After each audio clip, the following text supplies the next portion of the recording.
All right, good morning, guys. Hope you are having a great day. It is Friday, and we are here to give you non-stop news from all across our country. Of course, we're keeping an eye here on the stocks, but headlines all today are going to be all about coronavirus. So we do want to start right away with that hourly update here on News Now, just to take a look at some of those numbers here across the United States. So as you can see, we have surpassed 1,700 cases here in the U.S.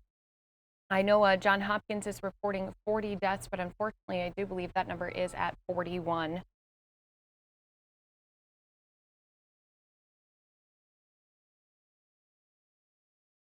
Now you can see we do have those red dots spread all across our country, as we do have cases in 47 states and DC. There are only few states who don't have reports of a coronavirus case at this time. So those states are Alabama, Idaho, and West Virginia. Of course, if we hear of those states reporting their first case, we will bring it to you here on News Now. But just to take a look at some of those numbers here, here are the top cases or top states with the most cases in the U.S. here. So Washington. Oh, excuse me, I have that on the list. So let's focus on these numbers first. Washington does have 457 cases. New York has surpassed 320 cases. California is just shy of those 200 cases. Massachusetts over 100 cases, and Colorado does have 45 cases. As I mentioned, we do have, unfortunately, 41 deaths here in the United States. And so here's a list of the states who are reporting those deaths, most coming from Washington. Again, they were the ones who were hit hard at that care facility in King County. Obviously, Seattle had started to put strict restrictions on events and everything, but a lot of states have since then followed. You know, we've seen Disney World, Disneyland being closed. We've seen schools, even here in our own Arizona area, taking a 2-week break just to try to help stop the spread of this virus. We do have one death being reported in New Jersey, South Dakota, Kansas, and Georgia. As you can see, 2 deaths in Florida, 4 in California, and again, 31 in Washington. Let's expand a little bit. Let's take a look at what's been happening around the world. So we do have some new cases being reported. So these countries yesterday didn't have any cases reported. Now today, that has since been updated. So here's the countries who have now been reporting that they do have cases. So we have Cuba with 3 cases. As you can see, it has quite taken over. I wonder if there's any countries left that we haven't had any cases at. I know one of the headlines is Justin Trudeau's wife, Prime Minister of Canada. Now his wife does have coronavirus, so we'll keep it updated on those as well. Hey, let's move on to noticeable jumps. As you can see, these are the countries that have had the most increases here since yesterday. I do have a few that didn't make the list. Switzerland is up 33% from yesterday. Yesterday they had 645 cases. Today they have 858. Also Finland, yesterday they had 40 cases. They took a 287% increase. They are now at 155 cases. Couldn't all fit that onto the infographic, so I thought I would give you just a little look at a few of those.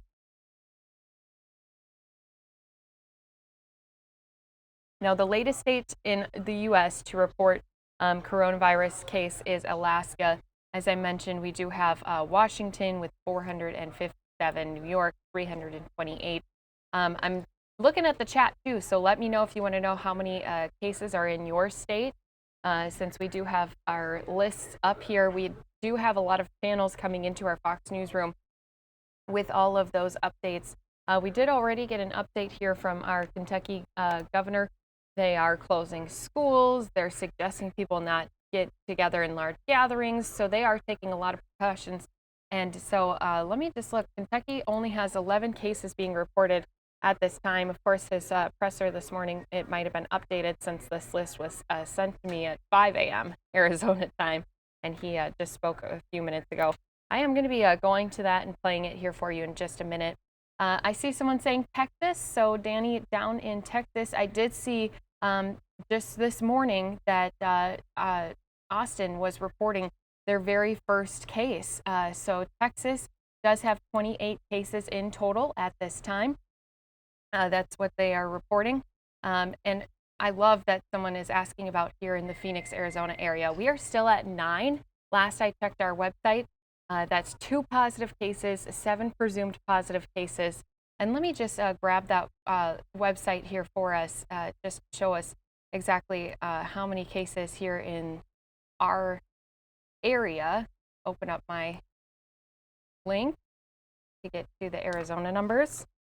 And that will be something that, of course, once our updates come at our show starts at 10 a.m., we'll, of course, bring those updates to you, too. So let me just shift a few things around here. So as you can see, here's the Arizona. Whoop, there we go. Here's the Arizona coronavirus site. So azdhs.gov, preparedness. So we do have here are the counties that we have the reports coming in. Pinal, Maricopa, Pima.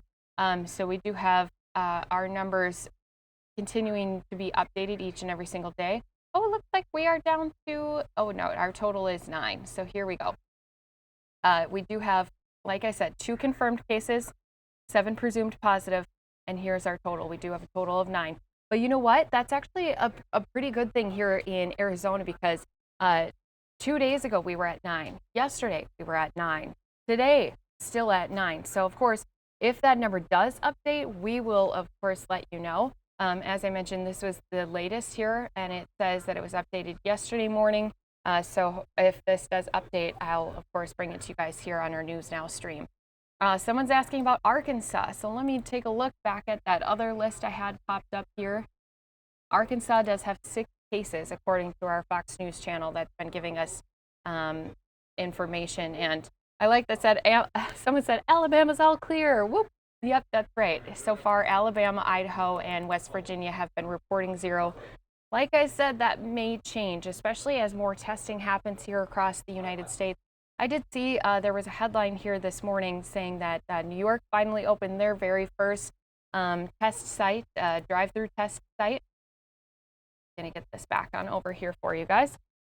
So that was interesting to see. Also, breaking news we just saw come across our desk is Senator Ted Cruz has self-isolated, self-quarantined after coming into contact with a second coronavirus case. So he's going to remain under quarantine after he came in contact with someone else who has coronavirus. And we've started to kind of slowly see that different members of our Congress are, being self-isolating. Someone's asking about Michigan, so let me go back to my list here for you guys and get Michigan number for you. They are reporting since 5 a.m. this morning 12 cases. Now again, these are the numbers that we got sent by Fox. Ohio is at 5 right now. Someone's asking about Tennessee. I wish my list is in order of most cases to least instead of alphabetical order, so it's hard sometimes to find these numbers. But Tennessee is reporting 18 cases at this time. And as I mentioned, these are probably going to be updated throughout the day as we do hear from more health officials from each and every single state. That always happens. You seem to report one thing, like Nevada has 11 cases, and then all of a sudden they come out with a new presser and saying, oh, we do have a few more cases, So we like to try to keep you updated here on News Now as much as we can. We are trying to gather information from all across the country. Just want to say thank you for being here with us on News Now. If you do want to go and get more information, the latest stories that are happening across our country, you may have seen that Fox has been taking everyone's information, putting it forward onto coronavirusnow.com. They also have a live stream going on there. So what they've been doing is taking partially our stream sometimes they'll go out to California where they're doing a little bit more of a broadcast coronavirus coverage. So it's a good place to go and get a whole bunch of information all in one place. And I do see one more person says Indiana, so let me get you your number as well. And then we're going to move on to just going back into Kentucky. I said they did give an update here earlier this morning, so we'll go and listen to what their governor had to say. And actually, you'll hear him talk about it, but he did have a limited number of camera people inside to get this presser this morning. He did take written questions for those news media outlets that they didn't have come in. They're just trying to limit the number of people coming in contact with them as well. Indiana does have 12 cases as of this morning, and again, those numbers could possibly be updated. Mississippi does, I have a report of 1 case. I see someone else says 2, but again, this was sent to us earlier this morning. It's probably going to be updated even here later today. But as I mentioned, let's go on over to some news that's been happening here today. So let's go out to, as I mentioned, Kentucky. The governor is speaking about coronavirus in their state. Of course, if a live event pops up here, we'll go directly to that. We always like to bring you the live, fresh content instead of stuff that happened earlier this morning, even though this just ended about 10 minutes ago. So again, thank you for being here with us on News Now. And here is the Kentucky governor on their latest numbers in their state. If you're well, but you're nervous about the coronavirus, don't go to a healthcare facility. Call the coronavirus hotline. If you are sick but would not have otherwise gone to a doctor, it is allergy season. There are still colds. Everything else is still out there. Don't go to a healthcare facility. First, call the coronavirus hotline. But if you are sick and you would have sought medical attention, or if you are injured, then do go to that healthcare facility. Don't stay away from it because you are concerned about the coronavirus. We are talking to all 120 county judges. We have had calls with all of our jailers. We have restricted all visitors from our prisons. We have advised our long-term care facilities and nursing homes to restrict visitors except for end-of-life situations. We signed an executive order that allows pharmacists to refill prescriptions up to 30 days. And if we need to stage pharmacies outside of their current locations, we can do that.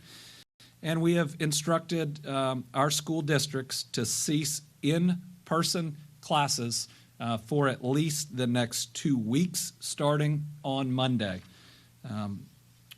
We've advised all community gatherings should be canceled or postponed. Anything that can be done virtually, over the phone, can be broadcast over the radio or on TV.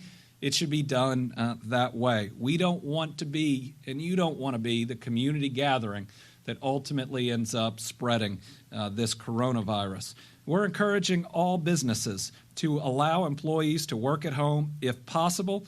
If not possible, people should spread out at work, spread out in meeting and workspaces. If you have a meeting at work and everybody has a phone in their office, do it by the phone. Take as many precautions as you can. If you can stagger people at work, you ought to do it to thin out the numbers that are there. So those are the steps that we have taken. We have a few more today, and we're going to continue to have a few more as we go forward. The first involves senior centers. So Kentucky currently has 195 senior centers and senior nutrition sites statewide that prepare about 8,000 meals a day. The senior centers provide 4,800 meals to seniors on site, and about 3,200 receive home-delivered meals. Due to the recommendations of the CDC for social distancing, because these are the most vulnerable, we are recommending temporary closure of all of our senior centers to in-person activities. Area agencies on aging and independent living have submitted plans already to modify their delivery of meals. We're going to do everything we can to either deliver them at home to these seniors who rely on them, or through drive-through meals at senior centers.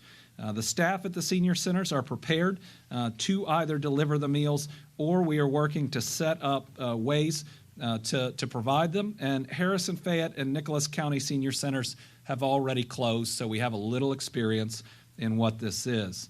So the Department of Aging and Independent Living is able to transfer 19% of meal funds already to a home delivery setting, but I'm going to use our state of emergency to fund whatever other part that we need to try to provide every meal that would have been provided to a senior at a senior center and make sure they get it one way or another.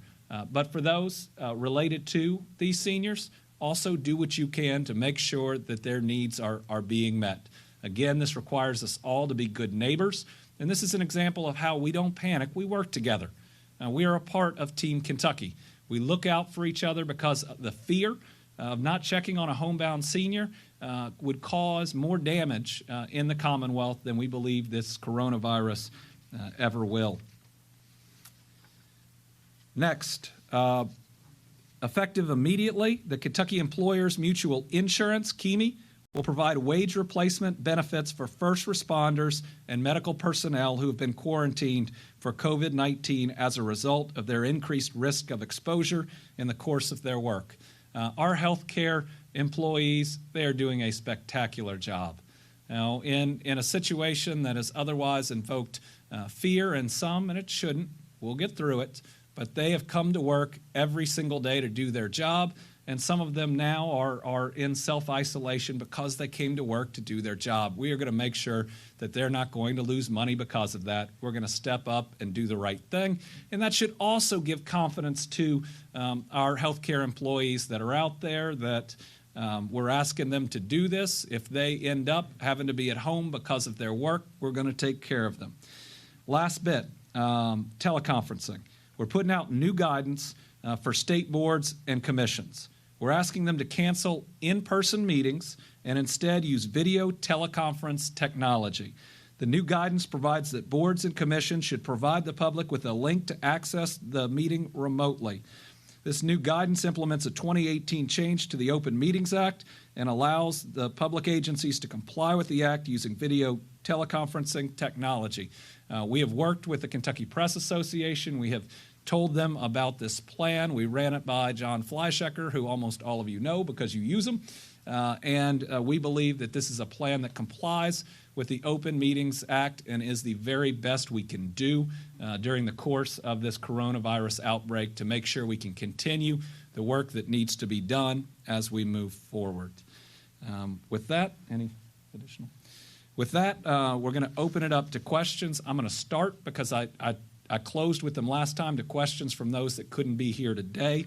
Most people can't see the room, but we're continuing in this media room to take additional precautions.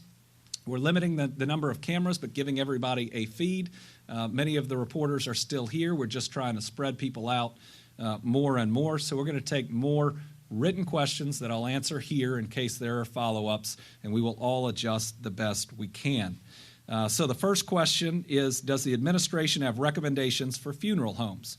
We are working on that guidance, but again, practice social distancing.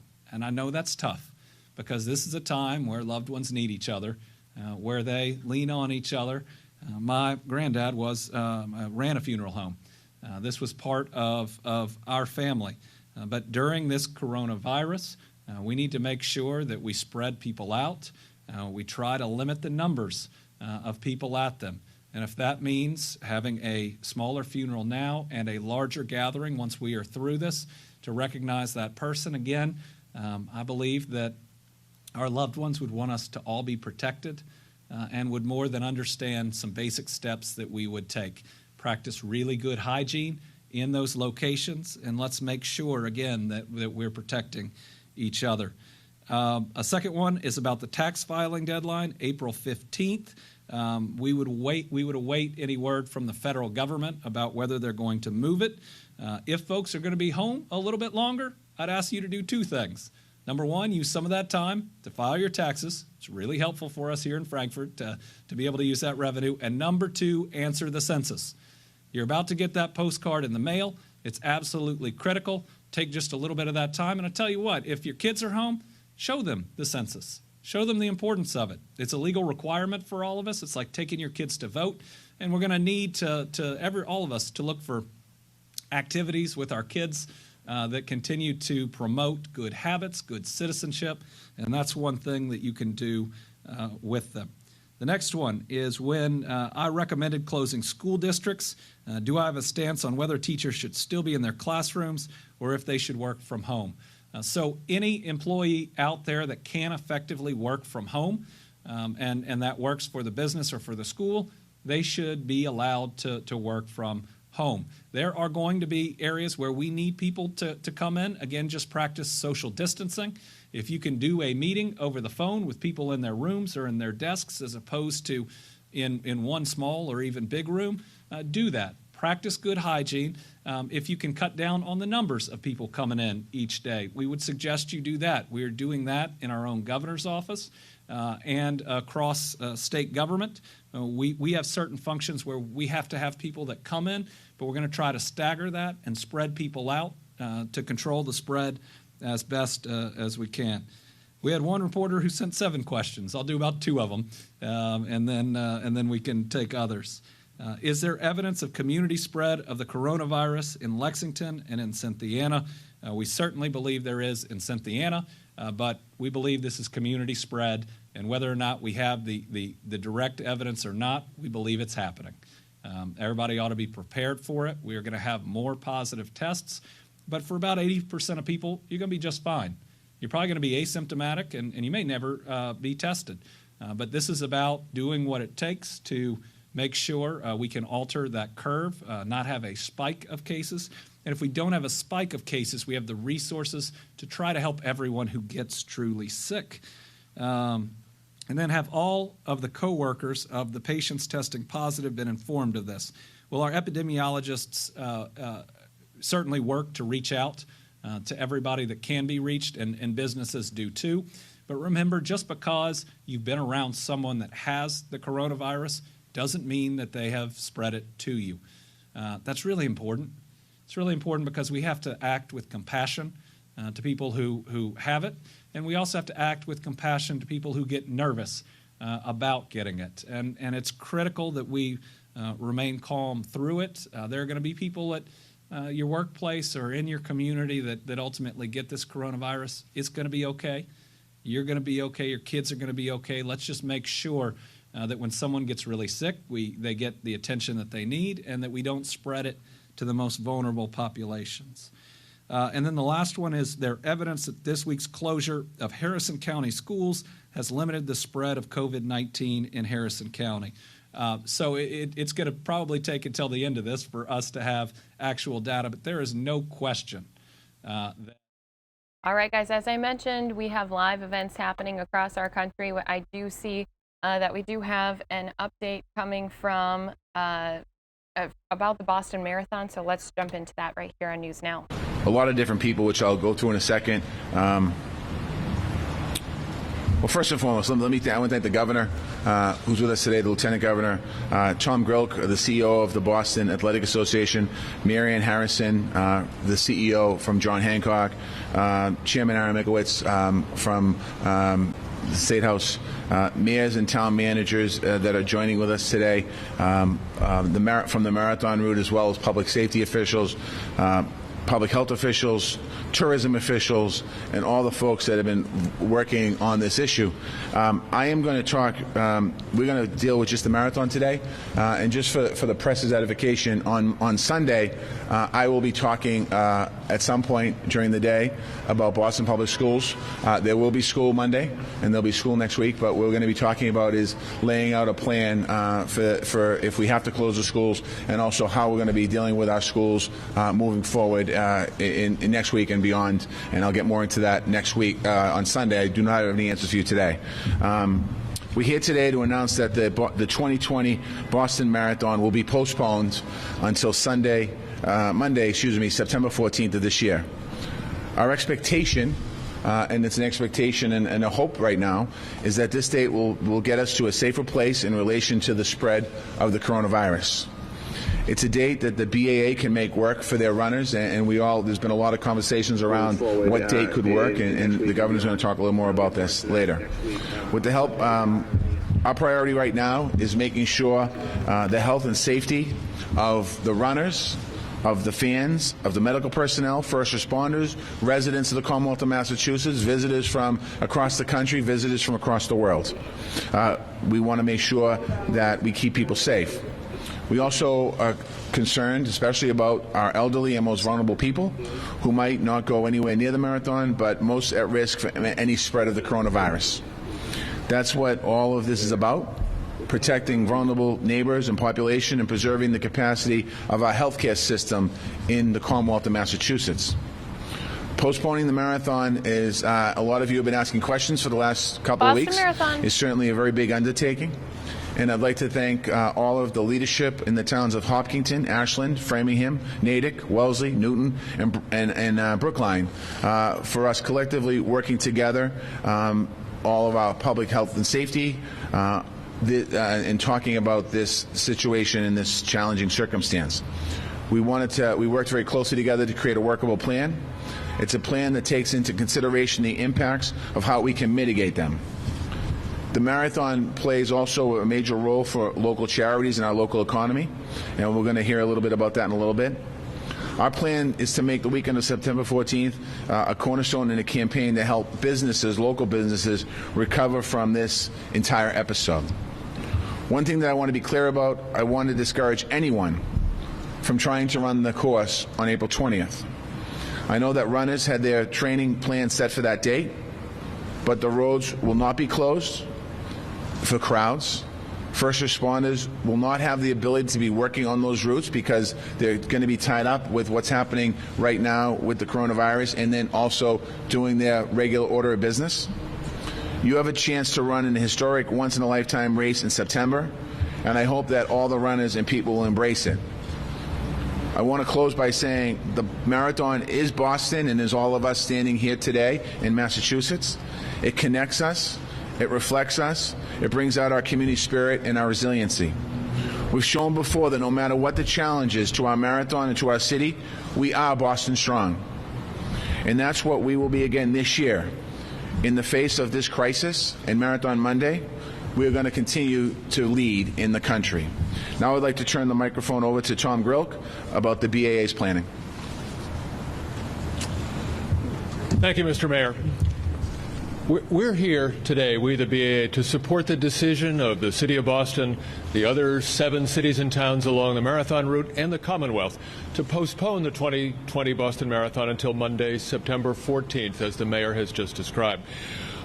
We know that all of these municipalities and the Commonwealth are doing this in support of all of the constituencies served by the marathon: runners, charities, volunteers, spectators who have embraced the marathon for generations, and our local economy. We at the BAA will take every reasonable step possible to support this effort and all of those constituencies. We at the BAA could not be more impressed by the immense amount of work put in by the City of Boston and the other communities and the Commonwealth to find a way to not simply cancel the marathon, but instead to take the less drastic step of postponing it, and doing so amidst a crisis of unprecedented proportions. We all know the massive degree of challenge confronted by the Mayor, the Governor, and the cities and towns represented here in addressing a crisis that no one could see coming. The issues and challenges are endless and urgent. Above all, we salute and are grateful for the magnificent leadership being provided in this crisis by the Governor, the Mayor, municipal leaders, and everyone else addressing this crisis. We are privileged to have them all to guide us at a moment when we need great leadership. We have it. We know at the BAA there will be lots of questions, and we will address them as promptly as we can at our website at baa.org. And I believe next the President and Chief Executive Officer of John Hancock, Marianne Harrison, will speak. Thank you, Mayor Walsh, Tom, and Governor Baker. While we all feel disappointed by the news today, postponement means the race actually will go on. The John Hancock sponsorship of the Boston Marathon is more than our name on the banners. It represents our goal to help foster a healthier, more equitable community. We do that by helping to support our nonprofit partners and their important work, including raising money to help vulnerable populations that need our support now more than ever. To our nonprofit partners, and especially the hospitals, please know we're thinking of you. Our community relies on you, and we continue to stand by you. To our nonprofit runners, the marathon date is changing, but your ability to make an impact isn't. Please keep raising funds. We also appreciate how this news affects the John Hancock Elite Athlete Team and other elite athletes who are planning on running this April. We value our relationships with the world's best runners and hope to welcome them back to Boston this fall and the years to come. We look forward to seeing all of you at the finish line in the fall. Now over to Governor Baker. Thank you, Marion. Good morning. Just want to say, first of all, to Mayor Walsh and to the folks who were here from the local communities along the route, and to the BAA and to John Hancock, how much we appreciate their work to come up with a way to preserve what is, in many respects, one of the crown jewels of athleticism and community here in the Commonwealth and in the city of Boston. Obviously, postponing the marathon is an incredibly difficult thing to do. It's one of the most iconic and patriotic events for our Commonwealth, and it will not be the same if it doesn't happen right around the time, as we all recall, that the American Revolution began many years ago. Marathon Monday brings some of the greatest athletes here to compete in one of the world's greatest races. Thousands of our friends and family do what they never thought they could do by crossing that finish line. The metaphor here writes itself. Today we're on the first leg of a marathon of our own as we battle this very serious disease. I want to thank everyone for their participation and patience as we learn to adapt to this circumstance. So while it may be hard to believe that I'll be filing a bill soon to make September 14th this year's Marathon Monday, I think it's important to point out that in conversations with both the House and Senate leadership, there was almost an immediate desire to make sure that we preserved this very special day here in the Commonwealth. And I want to thank Chairman Michaelwitz for being here as well. I know this is a change and that in some respects it won't look right on the calendar, but it's certainly the right thing to do. And as we have seen before, this particular Boston Marathon does define resilience. And I think everybody, once we get there, will feel the same way they always feel on Marathon Day. I certainly think it will also give us a great opportunity to once again cheer everyone as they cross that finish line and compete in the race. I think most people know that we'll be providing a separate briefing and update with respect to COVID-19 later today. Again, I want to thank the mayor, the leaders in the local communities, the sponsors, and the BAA for working so hard to ensure that we preserve such an important event here in our city and in our Commonwealth. Thank you. We'll take a couple questions here. If you just could let me know who you want the question directed to, and then any other information that you need as the day goes on. If we have to cut it short, we will get information to you all day long. You can contact the governor's press office, our press office, the BAA, John Hancock, any of the local officials behind us. We're all willing to help. Any questions? Has there ever been thought to just not having spectators out there, just having runners, or is it too much because everybody's in the same place while they're running? And the chance of transmission of COVID-19 made it too risky to have it. I mean, the question is, was there any thought of not having spectators out there? And that's impossible. The Boston Marathon is for everyone, and I don't think that was first of all never discussed.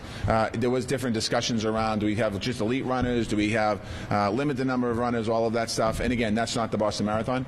We're an inclusive marathon that obviously, with all the cities and towns here, the state, the city, we're all together. We want to make sure it remains inclusive. So that's wasn't even discussion. How much do you think will it cost to postpone the race until September? I don't have the cost of postponing, but I tell you the cost of canceling is about $211 million for regional economies. It's about nearly $40 million for charities, and those are the impacts that we know of. So by canceling it, we would have lost all of that revenue.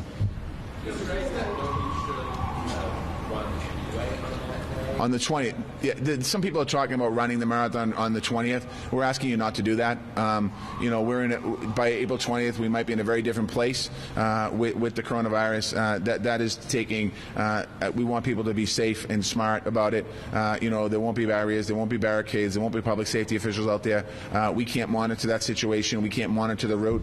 If a large group of runners decide to do that, you're taking resources away, potentially very important resource away for something else.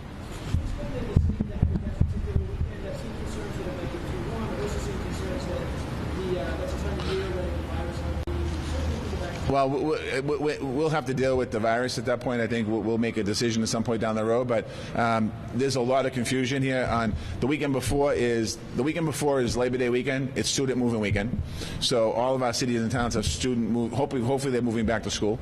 The weekend before that is August, and it's a very hot time of year to be running. The weekend in the long weekend in October is generally college family weekend. So it's complicated to fall on a date. It's also availability of space in the Heinz Auditorium, having a large venue to be able to sign runners up and things like that. So a lot of thought and process went into this.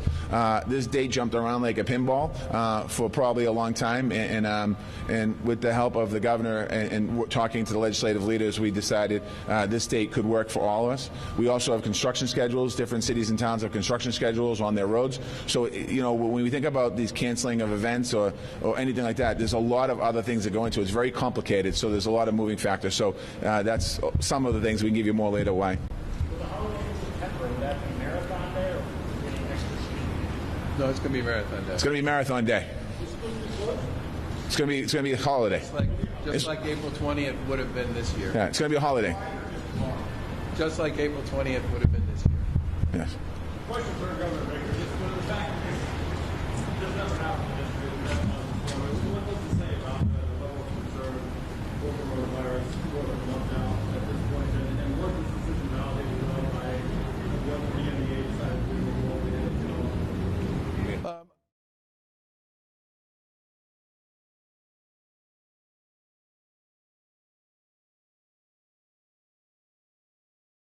All right, guys, I do hear that we're going to be getting an update from San Antonio, Texas. As soon as I see that shot come up, I will be bringing it here to you on News Now. Just want to say thank you again for being here with us.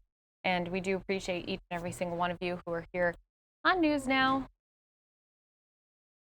And apologies earlier about my mic being on. And then I started yelling to let our newsroom know that the Boston Marathon had been postponed. Oh, yeah. It's a Friday, though. And hey, just to let you know, too, next week, Mike Page will be back. So he'll be here with you guys in the early morning hours. I do have a few days off next week. My in-laws are coming to town, but we then will have that full stream for you at the end of the week. All right, I do see San Antonio is up. It's happening right here on News Now. The details about this first travel-related case in just a moment. The fact that we now have a case of COVID-19 in our city is not entirely surprising, and I want to remind you of the continued importance of sanitary practices such as washing your hands often, not touching your face, social distancing, and staying home if you have symptoms, all the guidance that the health professionals have been giving us for some time now.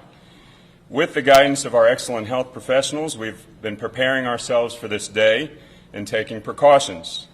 And so I'm confident our prevention efforts have helped and will continue to do so. On March 2nd, I issued a declaration of public health emergency to give us tools to keep the federal quarantine contained. That declaration expired after 7 days. This travel-related case was confirmed late last night after we spent much of yesterday preparing a declaration of public health emergency to give our community the best defenses necessary in the event of community spread. So today I am also issuing a declaration of public health emergency. The first travel-related case underscores the importance of additional measures to protect the public, and I'm giving our health officials the best tools at our disposal to protect the public. To limit the spread of the virus, the declaration of public health emergency will prohibit large gatherings of 500 people or more. We are strongly advising that people do not have gatherings of 250 or larger, but if you do, you will need to take the precautions outlined by the CDC. Health officials are clear. Large crowds increase the risk of spreading the coronavirus. This is an important step in preventing the spread of the disease and making sure our community can come out of this outbreak as quickly as possible. Prevention and containment are important goals. We can all help accomplish these goals, and we need everyone's cooperation. The declaration will be in effect for 7 days. A measure for renewing it at least 30 days will be on next week's City Council agenda. We'll examine the need for another declaration as necessary. As you know, the Tejano Music Festival and the St. Patrick's Day Parade are expected to have crowds larger than 500, and so they will be impacted by this declaration. We've already been in communication with them. And also this morning, I've activated our Emergency Operations Center for additional preparedness and response. So now I'm going to turn it over to Bexar County Judge Nelson Wolf, and then we'll get to Don. Well, thanks, Mayor, and thanks for taking the lead in this initiative. Banning gatherings of over 500 people will be a step in the right direction. We'll be reviewing your ban and putting together a number of things that we're working on at the county to follow up and make sure that we apply that also to the other 26 cities of Bexar County, as well as the incorporated areas of Bexar County.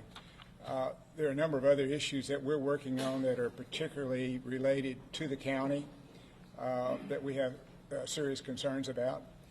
Sheriff Salazar is with us this morning, and he has to host some 3,800 prisoners every day, sometimes bumping up over 4,000, and that's a concern for us, for people to be unnecessarily arrested that are nonviolent offenders, for revoking of probation, for minor offenses, and bringing them to jail just makes it even more difficult for us. District Attorney Joe Gonzalez is with us here this morning. He's going to be reviewing the number of cases that are similar to that and making sure that we don't cause a health hazard at our own jail with a number of people coming in that do not need to be there. And we've tried to emphasize that many, many times over the last several months. We'll need the cooperation of the San Antonio Police Department, as well as the sheriff's deputies that are out on the patrol to help us do that.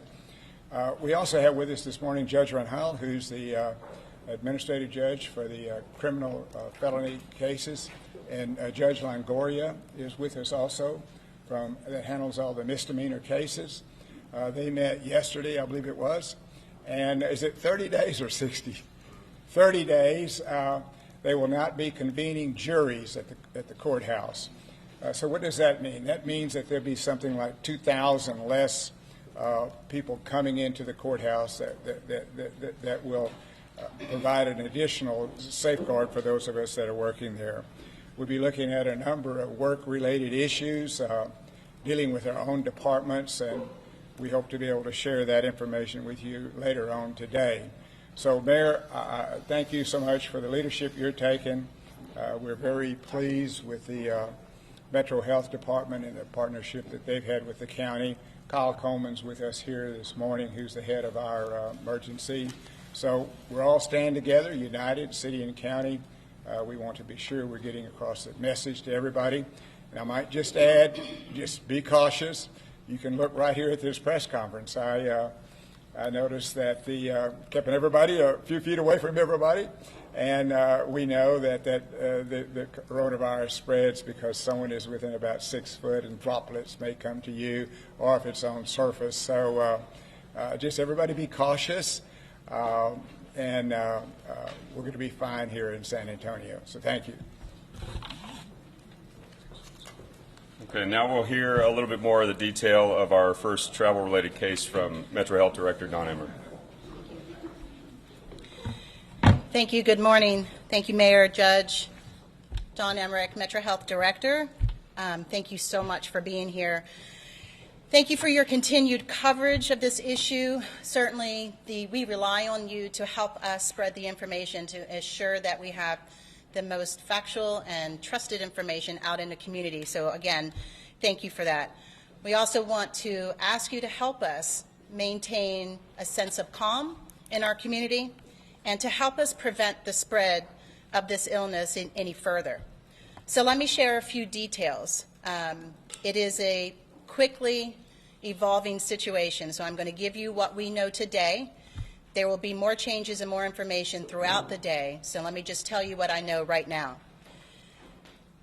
This is a travel-related case, and I'll explain why that's important to differentiate that between community spread.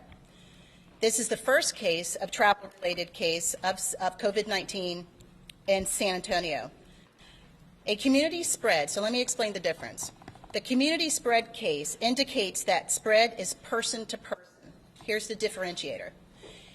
Without exposure to an illness or travel history. This COVID-19 is not community spread, thus not person to person. It is travel related. This individual is in self-quarantine along with their family, and they are in stable condition. This person began showing symptoms earlier this month, tested positive for COVID-19 yesterday, March 12th. We learned of the positive result late last night and are currently conducting an extensive contact investigation of this person's history. We will continue to provide you information as we receive it. We have to stay the course. We've been preparing for this. This is what the mayor mentioned earlier. We've been preparing for this for weeks, and so we have to stay the course as the community as we continue to prepare, take precautions, practice social distancing, and take extra care to safeguard our most vulnerable populations. Based on what we know about COVID-19, there is a higher risk among adults 60 years and older, persons with certain health conditions such as heart disease, lung disease, diabetes, kidney disease, and weakened immune systems. Additionally, people who are pregnant or who were pregnant in the last 2 weeks and or those who are experiencing homelessness are at higher risk for contracting any respiratory illness. If you fit those descriptions, so we're talking to the community right now, if you fit any of those descriptions, please take precautions such as the following. Do not go to public gatherings of 10 or more unless it is essential. If you can telecommute or stay home, you should. Avoid people who are sick. Even if you see a cough, just try to avoid it. You don't know what type of respiratory illness it is. It could be the flu. It could be anything. Just avoid it. Make a plan to prepare yourself if you get sick or your family. Know who will take care of you if your caregiver gets sick. Talk to your doctor to have enough medication on hand if you are sick. And so those who have chronic diseases or underlying conditions who do require self-management of prescriptions, please talk to your provider and ensure that you have enough on hand to manage those conditions in the event you do get sick. Call your doctor immediately if you develop warning signs such as difficulty breathing, persistent pain or pressure in the chest, confusion, blueness of the lips or face, and or fever. So here's the bottom line. The bottom line is that we are absolutely aware of the presence of COVID-19, not only in our community, but we are watching across the state and across the country. And all steps are being taken to keep everything isolated as much as we can. So you've likely read, heard, and seen a lot of information about testing criteria. We get a lot of calls about that. And so I want to try to provide you a little bit of information. Metro Health is revising our local testing criteria to make COVID-19 tests more accessible to the community. We will share more additional information as we have it. That decision was made as of last night. We are here with you this morning, and so we'll be working on that new criteria throughout the day, and we'll be sure to share that with you as soon as we have it. Remember, testing happens with the provider. It doesn't happen with us. We're the supplier of the testing, but it's your provider that is the one who can make the call on the test. There are certain criteria, as I mentioned. We are loosening that up, but signs and symptoms are imperative. This test is not a screening. What we hear a lot is people saying, well, I need to go and see if I have it. That's not what these tests are. The tests are diagnostic tools. They're not screening tools. And so if you are experiencing any of those symptoms that we just mentioned, the first thing you need to do is to call your provider. And call ahead, do not show up at the office. We do not need any unintentional spread of the disease if you have it. Call ahead to your provider. Tell them what your symptoms are, and they will give you the guidance in the future for what you do next. If you do not have a provider, call ahead to an urgent care. Call ahead, don't just show up. They will give you guidance, and that's where some of the testing can occur. If you don't have insurance and maybe not going to an urgent care is practical for you, then call ahead to one of the free clinics in the city or in the county or a federally qualified health center. That's where the tests are. The tests are not with Metro Health, and we're getting a lot of calls requesting testing from us. It has to be provider distributed, okay? The last thing I would say is I'm urging you, please do not go to the ER. Talk to your provider first. Everything that I just outlined. The ER is the last resort. Now that sounds counterintuitive, but I'm going to tell you why. We need to protect our healthcare workers, front and center.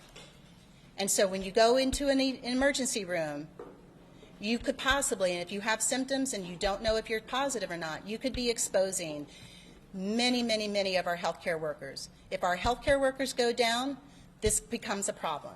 So help us by following that protocol. Go to your providers first. Please do not show up at the ER. I want to thank the local community again for your continuing ability to share this information and to assure that we're getting the factual information out there. I want to reiterate the things that we can do to help prevent this. Practice good hygiene. I was so happy to see everybody doing the elbow bump when you came in. Message is getting out. Continue to do that. I challenge all of you to come up with the most creative way. I'll be watching, post it on media, whatever. But I want to encourage you to continue to do that and practice good hand washing with soap and water for at least 20 seconds. If soap and water is not available, use alcohol-based and hand sanitizers. I also want to mention we know that there's a short supply of a lot of that on the shelves. Bleach and water does just wonders. So if you're trying to wipe down surfaces, you can also use bleach and water to do that. So call your doctor immediately if you develop warning signs such as difficulty breathing, persistent pain, or pressure in the chest. So with that, three other things.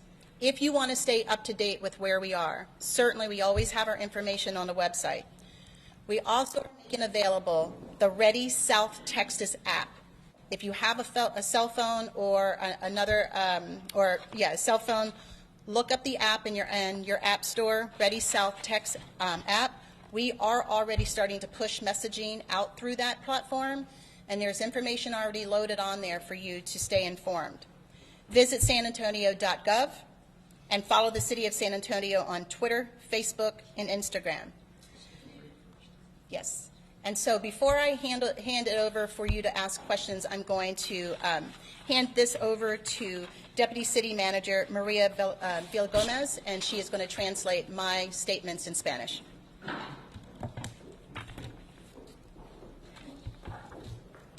Buenos días.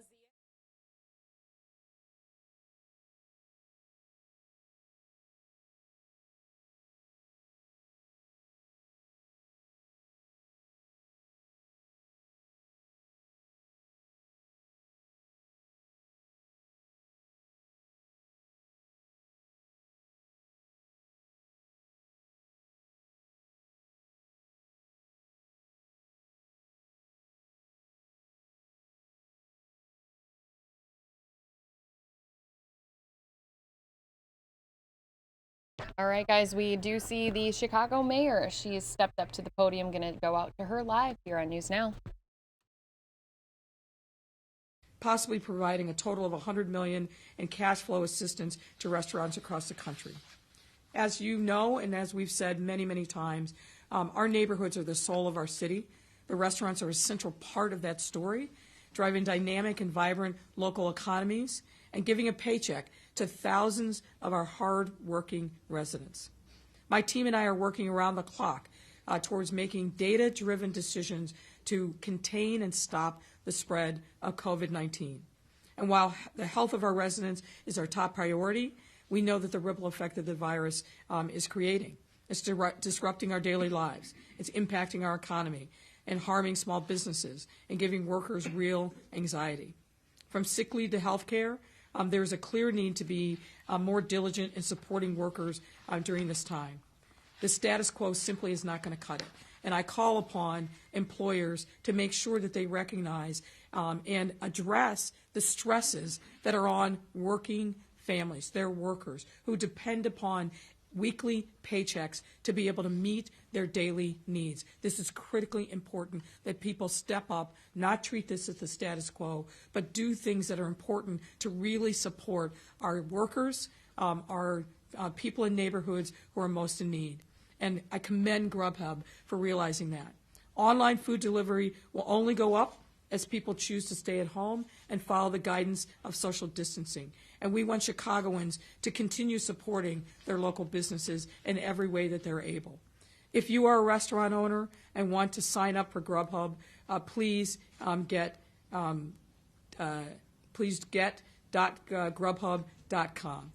Go to their website and they'll be able to assist you in signing up. It's because of industry leadership like this that we're proud Grubhub calls Chicago home. And we look forward to continuing our partnership to support our residents in the weeks ahead. Thank you. And now I would like to call up Sam Toya. Sam. Thank you, Mayor. Again, my name is Sam Toya. I'm President and CEO of the Illinois Restaurant Association. The Illinois Restaurant Association represents over 25,000 eating and drinking establishments across the state, including more than 7,200 restaurants here in Chicago. And it's estimated that over 60% use delivery service.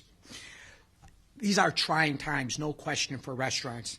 And by Grubhub suspending these fees, it's going to help the restaurants throughout our 77 communities pay their mortgages, pay their rents, but most importantly, as the mayor said, make payroll to make sure they're paying their team members. We commend Grubhub for doing this. They're committing to $100 million across the nation. That's millions and millions of dollars here in Chicago. But if you drill it down, it's thousands and thousands of dollars to local restaurants that, again, will help them meet payroll to pay their team members. And that's crucial because cash flow is very, very hard. We're hearing anywhere from 40 to 70%. Restaurant sales are down, especially, but this is from Los Angeles, New York, Chicago to Miami. We understand that. But here in Chicago, we come together. We commend Matt and Grubhub, the mayor and her team, for getting everyone together because it's all about our citizens, our small business, and that's what we're here to do. Again, like I said, these are extremely challenging times. Grubhub is stepping up and showing how we all come together. Restaurants are going to continue serving Chicago and visitors here in the culinary capital of the United States. And as the mayor said, more and more people are going to get delivery service. And this is an essential aspect of the dining experience. The level of commitment and partnership from Grubhub truly is appreciated by the Chicago city's hospitality community. Again, this is thousands and thousands of dollars to local restaurants. We look forward to continuing working with the city, state, and private partners like Grubhub to support our vibrant restaurant, our employees, and our diners throughout our 77 communities. Again, I want to commend the mayor, her staff, the city of Chicago. I want to commend Matt Maloney, his staff, and Grubhub for all coming together because what we do in Chicago is we unite. We come together. That's why we are the greatest city in America and the culinary capital of the United States as well. Thank you. And now I'd like to turn it over to the Commissioner. Thank you. Thank you, Mayor, and thank you, everybody here. There's no doubt that this is a very difficult time for many individuals and businesses across our city. The health of our community demands that we must all come together more so than ever before. And as the mayor, we are working very closely with the Chicago Department of Public Health and under the mayor's leadership to ensure the safety of our residents because that is what is the priority for all of us. But working together, it is important because that is the most important aspect of working together, making sure that everyone's healthy because our personal and our economic health depends on it. And that is why I applaud Grubhub for recognizing the gravity of the moment and for taking a giant step to help out the thousands of independent restaurant owners throughout our city and beyond, and really across the nation. Grubhub's efforts will make it easier for businesses to weather this storm, and remarkable acts like what Grubhub is doing are also being taken by other businesses at a time when they are faced with challenges. And so I want to commend Grubhub and the many businesses like Grubhub who want to support the community and that care about workforce. They are doing their part to prioritize the health and safety by ensuring that they're protecting their workers as much as possible. But if you want to see the city of big shoulders, and when we are best, it's when there is a crisis, because it is during a crisis time like it is today that we come together as one to support one another. And so partnerships between the city and our industry, who are all here, are essential at this time. We at the Department of Business Affairs and Consumer Protection have been working every day under the mayor's leadership, and with all the health information that has been coming out, we are sending one united message to ensure that everyone is going to the Department of Health, to chicago.gov/coronavirus, so that when they're looking for business information and the latest on what's happening.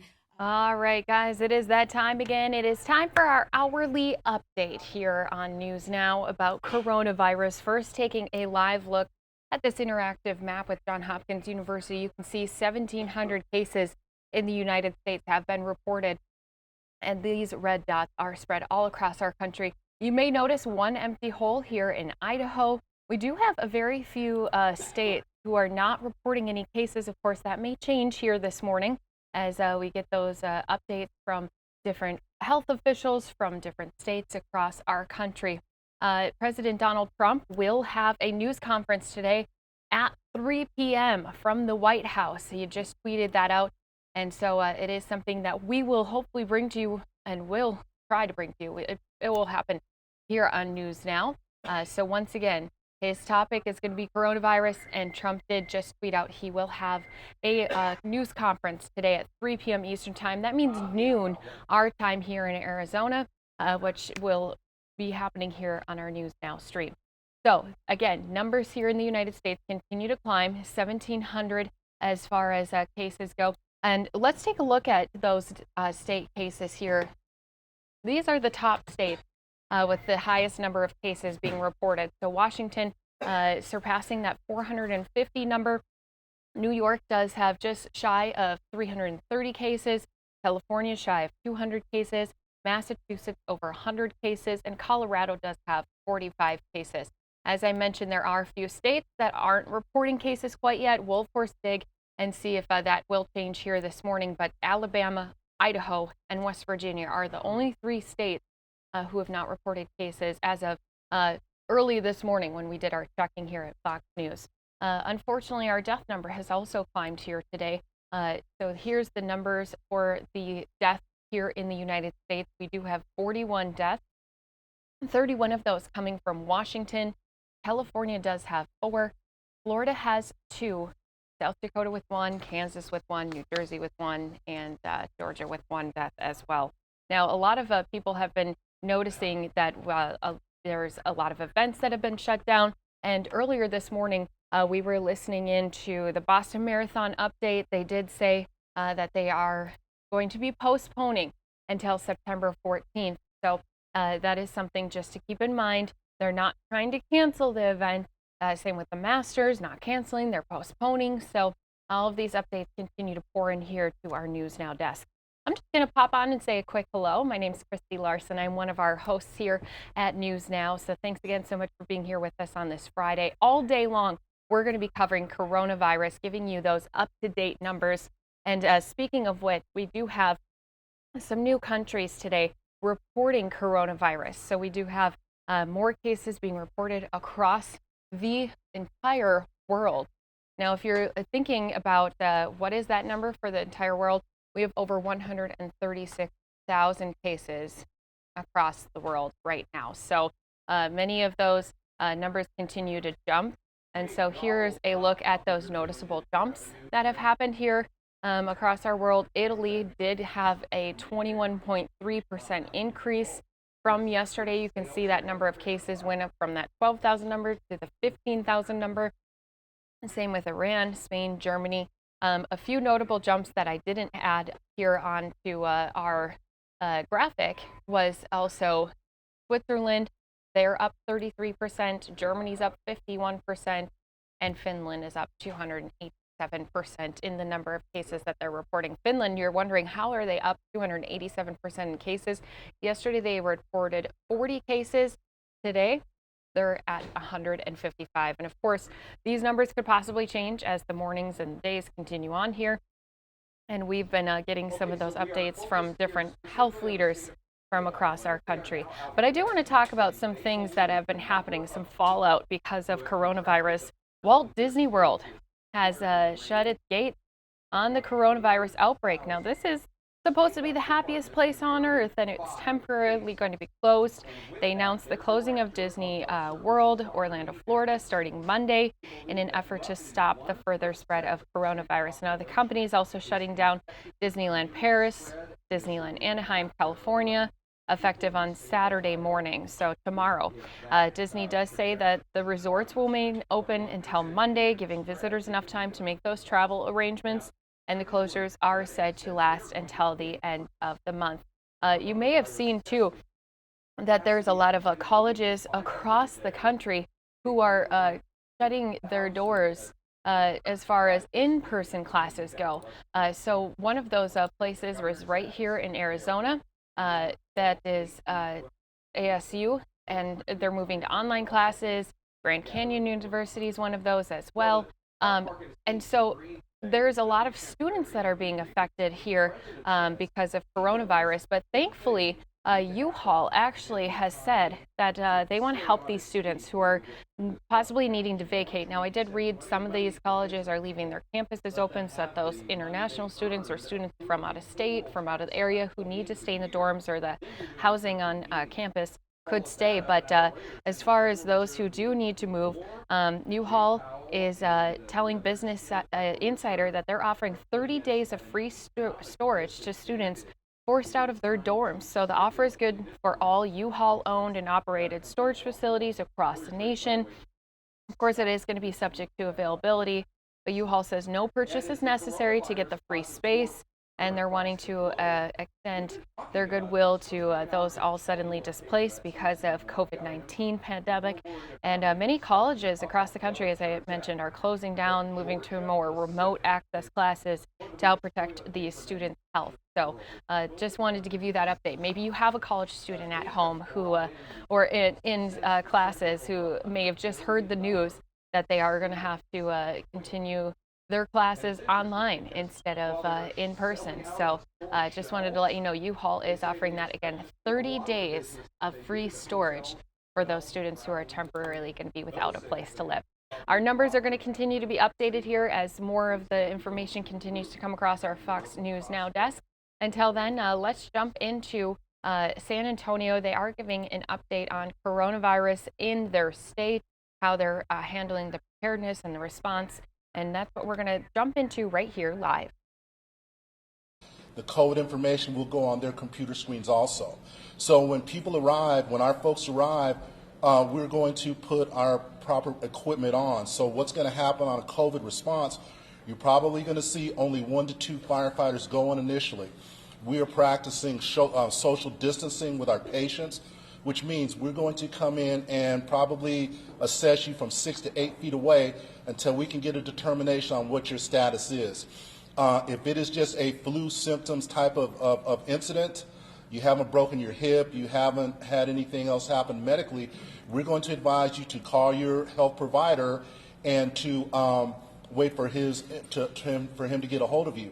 Our big challenge here also is not overloading the hospitals. As Dr. Emmerich said earlier, we do not want to have a surge at our ERs to where we have critical patients that we need to transport to those ERs. So we give out guidelines every single day. We have given our firefighters as much information, as much equipment, and tools that they need to do the job. So it's important for the citizens to understand if they do call the San Antonio Fire Department, they're going to get the same tremendous service that they get every single day. But we are going to use COVID guidelines to make sure that our firefighters are safe and we're not quarantining firefighters and putting fire stations out of service.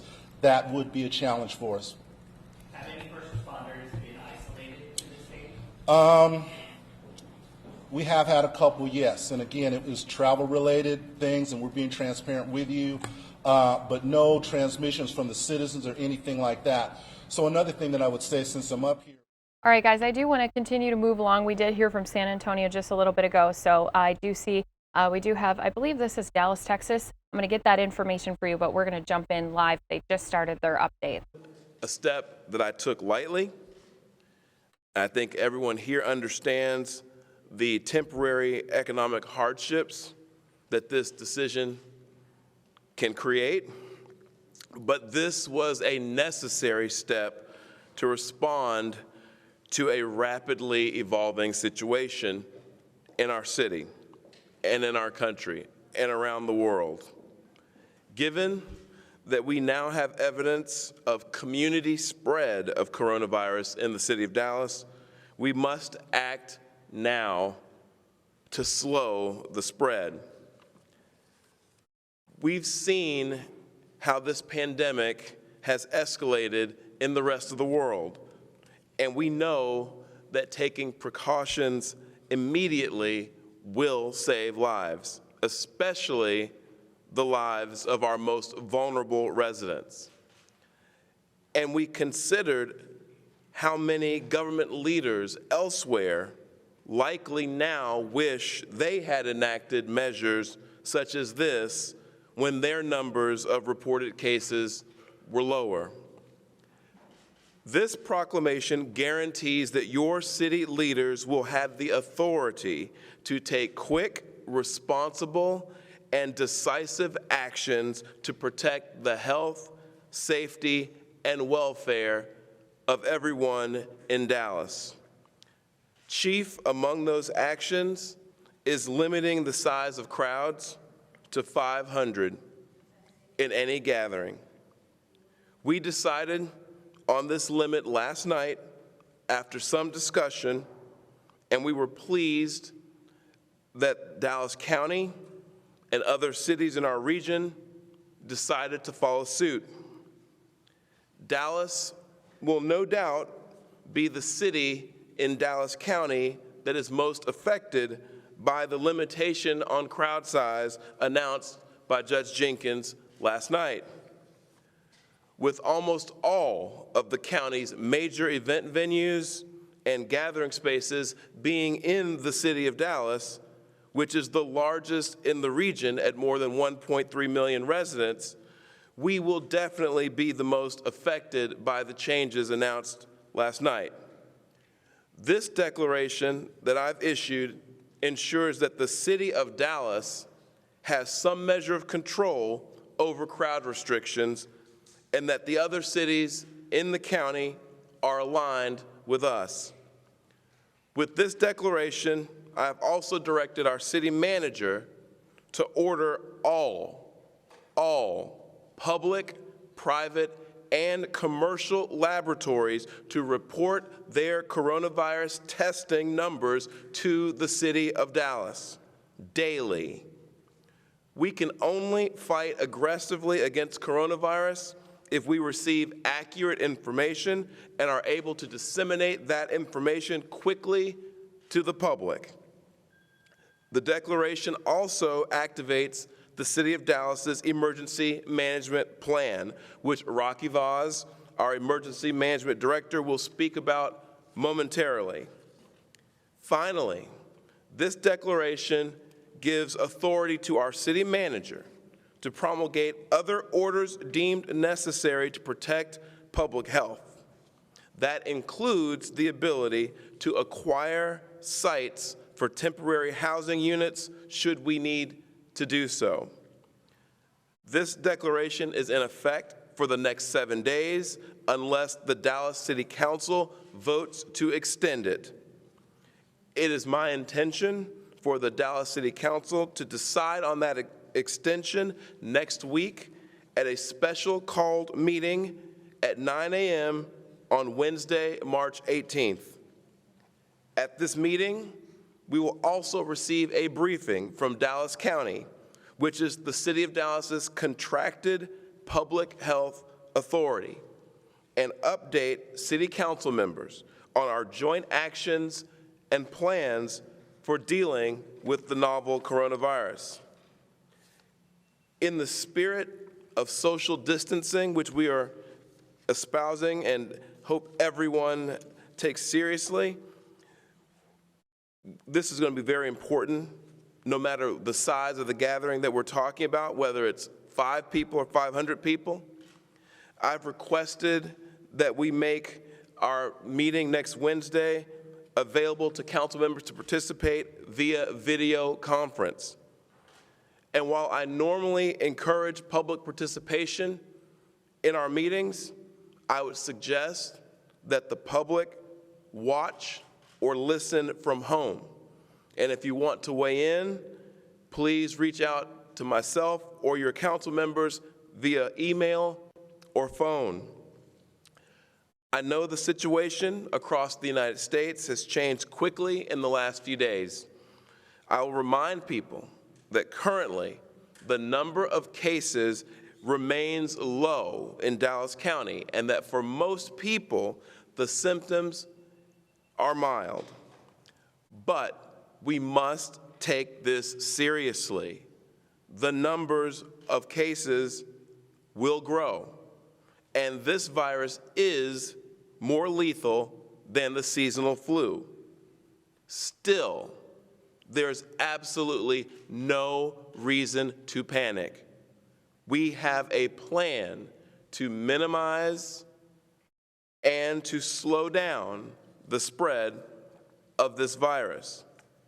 I'll stress yet again the importance of taking preventive measures, washing your hands for 20 seconds, covering your coughs and sneezes, stop shaking hands, practice social distancing, and get your flu shot now, if you haven't already done so, to help cut down on other illnesses like the flu that could overburden our medical system during this critical time. Dallas is a strong and resilient city. We will get through this, but it will take all of us together. Your city government is doing everything it can, and I'm calling on all of our businesses, our faith leaders, our nonprofits, our community leaders, and all Dallasites to consider what you can do, even if that's just practicing better personal hygiene to protect yourself and others. With that, I'm going to turn it over to Rocky Voss. Rocky.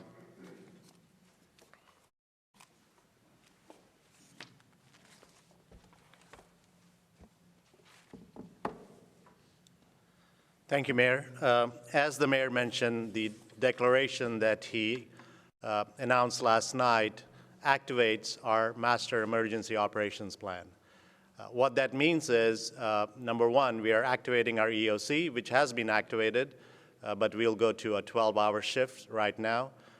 In keeping up with the social distancing, we are doing a lot of the EOC activations. We normally do meetings. Most of them are being done virtually. We don't want all city leadership to be in one room at one time, and so that is one of the practices that we are going to follow. This emergency action plan puts into process with the authority that the mayor has given to the city manager to take emergency actions as needed.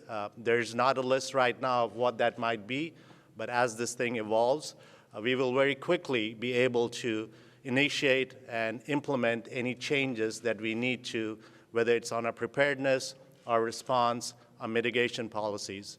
So with that, our Master Emergency Operations Plan is available on DallasCityHall.com website. Happy to share that link. If anybody has specific questions, we'll get to that. All right, we'll open this up for questions.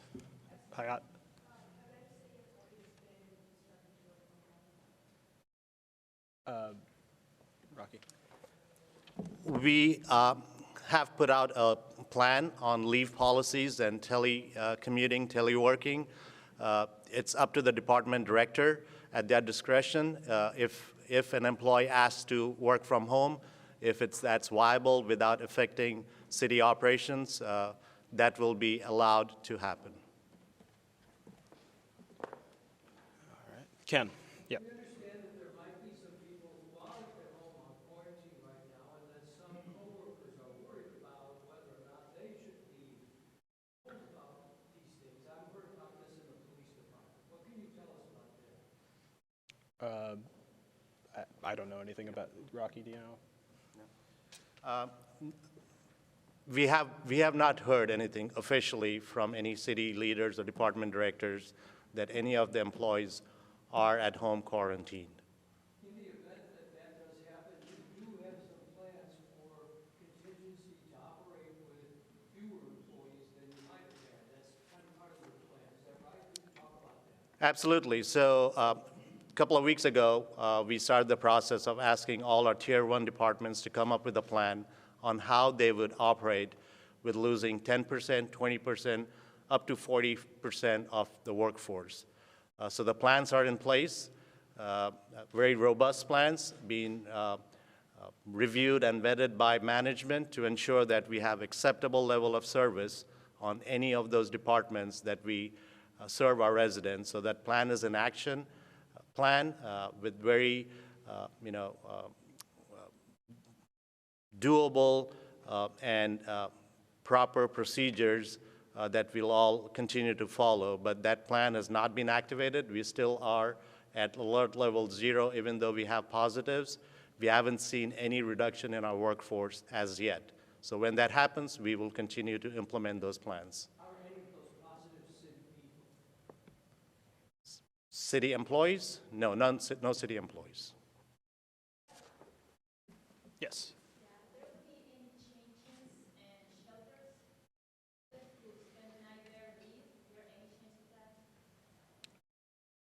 I don't readily know the answer to that question. I would say that this declaration allows the city manager to take actions as necessary, which would include homeless sheltering. Everything's going okay.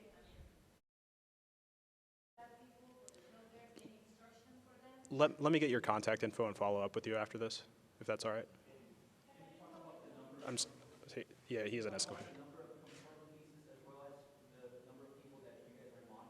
That would be a Dallas County question. They're the public health authority for us. So if you have any questions, I'd refer those about those specifics. Refer those to Dr. Wong.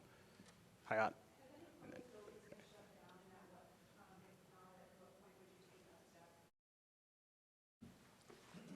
Currently, no public buildings have been shut down. What we have right now is the county's order and Mayor Johnson's local state of disaster declaration. So we're going to hold it to that. So at this point, our public facilities are open, but we are assessing the thresholds, 500, and trying to encourage anybody who's below that threshold to see about rescheduling or canceling their events. So we will provide more details throughout the day.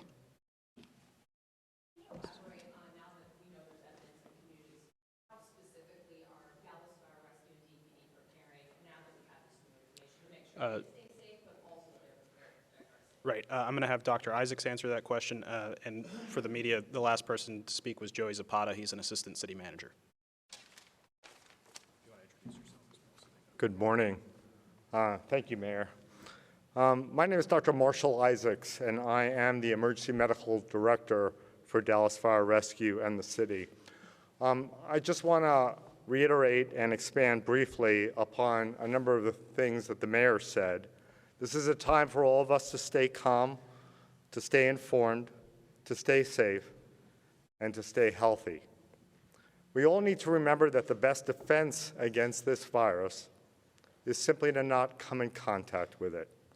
And you can markedly decrease your odds of coming in contact with it by taking the simple precautions that the mayor's already mentioned regarding maintaining 6 feet of distance between you and others when out in public, not shaking hands, bumping elbows, washing your hands for 20 seconds, sneezing or coughing into a tissue, discarding that tissue, and avoid touching public surfaces without afterwards washing your hands. All right? We want to tell the public that we don't want them to go directly to the emergency department if they're not experiencing a true medical emergency. We don't want people calling 911 just because they're worried or because they have questions about the novel coronavirus or COVID-19. I want to assure everyone that Dallas Fire Rescue's first responders and paramedics are the consummate professionals, and they have been already given additional training, education, and equipment to recognize when someone's at risk of possibly being infected with COVID-19, taking appropriate precautions, caring for them expertly, and getting them where they need to go with appropriate hospital notification. But we certainly do not want to additionally burden our 911 system with minor calls or simple questions. Of course, we don't want to expose our first responders unnecessarily to this virus when we don't need to. I just want to close by saying, as the mayor said, we all need to be doing our part during this time to protect ourselves, to protect our families, and to protect our cities. So we urge you to stay calm, stay informed, stay safe, and stay healthy. Yes. Yes, sir. My name is Dee Wilburn, and I'm running for President of the United States. And I just noticed that the concerns for the, I guess, the poor or underclass, it has not been addressed properly. It's just like right now they're starting to talk about the elderly homes, but what about the people on the streets? What about the people in the homeless shelter? I mean, what about the cashiers and everybody that deal with the public? I don't think it's, a shame to say, yeah, I want to wear gloves. We're dealing with cash that's been around the country, around the world. If you're a cashier or some kind of customer service person, I don't think they should be ashamed to say, hey, I want to wear gloves, okay? And maybe we should stop the peddling, people that, the peddlers, maybe we just stop that right now.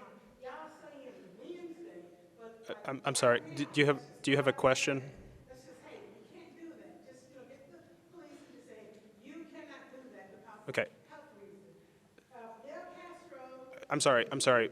Do you have a question? Fidel Castro. I'm sorry. We're gonna move on. If you don't have a question. Okay. Why can't we start right now? Why can't we get the cops out there and get the peddlers out the streets? If you give me a moment to answer. Okay. I think what the mayor has said is that all of us in the city need to do what we can and ask ourselves what we can do. And I think that's the position we're taking, including taking appropriate precautions, including staying home when sick. We're going to move on to the next question. Hayat. Excuse me, we're trying to answer her question. I'm sorry, the temporary housing units?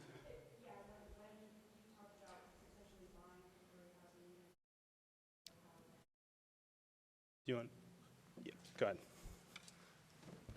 The proclamation just says, it just makes it clear that the city manager would have that authority. We're just, the way these proclamations work is that essentially the mayor needs to create a legal authority for the city manager to do certain things. So it doesn't actually say that we will do certain things. It says that the city manager, if he chooses to issue an order, may do those things. So that's a discussion I think that we're going to have as a council about what we're going to do. But it clears the path for us to be able to take certain actions, including the acquisition of housing. How long is that going to take, sir? Again, this order is in effect for 7 days. Ken. I'd like to ask what, if any, additional testing capability has come to the city. Perhaps Dr. Isaacs knows about that. If there is the ability to test more people, be folks at hospitals, those that are deemed to be in need of testing. Yeah, Ken, I'll just say we know that there's commercial testing now. The county has its lab and there's commercial testing, but I would say any question about those specifics should go to Dallas County.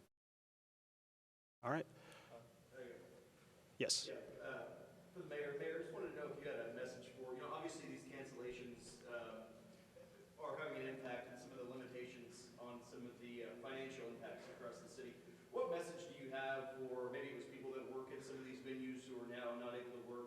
restaurants whose revenue has gone way down. Is there a message for those people? I mean, because this is affecting their lives. Well, first and foremost, I would tell those folks that this decision was not made lightly. I thought long and hard about this and really had to weigh what I believe to be an actual measurable difference in the number of lives you can save by acting more quickly than acting slowly versus what we know will be an economic impact, as you've pointed out. So I'm very sensitive to that. I'm going to have a call later today with some of the leaders from our business community, and that is going to be one of the main things that we discuss, is how we can cushion the blow the best we possibly can to make sure that the economic impact that we know we're going to feel is not borne exclusively by those who who would hurt the most, who are at the lower rungs of the economic ladder. We really want to make sure that we don't exacerbate an already difficult time. So we're going to work through that. We're going to try to figure out ways to keep people employed, to make sure that people don't have their lives turned upside down by this. But this decision, like all other decisions that we're going to make in connection with this novel coronavirus, is that it's going to be based on public health. First and foremost, public health. Always keeping in mind that we don't want to do anything that unnecessarily negatively impact the economy. All right. Last one. Do we have any other questions from our media? From our media first. Yes. For doctors' offices and hospitals, one of the concerns, and I've heard differing opinions from different people. Should people, and maybe a healthcare professional, should people be going to their doctor's office if they suspect they have this, or is there some kind of a clearinghouse where they can get screened prior to going into a health services area? I think you're asking sort of a procedural question. If someone thinks they have it, what do they do?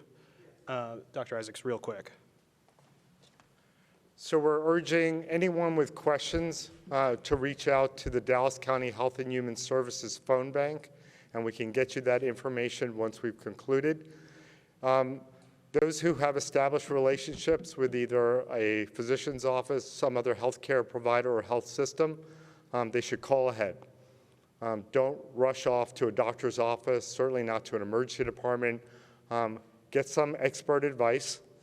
Get the questions that can be answered on the phone, have them answered in that fashion, and take some responsibility in not potentially exposing others, whether you have the common cold, seasonal flu, or any other problem. So call ahead and check with your healthcare provider. If that's not an option for you, call the Dallas County Health and Human Services phone bank, and we will be working within the city to develop some additional resources as a clearinghouse for information. All right. Thank you all very much for coming. Really appreciate it. I have a question for the mayor. Sorry. Mr. Mayor, have you contacted Washington, D.C. at all?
All right, guys, while we are still seeing some green, it does look like we're getting closer and closer to that 0 mark and possibly going into the red. I'm going to put a double box in here and take us back out to Chicago, where Mayor Lightfoot and other health officials are still speaking about coronavirus in the state of Illinois. Possibilities for the spread of this, but I want the press in particular to focus on how it is that this disease is transmitted, but also how it's not. It's not the same as the doctors use this several times, as measles or other airborne pathogens. That's not how it gets spread. And I would say the Vaughn School is really, really instructive on that point. The teacher's aide who went on a cruise to Mexico, came back to San Francisco, went back to school in a school environment where teachers' aides are very hands-on because of the population of the students there. They help them eat. They help them move through the hallways of the school. In some instances, they help them with their bathroom needs. In that school, so far, we've had no one test positive for the coronavirus. The only other related ones were the teachers' mother and go ahead. Yeah, no, just to kind of add on to that, I think is that and to that point, where we have seen transmission in that case has been in the household context. What we have seen internationally, what we have seen in our local experience so far has held very true. So in China, the household contacts, highest risk.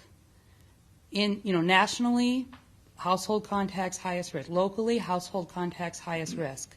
That doesn't mean there's not the potential for spread in other settings, but especially where I'm thinking about young people, from a science standpoint, that is not my primary concern for spread. And I want to make sure that first and foremost, always, the Chicago Department of Public Health is thinking about the vulnerable population, whatever that might be, and making sure that we've got resources and we're thinking about how to support what is going to be a difficult time for a lot of people in Chicago, especially people who are older and especially people who have underlying health conditions. Lots of conversations about schools. We're not done with these conversations. I just want folks to have, right at the beginning, some of the science behind that, and to also recognize that when we do think about closing schools, where we think about where kids would go, we know that often kids go to grandma. And when I'm worried about who's at risk and who's moving around, I'm not that sure at this point that that is something that makes sense. But these are big conversations. They're happening nationally. We're right in there with them. The safety of students, of Chicagoans, but especially of young Chicagoans, is at the top of all of the decisions that we're making. Last question. Can you address, you talked about the first two patients that you're following up on. There seems to be so much hyper concern. People are, stressed out by all this.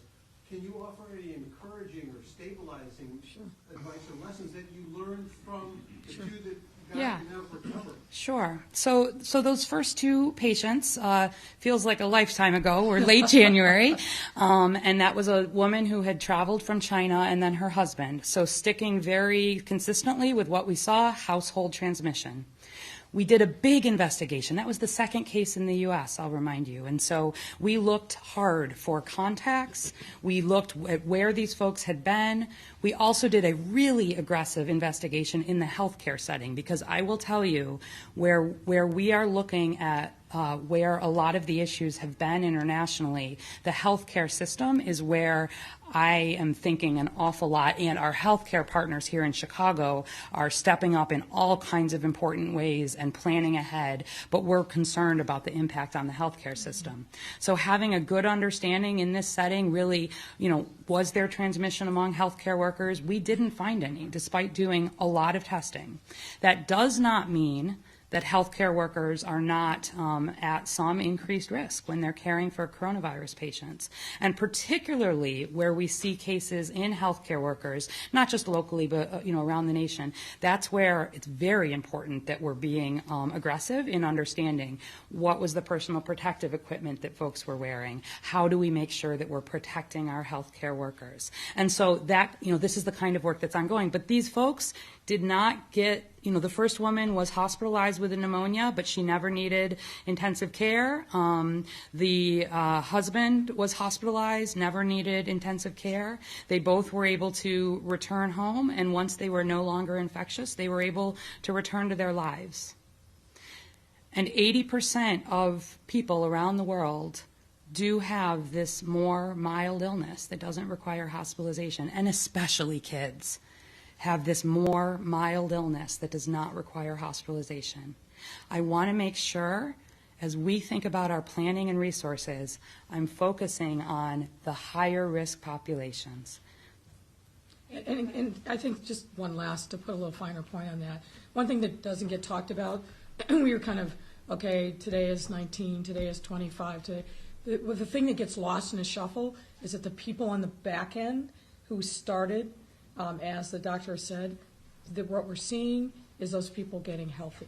They're getting the care that they need. Many of them haven't required hospitalization. Again, we're very careful about what we're saying to protect their individual privacy rights, but the number isn't a static number. People are getting well. As the governor said, he wants CPS closed. No. Look, what I will say is the governor has concerns not only about CPS, obviously, but schools across the city, across the state. We're having multiple conversations every single day about what we're doing, why we're doing what we're doing, using the data to be driven. That is a conversation that the governor and I continue to have in partnership with his team and my team. So in the event that we need to take some action, we're going to be doing that in partnership with the state. Thank you. Thank you all. Thank you. I was just going to ask if you've seen big CTA ridership drop. So my Google train was a ghost town. I don't think so, but as of my understanding yesterday, but I'll double check that. We'll come back to you another. Thanks. Thank you, guys.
All right, guys, just want to say thanks again for being here with us on News Now. Hey, I just came across this story and wanted to share it here with you guys on our stream.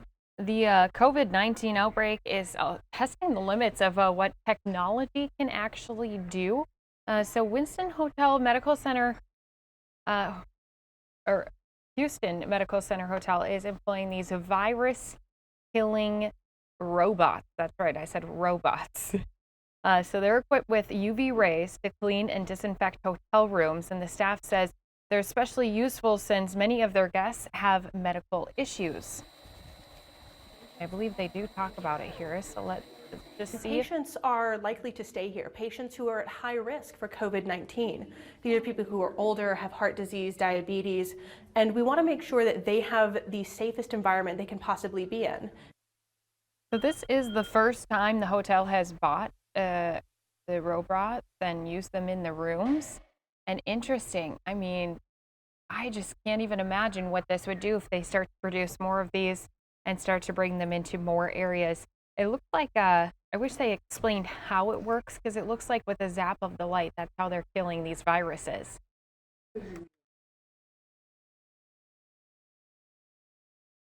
How crazy. Kind of hurts my eyes, so hopefully your eyes are okay. But again, this is being used at the Houston Medical Center Hotel. So cool. Just that came across our desk, so I thought I'd share it with you guys here. Hey, if you hadn't heard, Tom Hanks and his wife, they're doing well, actually. So he gave an update about him and Rita Wilson's conditions, and he went on Twitter Thursday night saying, once again, him and his wife will have COVID-19. They're under isolation in Australia.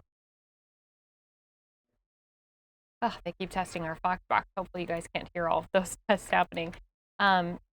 So again, Tom Hanks was saying that him and Rita, his wife, are doing well. They're taking it day by day. And the Oscar-winning actor was lightening the mood with the diagnosis by captioning his update with, quote, "There's no crying in baseball."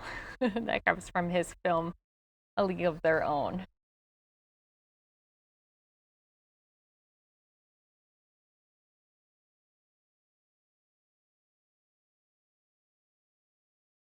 So you can see there that the couple had posted. I mean, they look good to me. And obviously, when you're sick, not feeling well, you're not wearing any makeup. And I think you look so good for not wearing any makeup. I don't think I would even look that good being healthy right now if I took a picture with no makeup. But because him and his wife have been infected with coronavirus, it has drawn attention to the increased risk of diabetes that you may face from COVID-19. Because Tom Hanks, I don't know if you guys know this, but he does have diabetes. And so this is drawing kind of attention on a whole new thing. Officials with the Centers for Disease Control and Prevention says diabetes can fluctuations in blood glucose levels and possibly complications that can make it harder to treat a viral infection. So doctors also say the virus may thrive in an environment of elevated blood glucose. So they say if diabetes type 2 compromises the immune system and makes it more difficult for the body to fight the virus. So all of this can result in a longer recovery period when a person with type 2 diabetes becomes infected with the virus. So if you are one of those people who has type 2 diabetes or knows someone who has type 2 diabetes, just something to be a little bit more aware of here as we all handle this virus outbreak across the U.S. Hey, we are still a little tiny bit in the green here with our Dow. We'll keep our eyes on this. As I mentioned, President Donald Trump did tweet out here this morning that he is going to be speaking at 3 p.m. Eastern time. And so he's going to have a conference on coronavirus. Let me just show you his tweet that he sent out earlier today. Oop, there you go. So Donald Trump tweeting right there, "I will be having a news conference today at 3 p.m. The White House topic, coronavirus." So we will be streaming that right here on our News Now stream. That, for those of you, 3 p.m. Eastern time is noon Arizona time or Pacific time. So that will be happening right here on our News Now stream. I don't see any live pressers coming up here from our health officials from across the country. Earlier, Mnuchin did speak a little bit about just our economy, what everyone is going to be doing. So let's just take a listen into that while we're waiting for more updates to come in here across our country. The Republican leadership in the House and the Senate. I got off the phone both Kevin McCarthy and Mitch McConnell this morning. We've taken comments from them, and yes, we will have support. Mr. Secretary, can you address concerns about supply chain right now? Obviously, you see the pictures of people flooding stores across the country, buying up all types of things in bulk right now. There are concerns that those chains could be interrupted, given interruptions we've seen at workplaces right now. Well, let me comment. There's area of the economies that have been hurt very hard immediately. There's area of the economies, this is the best thing this ever has occurred. So as you said, people are shopping. From the data I have from the credit card companies, what we've seen is, although travel spending is way down, spending on supplies, food, medical, pharmacy has almost offset that in the short term. And again, any supply chain issues, the task force is focused on and will be dealing with. Don't see that as a major problem at the moment. I think, as you know, people were concerned about China. China's opened back up. What's your message for Americans, particularly Americans close to retirement, who are looking at their 401ks this morning and are worried about what? My comment is don't stare at the screen, okay? It'll be higher a year from now, as I said. People who weathered the crash in 1987, people who weathered the financial crisis. For long-term investors, the U.S. is the best place to invest in the world. And again, I can't predict where the market is on a daily basis. People should be less concerned about going up and down. The president tweeted about the payroll tax cut. Yes. We talked about that before. Do you think it's possible? The president, let me be clear, the president's very interested in the payroll tax cut because it's a giant stimulus. We're working with Congress on that. If Congress wants to do the stimulus in a different format, we'll consider that. But the president wants to put money in the economy for hardworking Americans who are impacted by this. Could it end up as a bargaining chip over on the Senate side? Again, I don't want to say anything's a bargaining chip. The president's very interested in putting money into the economy, and we're going to do that. Mr. Secretary, is tariff relief for China on the table as part of General tariff relief is not on the table. Ambassador Lighthizer and I have spoken. If there are specific companies, particularly small businesses, that are impacted by this, I'm sure he'll consider that and he'll take those to the president. Mr. Secretary, interest rates need to met with the CEOs. I have, yes. Can you say what they are asking for, or what I think it would, again, I think it would be inappropriate for me to comment publicly on the specifics of what they would need or the negotiations. What I would say is that after 9/11, this was an issue. The government dealt with it.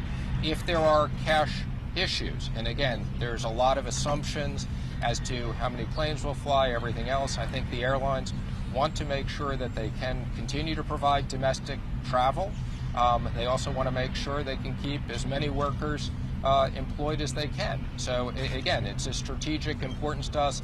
As I just commented on, if I weren't so busy working, I would be going home to Los Angeles, and I'd be perfectly comfortable getting on a commercial plane this weekend.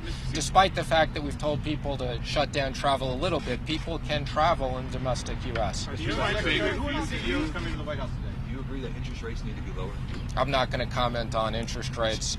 What I would comment is interest rates have come down a lot. Okay, the Fed has injected a lot of liquidity. We had a 30-year bond auction yesterday. We had more demand for that 30-year bond auction than we've had before. As people have commented, the market has moved, whether it's homeowners getting mortgages, whether it's companies borrowing. I mean, these are the lowest rates we've seen, and that's going to be a huge boom to the economy. Let me also comment, lower oil prices do hurt the energy sector, but for the average American, gas prices are going to be way down, and this is going to be for the airlines industry again. They'll be able to offer cheaper fares because of lower energy Mr. prices. Secretary, on the energy sector, though, as the gas prices go down, as oil prices go down, it's really hurting the shale producers. Absolutely, and we're looking at that. Those shale producers are the reason why we are now the #1 producer of energy in the world. So, are we risking our position there by these prices going down? Well, I think, the energy issue has nothing to do with the coronavirus. This has to do with kind of what's going on with OPEC and Russia. I can tell you I have been in conversations with the Saudis directly. The president has been in conversations. I saw the Russian ambassador the other day on other issues, and we talked about the energy. So I can assure you the president understands there's a big part of the U.S. economy that is impacted by lower oil prices, and we're on top of that. Let me take the last question. Who are the CEOs who are coming today? The White House says the president's going to be meeting with industry executives. Which industry executives? I'm going to let the White House comment on that. Are the airlines, just because you brought them up, and I asked this to the president the other day, I know you heard the question, is it the position of the administration that the airlines are simply just too big to fail? I'm not commenting on whether they're too big to fail or they're not too big to fail. What I am commenting on is the airline industry is obviously very important. There are lots of other industries that are impacted, but it's obvious that this is a big impact. I think the good news is the U.S. airline industry is in very good shape. It's very efficient, and there's a short-term liquidity issue that we'll have to deal with. So this isn't a question of too big to fail or not too big to fail. It's a question of if there's short-term liquidity issues that impact lots of workers, we're going to be working with Congress on that. Thank you. Thank you. Thank you, Secretary. Thank you, guys. Dow is up 1,200.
Oh no, you guys, sad news. We are waiting on a press conference coming out of Idaho, and that was one of those 3 states who hadn't had a case of coronavirus.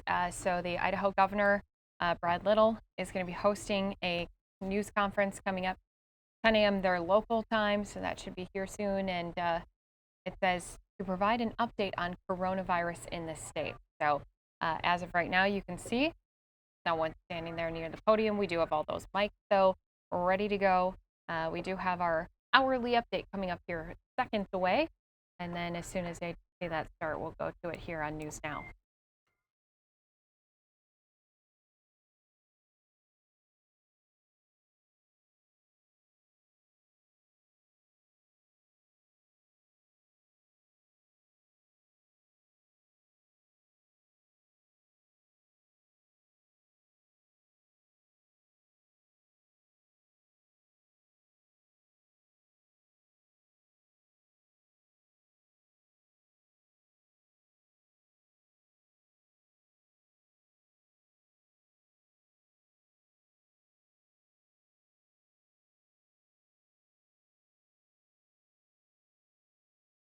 All right, guys, so it is 9 a.m. here Arizona time, and it is time for our hourly coronavirus update. We do have numbers continuing to pour in here across the U.S. As you can see, we do have those top states with the most cases listed here before you.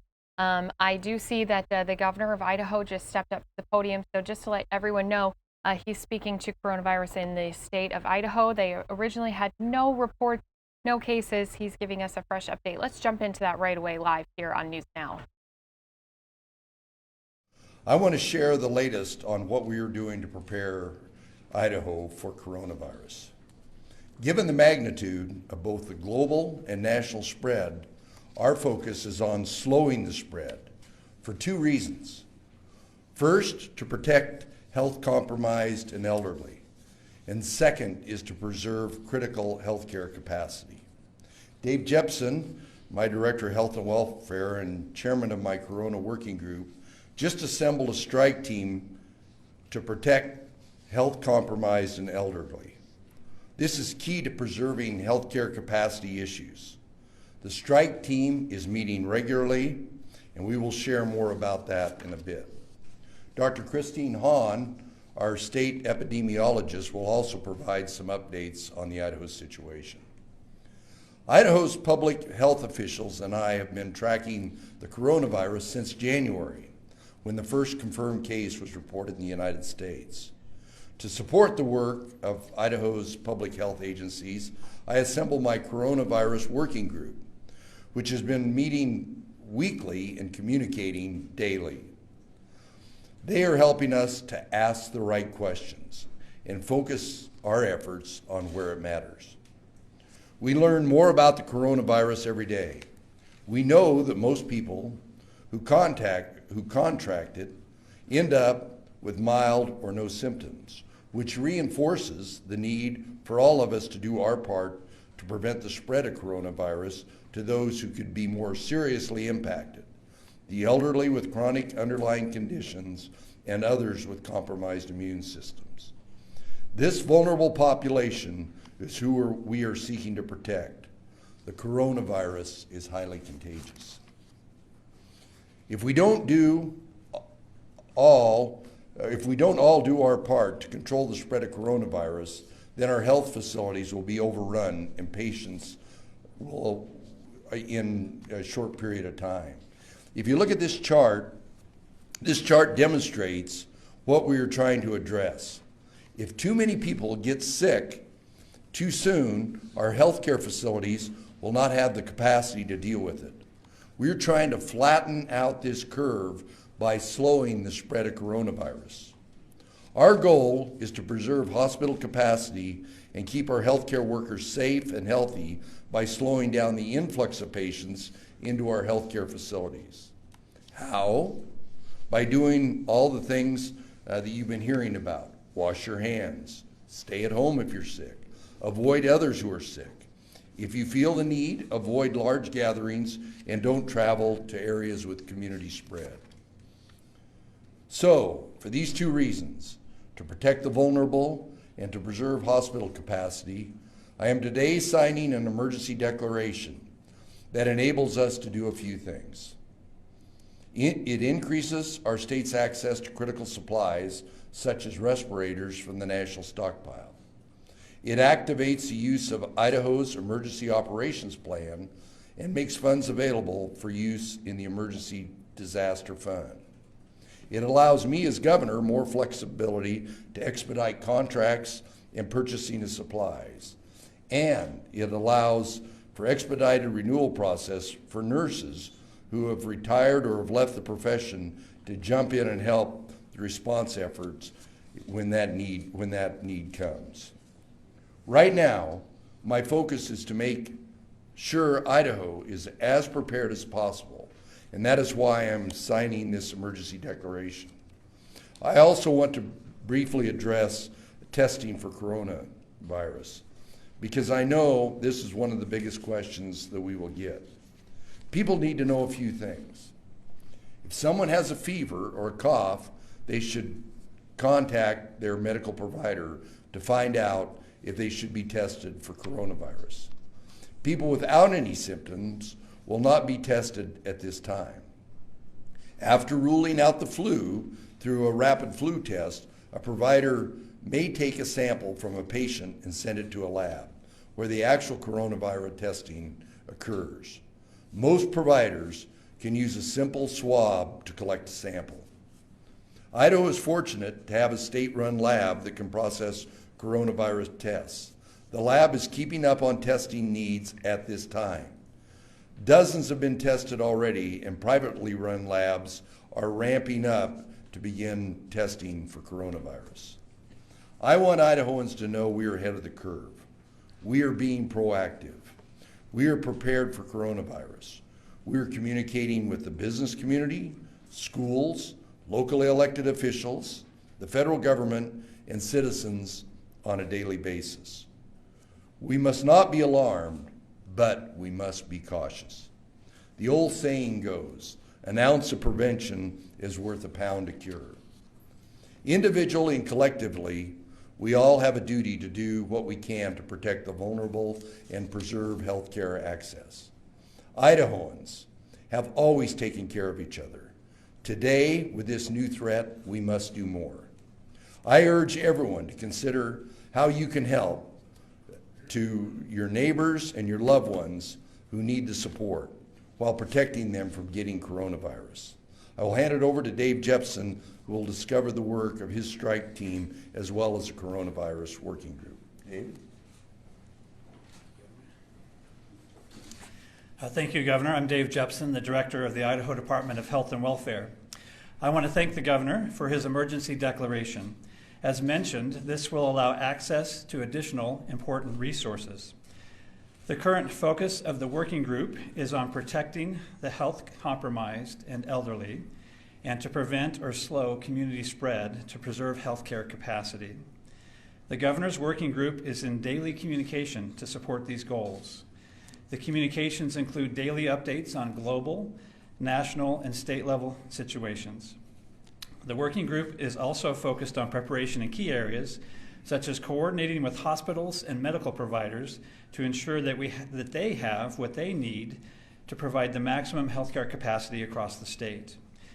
We've been working with federal partners to free up personal protective equipment, that's masks and gowns and gloves, for healthcare professionals across the state, as well as critical medical equipment, such as ventilators.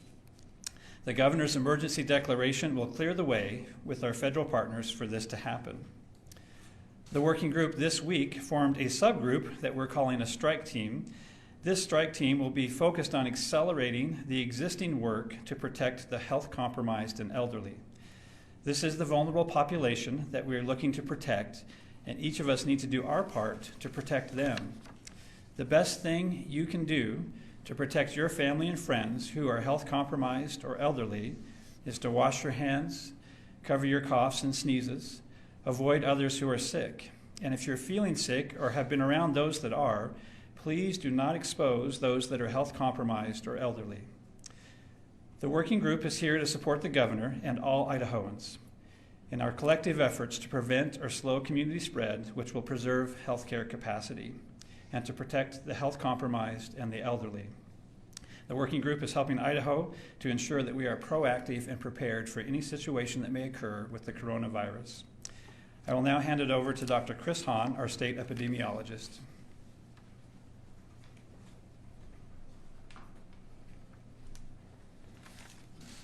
Good morning. As you heard from the Governor, we do not have any known cases of coronavirus in Idaho at this time. And I emphasize that point again because we are getting a lot of questions and concerns that and rumors that there are positives that we are not revealing. We absolutely are committed at all levels to immediately report to the public as soon as we have our first positive case. Again, we get test results coming in every day, so it could be later today. We don't know, but we are continuing to test. We've now tested over 100 patients, I should say, not samples, 100 patients through our state public health laboratory. But what we really need, as the Governor alluded to, is the testing from the commercial sector to start ramping up. We started yesterday. We got our first results from private laboratories that we have mentioned before. They electronically report to us. That's great news. So we know the system's working. We're getting those results. They were all negative, which is also great news. But that is going to certainly increase greatly in the coming days. Our state lab has also adopted a more rapid process and added a second lab machine that they can now do under FDA agreement. That they're doing that as quickly as the FDA moves things forward. They are adapting these new technologies. Our state lab, though, as I mentioned, is somewhat limited, and we have had to prioritize the people who are seriously ill or who have very high chance of being positive, for example, recent return from a country with high disease rates. So we know we can't answer the entire need for Idaho, and we really need the private labs sector to increase the amount of testing that they're doing. So we will continue to work on this issue. Also, we need to do more, I think, to let people know where they can go to get tested. We get a lot of questions about that, and we are working to make sure, and we've been in communication even as late as this morning, communication with providers around the state, doctors from the various hospitals about how can we make sure people know where to go to get their test. It's not just a matter of having the lab test available, but where people know where they can go. And you may have heard this morning from the federal level, there's a growing emphasis from Dr. Fauci at the National Institutes of Health and others that they recognize there are some federal solutions that will help as well that we are going to look for their help. Secondly, and lastly, I just want to mention we understand with all the events being canceled around the country and in Idaho that people are looking to public health for guidance about that.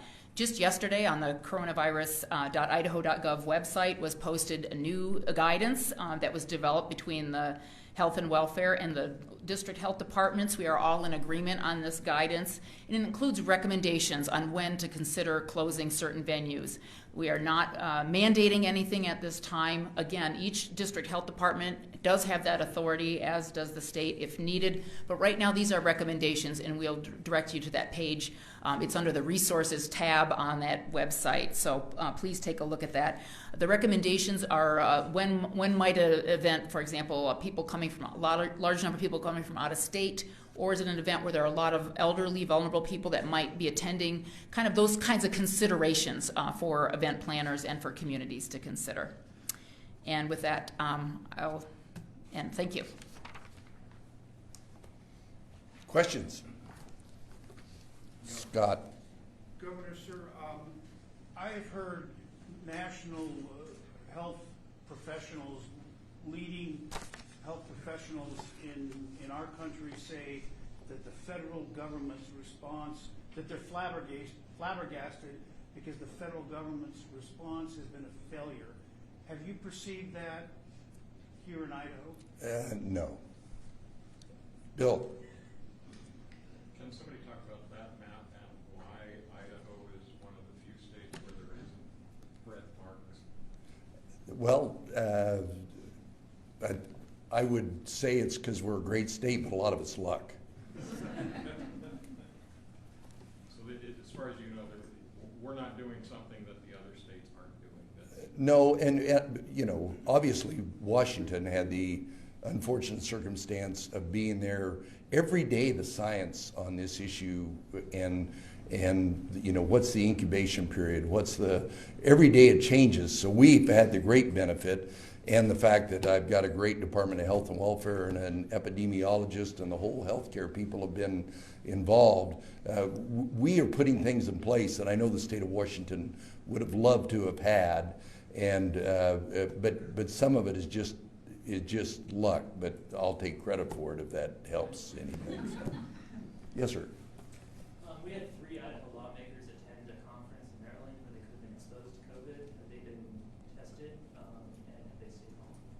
I don't believe they've been tested, but what I do know is we did talk to Maryland about the person that was at this conference and where they were, and I think in the conversations that took place, they were far enough away from them, but they were, you know, we asked them, we communicated with them as soon as we found out about them to be sure they self-assessed and sure they watch for any symptoms.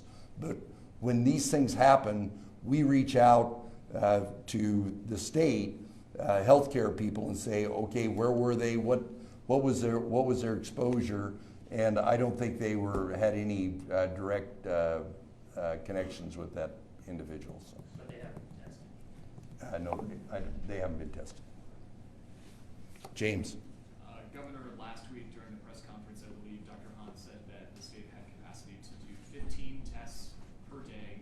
A group of more than 20 national health officials from Harvard, top schools, top medical organizations as well say that 13% of cases are confirmed right now of coronavirus nationwide due to lack of testing. You said that the state is meeting testing needs, and those seem really incongruent. How can you say that the state is meeting testing needs when we only have 800 to 1,000 test kits and reagents available right now? Well, Christine, do you want to talk about that?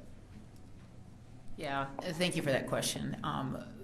To be clear, first of all, testing capacity has increased. I mentioned the new procedures and the new lab equipment that's being used. So I think yesterday we did 30 to 40. I don't have the exact number, but we have increased our testing. But I acknowledge, and I did acknowledge earlier, that it is not enough. We need private laboratories to jump in. We now have received results from 3 as of yesterday, so it's a rapidly changing thing. We acknowledge we should be testing more Idahoans. I think what the governor and I were referring to earlier is that our state lab has been able to test everything that's come to it. We have not had to put samples on backlog. That said, though, the message to the providers has been, hey, we have limited, capacity, so don't swamp us, don't overwhelm us. So they've been sending us the sickest and the ones that they thought were highest at risk. So they know that the testing capacity has been somewhat limited, but that is changing as of Friday. Last Friday was the first day we had LabCorp come on board.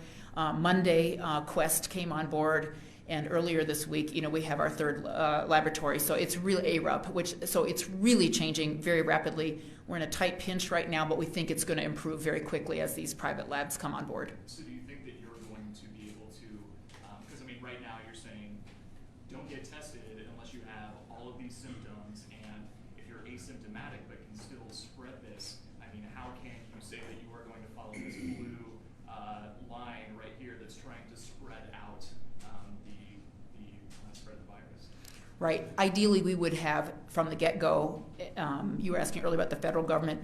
CDC did have a challenge with the testing rollout. There's no question about that. I think that is a problem. But we would like to do more testing. Right now, we have to focus on the sickest, and so we're asking those that aren't the sickest, who are maybe completely asymptomatic or who have a mild illness, that maybe they're not the highest priority. But again, that should change, and we hope it changes very soon.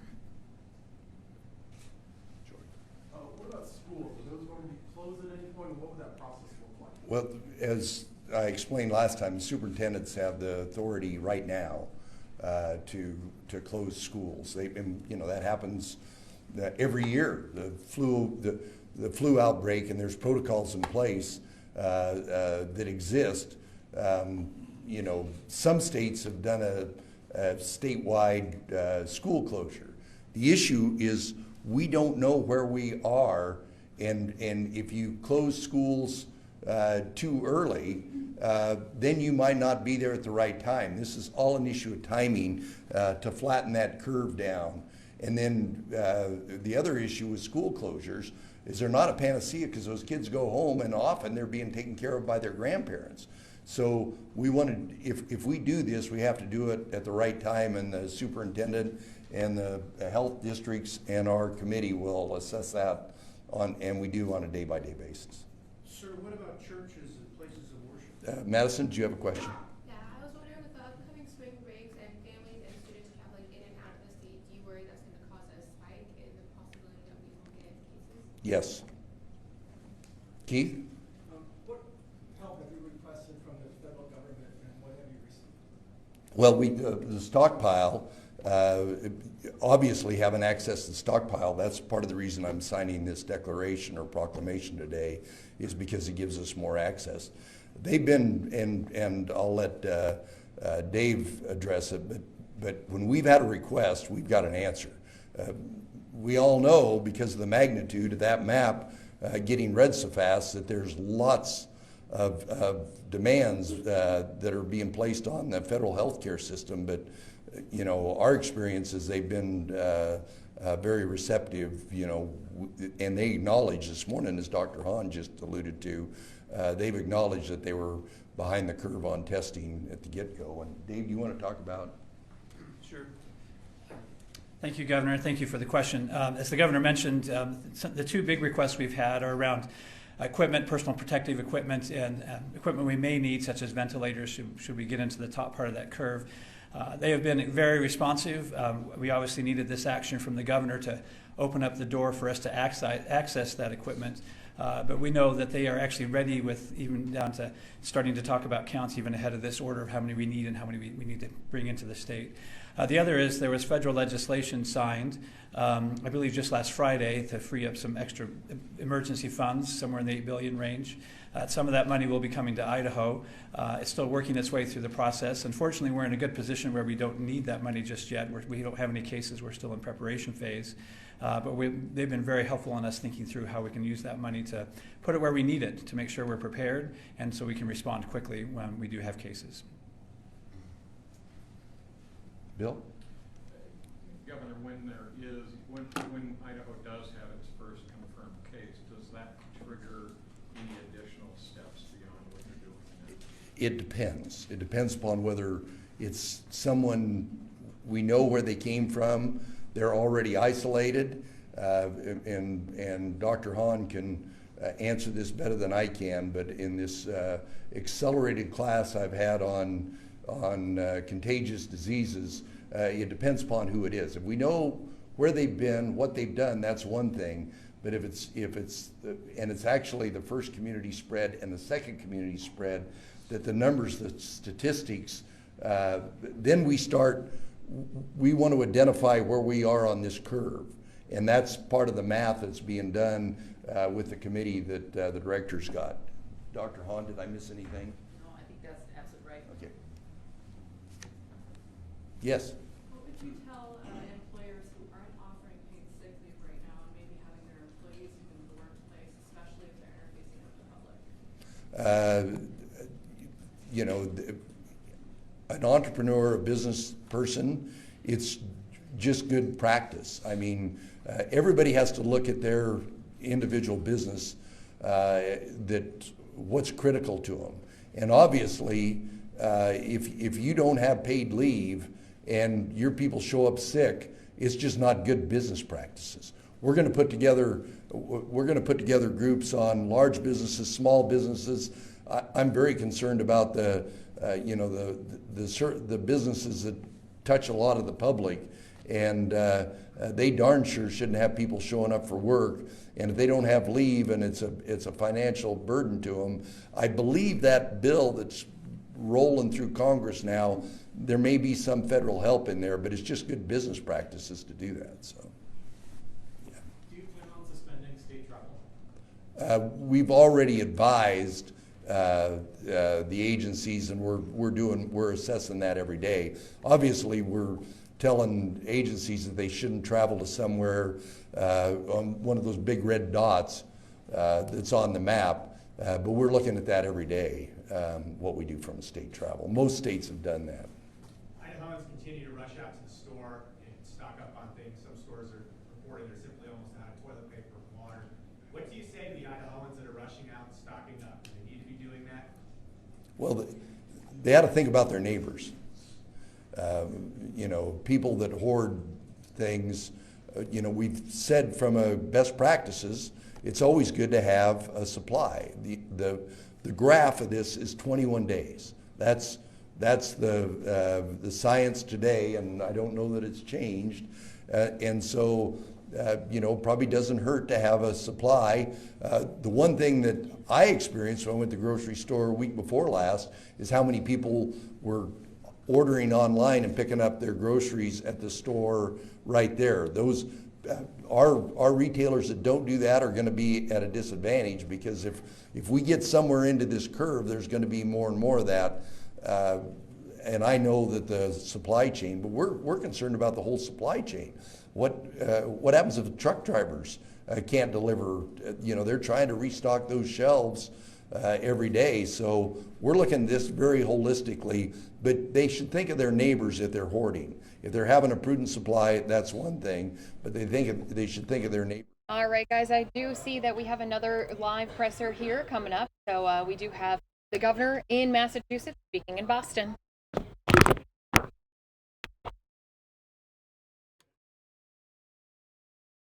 Break and the impact of concerns over the spread is already being felt by everyone.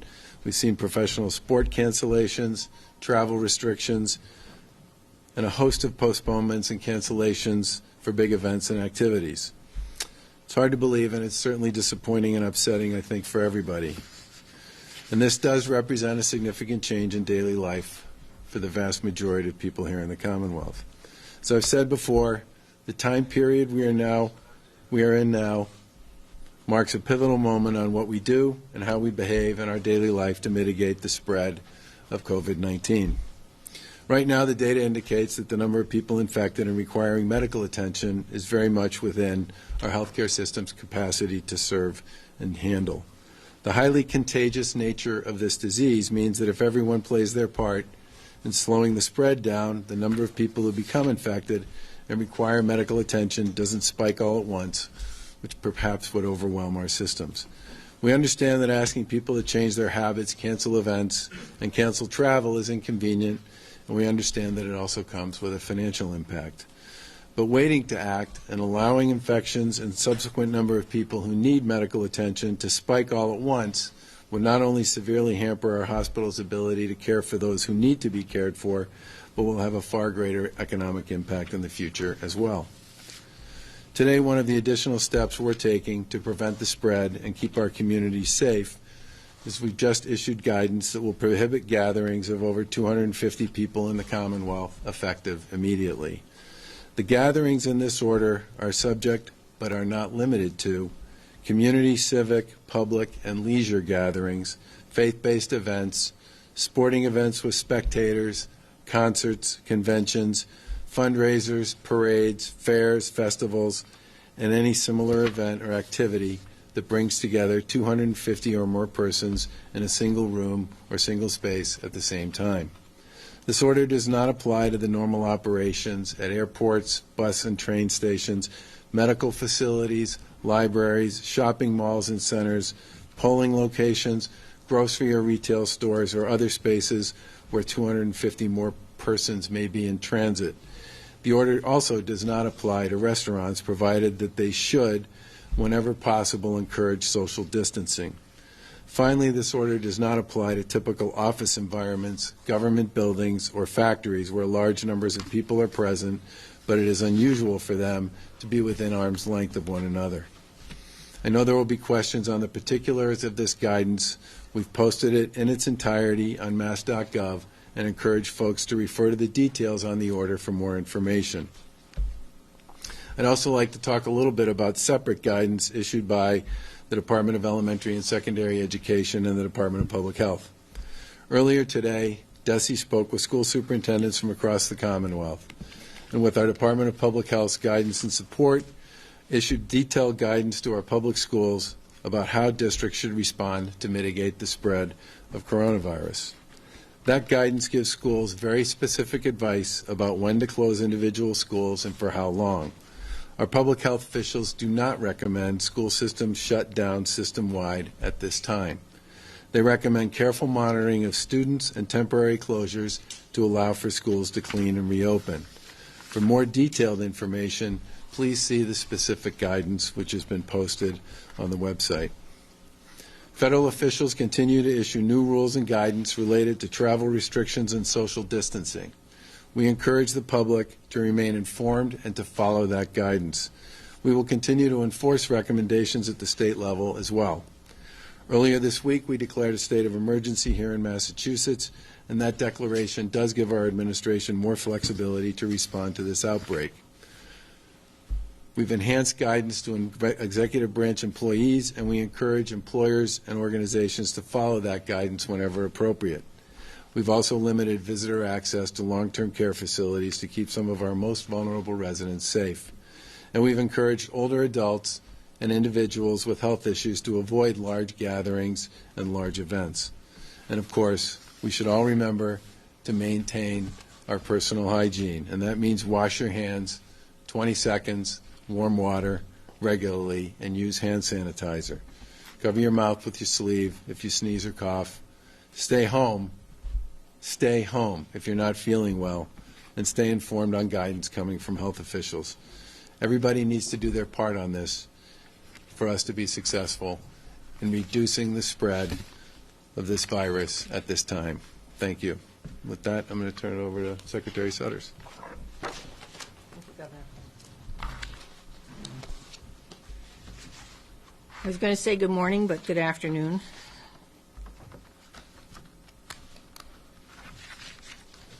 As the governor said, Massachusetts continues to receive CDC test kits and uses the kits consistent with the CDC guidelines to identify positive cases of COVID-19 as quickly as possible.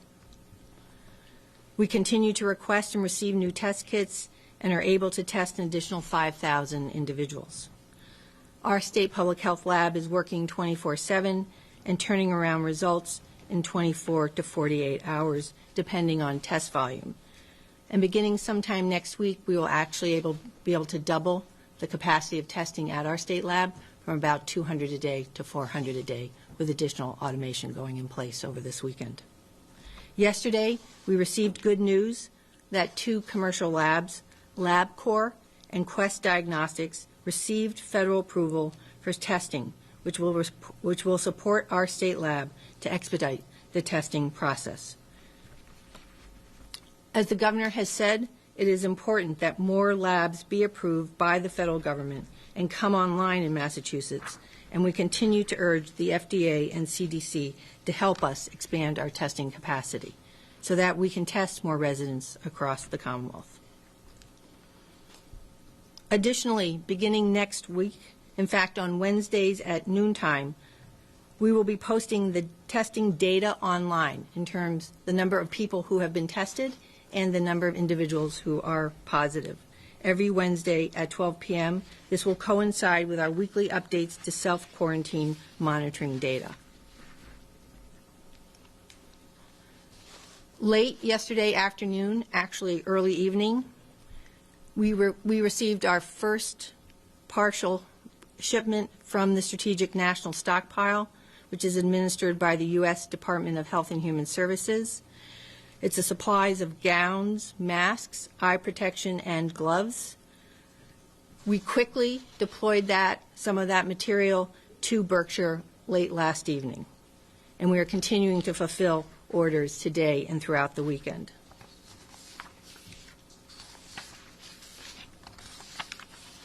As the governor mentioned, I just want to reiterate, if you go on to the mass.gov DPH COVID-19, you will see specific guidances for all of our long-term care facilities.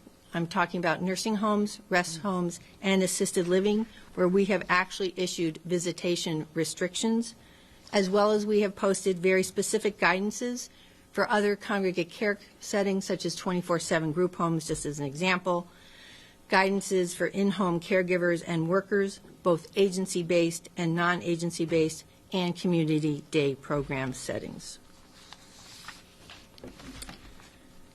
And finally, at this moment, I am pleased to announce that our 211 line is officially up and running in English, Spanish, and other languages. And we would encourage the public to call 211, and they will get an automated menu of options, behavioral health, other options, and specifically coronavirus. Callers press 26 for coronavirus. The call taker answers in English. If another language is needed, the operator connects to one of 150 languages and dialects, pulling in a translator. Operators have been given very brief scripts and will provide answers using DPH website as a source of truth.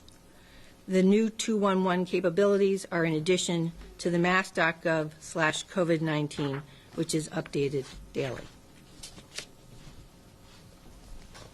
Questions? Earlier this week, we talked about LabCorp and Quest Diagnostics getting approval.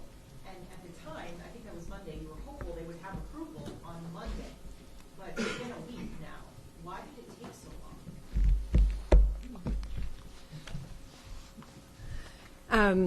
It requires federal approval. Their information had gone into the federal approval for to be approved, and it was approved yesterday. So you know, the governor has been very clear. We've been very proactive with both our congressional delegation and with others who've been terrific in helping advocate with the federal government for expedited approval of our requests. How many tests have been conducted so far? Do you have undiagnosed cases? Do you have a projection? Some governors are saying 100,000 cases of undiagnosed. Do you have any sort of number based on how many we have presumptive positive? Is there some sort of working scenario of how many projected cases we may have? So, well, I don't have a specific number. As we have said, starting next Wednesday, we will post the number of individuals who are tested in Massachusetts. And obviously every day we put out, you know, the presumptive positives. And yes, we are engaged in sort of scenario planning at this time for what may come in Massachusetts, but we're really just doing the scenario planning now. Thank you. I'm sorry. Governor. For the test, why are public health officials not recommending schools be closed right now? A lot of people are asking about that. I should probably let the Secretary respond to this, but we spent a lot of time with the public health folks talking about this, and the basic conclusion from that conversation was people should be making that decision based on the facts associated with their school. In other words, if you have a parent who has tested positive and they have kids in your school, they make recommendations with respect to that. If you have a child in the school that's tested positive, they have recommendations with respect to that. If you have a parent in more than one school who's been tested positive, they make recommendations with respect to that. But their overarching recommendation from a public health point of view is just shutting schools down completely does not appear to be the appropriate thing to do at this time. Governor, can I ask you, do you have the power, is that within your purview to shut down schools? Could you decide if that's warranted? Under the executive order, we have pretty broad authority, but we would need a clear rationale to do such a thing. And at this point in time, the Department of Public Health is recommending what I would describe as a surgical and fact-based approach in a particular district and a particular school to make a decision with respect to how to handle school closings, not to just do a blanket across-the-board decision. How many tests percentages and town administrators? Pardon me? Why is it so important for you to keep schools open and not make a blanket decision? Because the recommendation I'm getting from the folks at the Department of Public Health is that that would not be in the best interests of the Commonwealth or the kids or the schools from a public health point of view.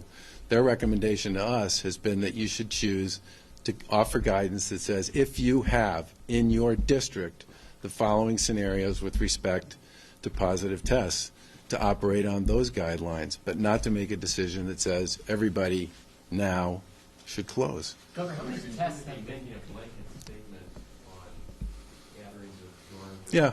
So why is one okay and one the other one? Well, keep in mind that when we talk about gatherings, right, we name the kinds of gatherings we're talking about. Large events, lots of people, many cases seated right next to each other like this, standing in line to get in, crowded in line to get out, all the same. Yes, could be a wedding, could be a lot of different things. But I think that's based on guidance we got from the CDC. I mean, that came from the CDC guidelines and the CDC recommendations. They're not recommending all schools be closed. Governor, how many tests have been done to this point? I think we'll have an answer for that on Wednesday, right? You don't know now? You can't provide it now? Well, keep in mind that there's a constant ongoing process associated with testing. The reason we talked about whether to release something once a week or release something every day is that number, while it's in process during the course of a day, would not necessarily be an accurate number, and that we ought to tie it together to the same day that we issue the data around quarantining and do it once a week. If there's a testing shortage, what should people do right now if they think that they have it? They say they're going to ERs, the doctors can't give it to them. What should people do if they think that they have it? So let me answer Matt's first, his question. So as of yesterday, in looking at, so yesterday's data was about 16 states post data in terms of how many tests have been run, and the other 16 don't. So this is yesterday's information. And in looking at those states, we have made a decision that we should, starting once a week, so every Wednesday, starting next Wednesday at noontime, we will have the capacity to post the number of tests that have actually been completed and the number of tests that have been negative. And as you know, every day we'll put up the presumptive positive tests. So to answer your question, can you just repeat it, please? Yeah, people say they're going to ERs, they can't get the test, even though the doctors say, I'd love to give you one, but I don't have one. So what do you tell people who think that they have this right now? What should they do? So when a person feels that they have symptoms, as you know, we have said first call your primary care doc. Go, and if you have a primary care doctor, see your primary care doctor. They walk through a series of scenarios with you, and if you need to be tested, they have conversations back and forth with our epi line, and if there's agreement, they were tested and it comes in. That is actually. So if you have a specific example. Yeah, it's all over social media. People say they're going to ERs and there aren't tests, even though the Massachusetts Nurses Association is saying they don't have enough testing. So we have testing right now for 5,000. We are testing 200 a day. Next week we will have the capacity at our state lab alone to test another 400. How many people have tested negative? How many results have come back? Right, as I said, we will start posting that next Wednesday. Secretary, We will the total number of individuals tested. Yes, and then you obviously have the number. But why aren't you sharing it? Why don't just tell us what it is? So we're actually putting that together right now so that we can start posting next Wednesday. All of the data in one place on Wednesdays at noontime. But why not just tell us what it is today and then start it on Wednesday going forward? Like I said, we will start posting this next Wednesday at noontime. Do you think 400 tests a day will give us an accurate picture of how widespread this virus is in Massachusetts? So what we need is additional labs to come in place. There is no question, in addition to our state lab, we need other capacity in our state to do testing, which is why the governor has been so public with the federal government to have more labs come in place, such as MGH and others who are really very close to being approved by the federal government. We do, so we keep in mind on that one, that's part of the reason why it's so important that Quest and LabCorp late, relative to when we would have liked to have seen them get in the business, are now going to be able to do it. That will make a big difference with respect to how many can actually get processed a The day. FDA gave New York. Distance learning and working, will the state be able to handle that? Have you worked with any of the Wi-Fi people, the people who provide Wi-Fi? I mean, all these schools, all these workplaces are going to rely on this starting next week, and how do we make sure that the system works? Well, for the schools, I'm not sure I understand your question. Can our technology handle everybody going online like this?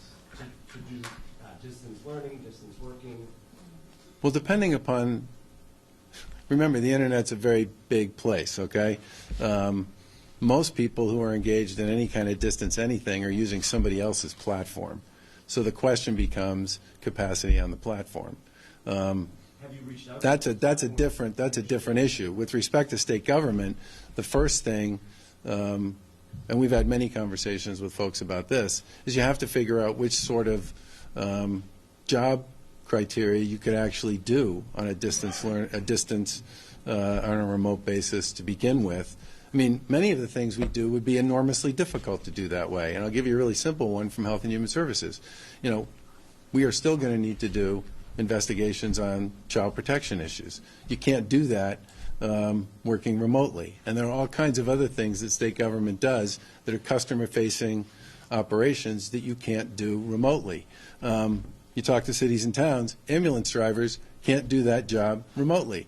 Police officers can't do that job remotely. Firefighters can't do that job remotely. I mean, there's a lot of work that government does that is much harder to put into a remote work environment than a lot of the stuff that goes on in the traditional private sector. That's fine.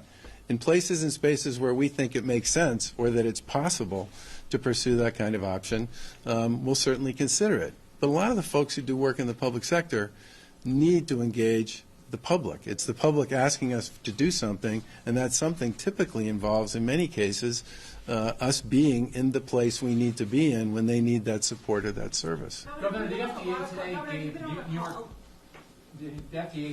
New York the ability for private labs there to go ahead with testing without prior FDA approval, what the state health department there in New York will be seeing it.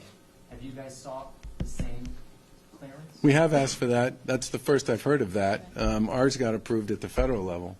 That's a new policy. Yeah, that's a new policy. In fact, just a little history here. Washington started doing this without getting FDA approval, and they got shut down. So that's a very new decision from the federal government. Are you the federal government putting states in a tough position right now with its delayed response?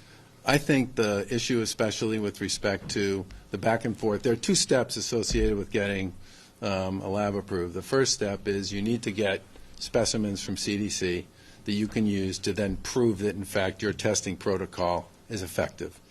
You then take that and give it to the FDA, and then the FDA responds back to you and says, you are now approved to process labs.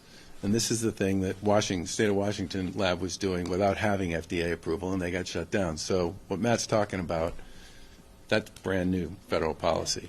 So with respect to that, our issue all along has been move the process, because we have people like Mass General and Beth Israel and the Brigham who obviously are institutions that have the capability to do this.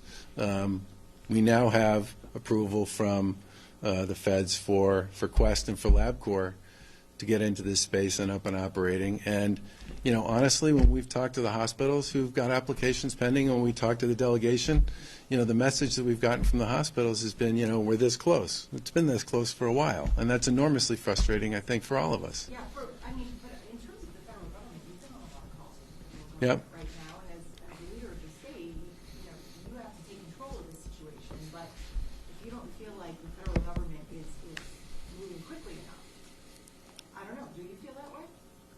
On this stuff, I've made pretty clear I don't think the feds are moving quickly enough. But the idea that I would put our entire testing regimen or our healthcare delivery system at risk by literally violating federal law, I'm not going there, if that's the question you're asking me.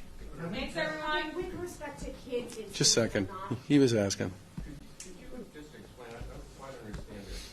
You have people that labs that are processing the tests, and then you have the question of the tests, which seem hard to get. Why are the tests so hard to get? Well, keep in mind that that's another target that's been moving at the federal level. The federal standard with respect to what meets the qualifications to get the test has been changing, and they've been loosening the guidelines up over the course of the last few days. And I fully expect that combined with some of the stuff around additional testing capacity will mean that there will be a lot more testing. But remember, you know, this is an important issue too. We have a very significant order in with respect to these kits that the Secretary spoke to. We currently have the capacity to do 5,000 tests, right? We have an order in for 5,000 people. Sorry, we have an order in to do far more than those 5,000. And one of the things we constantly are talking to the feds about is, are we going to be able to get on a regular basis, as those test supplies are used, additional tests so we can do more? That's another issue where we rely on the feds to actually be able to deliver on this. Governor, the cancellation of the Boston Marathon or the postponement until September, a sign of the times. That's 1 million people, sometimes out there standing around cheering on runners for 5, 6, 7, 8 hours, shoulder to shoulder, 5, 6 deep in many cases in a lot of the locations. It's exactly the type of event where you could imagine. And by the way, because it happens in the middle of April, nobody's wearing gloves and hats and overcoats either. That's exactly the kind of event that I think is an important example of why you wouldn't want to have an event like that now, because of the contagious nature of COVID-19. I think the decision, which was, you know, involved a lot of parties here, the BAA, the hosts, the sponsors, the host communities, the sponsors, City of Boston, sort of everybody, to try to come up with an answer with respect to what to do on this. I think the decision to try and find an alternative date as opposed to not running it at all was the right way to go. They eventually came and talked to us and said, do you think you folks could designate a date in September, the 14th, as Marathon Day in Massachusetts?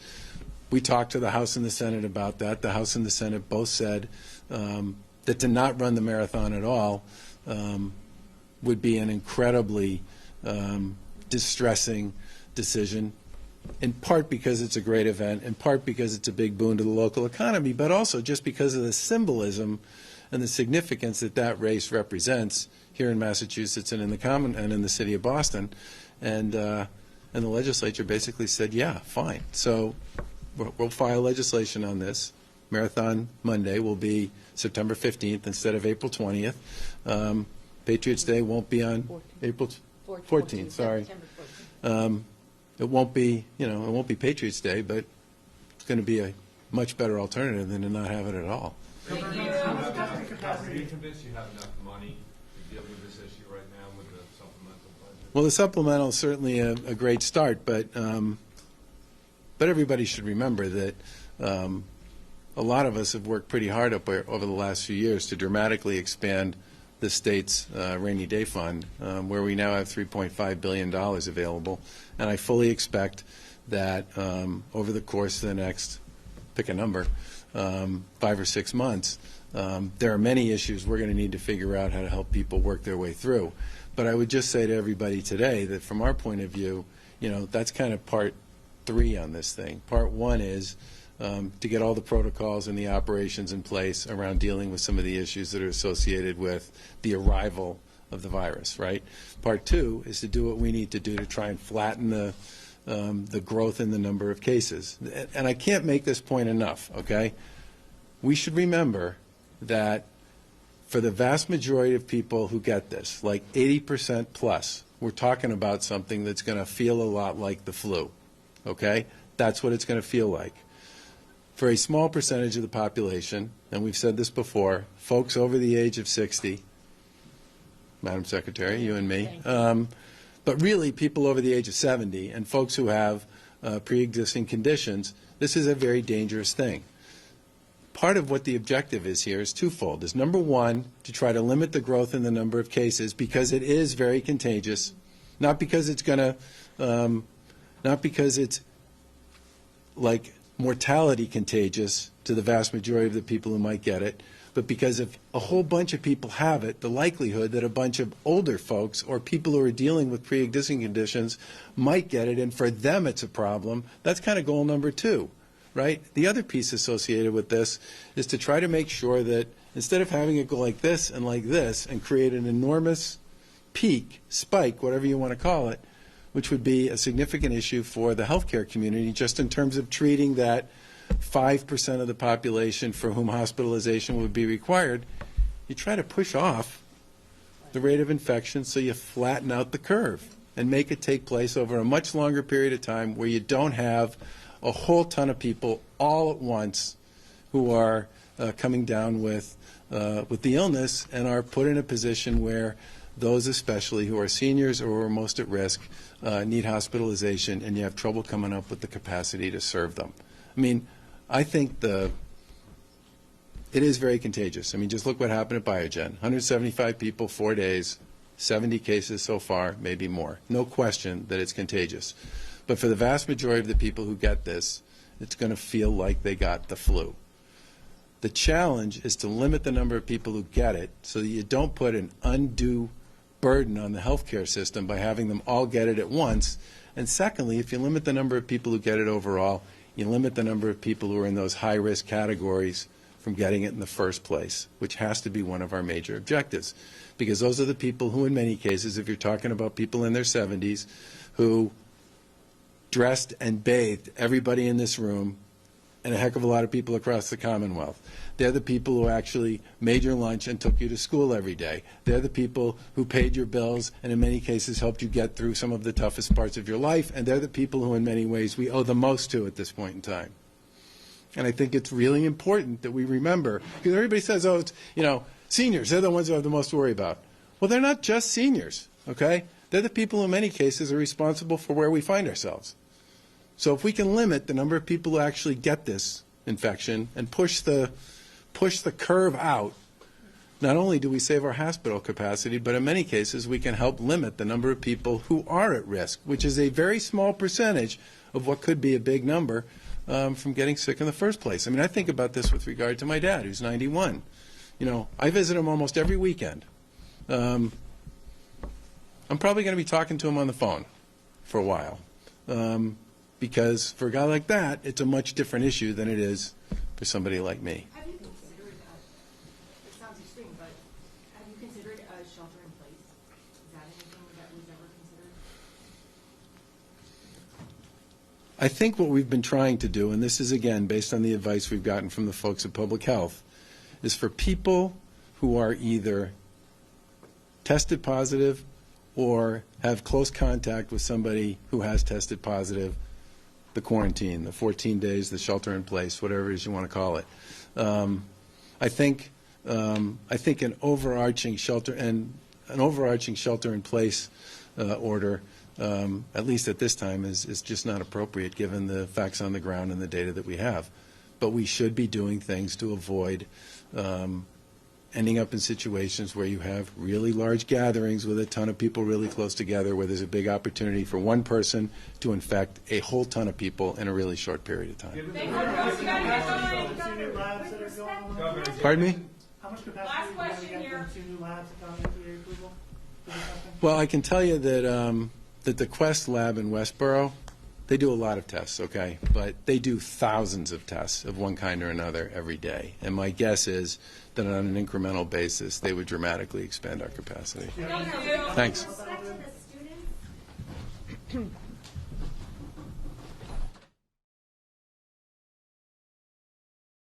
All right, guys, so just a reminder, we are waiting for President Trump later today. He's going to be speaking at 3 p.m. Eastern Time. That is noon here in Arizona or Pacific Time. And we will be having it right here on our News Now stream as soon as we see him. We just heard from Boston, obviously, earlier this morning. We played for you that the marathon is postponed until September, I believe they said 14th. So we continue to have updates coming in from across our country. Going to be starting our News Now show here in about 3 minutes on Fox 10 Extra. So if you are here locally with us, you can tune into that or stay on our News Now stream. We do appreciate you guys tuning in each and every single day. As I said, our show is going to get underway here in about 2.5 minutes. Then we'll have more coronavirus updates for you from across the country.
And good morning. Welcome here to News Now. We have up for you right away off the top here of our show the latest numbers coming from Arizona, as they did give an update about an hour ago here. And you can see we have tested a number of people here in the state. 143 have been tested.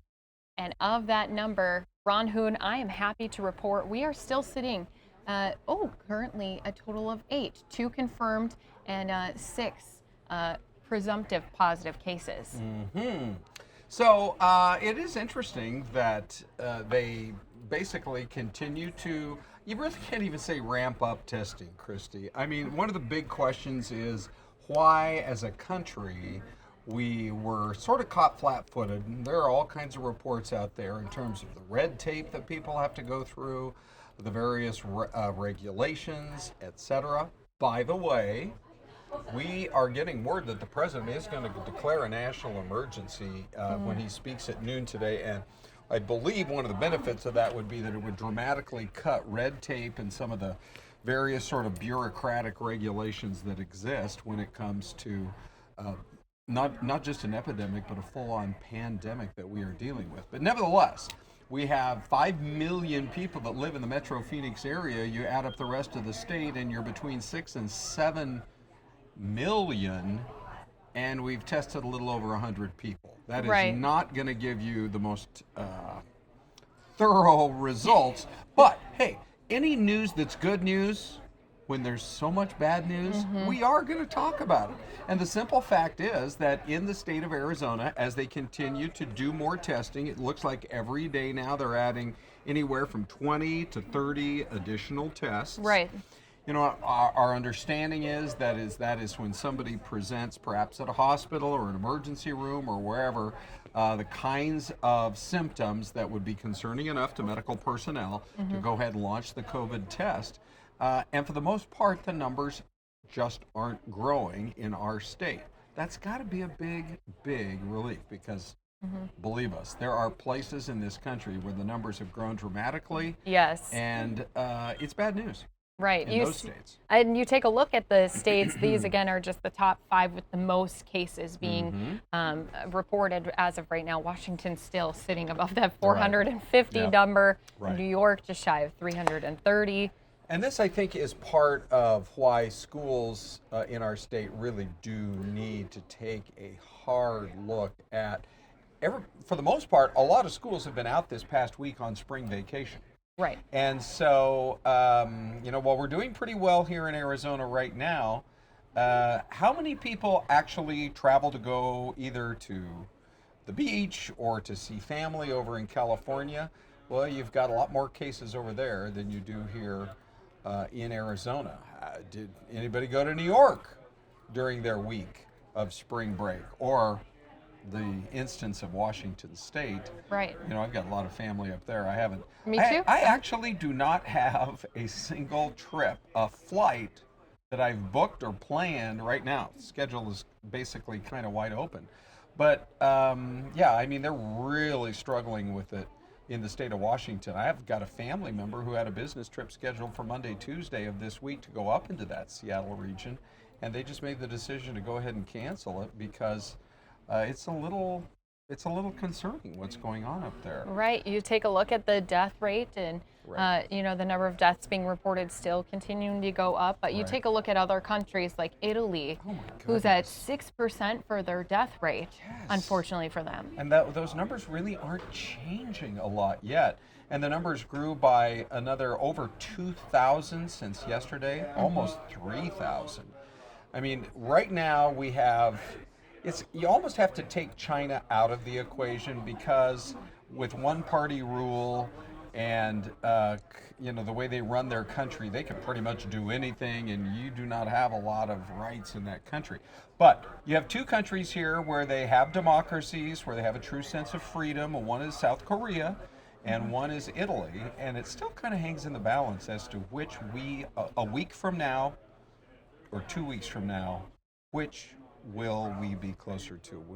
Will we be more like Italy, where we never got a handle on it and the cases just explode? Or will we be more like South Korea, where they, Christy, in a nation with a much smaller population than us, they're testing 10,000 people a day. When I was telling my husband that fact yesterday, I said, here we've only tested 11,000. Of course, that number's changed now, but Yep. I said, but a place like South Korea is doing 10,000 a day. I said, we definitely need to be doing something different. Yep. You mentioned the increase in Italy. This is some of those countries that have had those notable jumps just within one day. Yesterday, they were around that 12,500 mark. Now they're at 15,000. And Iran, they have complete state-controlled media over there, kind of the mullahs that run that nation. They can choose to be as transparent or as non-transparent. We just don't know about those numbers. I mean, that's what's being reported. But was it, I think it was the Washington Post that actually had a story today about more graves being dug in Iran to continue to bury the dead there.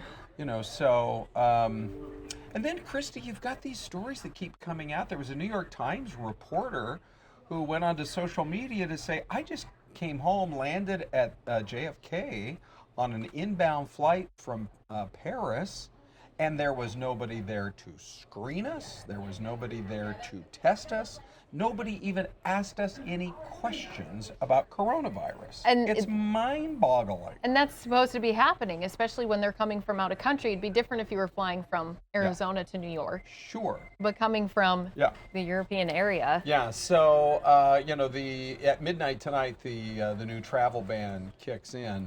But, I mean, we have so many cases here in the United States. Hopefully that will limit the potential damage, to the health of the nation and to the economy of the nation by putting this travel ban in effect. I mean, I've heard somebody who's no fan of the president, who's more on the liberal end of the spectrum, Bill de Blasio in New York, saying it actually probably is the right move to go ahead and do this travel ban. And then he continued on, although I do want to see some additional things being done. Right. And there is a headline out there today that the administration is fast tracking with a company out of a biotech type company out of Europe, out of Switzerland, to roll out some testing that they can actually get the results back in under 4 hours. Wow. Yes, and they can do thousands of them per day. So I do think they are they've been caught flat-footed. They are trying to get this rolled out. It would have been great if we had, if we were able to do 100,000 tests a day or 250,000 tests a day for a country as big as us, 315 million people. And the numbers are nothing like that. Now, people might say, well, why? Why is that such a big deal? Why? Why even bother? It looks like the numbers are relatively low. Well, the answer to that is you want to test as many people as you can because it is symptomless. In some people, you get a light enough case, you may not even know you have it, and therefore you're out there kind of spreading it around. The more people you can identify, the more you can then put into self-quarantine, and the more you're able to slow the spread.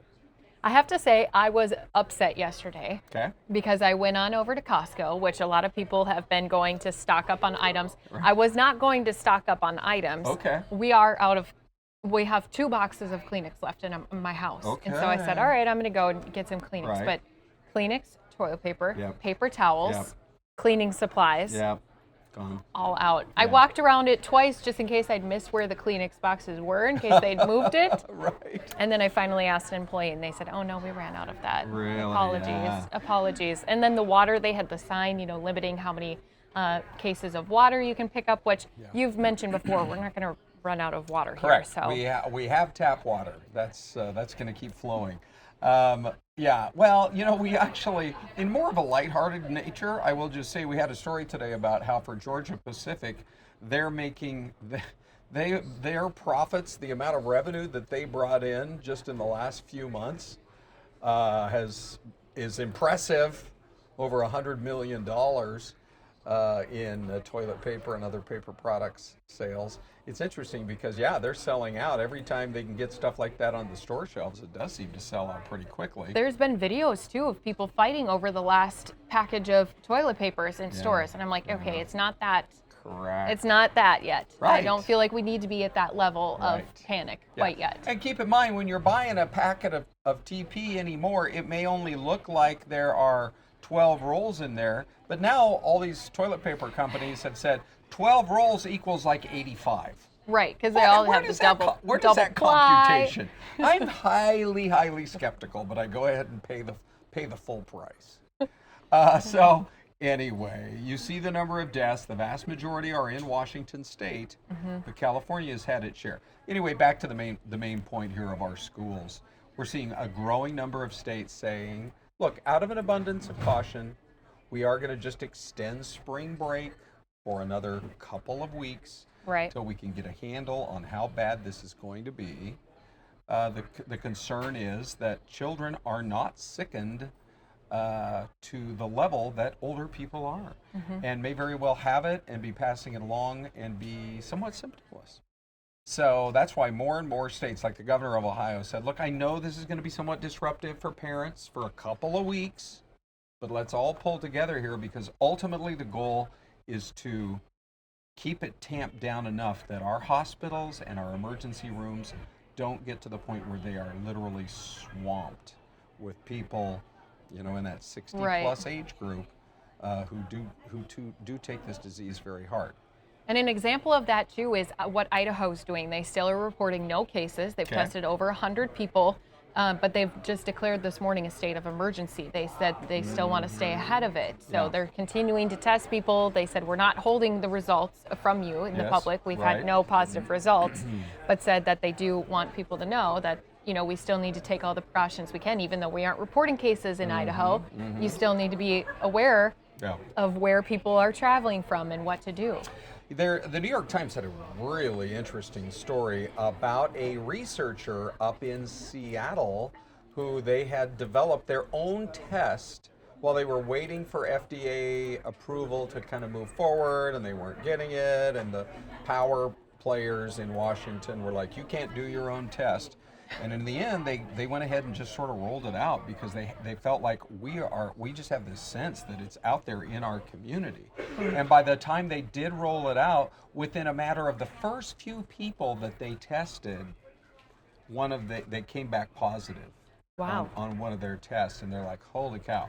I don't know if that's one of the first 5 or one of the first 50 or whatever, but they realized, hey, we've got a problem. And but they just constantly ran into a brick wall when it came to try and get the approval from the feds to move forward with their own testing. Meanwhile, at the same time, at the federal level, they just have had a really difficult time rolling out test kits. Yeah, and speaking of that, we're going to be showing you coming up on our show, New York just added their first drive-through testing in New Rochelle. We'll get to that, but we do have currently Colorado speaking about coronavirus cases in their state, so let's listen in live here on News Now.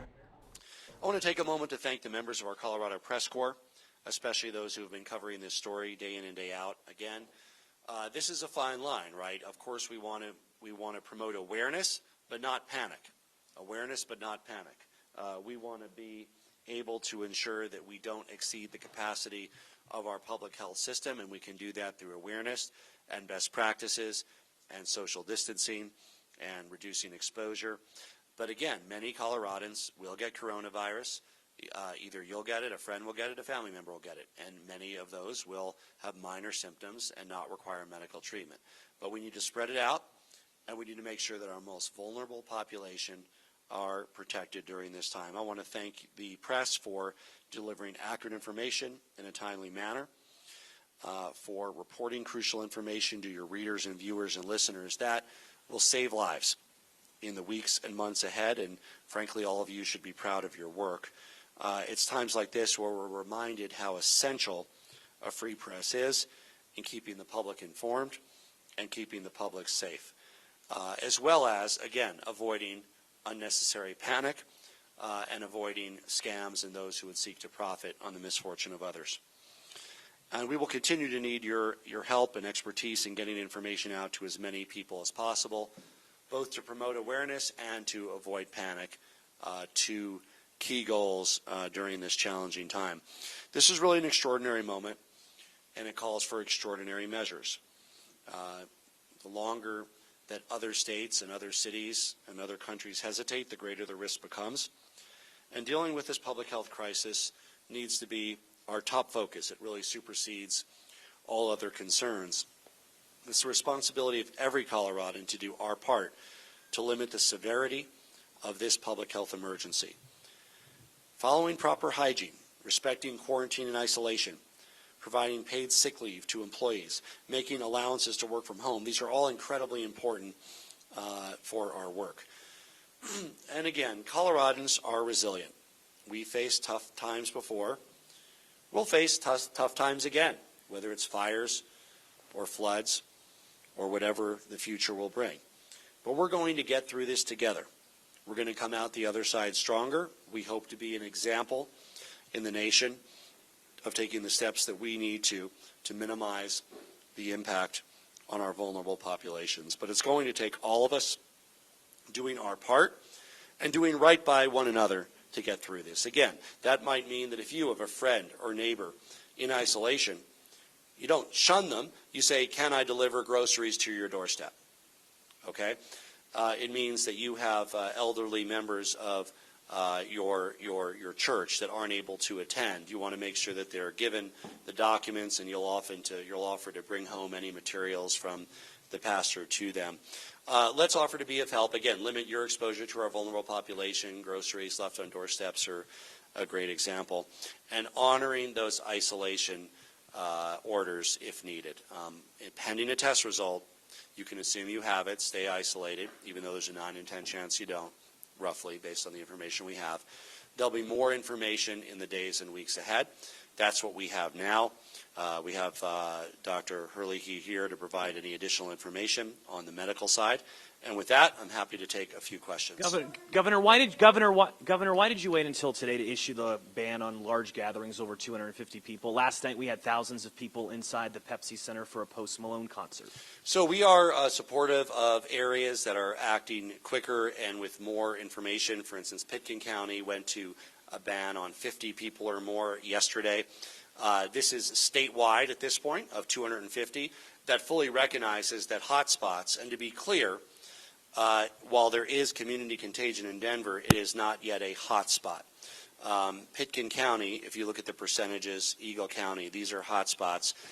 We support localized efforts that might go further than the state order, but we do think it's important to have a state baseline in place, and based on the data that we have, 250 is a reasonable cutoff point. That doesn't mean that won't change, but that is the current guidance statewide.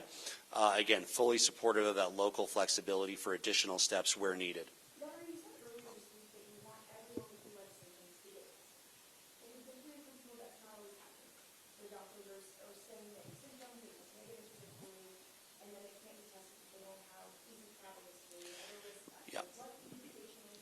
That was guidance before testing scaled. Now we have many private providers across the state, as well as the state facilities that are providing that testing. So that information was probably 4 or 5 days ago, where it was very difficult to get testing before LabCorp came online, before Quest came online.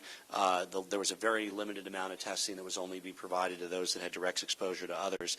Now we are recommending testing for anybody with flu-like symptoms. Again, in that context, also some patients. It doesn't mean you have to run out and get tested, but it means before making that decision about whether you can return to work when you feel better or whether you're going to remain isolated the full 14 days, you should get tested. What we want to avoid here is people who recover after 3 or 4 days not knowing whether they recovered from the coronavirus or a cold, and then return to work on that 4th or 5th day when they're likely to still be contagious. So I mentioned many of those providing testing today. The private sector is rapidly scaling up. I'm looking for that again, and I'll repeat it in just a moment as I answer Mary Ann's question. Mary Ann? Yeah, do you have any sense from the Department of Regulatory Agencies how many pending applications they may have from doctors, nurses, and other medical professionals that can help ramp up our healthcare? So this has just been announced today. I'm encouraging those who now live here or who are here for an extended period and are licensed in other states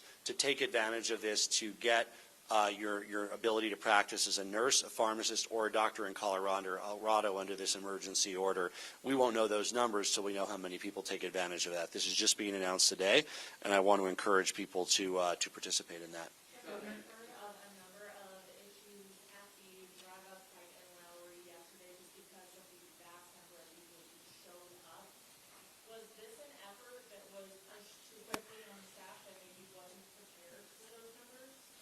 Well, yeah, we certainly pushed the staff to the breaking point, and those were my instructions to Scott. We wanted to serve as many people as we can. They administered over 500 tests yesterday. They remained open about an hour longer than had previously scheduled. They were going to be reopening today, but they're not able to because of the snow. But we are providing additional capacity to them through temporary nurses, as well as through the National Guard, who have some people that are cross-trained as medics. Practically, what's your administration doing with this gathering ban? Are you going out to, say, the Pepsi Center of Colorado?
All right, guys, coming up next, we're going to jump out to Texas, where the governor is giving an update.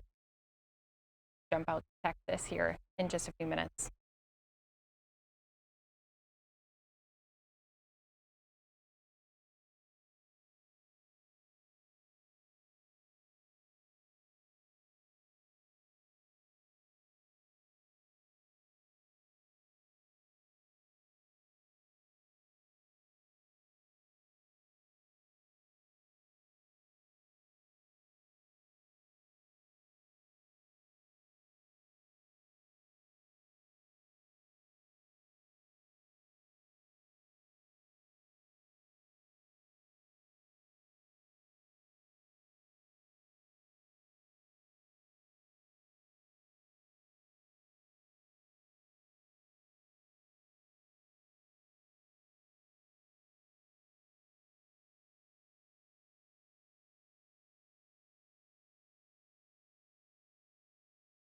And welcome back to News Now. As you can see, we have a shot of the White House here for you, but President Trump is supposed to be speaking about coronavirus here later this afternoon. It's going to happen at 3 p.m. Eastern Time. That's noon Arizona time or Pacific time. And we will have that on our News Now stream. So those of you watching with us on Fox 10 Extra, we will have that streaming on our YouTube page. All you have to go to is youtube.com/Fox10 Phoenix. I want to move along things because we do have more updates coming in from across our country. Health leaders and officials and governors are all giving updates on their state. Texas is currently talking about their number of cases. Last I heard, it was up to 34, so we're going to jump in there live. Continues to function at full capacity and provide all necessary services. This means, in addition, that anybody who thinks or feels or believes that they are ill in any way, they need to stay home and work from home. You may have the flu, you may have some other infectious disease, or you may have COVID-19. We don't need people who are sick coming into work.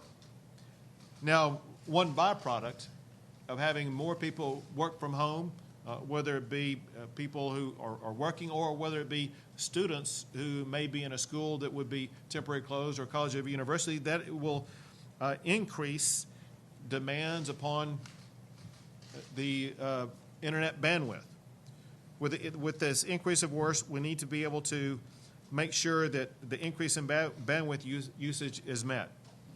As a result, in typical Texas fashion, the private sector is stepping up. I applaud what AT&T just announced, that they are waiving internet data usages for any customer who does not have unlimited home internet access. Now, the state of Texas will continue to take preventative measures and work with our federal and local partners to contain this virus and to keep Texans safe. During this time, we need all Texans to do their part to help the state respond to this situation. That means doing things like being extra vigilant about washing your hands, disinfecting frequent touches, avoid shaking hands, and staying at home if you're feeling sick. And I want to be clear.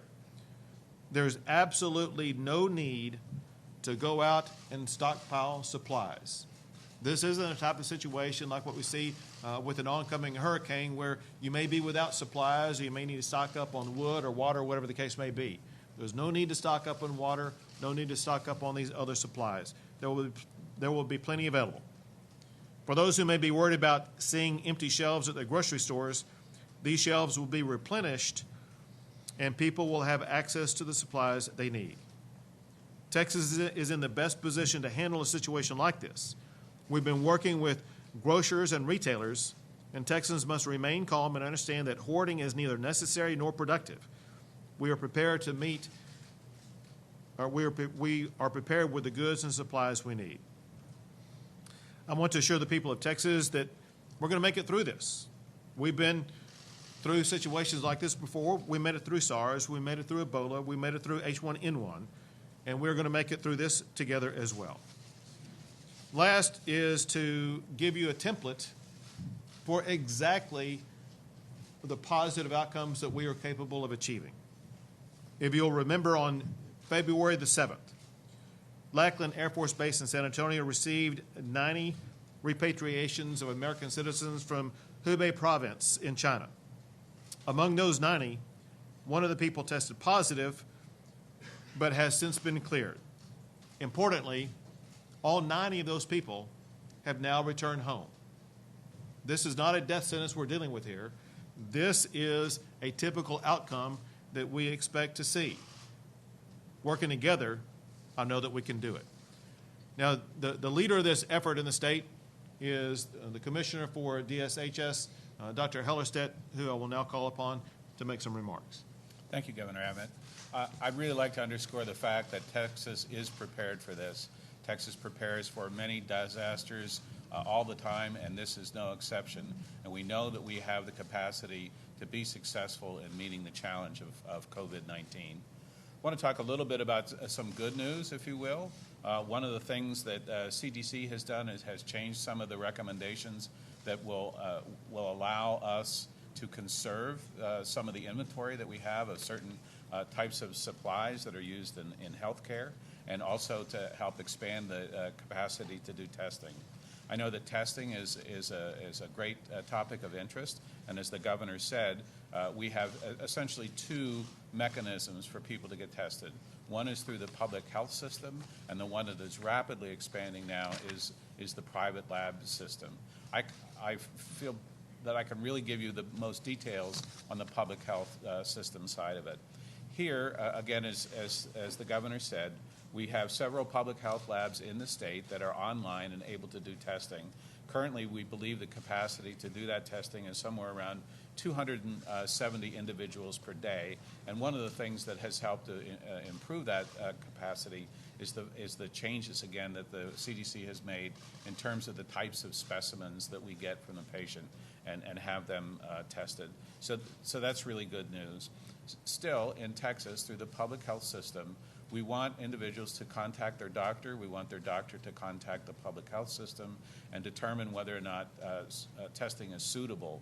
At this point in time, the criteria that we'd use for testing would be that an individual, including healthcare workers, has symptoms. So we don't recommend and we aren't able to test people who do not have symptoms, and but in addition to that, has had close contact with a confirmed case, has traveled to a location with ongoing COVID-19, has risk factors for poor outcome if they were infected with COVID-19, or they're hospitalized with fever and symptoms suspicious of COVID-19, even if they do not have those known risk factors. So that use of our public health resources is what we need in order to maintain our surveillance at a public health level and to be able to respond to this appropriately to this outbreak.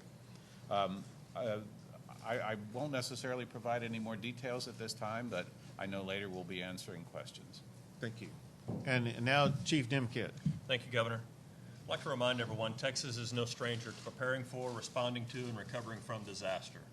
For this event, while it may be a new virus, novel if you will, it's the same people, policies, and procedures that we have used for decades to serve and protect Texans. Over the last several days, we've been working with our local emergency management directors, the mayors and county judges in Chapter 418 of the Government Code, to make sure they understand the capability of the full resources that are available to them. We've asked them to inventory their personal protective equipment and to continue to report that back to us so we can make sure that all needs are met. We've asked them to dust off their continuity of operations plans to make sure that we have the right resources available and that we're giving the key service to Texans that are needed. We've also asked them to send us the regulations that might need to be waived, as Governor Abbott mentioned. We will collect those and make sure they're reported back. Communication is our key during this event. And then finally, I'd like to again thank the City of San Antonio for getting that testing facility up so quick. Absolutely. We'll take a few questions. Governor, how do you make sure that the health care situations, the emergency rooms, don't get overwhelmed? That's one thing that we constantly work on, and again, let's go back in time. We began working and planning for this back in January. And this is just a constant step-up operation process where Dr. Hellerstedt and other public health leaders in the state of Texas are working in conjunction with local health authorities to make sure that we will continue to have that capacity. How will you setting up alternate facilities in case emergency rooms do get over trailers, or where you go for COVID and emergencies for other places? You're exactly right. We are prepared for all of those contingencies. I will mention one thing that is along the lines of kind of what you're talking about, and that is one thing that we are establishing today and next week are these drive-through testing facilities. But in addition to that, you may see other type of stand-up testing facilities. A goal with the testing facilities is to not have people who may have COVID-19 going into a healthcare facility being tested there, but instead being tested outside of those facilities. So we can expect these pop-up testing facilities to start showing up any day. You, or if the need arises. the ones you can expect today in San Antonio, perhaps as early as next week in San Antonio, in Houston, and Dallas, and sometime soon in Austin, will be the drive-through, and then after that, additional stand-up facilities. I was reading that concept in regards to all these closings that people saw yesterday and were reacting to and going, why are we doing this? I did some research and came across a CDC study that dates back almost 20 years now called Flattening the Curve. Is that what we're doing? And can you explain why all these closures, the school extensions and all that helps to flatten the curve? Thank you very much. So the question is about flattening the curve, so to speak. What does that mean? It means that as a disease, particularly a novel viral disease, as we see, and we see in other parts of the world, has the capacity to spread very rapidly through a population. It's called novel because no population has pre-existing immunity to it, and pretty much everyone is susceptible. So the basic strategy is to make sure that we slow down the progression of that infection as much as we possibly can in absolutely every community in Texas. And so that's why the things that we're talking about are so important. I would like to also add that the things that have been done in terms of closing, I think we should put that in perspective. Many of the things that have closed are things that are, if you will, optional. They're leisure activities. We can afford to do without them when we're facing a serious situation such as we are now. And I think that there's great wisdom behind that. We do really want that decision to be made at a local level, but as far as the concept, there's some merit to that. The other point I'd like to make is that people need to understand that in order to protect themselves from COVID-19, they have to make sure that their neighbors and their friends and their coworkers can protect themselves against COVID-19 as well. We're really all in this together.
All right, popping myself up here for a quick second.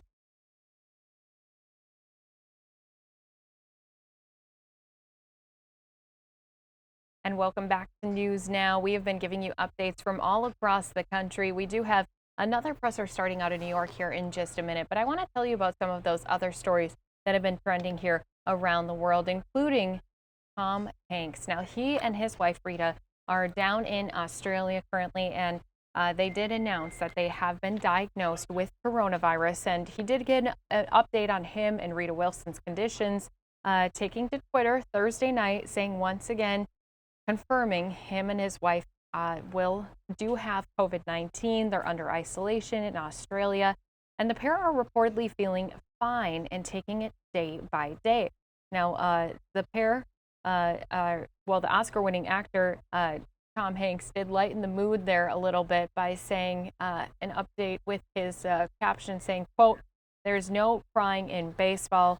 That's from his film A League of Their Own. But when it does come to Tom Hanks' announcement on Wednesday, it does draw attention to the increased risks with diabetics that they may face here with COVID-19. Now, the actor has type 2 diabetes, and officials with the Centers for Disease Control and Prevention says diabetics can have fluctuations in blood glucose levels and possible complications that can make it harder to treat a viral infection. Doctors also say the virus may thrive in an environment of elevated blood glucose. They say diabetes type 2 compromises the immune system, making it more difficult for the body to fight the virus. And all of this can result in a longer recovery period when a person with type 2 diabetes becomes infected with the virus. So it is just an extra health warning for those with type 2 diabetes as far as the risk for coronavirus goes. I do see we do have the governor New York just sat down at the podium giving an update on their state numbers. This morning, they did just open their very first coronavirus drive-through testing area in New Rochelle. So let's go out to New York and get this live update. I told you that we've been talking to the federal government about the federal government authorizing states to do testing. State health departments regulate labs in their states. If you go for a test now at a lab that is regulated by the state, we need obviously more testing capacity, and we need it quickly.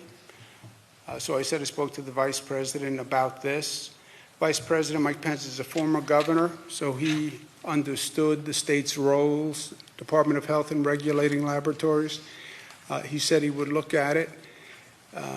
I said I thought it could make a tremendous difference. I spoke with the Vice President today, and I spoke with the President, and they are authorizing New York State to do the testing and allowing our labs to do the test and allowing the state health department to set up the protocol.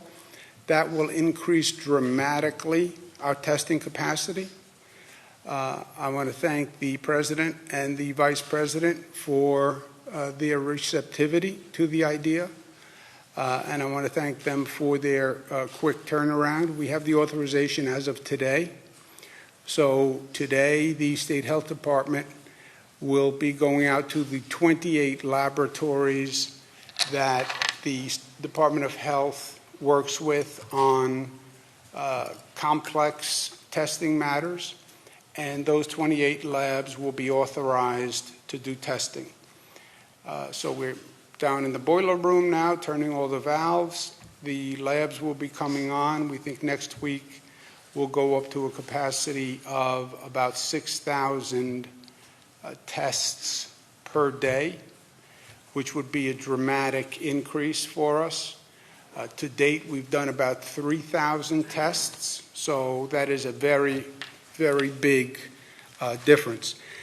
And testing is probably the single most important thing that we can be doing now.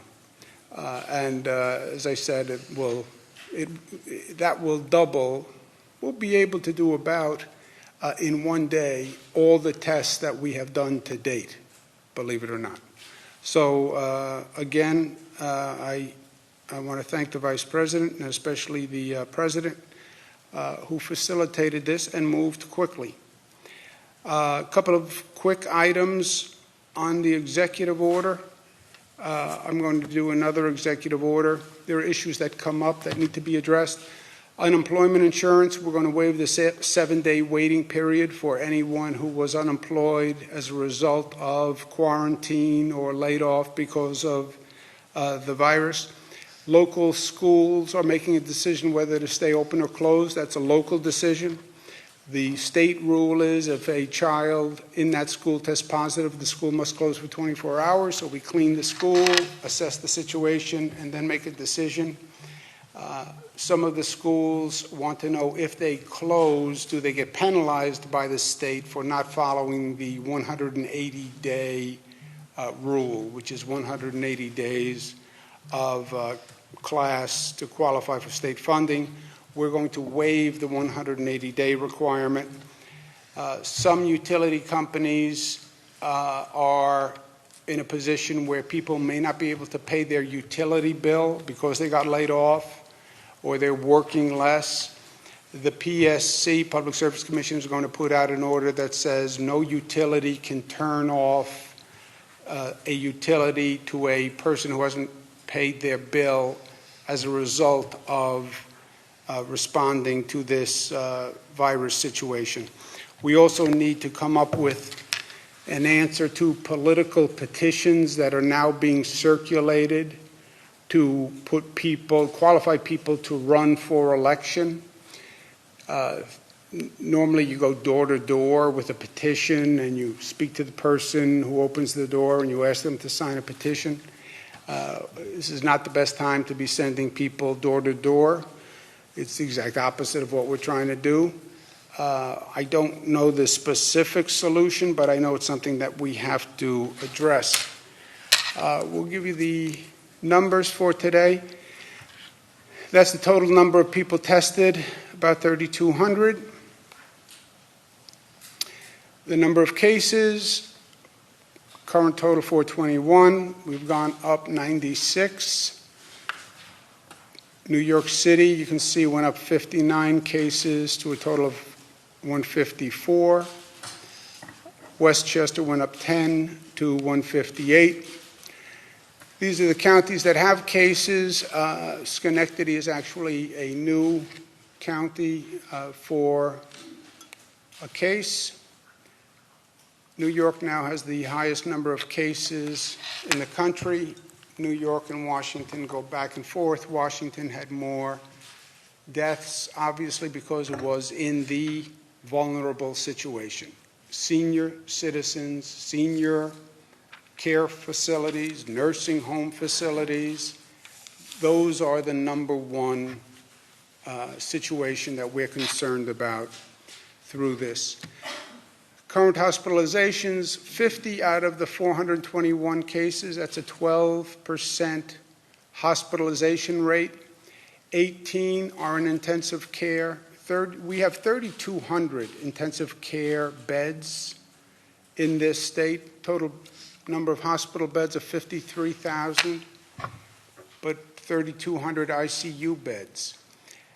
When I spoke over the past few days, I've been talking about watching the hospitalization rate, and in particular, the rate of people needing the ICU.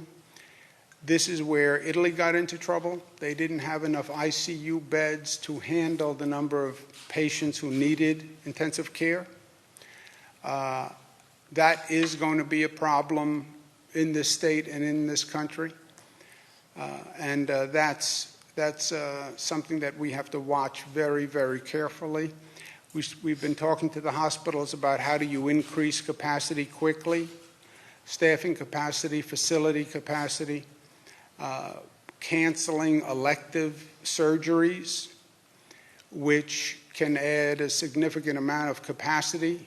If you have an elective surgery, you want a hip replacement, some other type of elective surgery, there may come a point in time, and I would say it's probable, where we say we may postpone elective surgeries because we need that hospital staff to be taking care of this issue. But that is that is a major problem that we're looking at down the road. Again, perspective on all this, the Johns Hopkins numbers, everybody's anxious, everybody's nervous. Johns Hopkins has been tracking the facts. I understand emotion. I also understand facts, and you want to relax yourself. You want to understand what's going on. Look at the facts. Look at the facts. They have tracked every coronavirus case, 137,000, 5,000 people have passed away. You look into that 5,000 number, you're going to see senior citizens, you're going to see people who had underlying respiratory illnesses that were pre-existing. You're going to see people with compromised immune systems. The same type of people who would be affected by the flu, but at a higher rate of infection and at a higher rate of mortality. 69, almost 70,000 recoveries worldwide, 62,000 pending. We're dealing with the virus, and we're dealing with people's perception. Any emergency, any disaster, you have the issue that you're dealing with. It could be a fire, could be flood, could be an impending hurricane. You have the issue, and then you have the public perception of the issue. And the fear, the anxiety, the panic can be a more difficult issue than the underlying issue you're dealing with.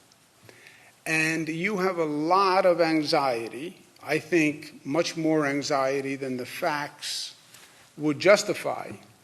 But they are emotions, right? Emotions don't have to be fact-based. And part of my job is to say to the people of this state what the reality is and what they should expect. First, this is not going to be a quick situation. This is going to be weeks, months. I would calibrate ourselves. This is not going to be gone next week. It's not going to be returned to normal next week. Look at China, look at South Korea, look at Italy, look at the trajectory. This is months, so prepare yourself. And this is going to be everywhere. This day-to-day count, we're up 2, we're up 7. My guess is there are thousands and thousands of cases walking around the state of New York. My guess is there are thousands of cases of people who had coronavirus, didn't even know they had the coronavirus, had symptoms, resolved, moved on, and never knew they had it. 80% will self-resolve. There could be tens of thousands of people who had it. So this fascination with how many cases today. The number of cases we're doing to try to identify positive people, it is not in any way representative of the sample of how many people have coronavirus. So you have to keep that in perspective. Also, everybody wants to protect themselves. You want to protect your family. And you want to protect your children. What do I have to do? What do I have to do? People ask me 10 times a day. At one point, you can't control the situation. And that is where we are. You know, you can't protect yourself. You can't hermetically seal yourself and your family. Someone will touch your child. Someone will put their hand down, and then your child will put their hand down. That is going to happen to you. It is going to happen to your children. That's why the facts are important. Well, what happens if my loved one, my brother, my sister, my mother... All right, guys, I will bring that back to you here in just a minute.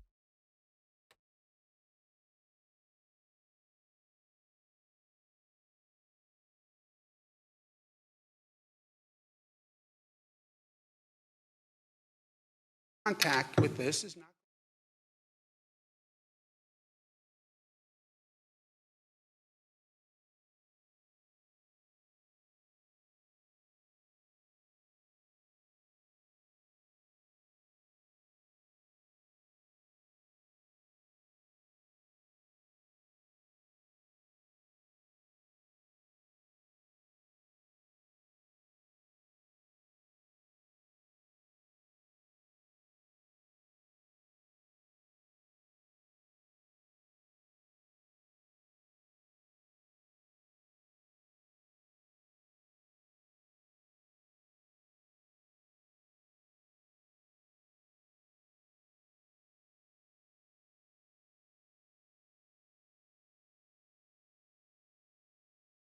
welcome back to News Now. We are taking a live look in New Rochelle, New York, where earlier today they had opened a drive-through test site.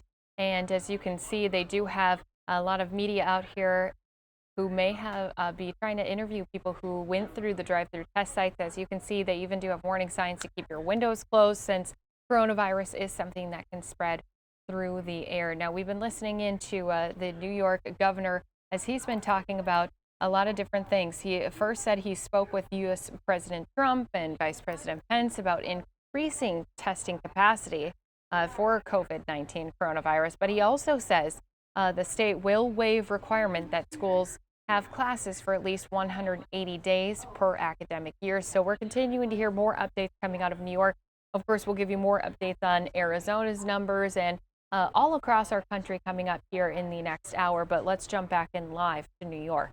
The bus was. Who knows where your buddy was last night, who may have come in contact with a person who then finds out that they were in contact with a person. You know, you can't. You can't. The good news is the facts. And yes, if you are in the vulnerable population, it's different. If it was, my mother may have been exposed, then I would be more concerned.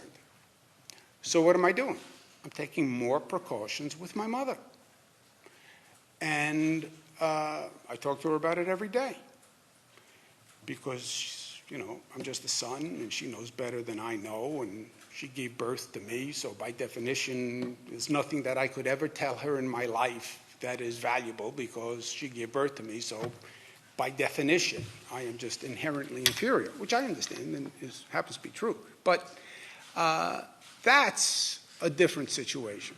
So all of this to say, you can't, nobody is going to be immune from this. But the facts say we have to do what we have to do, but we're going to handle it and we're going to get past it. Questions? Comments just now were kind of a rebuttal, if you will, to the calls for you to close schools statewide. What do you say to, and you probably have something very similar to say about specifically those calls to close schools? Look, the call to close schools, there is a theory that children, while not affected by the virus, may be carriers of the virus. You close the schools, might you slow the spread? The closing of schools is a very difficult decision and a complicated decision, and there's pluses and minuses.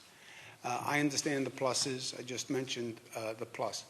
The minuses are who says that the children aren't going to be in contact with other children. Just, you know, if you're not in school for a day, I know when I wasn't in school for a day, I came in contact with a lot more kids being out of school than in school.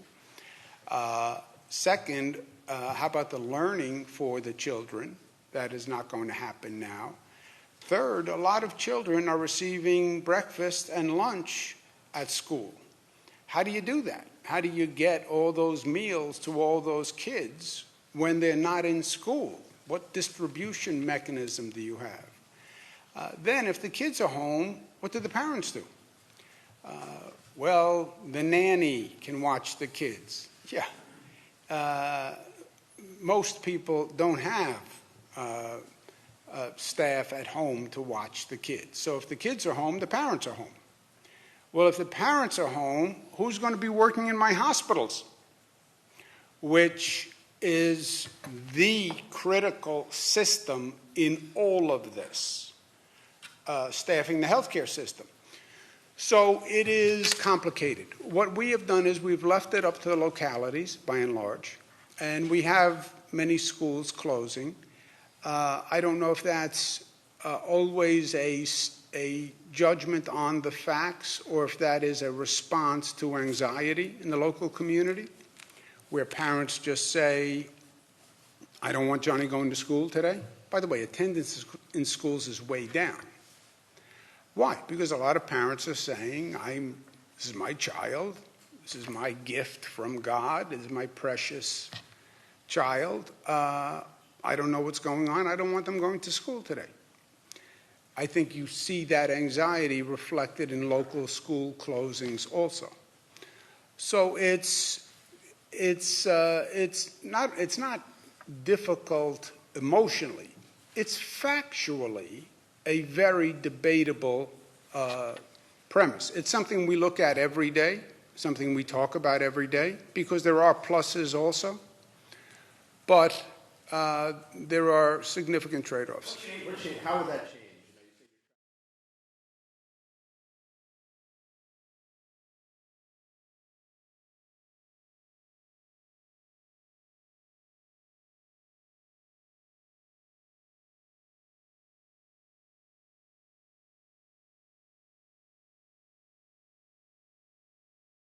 All right, guys, just to give you a heads up, not only do we have Senator Bernie Sanders coming up, we also do have Nancy Pelosi, who's supposed to speak here at the top of the hour, and giving you a hourly update here in Arizona and across our country coming up here in just a few minutes. So a lot coming up here in these next little bit of times here on News Now.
All right, gonna pop myself up on camera here for just a quick second.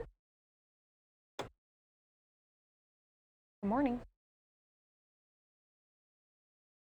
And good morning. Welcome back here to News Now. I'm your host, Christy Larson. We are giving you that hourly update on coronavirus as we are still waiting currently for Senator Bernie Sanders. He's going to be speaking about coronavirus as well as Nancy Pelosi. So I'm keeping my eye out for those two to step up to their podiums. Until then, though, let's go over the numbers. I want to start from right here in Arizona. Our number of tested people is above that 100 mark, but if you think about our population size, it still does not seem like we've tested enough people here in the area. So 143 people have been tested in Arizona, and the number of cases continues to kind of sit at 9. So right now there are 3 confirmed cases of coronavirus, 6 presumptive positive cases, and so that does equal 9 cases here in our state of Arizona. Earlier this morning, we heard from one of those few states who have not had a test come back as presumptive positive or positive. That's Idaho. So they are one of 3, I believe, who do not have any cases of coronavirus currently. But the Idaho governor has declared a state of emergency, saying they still want to be prepared because they only know that it could continue to get worse across the U.S. and eventually reach their state. So taking a look at our numbers here in the United States, we do have more than 450 cases in Washington. We do have 45 cases in Colorado, and our death toll has gone up to 41 here in the United States. Unfortunately, Washington does account for 31 of those deaths. And as you can see, we do have 1 death coming out of New Jersey, South Dakota, Kansas, and Georgia. And we also do know yesterday and today that death rate in California continues to sit at 4. Hey, here's some health tips. I know they are kind of repetitive from what we've been hearing. They're also common sense, but it's just a great reminder that you need to be washing your hands frequently, cover your sneezes and coughs, avoid touching your face. I do see Senator Bernie Sanders is stepping up to the podium. He's speaking on coronavirus, so let's jump into that right here live. midst of a major healthcare crisis that is currently facing our country, I'd like to take a few minutes to talk about the lessons that we can learn long-term about what we are experiencing today. As I discussed yesterday, our country is facing, as everybody knows, a medical and economic crisis, the likes of which we have not seen for generations.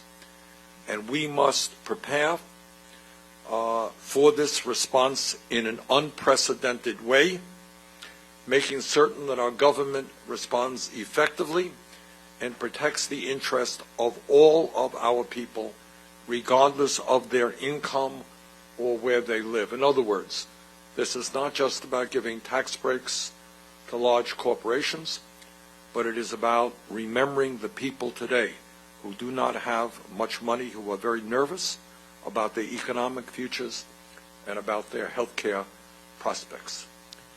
Needless to say, we must massively increase the availability of test kits for the coronavirus and the speed in which those tests are processed. We need to anticipate significant increases in hospital admissions, which means that we will need more ICU units and ventilators. We will need more doctors, more nurses, and medical personnel of all kinds. And we must make sure that these frontline personnel are well protected from the diseases they are treating. I have talked to nurses recently who worry very much about whether they're getting the kind of knowledge they need and the equipment they need to make sure that they do not get sick.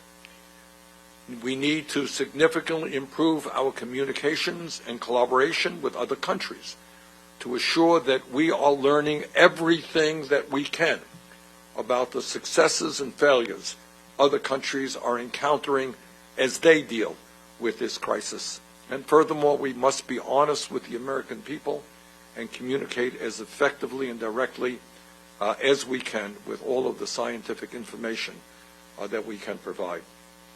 Further, and perhaps most importantly, our response to this entire crisis must be guided by the decisions of doctors, scientists, and researchers, not politicians. But as we struggle with this crisis, it is also important that we learn the lessons of how we got to where we are today and what we must do in the future so that we are better prepared for similar crises that may come. Poll after poll already shows us that the American people understand that we must do what every other major country on earth does, and that is to guarantee health care to all of our people as a human right, not a privilege. As we begin to see the failures and vulnerabilities of the current health care system, my guess is that those numbers and the demand for universal health care will only go up. The American people are asking, how is it possible that we spend twice as much per capita as the people of Canada and other major countries, while 87 million of us are uninsured or underinsured? And obviously, in this crisis, and unbelievably, it means that people who are sick today, people who woke up this morning with symptoms of the coronavirus, are saying, you know, I feel sick, but I can't afford to go to a doctor. And when somebody is not treated for the virus, somebody who is unable to afford to go to that doctor, that means that that infection can spread to many others, putting us at risk. So it is not just a question that in normal times, tragically, unbelievably, we lose some 30,000 people a year because they don't get to a doctor on time. But now the lack of health insurance for many millions of people threatens other people as well. How could it be that when we spend so much more than what other countries are spending, we have millions of people who may be dealing with the virus, but who cannot go to a doctor because they cannot afford it? That is a question that must resonate in every American's mind. If this isn't a red flag for the current dysfunctional and wasteful healthcare system, frankly, I don't know what is. For the benefit of all of us, we must make sure that every person in this country who needs to seek medical treatment can go to a doctor free of charge regardless of their income. That is obviously what we must do now in the middle of the crisis, but that is what we must do as a nation in the near future. And here are just a few instances about how absurd and dysfunctional our current healthcare system is. It has been estimated that a full battery of tests for the coronavirus cost over $1,300. So first of all, take a look at that. $1,300 to get the test people need to have to know whether they have the virus or not. In America today, 40% of our people don't have $400 in the bank to pay for an emergency expense. We have half our people living paycheck to paycheck. If their car breaks down, they can't afford to get it fixed. And if somebody tells them it's going to cost $1,300 for the test that you need to determine whether you have the coronavirus, what are they supposed to do? What are they supposed to do? What happens to them? Maybe they end up going to a payday lender where they can pay 50 or 100% interest rates on borrowing the money that they need. Do they borrow money from their families? Or do they go without a test, which every doctor in the world will tell them is a test they should have? And while the Trump administration says it may cover copays to cover the cost of testing for those who have insurance, they will not cover the cost of treatment, which could cost tens of thousands of dollars. How cruel is that? How absurd is that? To say to people, well, we're sorry you have the coronavirus. We actually covered the cost of the test, but now you're on your own. And it's going to cost you tens of thousands of dollars to get treated. That is totally absurd.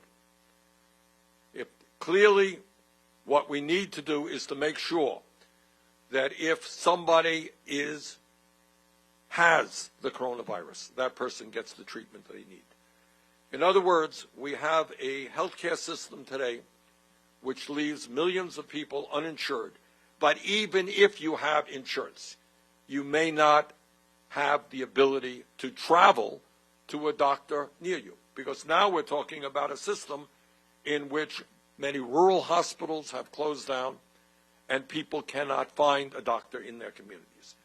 The reality today, and this is an issue we must deal with, is that we do not have enough doctors, we don't have enough hospitals, we don't have enough clinics in rural communities and in inner cities.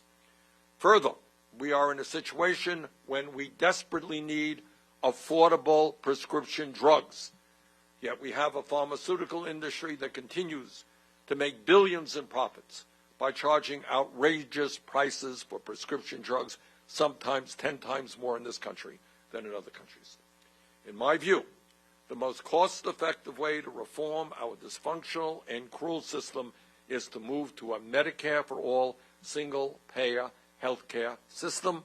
And I think in the midst of this crisis, more and more Americans understand the truth of that. It is nearly impossible to believe that anyone can still think it's acceptable to continue with a health care system that leaves tens of millions of people uninsured. The cruelty and absurdity of that view is more obvious in the midst of this crisis than it has ever been. And let's be clear, lack of health care and affordable medicine does not only threaten the health care and well-being of the uninsured, it impacts everyone who comes in contact with them.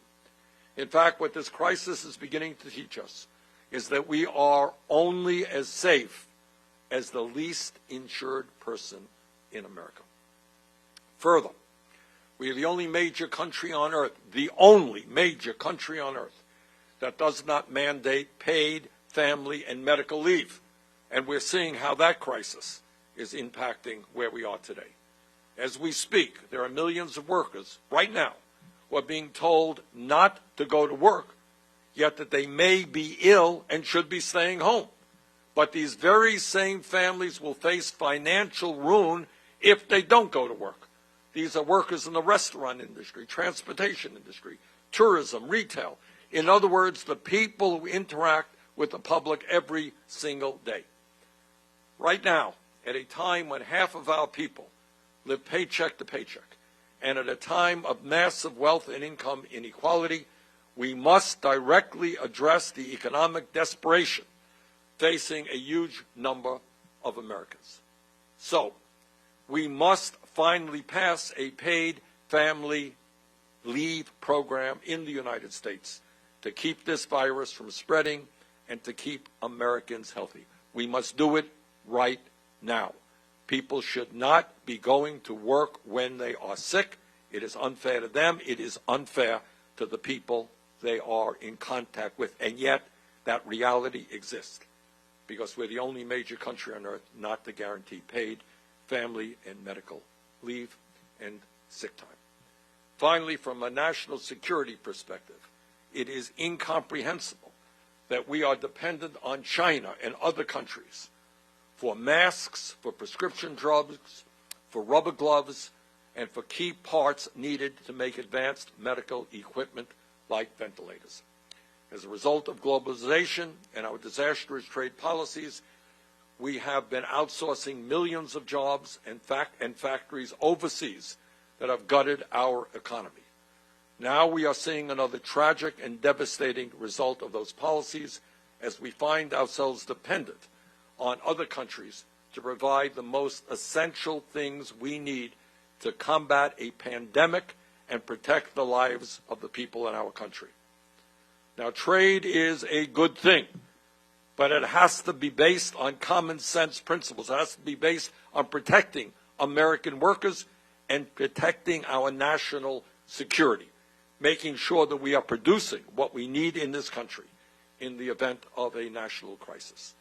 Now is the time to begin bringing back production and manufacturing to the United States and enact fair trade policies so that we are never in this position again.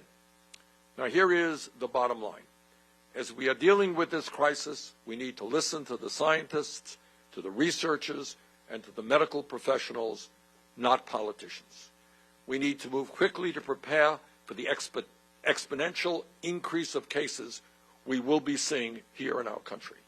But as we do that, we must begin thinking about how, as a society, we can create a healthcare and economic system that is humane, that is compassionate, and that works for all people, not just the wealthiest.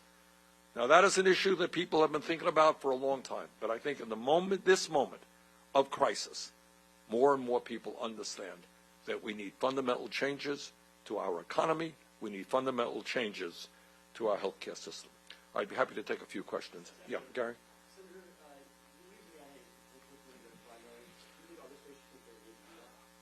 That's a tough question, and I'll tell you why. You know, elections are the bedrock of our democracy, and we don't want to be, delaying elections on a willy-nilly basis. On the other hand, if my memory is correct, in states like Ohio and in many other states, schools are being closed down. The NBA has ceased its season. Broadway is now shut down.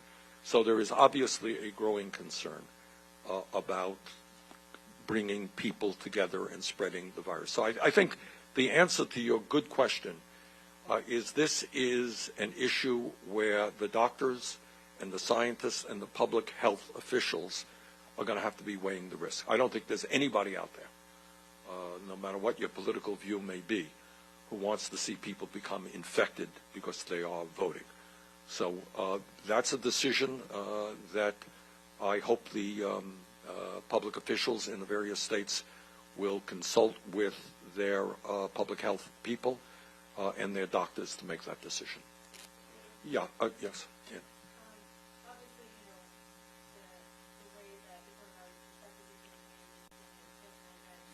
Right. Yep.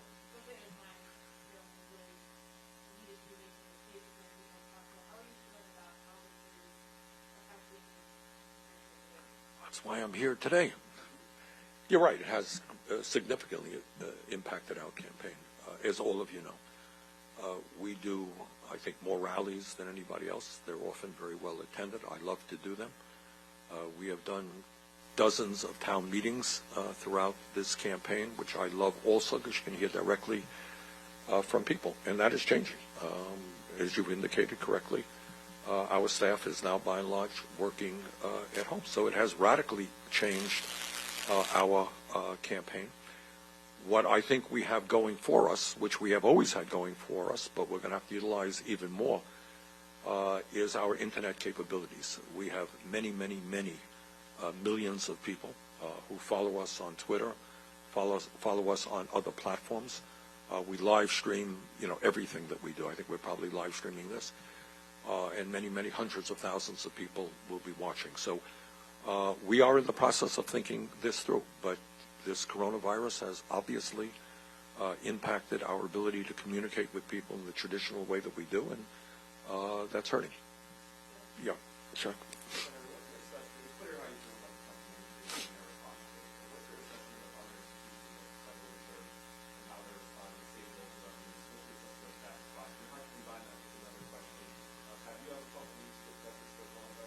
No, I have not. Thank God I don't have any of the symptoms. To the best of my knowledge, I have not interacted with anybody who has the virus. So at a time when people are desperately trying to get into the testing, I don't want to put myself in front of anybody else. So that's that. Here is my concern. Traditionally, especially under Republican administrations, the response to crises, economic crises, has often been to protect the wealthy and large corporations, and I would refer you to the Wall Street bailout and tax breaks we have recently seen for billionaires and for large profitable corporations. My concern is that in the midst of this crisis, we pay attention to the most vulnerable people in this country. I was in New York City the other day to do the Jimmy Fallon show, and we were traveling around rush hour. And you know what? There wasn't a rush. A lot of people were not on the roads. I talked to drivers. They're not getting the business they used to. Restaurants are not getting the businesses. Conventions are being canceled. The tourism business is in downfall right now.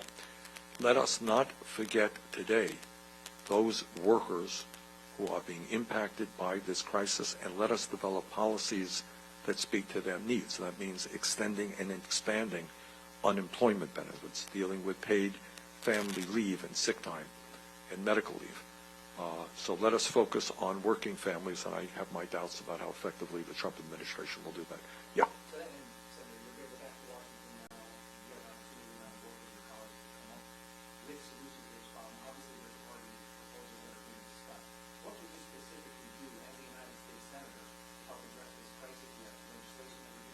Right. We are going to.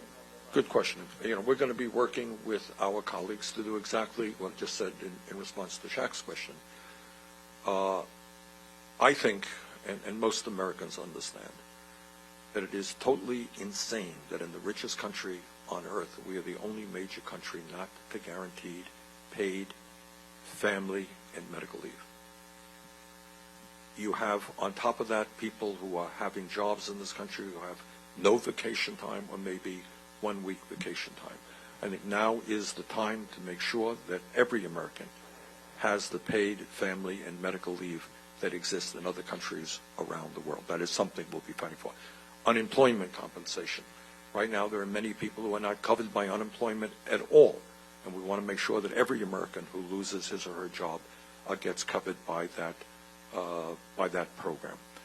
And needless to say, right now, we must guarantee health care to every single American at no cost to them, and as we move to a Medicare for all system. So to answer your question, what the focus, I will be working with my colleagues. My focus will be on protecting the working class and the most vulnerable people in this country, including many elderly people. I'm sitting here wondering, I know that in my state, this state, and in states all over this country, the Meals on Wheels program, which is such an important program, often has long waiting lines. Now, what happens if you're an elderly person right now and you are told you are the most vulnerable population? You can't get out of the house. Don't go out of your house. Don't go shopping. What happens to those people? Is anybody paying attention to them? Is anybody visiting with them? So those are some of the areas that we'll be working. Yes, sir.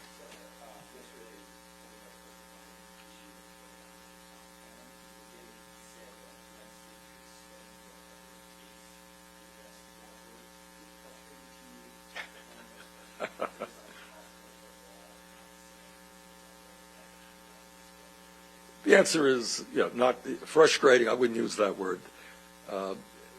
What I would say is that right now,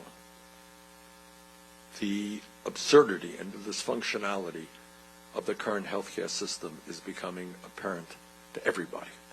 And maybe this is an issue that Joe Biden and I will be discussing on Sunday night.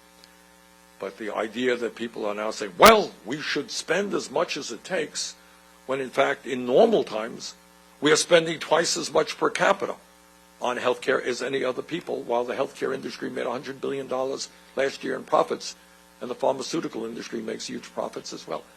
So as I said earlier, I think maybe for Mr. Biden, maybe for other people, this is the time to think about our current healthcare system and how does it happen that after we spend so much, so many of us are uninsured or underinsured. Is the function of healthcare just to make huge profits for the insurance industry and the drug companies, or should it be to provide quality care to all? And it's not even just the uninsured and underinsured.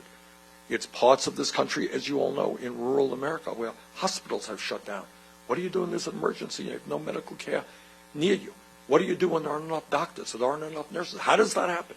So I would hope that this crisis, maybe that's my main point today, that this crisis should be a moment in which people ask fundamental questions about the dysfunctionality of our current healthcare system and have the guts to finally say to the healthcare industry, the drug companies, the insurance companies, and others, that the function of a rational healthcare system is to provide quality care to all, not to make billions in profits for the people who own the industry. Yeah.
Well, as the death toll continues to rise here in the United States, unfortunately, our number today is at 41. So do the concerns from many of our Americans. And earlier, Nancy Pelosi did speak to those concerns. We're going to listen into what she had to say just moments ago. Good afternoon. Over the last several weeks, our nation has been faced with a grave and accelerating challenge, one that tests our compassion, ingenuity, and resolve, the coronavirus crisis. Sadly and prayerfully, we have learned of the tragic deaths of at least 41 Americans from this public health emergency so far. The American people expect and deserve a coordinated, science-based, and whole-of-government response to keep them and their loved ones safe. a response that puts families first to stimulate the economy. To put families first, last week the House passed a strong bipartisan $8.3 billion emergency funding package of entirely new funds. We made a well-funded, evidence-based investment in public health, in developing treatments and a vaccine available to all, in prevention, preparedness, and response measures, and helping state, local, tribal, and territorial hospitals and health systems, and in supporting impacted small businesses with SBA loans, and helping families by extending telemedicine services no matter where they live. Democrats' swift action to pass this emergency funding was essential to our nation's long overdue response. Next, Senate Democratic leader Schumer and I, last weekend, called for further action to put families first. Today, we are passing a bill that does just that, the Families First Coronavirus Response Act, which is focused directly on providing support for America's families, who must be our first priority. The three most important parts of this bill are testing, testing, testing. This legislation facilitates free coronavirus testing for everyone who needs a test, including the uninsured. We can only defeat this outbreak if we have an accurate determination of its scale and scope, so that we can pursue the precise science-based response that is necessary. To put families first, our legislation secures paid leave with 2 weeks of paid sick leave and family and medical leave for those affected by the virus. And for those who lose their jobs, we are strengthening unemployment insurance, a critical step to protect workers' economic security. Putting families first, our legislation protects our children, and particularly the tens of millions of little children who rely on the free or reduced price lunch they receive at school for their food security. As schools are being closed, these children will be deprived of their meals. Our bill takes aggressive action to strengthen food security initiatives, including student meals, as well as SNAP, seniors' meals, and food banks.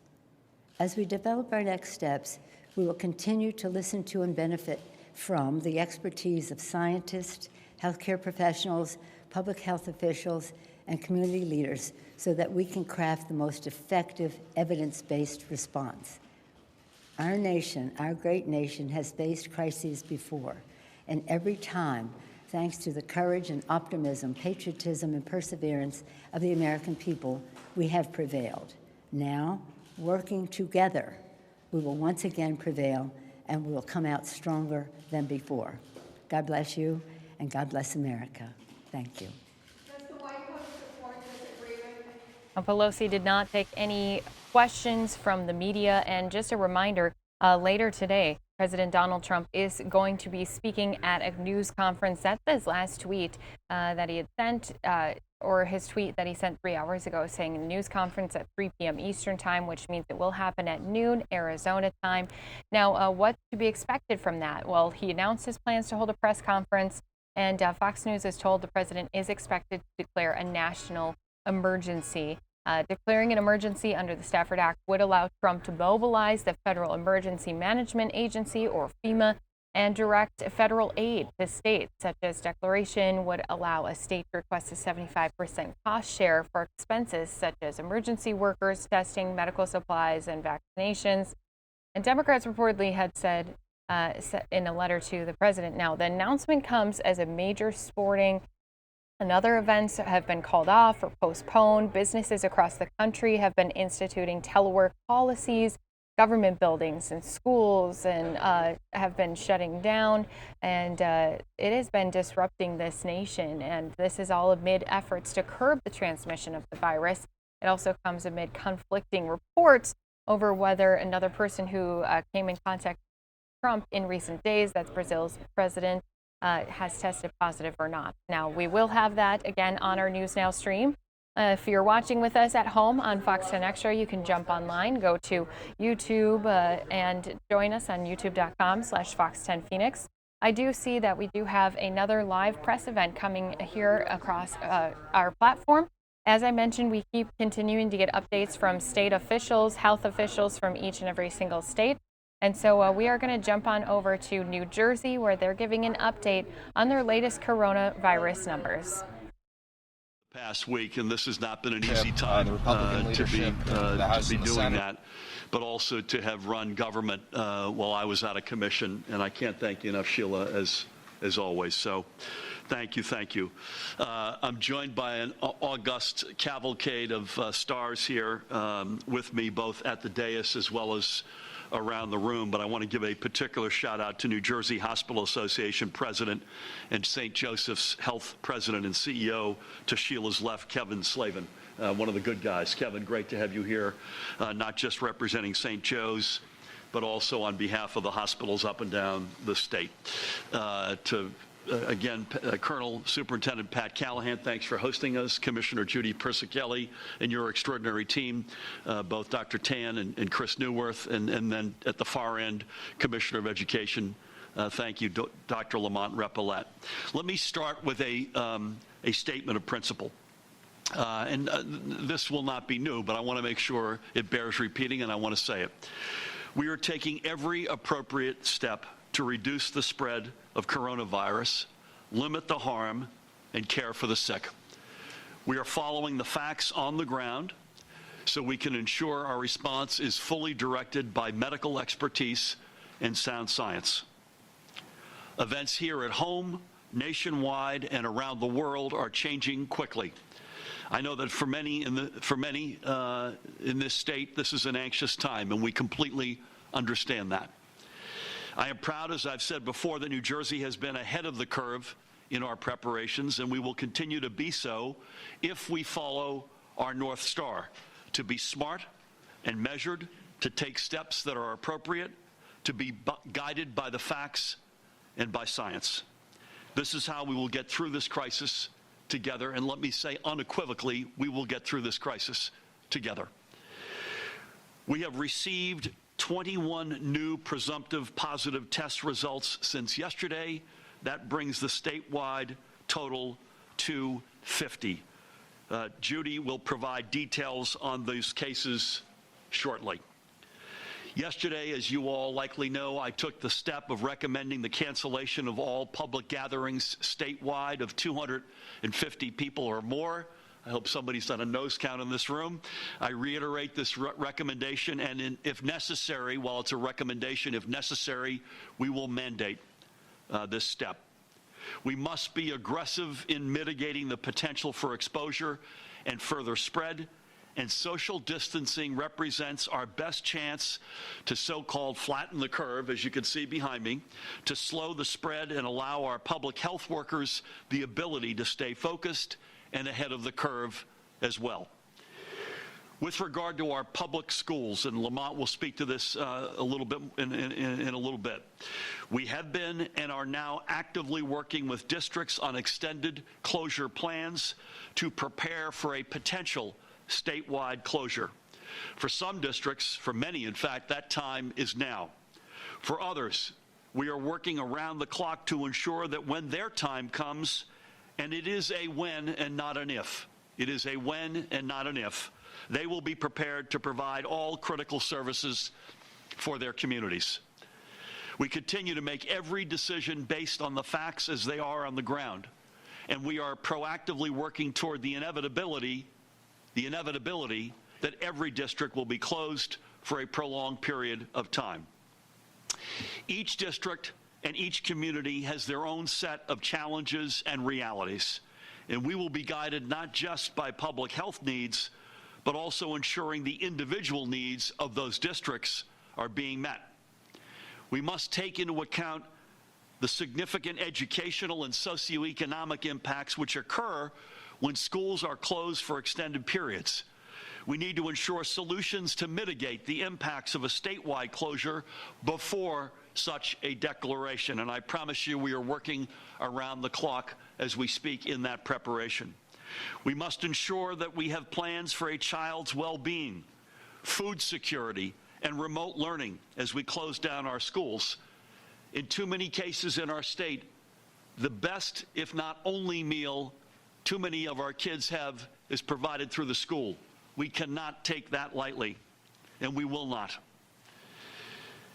At the Motor Vehicle Commission, switching gears, no pun intended, all residents who have their driver's licenses, auto registration, or vehicle inspection due for renewal by May 31st will receive an automatic 2-month extension. This is being done to reduce the number of customers needed to visit MVC during this emergency. So anyone, for instance, facing a March 31st expiration will have until May 31st. Those with an April 30th expiration date, as I have, by the way, will have until June 30th. And those whose materials expire in May will have until July 31st, and so on. Additionally, today I have written the federal government, am writing the federal government requesting a nationwide extension of the Real ID deadline. I've got no more color on that other than that is a strong plea and I think a very fair request on our behalf, on behalf of the nation's governors, and we will keep you posted with any progress there. Thirdly, the New Jersey Board of Public Utilities has confirmed that in cooperation with our utility companies, all utility shutoff orders have been voluntarily and universally suspended for the time being. Additionally, our administration has applied to the federal Department of Transportation for the necessary waiver to allow our trucking industry the flexibility it needs to keep supplies rolling to market. We know that cleaning supplies, water, groceries, and many other essentials, including baby formula, need immediate restock both here in New Jersey and throughout our region. Many of these warehouses, in fact, are in New Jersey, and we must do all that we can to ensure an uninterrupted supply chain. The Department of Human Services, whose Commissioner Carol Johnson is here with us somewhere, has also been in contact with the federal government to seek a waiver that would allow SNAP recipients, or food stamps as we used to call them, an additional 1.5 months worth of benefits so families can stock up on food and other supplies. We are currently working to receive federal waivers to ensure that school children in districts impacted by closures, as I mentioned earlier, retain access to a healthy lunch. This is of paramount importance. Finally, we received word last night from the Federal Department of Human Services, that in the coming days, a shipment of medical supplies will be arriving in New Jersey for our frontline public health responders, including more than 84,000 N95 respirators, 200,000 surgical face masks, and 38,000 face shields, among other needed items. As this is not remotely the entirety of our ask of the federal government, we hope this is the first of what will be several deliveries. We will continue, as we have, to engage with the federal government, and we will not be shy to push as needed to make sure we have the ability to meet the needs of New Jersey. It also cannot be understated that given the broader economic uncertainty caused by global concerns, the steps we have taken to protect our residents have taken on even greater importance. New Jersey has, thank God, some of the nation's strongest laws as they pertain to things like mandatory paid sick leave and expanded paid family leave. These were smart policies before the emergency, and they are absolutely necessary today. And the steps we are taking to stabilize our state's financial health, a stronger surplus, and hundreds of millions of dollars in our rainy day fund are more essential than ever before. We continue to urge everyone to continue doing the seemingly little things they can to help mitigate this emergency, especially, as we have said time and again, washing your hands for 20 seconds at least with soap and water, practicing safe respiratory hygiene, coughing or sneezing into your sleeve, and keeping a safe 6-foot distance from others, especially those who may be ill. And by the way, if you don't feel well, let's state the obvious again, stay home. Stay home from school, stay home from work. And please, this is a particular special plea. Make a phone call to older neighbors or family members during this time. I know, and we all know, that this is a time of heightened anxiety for all of us, but particularly for them. Check in. Make sure that they've got everything they need to be safe. Finally, we must recognize the tremendous efforts of every public health worker who is putting the rest of his or her life on hold to help us respond to this emergency. I also thank the janitorial and custodial staffs everywhere, from schools and hospitals to office buildings, who are doing all they can to keep the places where people go clean. We cannot thank these people enough. I said the other day that we need to take this public health emergency as one New Jersey family, and I mean that. If we all stay focused, if we all do our parts, we could better protect our families and our state and be a leader in winning the fight against the coronavirus. And let me say, in conclusion, unequivocally, the anxiety is real. We understand that. We not only appreciate it, we deeply respect it. But let me just say, as unequivocally, we will get through this crisis as one New Jersey family. We will not be unscathed, as we've already had a fatality, and Judy will go through some more presumptive positives. We get that, we understand that. But if we all, each of us, including yours truly, my colleagues, and every single one of the 9 million members of our great New Jersey family, we will get through this unequivocally. And when we do, we will have learned many lessons, and we will be stronger than ever before. With that, please help me welcome the Lieutenant Governor of the great state of New Jersey. And again, I want to reiterate my deepest appreciation for her leadership of our state and my partnership with her in leading this state. Please help us welcome Lieutenant Governor.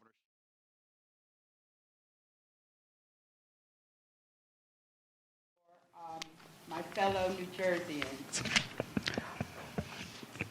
when I say that we are all grateful to have you in good health and here with us today. Thank you, Jill. And you look phenomenal. At least as I go to Your steadfast leadership has and will continue to be a reminder that no matter what obstacles we faced and difficult decisions we have to make, we are resilient. And we will get through this together in New Jersey. I want to take a moment to thank Judy and her team for their diligence and professionalism in an unimaginably difficult situation. The Department of Health has been working tirelessly to make certain that they are helping to mitigate the spread of coronavirus and save lives, and they are doing that 24 hours a day. I also want people to remember our medical workers who are on the front lines. From one end of the state to the other, medical profession has stepped up in a big way, and we all owe the medical workers of New Jersey a big debt of gratitude as well. You know, the medical professionals, they can't work from home, so they've got to be there. And we should keep them in our thoughts and provide them the additional support that they need. And to the members of the press, you've been here with us every day, providing New Jerseyans factual, life-saving information. What you do is critical, and believe me, we really do respect you. Now I'm going to turn it over to Commissioner Persicelli, and she'll give you an update. Good afternoon, and thank you, Governor, and thank you, Lieutenant Governor. I'm especially pleased that Kevin Slavin, the President and CEO of St. Joseph's Healthcare System, is with us today because he can provide an important perspective on what it's like to be on the front lines. The hospitals are the front lines. They're treating patients who have tested positive while at the same time dealing with community concerns. They are prepared to respond to cases at their hospital, but we are concerned right now about the availability of personal protective equipment for their workers. It's running slim. The stockpiles are dwindling. It was great to hear that we expect a shipment next week. I think we can hold it together till then, but I know there are several institutions that have called us with significant concerns. So we've been in touch with our federal partners about receiving this allotment, and I'm sure Chris will be able to tell you a little bit more about accessing the strategic national stockpile. Today we're issuing guidance to all our long-term care facilities to restrict visitors to those facilities with only one exception, and that exception is visiting for individuals that are in the last phase of their life, end of life and hospice. These facilities will also be required to screen their staff and their medical professional visitors, such as physicians, nurses, physical therapists, and hospice workers for symptoms and any contact with COVID-19 cases. They'll also be screened to determine if they've traveled to any impacted countries or areas where community-based spread is occurring. Additionally, we have advised all of our pediatric residential facilities to discontinue moving their patients out of their facilities for external activities or education. The tragic circumstances at the nursing home in Washington State have demonstrated just how vulnerable our nursing home population is. Many nursing homes are already restricting visitors, and the federal government is making similar recommendations. As the governor said, we're taking steps to flatten the curve with the goal of more gradual rate of infection over a longer period of time. Mitigation steps aim to interrupt the natural flow of outbreaks, decompress the peak burden, and diminish the overall impact on health and protect healthcare resources. These steps include isolating patients who have illness, quarantining their household partners, and for individuals with mild symptoms, isolating at home. Additionally, quarantine is used to separate and restrict the movement of people who were exposed to a contagious disease if they become sick. The recommendations for social distancing and canceling mass gatherings are another mitigation tool. Mass gatherings bring people together from multiple communities into close contact with each other and have the potential to increase the spread of COVID-19. Workplace closures are another option. Of course, this is up to individual businesses. We've had calls with the business community, and we have shared guidance with them. School closings are a very effective mitigation technique and usually follow identification of a specific community spread or an exposure in a specific school.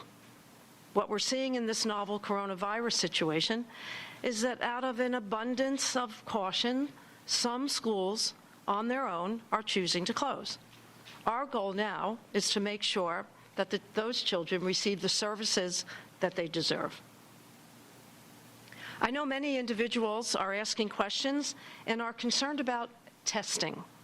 As Dr. Anthony Fauci, the director of the National Institute of Allergy and Infectious Disease, has said, those who need testing not only should, but must get tested. Those who want testing should get it when wide-scale testing is available. We're not prepared as a nation or a state to do mass testing at this moment, but we certainly are making preparations. And just as a reminder, if you don't have symptoms, testing is not recommended.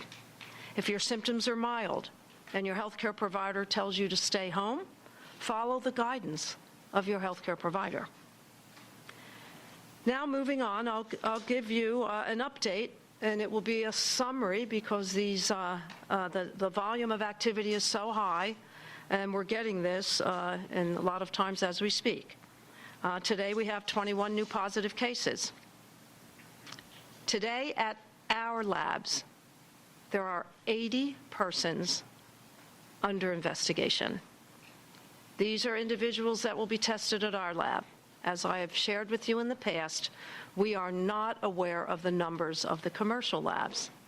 We now have 2 commercial labs online, and we now have 2 hospital labs online. We only get notified when they discover a positive case. Due to the increase in the number of labs, now everything we can to play our role, take part in this week. All right, everybody, they just quickly switched the live feed on us here. I'm trying to get some info as to where exactly they have taken us to, but we're going to continue to listen in live here as we wrap up News Now on Fox 10 Extra. But we need to be included in the conversation, and it shouldn't be via the media, and it shouldn't be via our business owners who are watching these kinds of things unfold and then having to report it to us. Someday, the COVID-19 crisis will be over, and King County is still going to be the owner of that building. Are you concerned about who will be housed there in the future? We are extremely concerned. What we learned in one of our first conversations with King County Public Health is they had been looking at this hotel for some time with the intention of quarantining hepatitis A, TB, and measles patients. All of that was done without any communication with the city, and our concern now is simply strengthened that if we put that quarantine facility in the middle of our town at one of our largest gateways, surrounded by businesses, that doesn't seem like a safe practice. Not denying that these facilities need to exist or that there even isn't some place in Kent that might be appropriate for this. Our concern is the location and the lack of the county being able to articulate a plan to us. Any other questions? All right, so we'll go ahead and wrap, and then if you'd like to do one-on-ones with either Chief Padilla or the mayor, just let me know and we'll get that taken care of. Is it possible to get the videos emailed to us as well as the interior videos? I cannot, so I can get the exterior video to you very quickly. The interior video, yes, I will get to you. I cannot promise when. Like I said, we've got to redact faces in those videos. So as soon as that's done, obviously I'd be more than happy to get them to you. But I can get you the external video pretty immediately.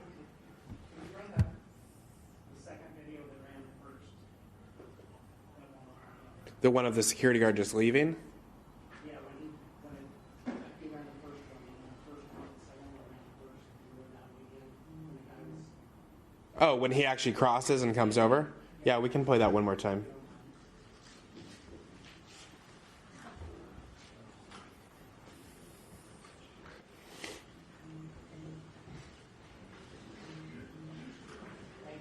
Mm-hmm. Yep. All right, News Now is on YouTube. Hello, Pilar Arias here. 2 minutes left in my final break on television. Then we'll get your top of the hour coronavirus updates here on Fox News Now and start our coronavirus heavy primary stream here in just a moment. So thanks for being with us, your patience and understanding. Ron Hoon will be joining us here in a few minutes too.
Welcome back to News Now here on Fox 10 Extra. Pilar Arias wrapping up the 2-hour show for you while we prepare for our coronavirus heavy digital coverage. I wanted to show you a live look at the White House. We also just got a live picture in the Rose Garden. President Trump expected to meet outside there and address reporters in just moments. We're about 2.5 minutes away from the scheduled time, and look, you can see the gorgeous cherry blossoms blooming there in D.C. But again, that's supposed to start at the top of the hour. I wanted to take one more look here at the Dow Jones Industrial, how the stock market is doing. Nothing but green today on the big board. That is good after the extremely volatile week we've had Monday, yesterday, the two worst days for sure in a long time in our nation's history as well. And I also want to show you the updated numbers of the coronavirus cases here in the U.S. Now, this is from the CDC, and that's because the Johns Hopkins University website today has been off and on. It's been up, it's been down, but then when it does come back to it, the numbers are just not matching up with the CDC. So far from the CDC coronavirus website, they're reporting here in the U.S.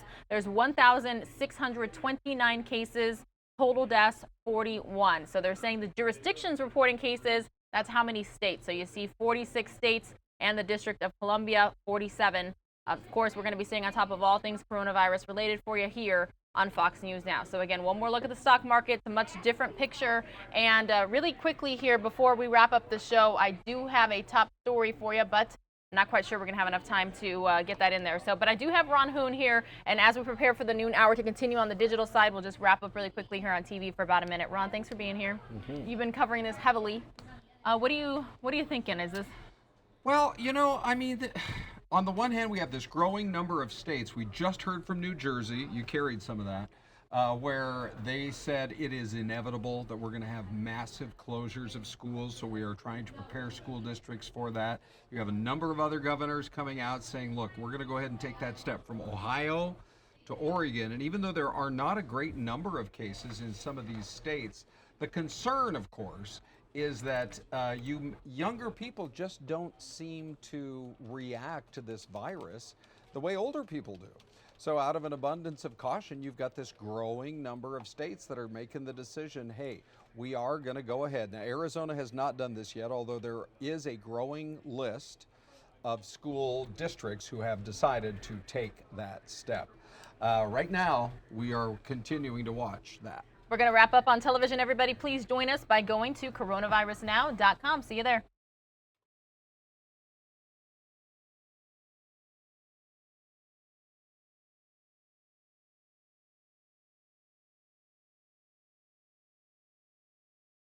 All right, everybody, good afternoon. Thank you so much for joining us here on News Now, and we are on coronavirusnow.com, our new digital effort to make sure everybody stays in touch with the latest information in regards to the coronavirus. Now, you're taking a live look at the Rose Garden at the White House, and that's because President Trump tweeted 4 hours ago that he was going to be having a news conference at 3 Eastern at the White House, and the topic being, of course, the coronavirus. So we're only 30 seconds behind schedule. I am currently joined, though, by Ron Hoon. Ron, thanks for being with us each and every day to kind of update everybody with what's going on. Yeah. Well, there's so many different angles on it. Almost every, it's not even an hourly basis. It's Pilar. It's minute by minute. Yeah. I mean, as we were prepping some of our newscast earlier, you know, you'd hear one thing in the newsroom and then you'd hear something else. For example, you know, we got word that probably the most famous golf tournament of them all, maybe in the world, certainly in the United States, the Masters, was going to be postponed. And then the next thing you heard, the Boston Marathon was going to be postponed. It's interesting on that golf tournament, Pilar, because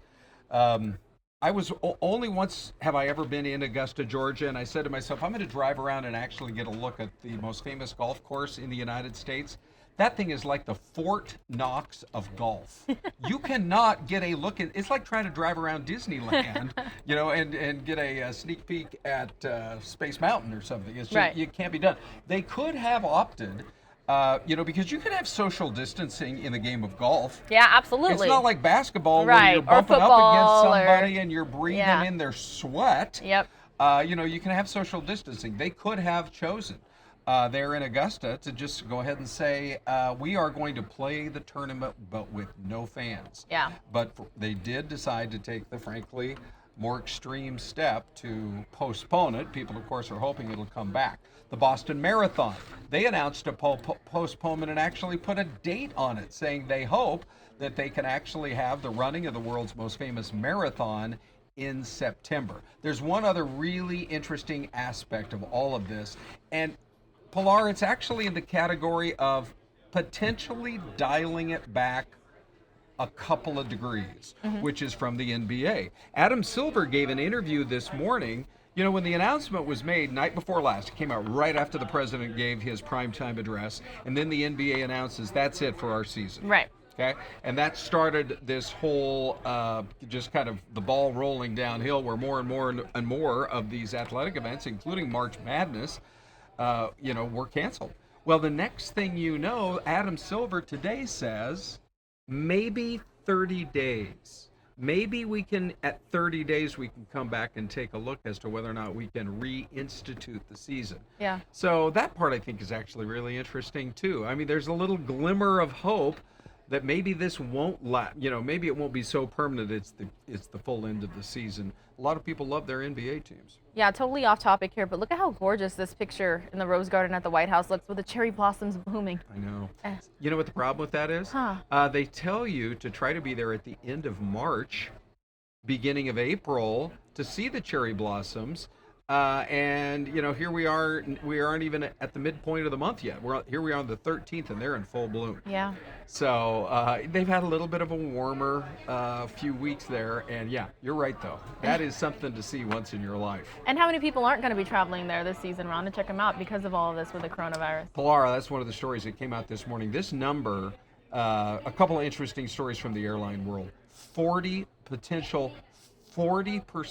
cutback on all flights worldwide by Delta Airlines. Wow. We have not heard yet from some of the other major airlines. We've got some of the biggest, that are yet to announce, but a 40% cutback is a reaction to what's been happening. Now, Pilar, everybody hopes that we are going to handle this like South Korea and not like Italy. Right. That we will see a leveling off in the coming days. But the fear factor is enough that people, for the time being, are voting with their wallets and deciding they're not going to get on planes. 40%, that's a huge, huge cutback. There was a airline out of Europe, Norwegian Air. They're a discount airline that offers cheaper flights between the U.S. and a lot of European cities. They announced a layoff this morning of up to 50% of their entire staff. Wow. So times are extremely tough, and that might be something, Pilar, that the president actually addresses, because there has been some talk already about whether or not the airlines might need some financial support from the government, depending on how long this rough patch kind of like when the banks were bailed out in, what was it, 2008? Yes. During the Great Recession? Yeah, absolutely. So we've got a triple box going on right now on the top right-hand side of your screen. You can see how the stock market's doing. Trading is going to be wrapping up in less than an hour. And we've got those two live pictures at the White House. Now, I know that we have been heavily focusing on the numbers from Johns Hopkins University, but their website, Ron, it's just been so sporadic. And you can imagine, I mean, when they're tracking every single case of the coronavirus, COVID-19 worldwide, you can imagine all the IT work that has to go into it, all of the updating, constant, like real time, and how many people are also relying on that website. So it's probably crashing just because of the viewership numbers alone. Yeah, that's a great point. I mean, I heard the news conference from New York's Governor Andrew Cuomo a little earlier this morning talking about that very website. So, hopefully it's not that you got hackers trying to get into it or anything along those lines, but yeah, there have been a number of times that I know we've tried to access it. There was a point today where I tried to access it and all the numbers seemed to be accurate, except the whole nation of Italy was missing from the list. Right. So I don't quite understand what's going on there. This is a great opportunity, though, for us to, if you've just kind of stumbled across this website, coronavirusnow.com, to let you know that we constantly update not just the numbers, but the various angles on these stories, because they are coming in just so fast that about make your head spin. Yeah. You just don't know what the next angle to the story is going to be. And these numbers that are up on the screen right now are from the CDC, but they do only update them once a day. Yes. And of course, you can imagine how many people are calling the CDC and alerting them of their numbers. Right. So it's also very fluid at the time. I do want to show you some really cool video though, Ron. This is actually, take a look at this. This is interesting. Can you tell what this is? This looks like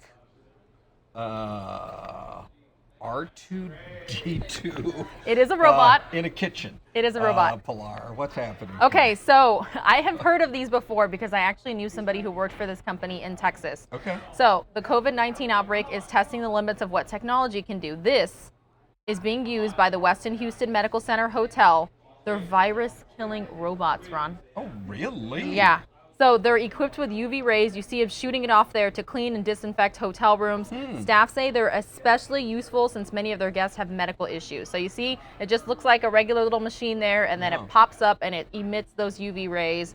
So of course, it's the first time a hotel has bought the robots to use in rooms. So when you say it's in a kitchen, yeah, it's just like a regular hotel room. Hey, you know what? I mean, people are still talking about the Spanish flu from 100 years ago, right? It was 1918 that our nation, and frankly a lot of the world, was hit by just a horrific virus that just spread around the world and literally cost the lives of hundreds of thousands of people. Here we are now, 102 years later, and you would hope that over the course of 102 years that we've developed a lot of new technologies, not to mention, a dramatic improvement in the way we treat people medically, that we're going to be able to hopefully get a handle on this thing pretty quickly. But how fascinating to see. And it does, they say frequently in times of war, the entrepreneurial spirit develops all types of new technology that ultimately has applications within the greater economy. Yeah. This is, we're sort of, when it comes to, the world of viruses, it's almost like we're on a war footing here. Yeah. So who knows what kinds of new inventions and developments we might be seeing in the coming weeks or months until we can get this thing knocked down. I know basically what everybody's hoping for is let's just get a virus and get a vaccine and get an overall antiviral treatment, both put together here in fairly short order. But it will be interesting to see the new developments that come out, both just sort of medically and from a biotech standpoint as well. Yeah, we keep talking about, people are saying, hey, this will get really real when we know somebody impacted, right? We know somebody who's contracted it. We heard about Tom Hanks and his wife. Yeah. I'm showing video here of the Miami mayor because his name is Francis Suarez, and he has confirmed that he's tested positive for the coronavirus. Yep. Well, and then take a look. You've got the Prime Minister of Canada, Justin Trudeau. He spoke a little while ago, earlier this morning. His wife has tested positive. He has self-quarantined. Yeah. We have locally here a big sports star, a name that anybody who follows basketball will know, Charles Barkley. Yep. Who said he felt like he had to go in and get the testing done, and he's awaiting the results as well. So yeah, I mean, you've got a lot of. This was a little earlier this morning. When we heard from the mayor there of Miami. Yeah, absolutely. Taking you back out live to the White House, still on standby for the president. He's about 10 minutes behind schedule. And Ron, you were mentioning the Boston Marathon. I mean, I'm not a runner. I will just admit that right off the bat. But canceling this or postponing it is huge. It really is. I mean, it's the ultimate. Everybody says if you ever start running marathons, which I haven't, although I've run a couple of halves. And Pilar, at the end of 13.1 miles, and I'm exhausted crossing the finish line, I say to myself, because I did it twice, how in human possibilities is somebody going to run another 13 miles? I mean, it is really a great accomplishment, and tens of thousands of people do it here in our country every month. Yeah. But the goal is to do the Boston. And so the one interesting thing is they changed it. They moved it now from its traditional, on Patriots Day weekend in the middle of April, moving it to September. So they are going to stay out of the summer season. Boy, I'll tell you, I don't know if you've been in Boston in the heat of the summer, but I remember being there one day where it was 92 degrees and I felt like the humidity was 92%. As well. I mean, we're out here in the desert where we're used to some hot temps, but it's usually pretty dry and comfortable. So September it'll cool off from August, but it'll be a little warmer weather than you would normally see in the month of April. Not quite sure why they particularly picked that date. Right. But at least it offers some hope to people. Just like these follow-up comments from Adam Silver today, the NBA commissioner, saying, maybe after 30 days we can take a look at this and see if we can't restart our sport that's so beloved. Yeah. Let's head on over to our neighbors to the west here. Take a look at a Costco. This is in Burbank, California. Okay. pretty much right next door, within what, a 5.5 hour drive, Yeah. 6 hours. Yes. The coronavirus outbreak causing many Americans to rush to stores across the country looking to stock up on supplies, including cleaning products, toilet paper. Again, this is in Burbank, where people stood in long lines in the rain outside of a Costco. You know, I had a friend text me 2 nights ago, and she's like, I am at my Costco right now, and then I ended up calling her, and she's like, there's nothing here. It was here in the Valley. Yeah, really? And she's like, what do I do? Our stores want to restock because, Right. you know, friends know that those of us who work in media, you know, Yes, and they right. reach out and they ask Sure. for info. And, you know, I told her, I said, I feel like this is the perfect time to remind people that you should always have an emergency kit. You should always be prepared. Mm-hmm. When I lived in Texas, it was about hurricanes. You always had to have an emergency kit for hurricanes. Yep. So this is just, I feel like we're learning reminders about hygiene. Yep. How often you should wash your hands, how Yep. you should protect yourself when you're sick, and that sort of thing. And we're learning, hey, stock up on the essentials: water, toilet paper, Yep. batteries, a radio. Sure. You know what I mean? I mean, there have been organizations out there over the years who said, try to have a 1-year supply. That is difficult. Yeah. In an age where rents are so high, you can barely afford a 1-bedroom apartment. To Where are you say, gonna okay, store I it got all? a 1. But to have a 72-hour supply that includes really everything. Yeah. You know, from food items to water to batteries to a flashlight to a lot of the basics. That really does, I think, make a lot of sense. You know, it's interesting, Pilar. Nobody knows kind of what the time frame on this is. Right. Because the estimates, frankly, are all over the map. Yeah. I mean, we are hoping that we can get a handle on it in this country, and some of this will have to do with what the president has to say. Again, we were told stand by at 12 noon. He has a tendency to run a little late, so we are waiting for his arrival right there in the Rose Garden. But that is the big unknown. That's why it's actually kind of nice to see the Dow is up hundreds and hundreds of points today. Right. After so many bad days in the market. I mean, a 700-point gain after, you know, we were at 29,000 not that long ago. Right. We're at 21,963. So it has been a massive kind of meltdown in the market. So it is nice to at least see it with, you know, a little bit of hope today. And I think some of that may have to do with the fact that it looks like the administration is willing to try to cut some of the red tape and fast track some of the more promising medical developments that are out there. Everything from faster testing. There's a company out of Europe that says it has developed a test that can get you results within 4 hours. Wow. You do not have to wait days, and that they can do them by the thousands every day. And it looks like our government, the federal government, is willing to work with them as well. You know, then there have been some other reports about actually sort of funding, I guess you could sort of call it crowdfunding from Washington, you know, where the government has said maybe we shall fund some of the most promising efforts in our country to develop a vaccine. Absolutely. You know, that seems to be the thing that people, I think, are really focused on. We want to get through this year, but we surely do not want to go through another scare like this next year. So the vaccine is something that whenever it's developed and whenever it's announced, there will be a collective sigh of relief, really, literally around the world. All right, Ron. Well, thanks so much for joining us. I've got some coronavirus-related top stories from across the country I'm going to play right now while we wait for President Trump, and then we'll probably be heading to Philadelphia, where they just did an update not long ago. So thanks for joining us again. Really appreciate it. Yep. All right, everyone. Well, 6 more people at a veteran's home in Oregon have tested positive for the coronavirus. That brings the number of COVID-19 cases in that state to 30. Fox's Drew Reeves has more. We've learned tonight that those 6 cases are men who have tested positive for COVID-19. According to the Oregon Health Authority, one of those men is between the ages of 55 to 74. They say the rest of them are 75 years or older. The OHA does say that these illnesses are considered linked to the 2 positive cases we learned about yesterday. All of these men have been placed into isolation within the facility, according to the health authority. This now makes 8 positive cases here at this care facility in Lynn County and a total of 30 cases of the virus across the state.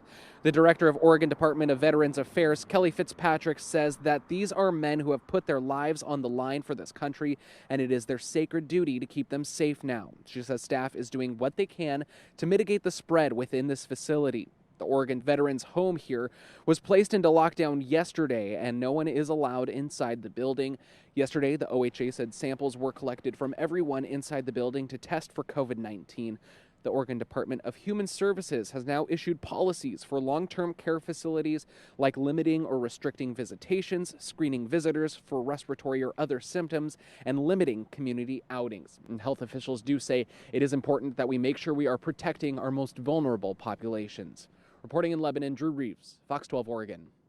Take another live look at the White House while we wait for President Donald Trump to come out and talk about the coronavirus. He's about 17 minutes behind schedule, but we will have his remarks in their entirety right here on Fox News Now. But next, I want to take you out to Washington. The demand for testing is on the rise amid the coronavirus outbreak right here in the U.S. One lab in Vancouver, Washington, is hoping to relieve some of that demand by creating at-home test kits for COVID-19. Fox's Brenna Kelly spoke with the lab's director about their plans. So I just wanted to show just how easy it is to do a self-collection. Dr. Charles Saley feels in the midst of a pandemic, knowledge is power. If someone wants the testing, they should be able to get it. As the lab director at Molecular Testing Labs, Saley believes they're close to being able to provide at-home testing kits for the masses. And within 2 weeks, should be able to test 1,000 samples a day. That's more per day than most people, or than the entire state of Washington is tested. As COVID-19 continues to grow and spread, every day counts. So far, there's been little access to testing kits because of delays in distribution after the CDC had to remake parts of them due to accuracy issues. This disease came at us fairly quickly. I don't think a lot of organizations were prepared for it. Now, labs across the country are rushing to fill the gap with their own tests. Right now, MTL is validating 5 different at-home kits. Those include nose, throat, saliva, and urine collection methods. So this would get dropped into there? They'll narrow it down to 2 or even 3 kits, just to make sure supply doesn't dry up. But unlike the government's COVID-19 test, which in many cases will be covered by your insurance, MTL's kit will cost you. And they're not sure how much yet. MTL is not looking at this as a way to make profit. We are keeping our margins very, very narrow. Saley says once they're ready to go, they'll first release testing to their network of registered providers. They plan to launch at-home testing about a week after that. MTL's immediate goal, however, is to make sure everyone who needs to get tested is first in line. It's going to be a slow ramp up. Reporting in Vancouver, Brenna Kelly, Fox 12 Oregon. All right, everybody, we're learning a little bit more about what we expect to hear from President Trump here in just moments in the Rose Garden outside of the White House. He is preparing to invoke emergency powers over the coronavirus outbreak. So we are on standby for this to get started. But meanwhile, we can tell you President Trump is preparing to invoke emergency powers over the coronavirus outbreak, an emerging development as an aid package teetered in Congress without his full public support. The president's decision to move ahead was confirmed by 2 people familiar with the planning who spoke on condition of anonymity. That's always been a hard word for me to say. It was still unclear, however, what mechanism Trump would use to free up additional federal resources for testing and treatment, as well as for helping those struggling with the economic fallout. Again, President Trump was expected to come out at 3 Eastern, that's noon Arizona time, about 20 minutes behind schedule now. The abrupt move comes as House Speaker Nancy Pelosi and the Trump administration are laboring to finish the coronavirus aid package. Central to that effort is free testing for the virus and guaranteed sick pay for workers who are taking time away from jobs, along with an infusion of dollars to handle unemployment benefits and boost food programs for children, family, and seniors. Families, that is. Pelosi and Treasury Secretary Steven Mnuchin, whom Trump tapped to negotiate, both indicated a deal was within reach after days of around-the-clock negotiations, with expectations of an announcement today. The House was poised for a swift vote, but Republican leaders in Congress slowing the deal, wanting assurances that President Trump would publicly support the agreement before signing off on it ahead of any vote, according to a top congressional aide unauthorized to discuss the private talks and speaking on condition of anonymity. That means staying anonymous. GOP leader Kevin McCarthy of California, the House Minority Leader, was huddled with Mnuchin and Trump at the White House. The White House, of course, under enormous pressure, dealing with a crisis on multiple fronts as it encroached ever closer on the president. So we are on standby for President Trump to be speaking. Meanwhile, social distancing is in full effect across parts of the country. As fears about the coronavirus continue to grow, containment measures are impacting people from coast to coast. Fox News correspondent Jonathan Siri has more. The COVID-19 pandemic disrupting daily life across the country. Major cities like New York, San Francisco, and Seattle have banned or restricted gatherings of various sizes.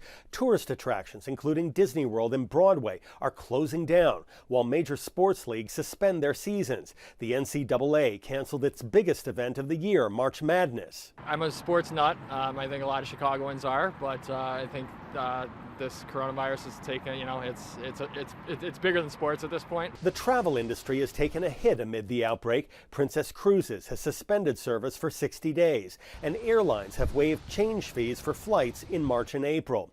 Meanwhile, schools and universities have moved to online learning to contain the virus, while businesses opt to have people work from home. Store shelves are empty as people stock up on supplies. I say 2 minutes after we got our toilet paper, they was done. They were empty. The toilet paper, they're out, and this is important stuff. Health officials say the virus causes mild to moderate symptoms for most people. The greatest at risk are still the elderly and people with underlying health conditions. You have to deal with this on the phone or by telemedicine.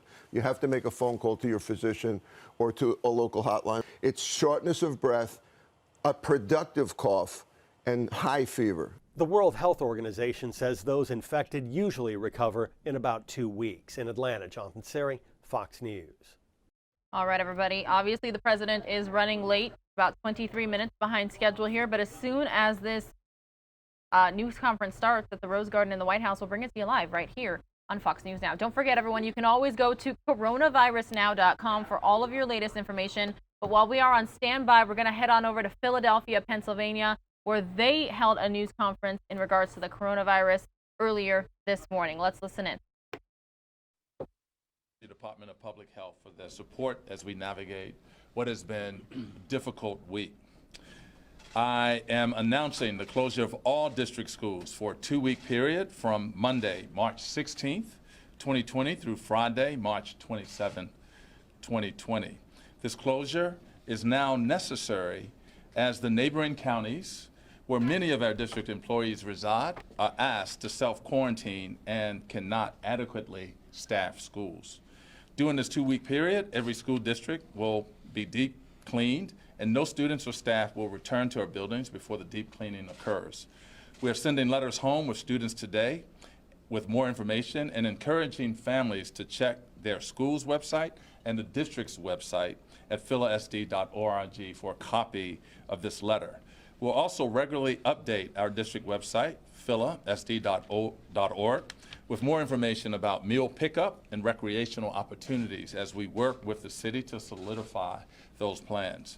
We understand that school closures may cause hardships. In fact, we wanted to do everything we could to keep schools open, but our inability to staff schools because of the decisions of some of the surrounding counties have made that impossible.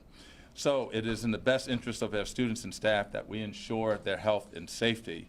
We want to thank everyone for their cooperation as we work together during this time. Now I'll be glad to entertain any questions. What really brought you to this point? Or was there a certain thing that just said, okay, this is what we need to do? No, it was the inability to staff schools. We don't have the staff to 3,100 people. To actually staff schools. 2,100 live in Montgomery County, another 1,000 live in Delaware County, and if those individuals have to self-quarantine, they cannot come into our schools.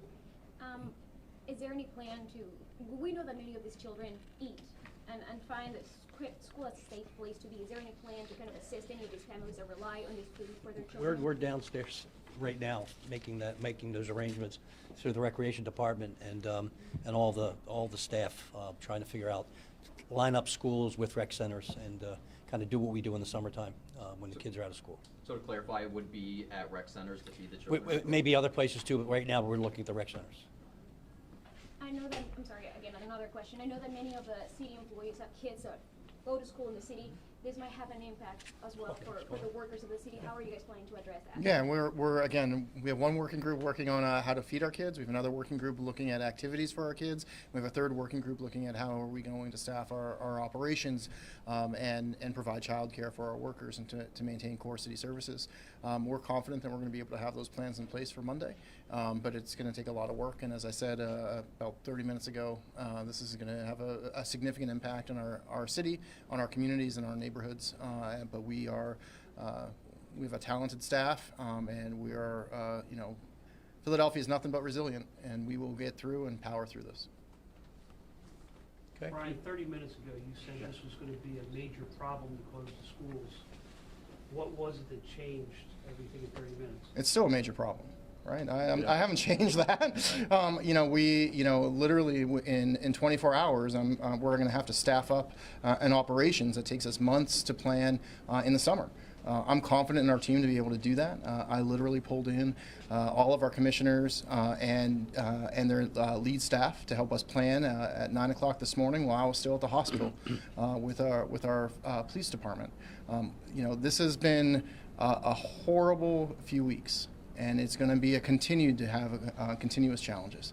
But I'm confident in the leadership of the city. I'm confident in our staff, and quite frankly, I'm confident in our communities and our residents that we will all come together, whether those are faith-based leaders or our nonprofits or our city staff themselves, and we will figure out how to get through these crises. We'll make sure that we protect our residents, both their public health, their core needs, and we will rise above this. Forgive me if you had to repeat this, but for pay for teachers and faculty, that will continue? Yes, that pay will continue for our staff, yes. The Philadelphia Federation of Teachers released a letter today expressing some concerns about the situations in certain schools, maybe not enough, bathrooms working.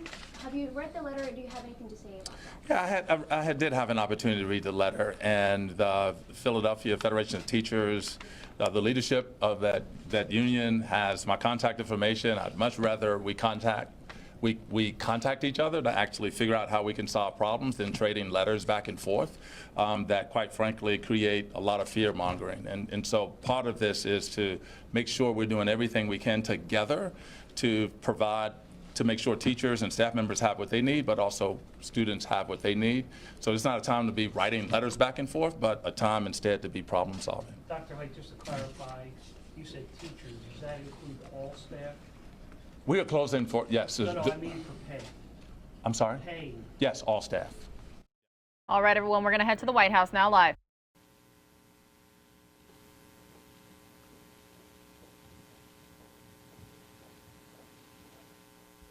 Thank you very much, everyone. Thank you.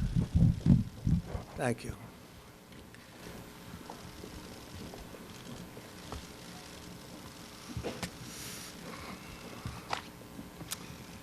Beautiful day in the Rose Garden.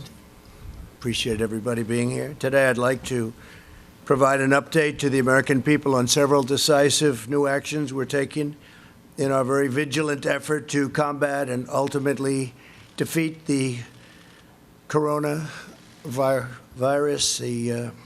We've been working very hard on this. We've made tremendous progress. When you compare what we've done to other areas of the world, it's pretty incredible. A lot of that had to do with the early designation and the closing of the borders. And as you know, Europe was just designated as the hotspot right now, and we closed that border a while ago. So that was lucky, or through talent, or through luck, call it whatever you want. But through a very collective action and shared sacrifice, national determination, we will overcome the threat of the virus. I also announced Wednesday night, following the advice of our medical professionals, who are doing a tremendous job, and we appreciate it very much, that we're suspending the entry of foreign nationals who have been to Europe in the last 14 days from entering the United States. Citizens, permanent residents, and our families, any of the families returning from Europe, will be subject to extra screening as well as self-isolation for a period of 14 days. As the World Health Organization confirmed today, many of the things that what we said were 100% correct, including our designation before them of Europe. Like our earlier very aggressive actions with China, this measure will save countless lives. I appreciate a number of the folks behind me, number of the people behind me said that that saved a lot of lives, that early designation. But it is only the beginning of what we're really doing, and now we're in a different phase. We had some very old and obsolete rules that we had to live with. It worked under certain circumstances, but not under mass circumstances. They were there for a long time. They were in place for a long time, and we're breaking them down now. And they're very usable for certain instances, but not for this. To unleash the full power of the federal government in this effort today, I am officially declaring a national emergency. Two very big words. The action I am taking will open up access to up to $50 billion of very important and a large amount of money for states and territories and localities in our shared fight against this disease. In furtherance of the order, I'm urging every state to set up emergency operation centers effective immediately. You're going to be hearing from some of the largest companies and greatest retailers and medical companies in the world. They're standing right behind me and inside of me. I'm also asking every hospital in this country to activate its emergency preparedness plan so that they can meet the needs of Americans everywhere. The hospitals are very engaged. New York and various other places are also very engaged. I just spoke with Governor Cuomo. We had a very good conversation, and we're working very strongly with many states, including New York. The emergency orders I'm issuing today will also confer broad new authority to the Secretary of Health and Human Services. The Secretary of HHS will be able to immediately waive provisions of applicable laws and regulations to give doctors, all hospitals, and healthcare providers maximum flexibility to respond to the virus and care for patients. This includes the following critical authorities: the ability to waive laws to enable telehealth, a fairly new and incredible thing that's happened in the not so distant past. I tell you, what they've done with telehealth is incredible. It gives remote doctors visits and hospital check-ins, the power to waive certain federal license requirements so that doctors from other states can provide services in states with the greatest need. Number two, the ability to waive requirements that critical access hospitals limit the number of beds to 25 and the length of stay to 96 hours. The ability to waive the requirements of a 3-day hospital stay prior to admission to a nursing home, big thing. The authority to waive the rules to hinder hospitals' ability to bring additional physicians on board or obtain needed office space. They can do as they want. They can do what they have to do. They know what they have to do. Now they don't have any problem getting it done. The authority to waive rules that severely restrict where hospitals can care for patients within the hospital itself, ensuring that the emergency capacity can be quickly established. We'll remove or eliminate every obstacle necessary to deliver our people the care that they need and that they're entitled to. No resource will be spared, nothing whatsoever. 10 days ago, I brought together the CEOs of commercial labs at the White House and directed them to immediately begin working on a solution to dramatically increase the availability of tests. Other countries have called us and worked with us, and they're doing similar things or will be doing similar things. As a result of that action today, we're announcing a new partnership with private sector to vastly increase and accelerate our capacity to test for the coronavirus. We want to make sure that those who need a test can get a test very safely, quickly, and conveniently, but we don't want people to take a test if we feel that they shouldn't be doing it. And we don't want everyone running out and taking only if you have certain symptoms. Using federal emergency authorities, the FDA approved a new test for the virus. We did this within hours after receiving the application from Roche, a process that would normally take weeks. We therefore expect up to 500,000 additional tests will be available early next week. We'll be announcing locations probably on Sunday night. I want to thank Roche, great company, for their incredible work. I'd also like to thank Thermo Fisher. The FDA's goal is to hopefully authorize the application within 24 hours. It'll go very quickly. It's going very quickly, which will bring additionally 1.4 million tests on board next week and 5 million within a month. I doubt we'll need anywhere near that. At the same time, we've been in discussions with pharmacies and retailers to make drive-through tests available in the critical locations identified by public health professionals. The goal is for individuals to be able to drive up and be swabbed without having to leave your car. I want to thank Google. Google is helping to develop a website. It's going to be very quickly done, unlike websites of the past, to determine whether a test is warranted and to facilitate testing at a nearby convenient location. We have many, many locations behind us, by the way. We cover this country and large parts of the world, by the way. We're not going to be talking about the world right now, but we cover very, very strongly our country, stores in virtually every location. Google has 1,700 engineers working on this right now. They've made tremendous progress. Our overriding goal is to stop the spread of the virus and to help all Americans who have been impacted by this. Again, we don't want everybody taking this test. It's totally unnecessary. And this will pass. This will pass through, and we're going to be even stronger for it. We've learned a lot. Tremendous amount has been learned. I want to thank Deborah Birx, and I want to ask her maybe to come up and say a few words as to what's happening. Dr. Birx is a highly respected person I've gotten to know very well over the last 6 days. And what we've done is rebuilt something that was very old-fashioned, somewhat obsolete, certainly obsolete when it comes to the kind of numbers that we're talking about. Dr. Birx, please. Thank you, Deborah. Thank you, Mr. President. It's a pleasure to be here with all of you. I think you know at the beginning of this epidemic, HHS through CDC proactively developed an assay built on the existing flu surveillance system.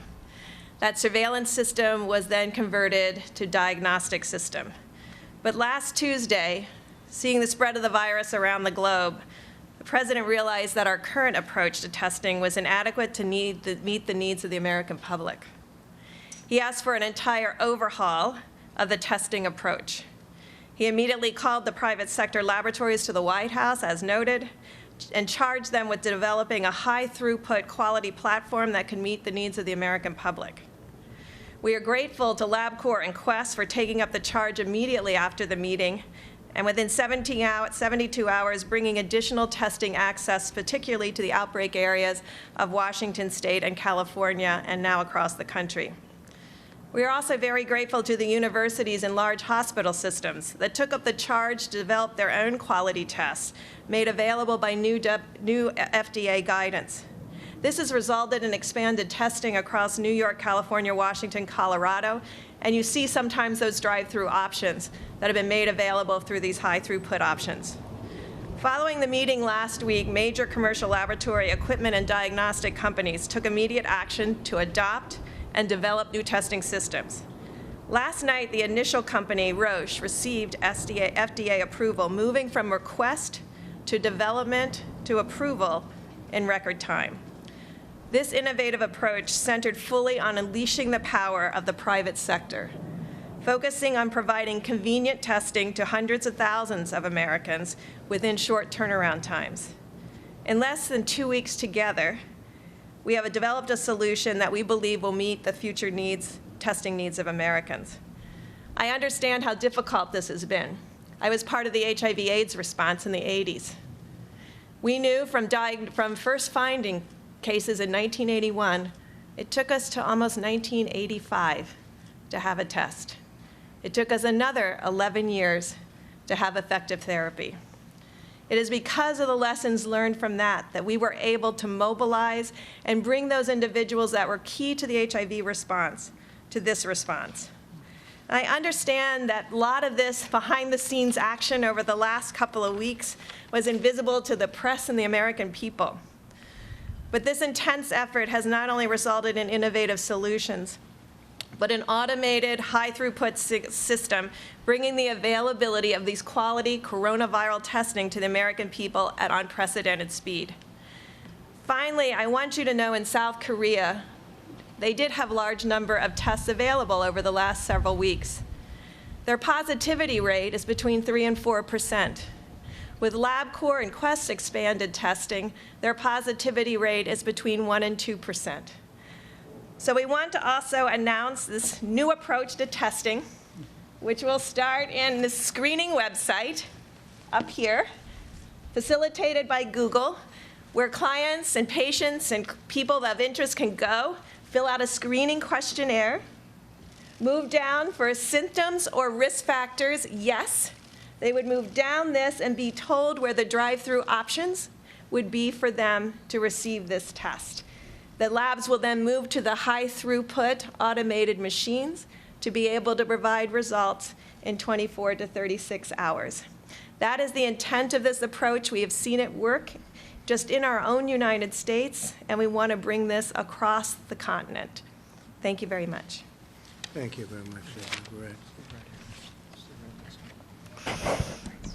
I'd like to maybe have Tony, do you want to come up? You've become I think everybody out here knows you pretty well, but Tony has been doing a tremendous job working long, long hours, and you've seen a lot happen, but this has been, it's been a great experience, and working with you has been terrific. Tony, please. Thank you very much, Mr. President. This is an example of, another example of what I've been referring to in my discussions with many of you in the audience as a proactive, leaning forward, aggressive, trying to stay ahead of the curve. And what you're seeing now with this order is that we're going to be able to remove the constraints so that people at the state, the local level, the individual physician, all the way up through the federal government will have as many constraints as possible removed for them to do everything they possibly can so that we can implement the things that we've been talking about. The containment, the mitigation, so that, as I've said many times, that curve that I refer to that goes up, we don't want to have that curve. We want to suppress it down to that small mound. And I think what we've done today is something that is going to be a very important element in having us be successful in doing that. We still have a long way to go. There will be many more cases, but we'll take care of that. And ultimately, as the President said, this will end. But what's going on here today is going to help it to end sooner than it would have. Thank you. Thank you very much, Tony. If I could, some of these folks we know, they're celebrities in their own right. They're the biggest business people, the greatest retailers anywhere in the world, and one of them is Doug McMillan from Walmart. And I'd like to have Doug, if you would, say a few words, wherever you may be. Good, Doug, please. When we got the call yesterday from the White House, we were eager to do our part to help serve the country. And given what we're facing, that's certainly important to do. We should all be doing that. So we've been asked to make portions of our parking lot available in select locations in the beginning and scaling over time as supply increases so that people can experience the drive-through experience that the President described. We'll stay involved and do everything we can from a supply chain point of view to be of assistance. Thank you, sir. Thank you very much, sir. Appreciate it very much. I'll just stay right over here. And Richard, if you could come up, please. Richard, please. Walgreens, thank you. Yep. Thank you, Mr. President. And similar to Doug and Walmart, we're happy to stand in here and help in communities all across America, because a lot of times when we have natural disasters, our stores are a beacon in the community, and this situation is no different. So we look forward to partnering with the CDC, the administration, HHS, and the task force, and specifically to the Vice President's doing such a fantastic job. We're ready to engage and help. Thank you. Thank you very much. Great job. Thank you very much. Brian Cornell, Target. Thank you, Brian. Thank you, please. Well, Mr. President, thank you for inviting us here today, along with our colleagues from Walmart and Walgreens and our partners at CVS. Normally, you'd view us as competitors, but today we're focused on a common competitor, and that's defeating the spread of the coronavirus. And we look forward to working with the administration to do our fair share to alleviate this growing threat. So thank you for including us today.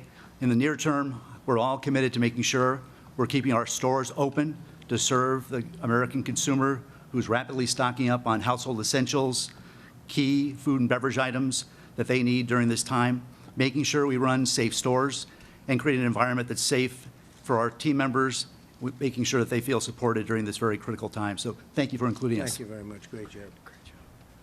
Is Tom here? Tom Poland? Tom Poland, please. Thank you, Mr. President. As CEO of Becton Dickinson, we're one of the leading providers of medical devices as well as collection products for testing of coronavirus. We're ramping up our manufacturing capacity to ensure that the right collection devices and testing equipment are ready to address this issue. Thank you, Mr. President. Thank you very much, Tom. Great job you've done. Stephen Rakowski, Quest Diagnostics, please. Great job. Thank you very much. Thank you very much. Thank you, Mr. President. So as mentioned, we were called with the leadership of the Vice President last week to come together as an industry. And we took advantage of that opportunity to work with the FDA, to work with the Center for Disease Control. And we are up and running with tests in a number of our facilities. As the President mentioned, we now have capabilities from Roche Diagnostics that we will bring into our facilities this weekend. And I know myself and my colleague at LabCorp will be doing the same. So the capacity available to the American public to support this action with consumers will be considerably increased in the next few weeks. Thank you, Mr. President. Thank you very much. I appreciate it. Thanks. And Matt Sauce, please, of Roche. Matt, thank you, Matt. Thank you, Mr. President. So from Roche, we want to thank the FDA for their rapid approval of our coronavirus test. We really appreciate the partnership with the CDC and the FDA to get that to market as fast as possible, because it's critical for us to make that available to help patients in need, and working with laboratories to get it up and going in the near future, which will bring hundreds of thousands of tests available to patients in need in the United States. So thank you. And you can do it. You can do it. A great company. David Pierre of Signify Health, please. Thanks, David. Thank you, Mr. President. We are the largest house call provider in the U.S., and we go to the homes of the most vulnerable elderly. And through our network and our logistics engine, we stand ready to help and provide our clinicians to be where they're needed, whether they're in retail clinics or in the home, and we're here to assist. Thank you very much. Thank you very much. And we'll be changing a lot of the rules, regulations for future, should this happen in the future, which we hope it never does, but it will, I guess, somewhere out there. There's some bad ones over the years, and I guess that'll continue to an extent, but we hope it never happens. But we're going to be changing a lot of the old rules and specifications and regulations. Adam Schechter, who's really been of tremendous help, LabCorp, please.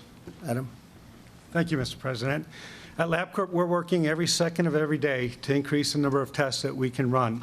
We're working with academic medical centers, with our colleagues at Quest, with other hospital and other laboratories to ensure that we do everything we can to increase the testing as we move forward. And I can tell you we understand how important the testing is, and we are committed to doing everything possible. Thank you very much. Great job. Thank you. Thomas Moriarty, CVS. We all know CVS. Thank you. Thank you, Thomas. Thank you, Mr. President. We have been focused since the start of making sure our patients and the customers we serve have the information they need, the safety they need as well. We are committed to working with the administration and local public health officials to make this work as well. And thank you, sir, for the honor. Thank you very much. Thank you. Thanks. Great job. And Bruce Greenstein, LHC Group, tremendously talented people. Thank you very much. Mr. President, thank you for the honor of being here. And the home health industry has been treating patients and seniors in the safety and comfort of their own home for decades. We're very proud to be part of the equation for testing in their own home. For Americans that can't get to a test site or live in rural areas far away from a retail establishment, we're here to help, to partner with our hospitals and physicians, as well as the people we have here today that will be doing testing around the country. Thank you. Thank you very much. Good test. We'll practice that. Okay, I like that. That's good. We're also announcing the following emergency executive actions today. To help our students and their families, I've waived interest on all student loans held by federal government agencies, and that will be until further notice. That's a big thing for a lot of students that are left in the middle right now. Many of those schools have been closed. Based on the price of oil, I've also instructed the Secretary of Energy to purchase, at a very good price, large quantities of crude oil for storage in the U.S. Strategic Reserve. We're going to fill it right up to the top, saving the American taxpayer billions and billions of dollars, helping our oil industry and making us even further toward that wonderful goal which we've achieved, which nobody thought was possible, of energy independence. It puts us in a position that's very strong, and we're buying it at the right price. And that's something that would have not even been possible a week ago. The price of oil went down quite a bit, so we're going to fill it up. There's a good time to fill it up. I'd like to ask Mike Pence to say a few words, please. VP. Thank you, Mr. President. It is this day should be an inspiration to every American, because thanks to your leadership from early on, not only are we bringing a whole-of-government approach to confronting the coronavirus, we're bringing an all-of-America approach. Mr. President, from early on, you took decisive action. You suspended all travel from China. You created travel advisories, South Korea and Italy. We screened all travelers from all airports in both of those countries. And on the unanimous recommendation of your health experts, you, at midnight tonight, will effectively suspend all travel from Europe, and Americans that were returning will be screened and asked to voluntarily participate in a 14-day quarantine. Throughout this process, Mr. President, you put the health of America first, but you brought the best of America to address it. And it's not just at the federal level. As you said, Mr. President, we've been working with states across the country. We issued broad guidelines from CDC for every American.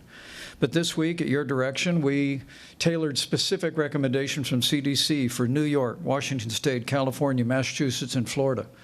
And we've been in continuous contact, as you said, with governors around the country. And Mr. President, you have forged a seamless partnership with every state and every territory in this country to put the health of our nation first.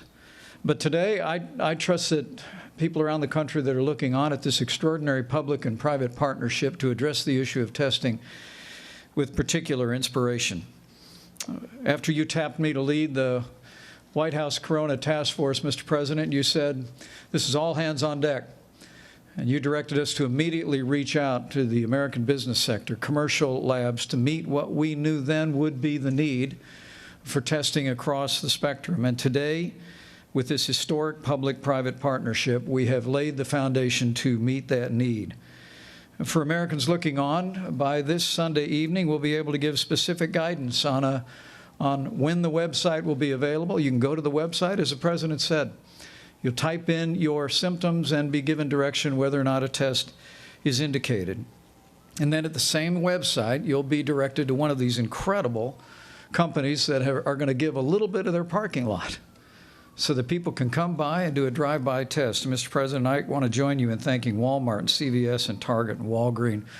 These are companies that are synonymous with communities large and small, where people come together, and now they're going to come together to meet the needs of the American public. These commercial laboratories, LabCorp and Quest and Roche, have just done an incredible job stepping forward, and they're going to literally make hundreds of thousands of tests available and being processed with results to patients in the very near future. But it's all a result of you tasking us with bringing together not just government resources, which all state labs can now test across the country. CDC is testing. But you said, Mr. President, that we wanted to bring all the resources of the country together, and that's what this partnership really means. You know, the truth is that we have coronavirus cases now in 46 American states. And while the risk of serious illness of the coronavirus remains low, we want to encourage every American to practice common sense, practice good hygiene, go to the CDC's website to see what the guidance is for your community or for the American people broadly. And as the President has said, it's especially important now that we look after senior citizens with chronic underlying health conditions. Last week, the President directed the Center for Medicaid and Medicare Services to raise the standards at our nursing homes, increase inspections at our nursing homes. And today we're offering very specific guidance, which Seema Verma will articulate about visitations at nursing homes.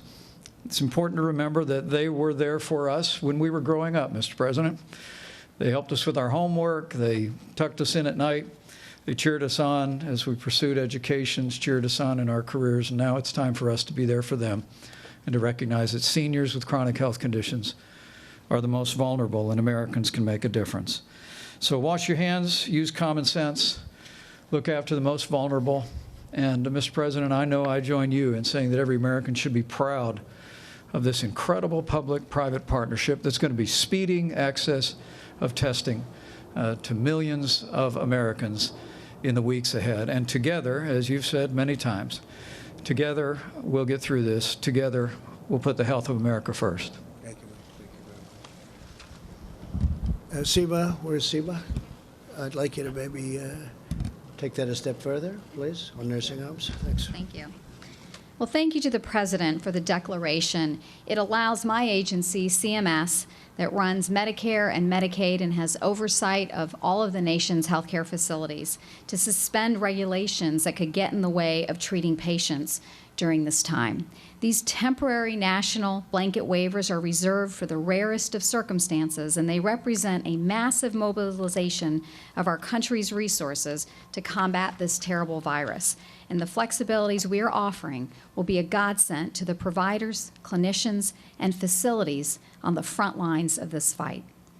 And later, CMS is going to be issuing guidance directing nursing homes to temporarily restrict all visitors and non-essential personnel, with a few exceptions such as end-of-life situations. We fully appreciate that this measure represents a severe trial for residents of nursing homes and those who love them, but we are doing what we must to protect our vulnerable elderly. Thank you. As I said in my address to the nation the other night, all Americans have a role to play in defeating this virus. Our most effective weapon right now is to limit the damage to our people and our country and slow the spread of the virus itself. The choice we make, the precautions we put into place are critical to overcoming the virus, reducing its spread, and shortening the duration of the pandemic, which is what it is.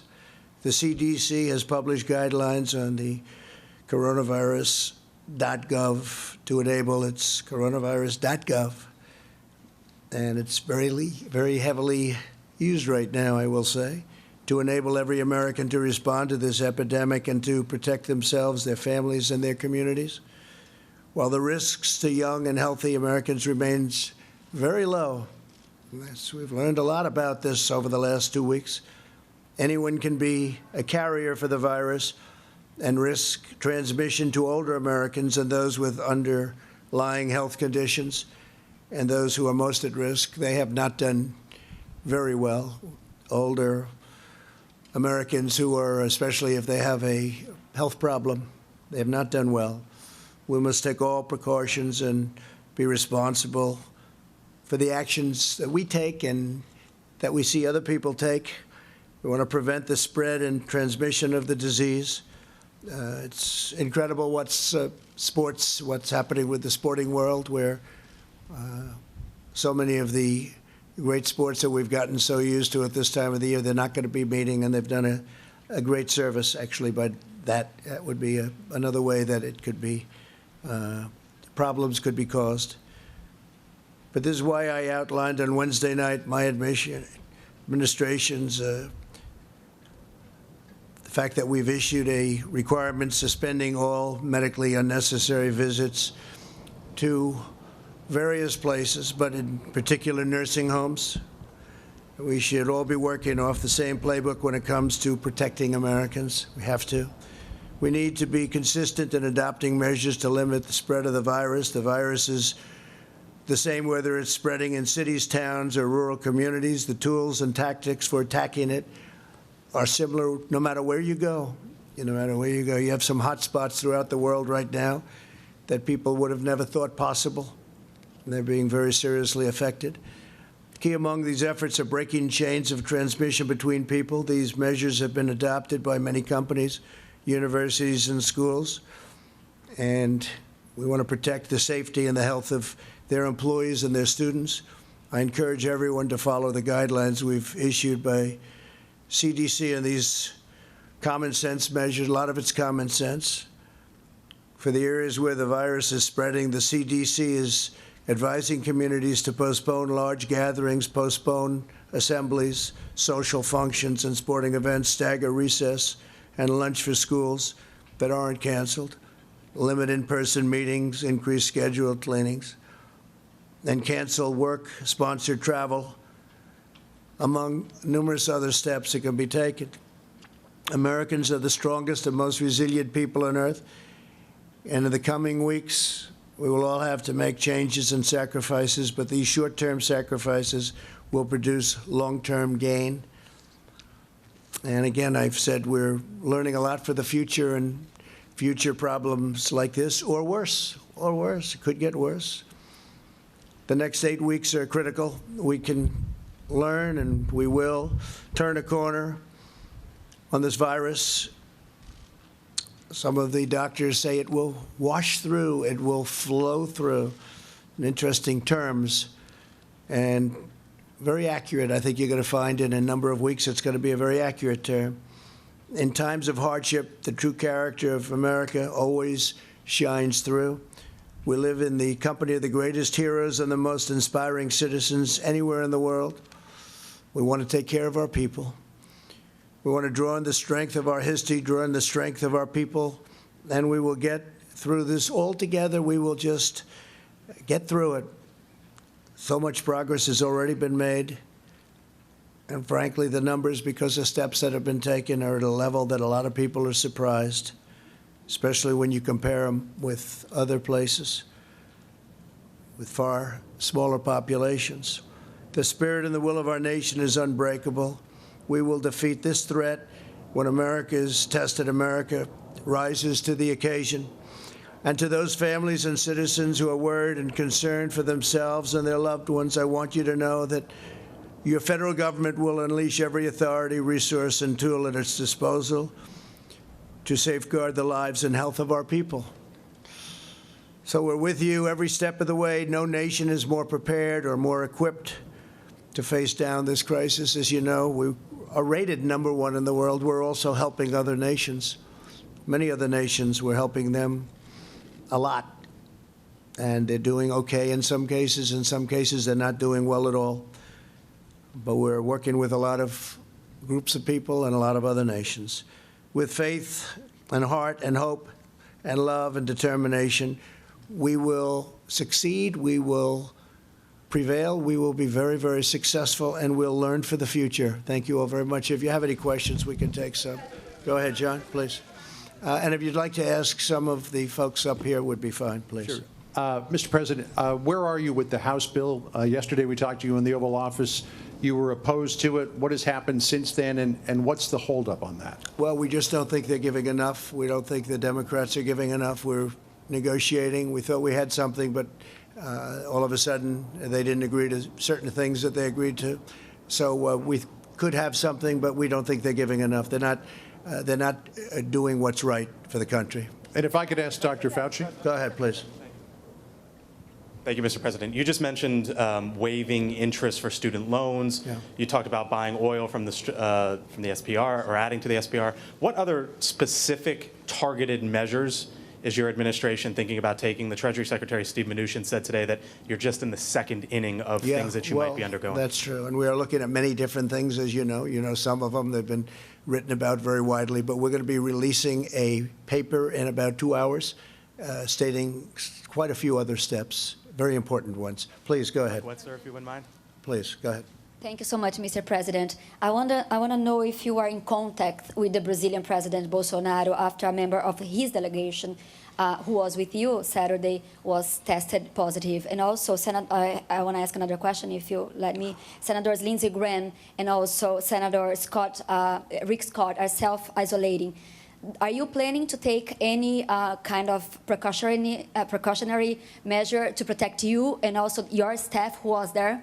No, with him? We have no symptoms whatsoever, and we had a great meeting with the president of Brazil, Bolsonaro. Great guy, very tremendous. He's doing a fantastic job for Brazil, and as you know, he tested negative, meaning nothing wrong this morning, and we got that word too because we did have dinner with him. We were sitting next to each other for a long period of time.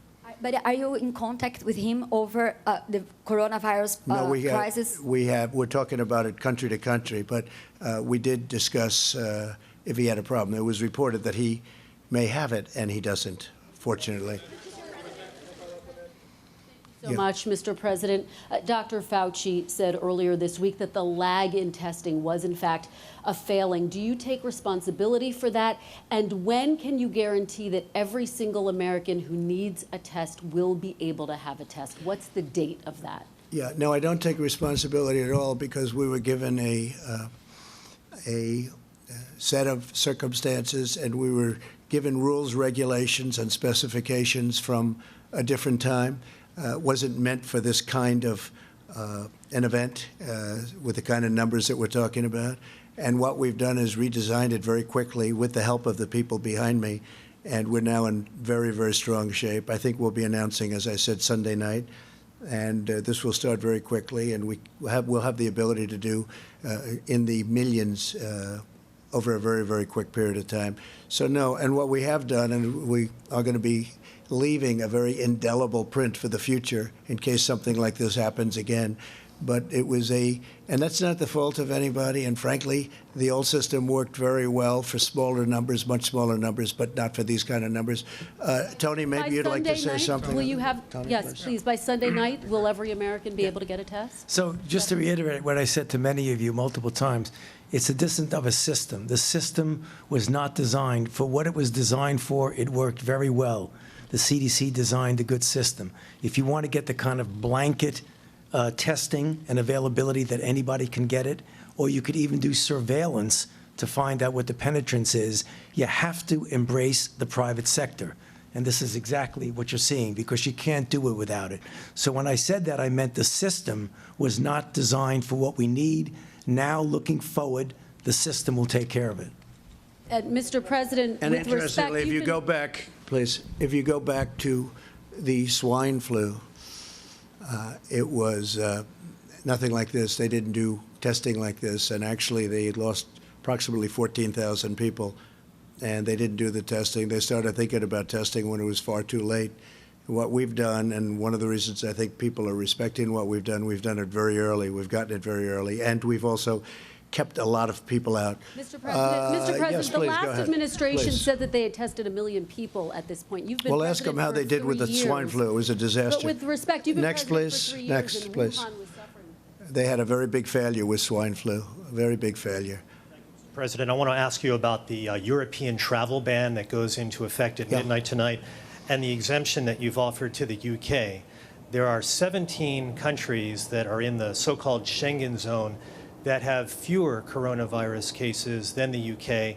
And just in the past 24 hours, the UK has added 208 coronavirus cases to their total. Why do they, Mr. President, deserve an exemption?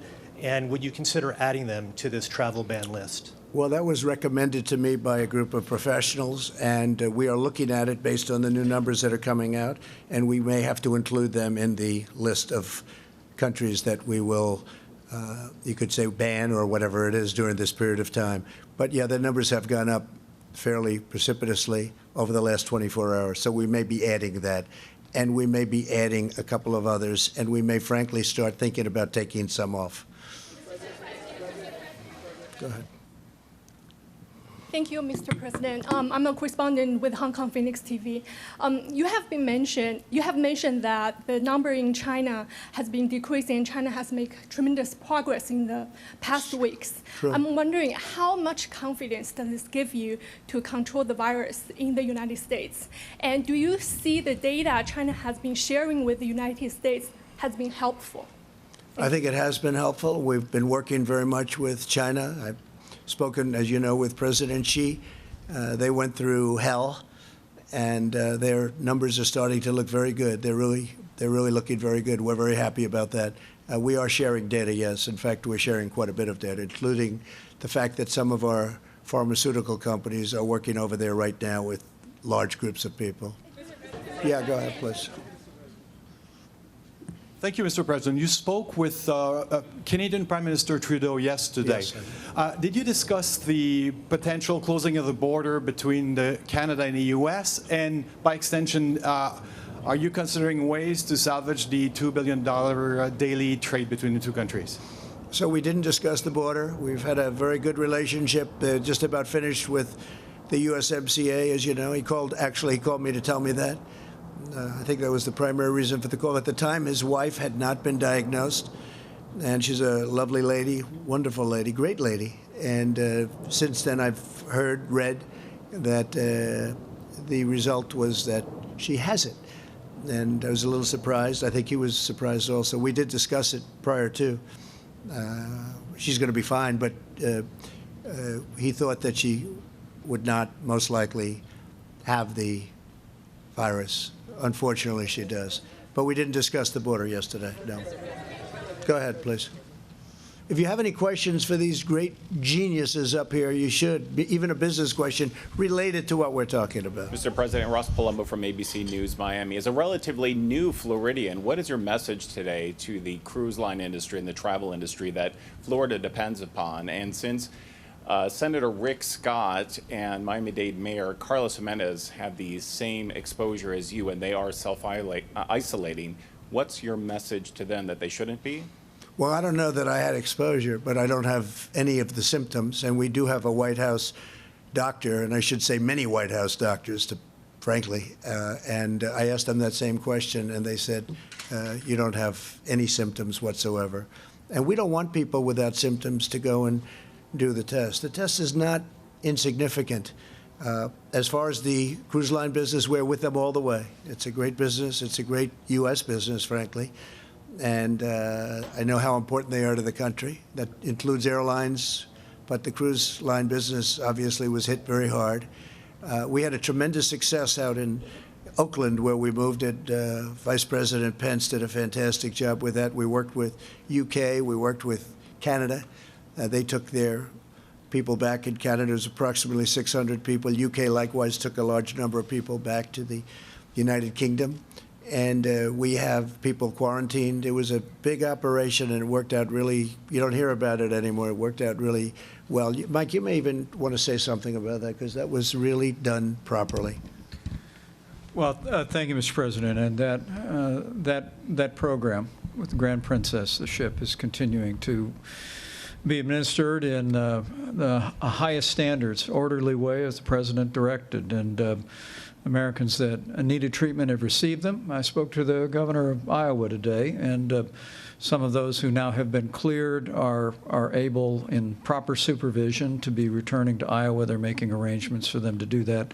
Others in Texas, others in Georgia. Again, it's another example of the extraordinary cooperation. Governor Abbott, Governor Gavin Newsom, Governor Brian Kemp of Georgia. But to add to that, the President directed me last Saturday to travel down to Miami. We met with all the leaders of the cruise line industry. Several cruise lines have announced a 60-day pause in operations. Our Department of Homeland Security has praised them for doing that because of the unique health challenges, particularly presented to seniors with underlying conditions. We have a proposal from the cruise line industry, but they're currently considering what other steps that they might take, perhaps even similar to what those other lines have taken. We're anticipating some response on that in the next 24 hours. But as the President said, the American people cherish our cruise line industry, the men and women who work on the ships, the men and women who work on the shore, all the economies that are so benefited by a vibrant cruise line industry. And what the President's directed us to do is whether there is a pause in the moment, as some cruise lines are doing, and as we all continue to discuss, we want to work with the cruise line industry to ensure that when we come through this, that cruise lines and the medical services that are available and for the passengers and all of the crew, that cruise lines are safer than ever before and can prosper for many years to come. Go ahead, please. This question is for Drs. Fauci and Birx. Dr. Fauci, based on what you currently know, what is the trajectory for when this outbreak will peak? How long will the American people have to remain on this emergency footing? And for Dr. Birx, as the administration tries to get its arms around this test kit shortage issue, the next glaring need could be respirators and related hospital equipment. So what is the administration doing right now to ramp up production of respirators and that kind of equipment should this outbreak persist? So when you have an outbreak like this, particularly if you're trying to interfere with it, it's really impossible to predict the time element of when it's going to peak and when it's naturally going to go down. So if you look at the situation where countries really did not get to the point of trying to contain and mitigate very well, you see a peak over several weeks and then down again over other several weeks. What we're trying to do with the efforts that we're doing is to blunt that peak. And I mentioned it many times, and I think it's important and appropriate for me to mention it again because it answers your question. When you talk about preventing infections from without in, which is the kind of travel restrictions we're talking about, then how do you handle what you already have in your country? You continue some sort of containment, but you also do mitigation, and you try to proportion it to the areas where there are the most infections. The success of that and how much you make this turn into this is going to give you the amount of time. If we're successful, it'll be less. If we're not successful, it's going to be more. But these kind of things generally run out in a few months. Hopefully, we'll make it several weeks, 8, 9, whatever weeks. But I can't give you a number because it depends on how successful we are. Great, thank you. It's a great question, and Dr. Fauci and I have worked together a very long time and continue. It's a privilege to work with him every day. So I think you can learn and I appreciate there were some graphics done by some of the reporting over the last several days. If you align the data from China with the data with South Korea, you can start to see almost a complete overlay of that data. And so that's what we're tracking very closely, as well as Italy. But you have an excellent question. I just want to make one note. In South Korea, I want to repeat, only 4% of the tests were positive. That means 96% of the people had a different respiratory disease because we're in the middle of flu season, cold season, and all of the other respiratory diseases that we get every day. In LabCorp and Quest early data, they're running about 1% to 2% positive. That means that we have a lot more other respiratory disease out there besides the coronavirus, and that's why the screening is critical. But even with the screening, we're going to run what we think are very low rates. Needless to say, though, we're taking it extraordinarily seriously to plan for what could come.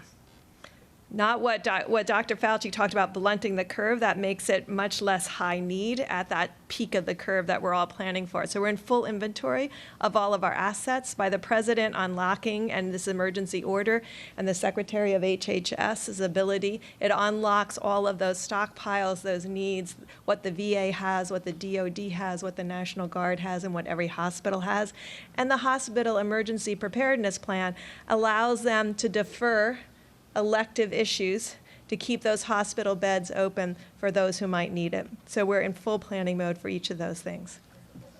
And I might add that we are in the process, and in some cases have already done it, ordered a large number of respirators just in case. We hope we don't need them, but we've ordered a large number. Yeah, go ahead, please. Thank you very much, Mr. President. In your speech to the nation, you mentioned the situation in China and South Korea have improved, and you're thinking about remove the restrictions, also the warning Right. in place right now. When can we expect that announcement, and how do you see the overall progress that Asian countries made? Well, some are making progress, some are not, as you know, but some are making progress. And as they make progress, as they get down to the number that we all think is right, that they know is right, we know is right, we'll be opening it up. And some are really moving along rapidly. We hope to be able to open things up as quickly as possible. Go ahead, please. Go ahead. President, I'd like to ask Secretary Azar and Dr. Fauci just how Dr. Fauci, okay? Right, it better, all right. it better. Not 100%, but 90%. Right. Go ahead. This affects the elderly primarily, and in that sense, it's an unusual disease. Is any specific research being done as to why it affects our senior citizens more than others? So I don't mean to diminish your question, but we already know why it would affect senior citizens more. Because when you talk about anything that requires a robust immune system, as you get older, your immune system is not as potent as it is when you were young. And that's the reason why when you talk about even influenza, which we have extraordinary experience with over decades and decades, the people who are very vulnerable are the elderly and those with underlying conditions. The same thing holds true for a variety of other disease. Why cancer is more prevalent in mostly in older individuals, because the immune system that screens for it is less robust. So it really is something that is kind of well known over a lot of studies. Okay. OAN, please. OAN. Mr. President, the Chinese officials are expressing some tones of discontent with how where the source of this virus has come from, and they're spinning some odd narratives. What are your response to the Chinese officials who are doing that, and have they signaled any kind of resistance to upcoming trade talks in response to how we're handling this No, we virus? have our deal with China. They're going to be buying $250 billion worth of goods and $50 billion from our farmers, and it's a great deal for our country. It's about time somebody did that. And frankly, phase 2 will start negotiating. I did read one article, but I don't think that article was representative, certainly not in my conversations with President Xi. And they know where it came from. We all know where it came from.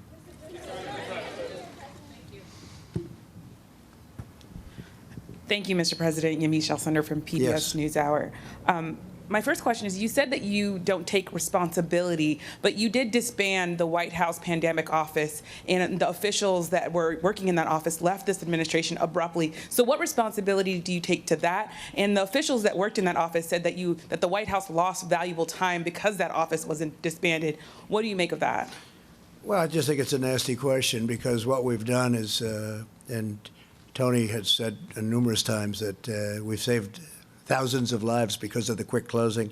And when you say me, I didn't do it. We have a group of people. I could ask perhaps my administration, but I could perhaps ask Tony about that, because I don't know anything about it. I mean, you say we did that. I don't know anything about it. You don't know We're about spending, the I don't know. reorganization that happened at the National It's the Security administration. Perhaps they do that. You know, people let people go. You used to be with a different newspaper than you are now. You know, things like that happen. But this was Please go ahead.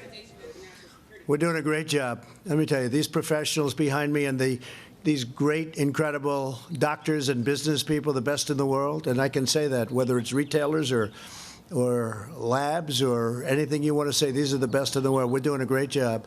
We have 40 people right now, 40. Compare that with other countries that have many, many times that amount. And one of the reasons we have 40 and others have, and again, that number's going up, just so you understand. And a number of cases, which are very small, relatively speaking, it's going up. But we've done a great job because we acted quickly, we acted early. And there's nothing we could have done that was better than closing our borders to highly infected areas. Please go ahead. Thank you, Mr. President. Vanessa Yaklich for NTN 24 for all Latin American countries, Yes, sure. and also for Spain, La Razón and Antena 3. I would like to ask you two very brief questions. One, for how long we're going to have the emergency, the national emergency? I hope not long, but it's there now, and it gives tremendous powers for things that we need. Tremendous power, actually. And the Stafford Act and various other things that we're involved with and have studied and memorized in so many different ways and forms, it gives the kind of power that we need to get rid of this virus. And we're going to do it very quickly. And I hope we won't need it very long, but whatever it takes. So for now, we still don't know for how long. And something very important I wanted to ask you is, like, how do you really think it's essential coordinating with other countries and learning from the lessons that they already suffer, the same situation countries, of course, like China and South Korea, but now recently Italy and Spain. Well, and Italy's how is that coordination done? Italy Thank you so much, Mr. President. We're in touch with Italy, and it's a country that we love. We have tremendous millions and millions of people, origins from Italy, and we're working with them. They're in they're in probably, relatively speaking, the toughest position of all. We're in touch with everybody. We're in touch with, when I say everybody, we're in touch with many of the countries that you know about, that you're writing about, and they're calling us asking for advice. They're asking for the advice of the people behind me. Italy's got a tough situation, but they're really they have really clamped down, and I think they're going to see some very good results. It's tough what they did. They really took their medicine, but they're going to see some much better results. Yeah, Jeff? Thank you, sir. With regard to domestic travel, should Americans feel safe, or should Americans at all be traveling to states such as Washington State, New York, and other hotspots within this country? And a follow-up on Brazil. You're asking people who come back from Europe, Americans who are coming back from Europe, to self-quarantine for a couple weeks. You were in a picture with somebody who now has coronavirus from Brazil at Mar-a-Lago. How is that different?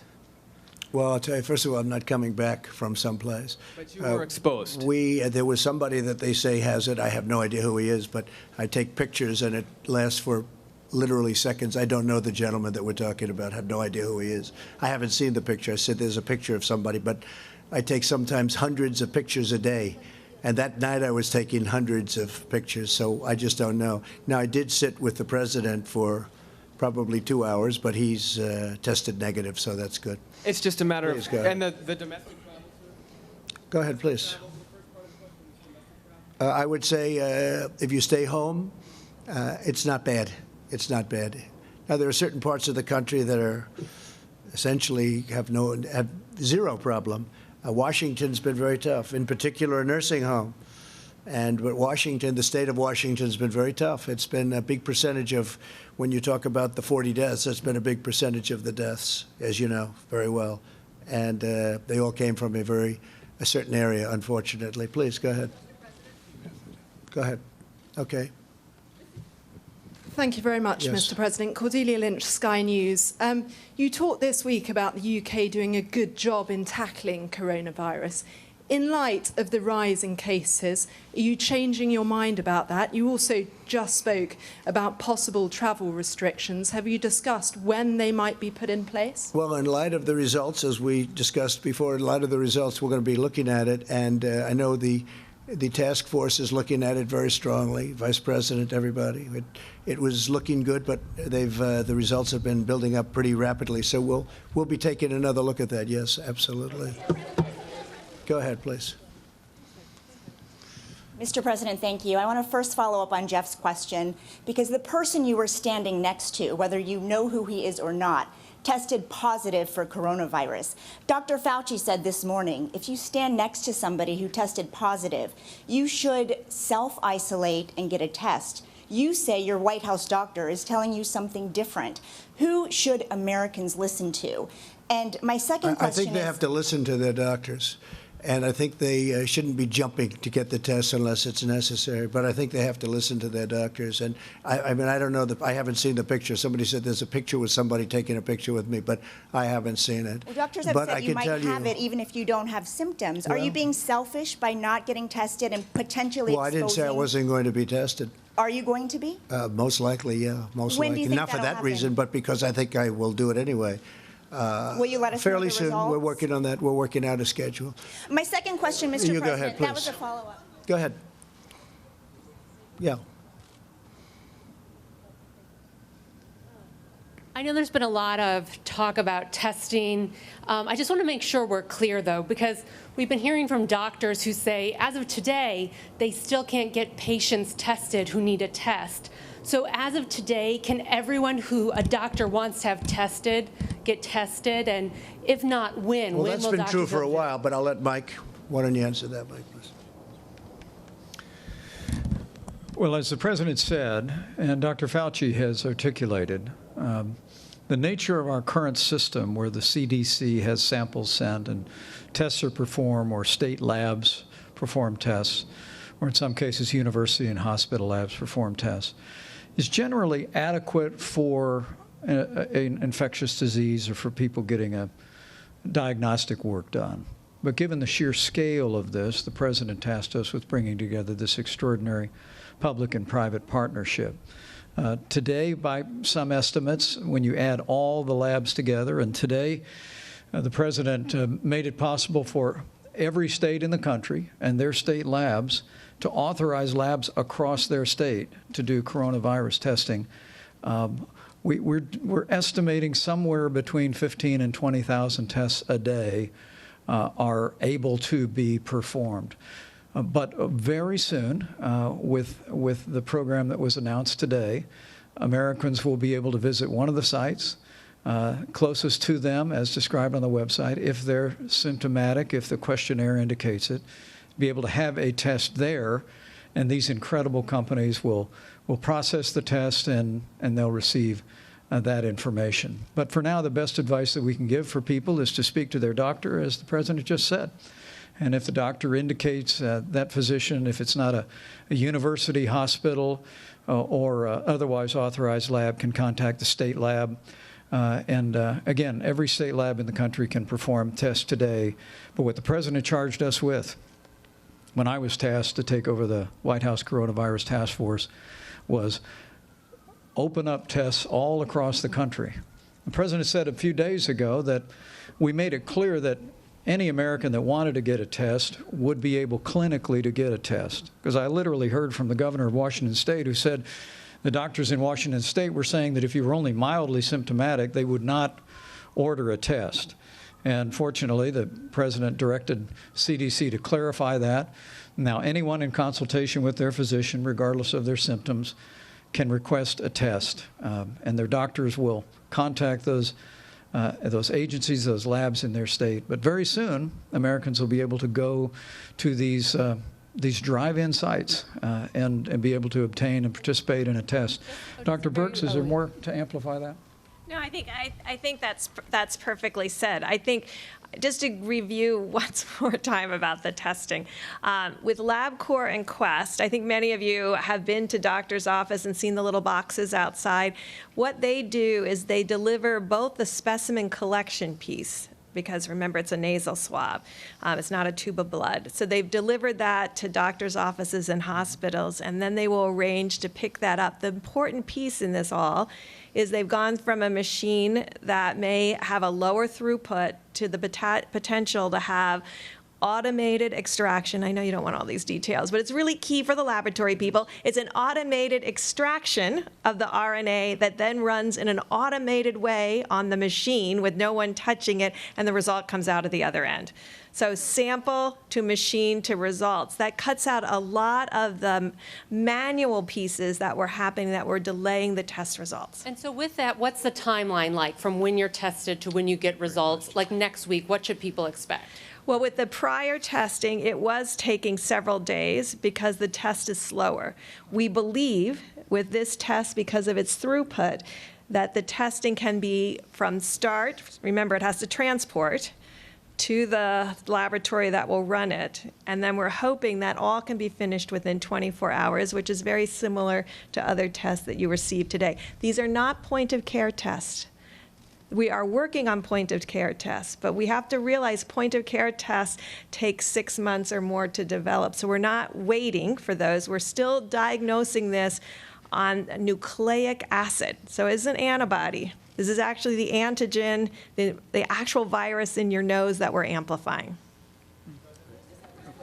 I think you have to remember, though, we're working very closely with states, and so you have a smaller form and more targeted form of government going in and doing it, like in New York, where the relationship is very good, like Gavin Newsom, where he made some very complimentary, that's California, he made some really complimentary comments the other day about how we're working together. We worked on the ship together, but we worked on a lot of other things together having to do with this. And we're really, the relationship that we have, I can't think of a bad relationship. We're helping them. We're funding them in some cases, depending on what it is you're talking about. And we're all working together very closely. So we've done really, I think, a tremendous job of teamwork with the different states. All right, one or two more. And if you have questions for these folks, does anybody have a question for the folks up here? Who has a question up here? You have? Okay, go ahead. If you have a question, go ahead. Thank you. I have one for you as well. I thought. I know no, but I do have one for them because I haven't heard this I was waiting yet. for that. Go ahead. Because I haven't heard this yet. Ask them first, please. Yes, I will. Okay, with regards to the CEOs, can you please tell us when you expect to see items like hand sanitizer that have been going out of stock very quickly back on the shelves? There have been a lot of reports about that. And for you, Mr. President, could you talk about a potential bailout for the cruise industry? You had suggested that could happen. Is that something you're still looking at, and how much would that be? Well, I didn't suggest that it could happen, but I can tell you it's an industry that was very badly impacted by what's going on with the virus. And it's a great industry. It's a very important industry, and we will be helping them, and we will be helping the airline industry if we have to, assuming we have to. So far, people haven't been asking. But if they should be asking, we want to make sure our airline is very strong. And then one day, all of a sudden, wasn't looking so good. Interestingly, I was talking to Doug, and the numbers they're doing from the retailing standpoint, I guess because of this, your business is like the opposite. All of you you've been selling a lot of stuff. Do you want to answer the question as to the hand sanitizers? Sure. Yeah, specifically, the areas where we're seeing pressure in the supply chain are surface cleaners, cleaning supplies, paper goods in particular. Hand sanitizer is going to be very difficult to have 100% in stock on for some time. We're still replenishing it and shipping it, but as soon as it hits the stores, it's going.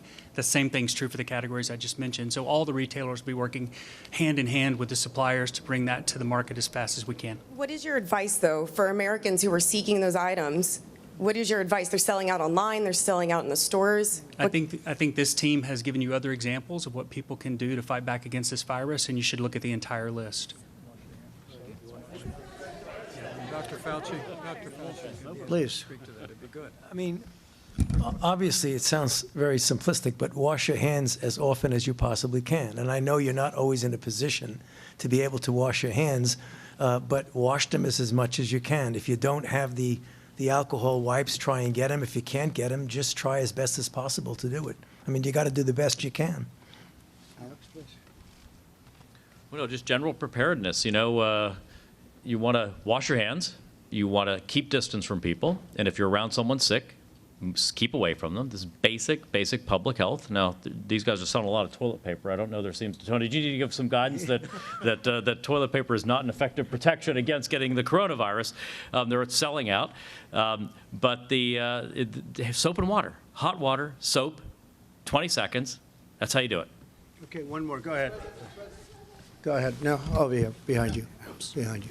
Thank you very much, Mr. President. You have a great team, of course. That's true. My question is, Mr. President, are you happy from the Chinese response, what correctly really told you what really happened those days? And second, Prime Minister Modi or India have closed borders until April 15th, if you have spoken with the Prime Minister of India, and if they have needed any help. And finally, sir, any message for the small businesses, because they are losing some businesses because of this? Thank you, sir. Well, on small businesses, the Small Business Administration is now stacked with money to help them, and we're going to make the money readily available if they need it, small businesses.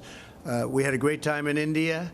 It was an incredible 2 days, and he's a great friend of mine, and he's a friend of his people because he was greeted incredibly warmly, as was I, in that stadium. It was an incredible event, and I loved being with him, so just say hello to him. But we talked about everything. We talked about far more than just borders.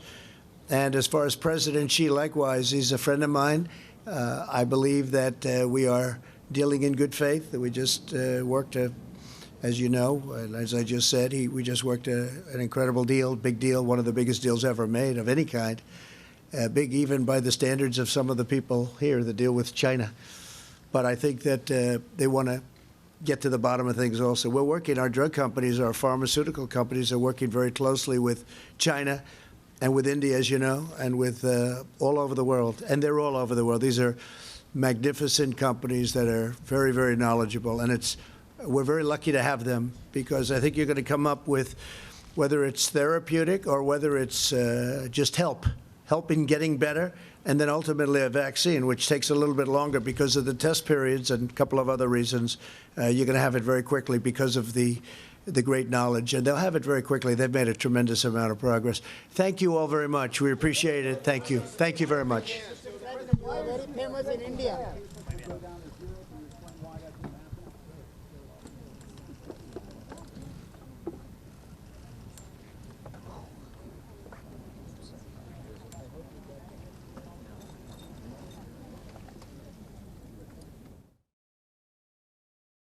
All right, President Trump again declaring a national emergency.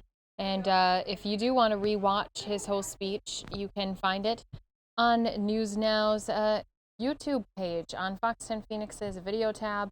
You can always rewatch his whole entire comments about coronavirus and how the U.S. is handling it. I do want to move things along since we do have more updates that continue to come in across our country. I'm going to take us out to the Life Care Center about their coronavirus update that's in Kirkland, Washington. Of course, that's where a majority of our death numbers have came from. So once again, going to be taking us out here to Washington in Kirkland. This is an update from Life Care Center. In the between 5 to 8 patient range. All residents have been tested. I have no new updates.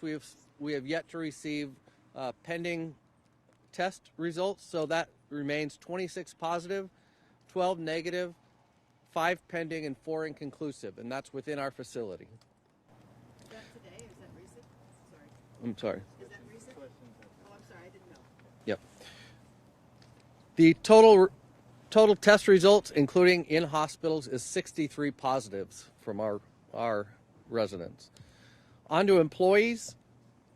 We began on 2/19 with 180 employees. We are now, employees showing symptoms is down to 60. We had 5 additional employees return to work or be given the okay to return to work in the last 24 hours, and we'll be rotating in on their upcoming shifts. So that is a number of 7 total employees who have now returned to work. Employee testing is ongoing. We continue to look at different methods and manners by which we can get our employees tested, and that continues to happen. And we are starting to get results, though I don't have any breakout of numbers on what those results are. So back to questions. There was a question yesterday of how often do we take temperatures and monitor vital statistics for our residents. Essentially, that's according to patient need, but if they are symptomatic, it's every hour or more, again, as needed and how acute their symptoms appear to be. All patients, whether positive or not, are receiving multiple staff interactions per shift, per day. There are other types of interactions that they get. For example, meal services come in. And one of the things I'd like to talk about today is we have stressed the fact that we don't have mental health counseling on site, and we feel that's something that we could use. We have failed to mention that the longtime activities director within the facility has never left. She has been here the whole time. She continues to interact with patients, put movies on in their rooms, She distributes reading material or games and puzzles. She's very dedicated, and she's been here a long time and knows the residents and continues in her role in interacting with those patients, even though they are confined to their rooms. There was a question, how long is a typical shift? Our nurses are now down to about 10 to 12-hour shifts. That doesn't include the HHS employees who, for various reasons, are sticking to 8-hour shifts at this point. The administrators and other staff often are working longer shifts and are here, in some cases, 17, 18 hours a day. We're returning to actively trying to make sure that those employees have scheduled days off so that they do get a break.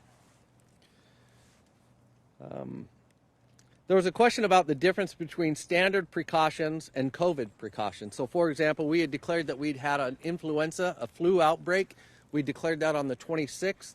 The standard precautions during an influenza outbreak would have included gearing up to go into a patient's room. But administrators and other employees who don't interact directly with patients who may be experiencing symptoms of influenza did not take any of those precautions.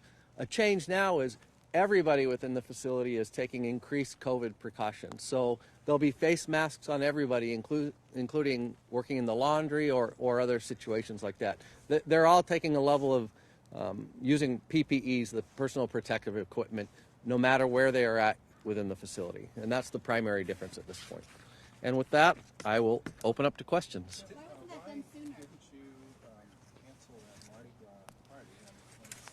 So I've had more discussions about that. Again, we did not know at that point that we had COVID. It wasn't reported till later. And what they did do, though, the number was lower. There were patients that were confined to their room already because of that influenza outbreak. If they were showing those symptoms, they were actively discouraged from participating. They did try and create increased space. These are normal steps they would have taken during a normal influenza outbreak. But again, they did not know at that point that they had COVID-19 symptoms within the facility. So they took those precautions as they would have taken for a normal influenza. But events and activities are a regular part of this facility. They're always ongoing. Influenza, as I said, is a common occurrence within a facility such as this, and especially during this time frame. When did you stop the visits? So beginning on the 26th, we actively stopped. And they actually started, they did post signs prior to that there was an influenza outbreak. Signs will go up. That's a normal procedure during an influenza outbreak as well, at least warning visitors that is going on within the facility. Okay, because a family member, several have told me that on the 28th, they were still able to visit, but they were required to wear face masks. Yeah, it's a good time to bring this up. Family members are still able to visit. We have not, there's not a chain on the door and a lock. If a family member feels that it's really important for them, then we will work with that family to get them in. So visits have never been fully stopped. They've been discouraged at increasing scale since that period of time. But we understand that there are family members who visited after that time, but were given additional protective equipment to wear during their visit.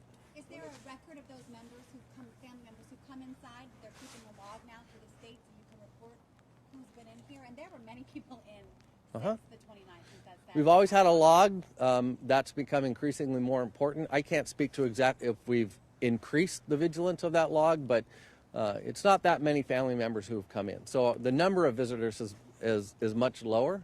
But whether or not we're reporting visitors to any outside agency, I can't speak to that at this point. At this point, the law is to require for you to keep track of We do. We are keeping track. And you for 30 days after. Sure. We're keeping. You asked whether or not we've reported those visitors. I can't speak directly to that. I'll check and answer that in the next briefing. That level of care continues to rise. So we feel like for all residents, yes. Sure. I can't say that we're 100% service still, but we do feel like that is returning to a level closer to normality. I don't think they're trying to get anybody in trouble. It's just a matter of No, I get it. Well, if you get it, then maybe they could increase the. Do you need somebody? I used to be a CNA. Can you convey patients? We continue to look for additional employees, as we said. I'm not exactly sure whether you can. I can't speak to.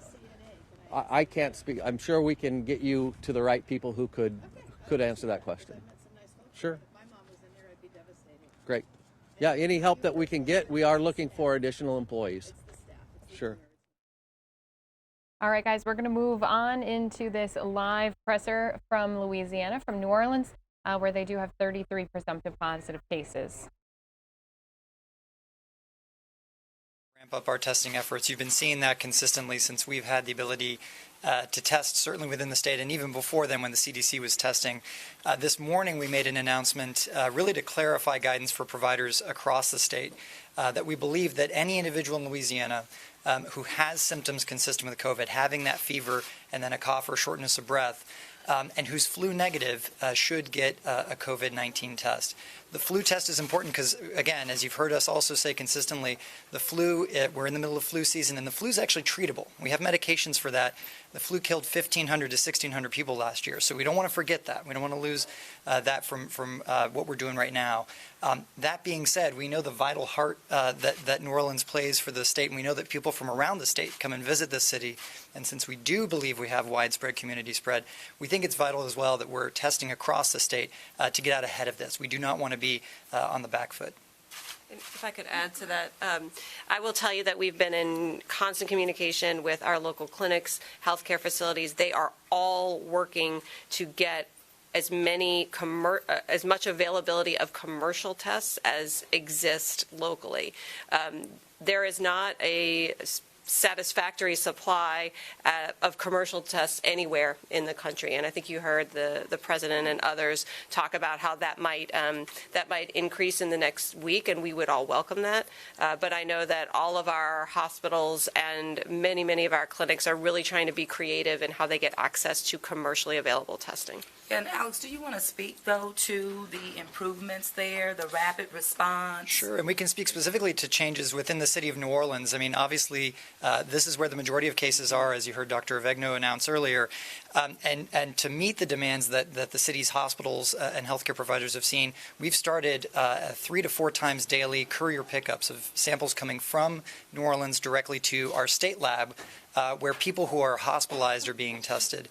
We're also running around the clock the testing machines at our state lab for those, again, most critically ill folks and people who may be the most vulnerable, the people we need to get a quick answer for. But to be clear and to underline Dr. Avegno's point, when we're talking about testing at scale across the state, that is not something that can be done purely at the state lab. We're going to need partnership and leadership, as you heard, from the commercial private labs as well. Well, and you've been tapping into that. Yeah, that's correct. We've seen people using private labs already, and we understand there's groups like Oshner really trying to locate additional new labs that are coming online. Yeah, absolutely. Followed by WWL and WGNO. First of all, are you all looking at any sort of lockdown procedures or shelter-in-place containment zones or anything at this point in planning ahead? We can talk about our surge. Yeah, I'm going to let the mayor address that because I know she's got some ideas. I don't know that anything that she's going to say is going to fit the description you just gave. The things we're contemplating doing are the things that I've announced, and those are things that we're doing, actions we're taking based upon CDC guidance as to what we understand the facts to be right now, based upon the positive test results. Where those test results are spread around the state and concentrated in the city here with at least one cluster. These are the essential things that we think we need to do to maximize public safety and reduce the spread and the adverse consequences of this coronavirus. So when I'm not contemplating at the present any lockdowns, and I can't remember everything that you just said. Other than those things that I set forth in the amended proclamation that I issued today to amend the the declaration that I issued earlier this week. Right, and one of the points I think that can be made as of no lockdowns, but as it relates to surge capacity at hospitals, we are being proactive in that regard, looking at alternative locations for such a surge. One of the locations that I've placed on the table this afternoon is the old VA hospital, for example. We will be doing walkthroughs with the state team to ensure if it's, we know, to make sure that it's adequately prepared for such a surge. We're also exploring the options if we have to erect a tent, for example. But we're being absolutely forward-thinking, and I think that's the most important thing that you should know. Okay? Two, one for the governor, one for the mayor. Governor, in regards to, since so many cases are concentrated here in the New Orleans area, do you find yourself directing a greater amount of state resources this way? And for the mayor, are you aware of any suspected cases here at City Hall? Well, I mean, yes, that answer sort of speaks for itself because I'm here in New Orleans at this press conference. This is the center of gravity for the response effort now that we're in the mitigation phase of this response to coronavirus. But I am concerned about the whole state. And if you look at what has played out, not just in other parts of the United States, but around the world, these positive cases start popping up and you have community spread, and it is impossible to know with any precision where that's going to happen. That's why I said we were at an inflection point. The things that we're doing statewide because we have to do everything we can to get in front of this. So obviously we're devoting more resources here because the lion's share of the testing is coming out of New Orleans area, the lion's share of the surveillance testing, not just the persons under investigation, PUIs, I'm sorry, not just the PUIs, but the surveillance testing and so forth. And this is where we're doing our planning for surge capacity, for example. To make sure that if we have individuals who don't have a home to go to, but they don't need to be hospitalized and they are positive, where are we going to put those individuals? And these are just some of the things that we're coordinating with the city of New Orleans, but they're things that we potentially will have to replicate everywhere around the state of Louisiana. And as for the city of New Orleans, we've been leaders in this regard, and based on the impacts within our city, caused me not to wait, to have to take action sooner rather than later, and we'll continue to be on that side and say, damn if you do, damn if you don't.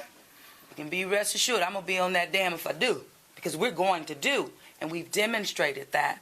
As it relates to city employees, now you said City Hall, but I'm looking at all my people, right? And we have 7 of our first responders, as I reported on yesterday, that we have in quarantine.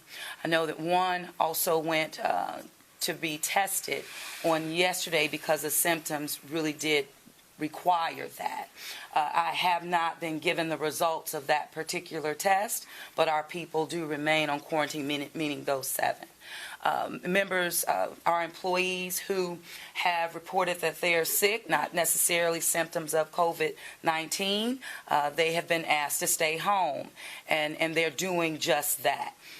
We will be implementing a work from home policy when we'll be communicating that more effectively with our employees when that time comes. But we're prepared to respond to the needs of our people, and at the end of the day, really do protect our first responders who are our first line of defense in this. Dr. Abedno, it is flu season. There's a lot of people who have already had the flu or had flu-like symptoms. Do those people who had those flu-like symptoms but didn't go and get checked, do they need to be concerned about their health at this point?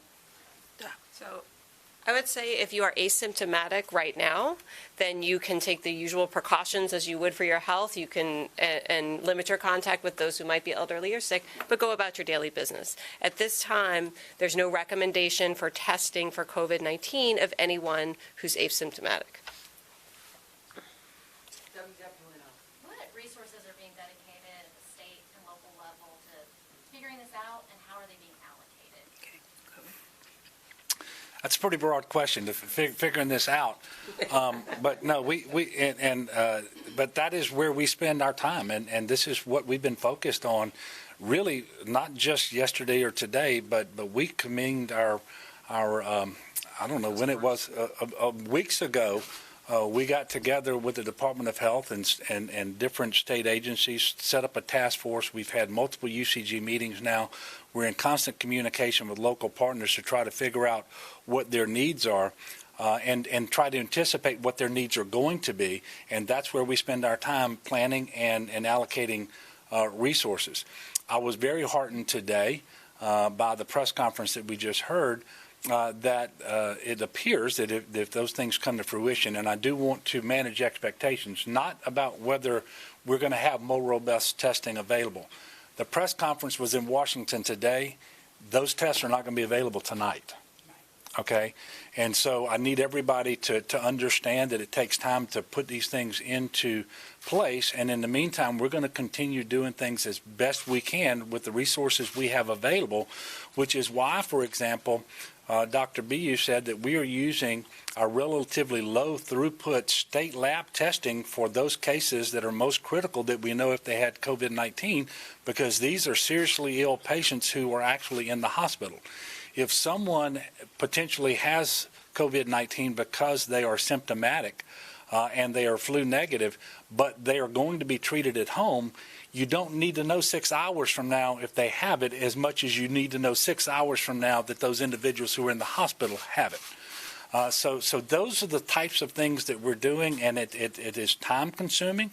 It is difficult, but with the lines of communication that we have, the coordination we have, up to the CDC and other federal partners at Health and Human Services, for example, and I'm hopeful the VA and many other federal partners, but across the state and then down to local officials such as the mayor and her team. That's where we're spending our time, and we're doing the very best that we can. I will tell you, it is almost impossible to think that you can anticipate today all the ways that this coronavirus is going to manifest itself into a challenge. But we're trying very hard to anticipate the biggest challenges and the ones that require the allocation of resources now so that we can be prepared. We don't want to be coming in behind this thing. We want to get out as far in front of it as we can. And I know that that's a long and winding answer to what I thought was a relatively imprecise question, but it's the best way that I can try to articulate what it is that we're doing these days. Yeah, and what I will say to what I do remember of your question is that, my administration, along with that of the New Orleans City Council, we were very protective of our fund balance. And we went to bat for that. My administration did, and the City Council followed suit, meaning that we protected our fund balance for these types of events.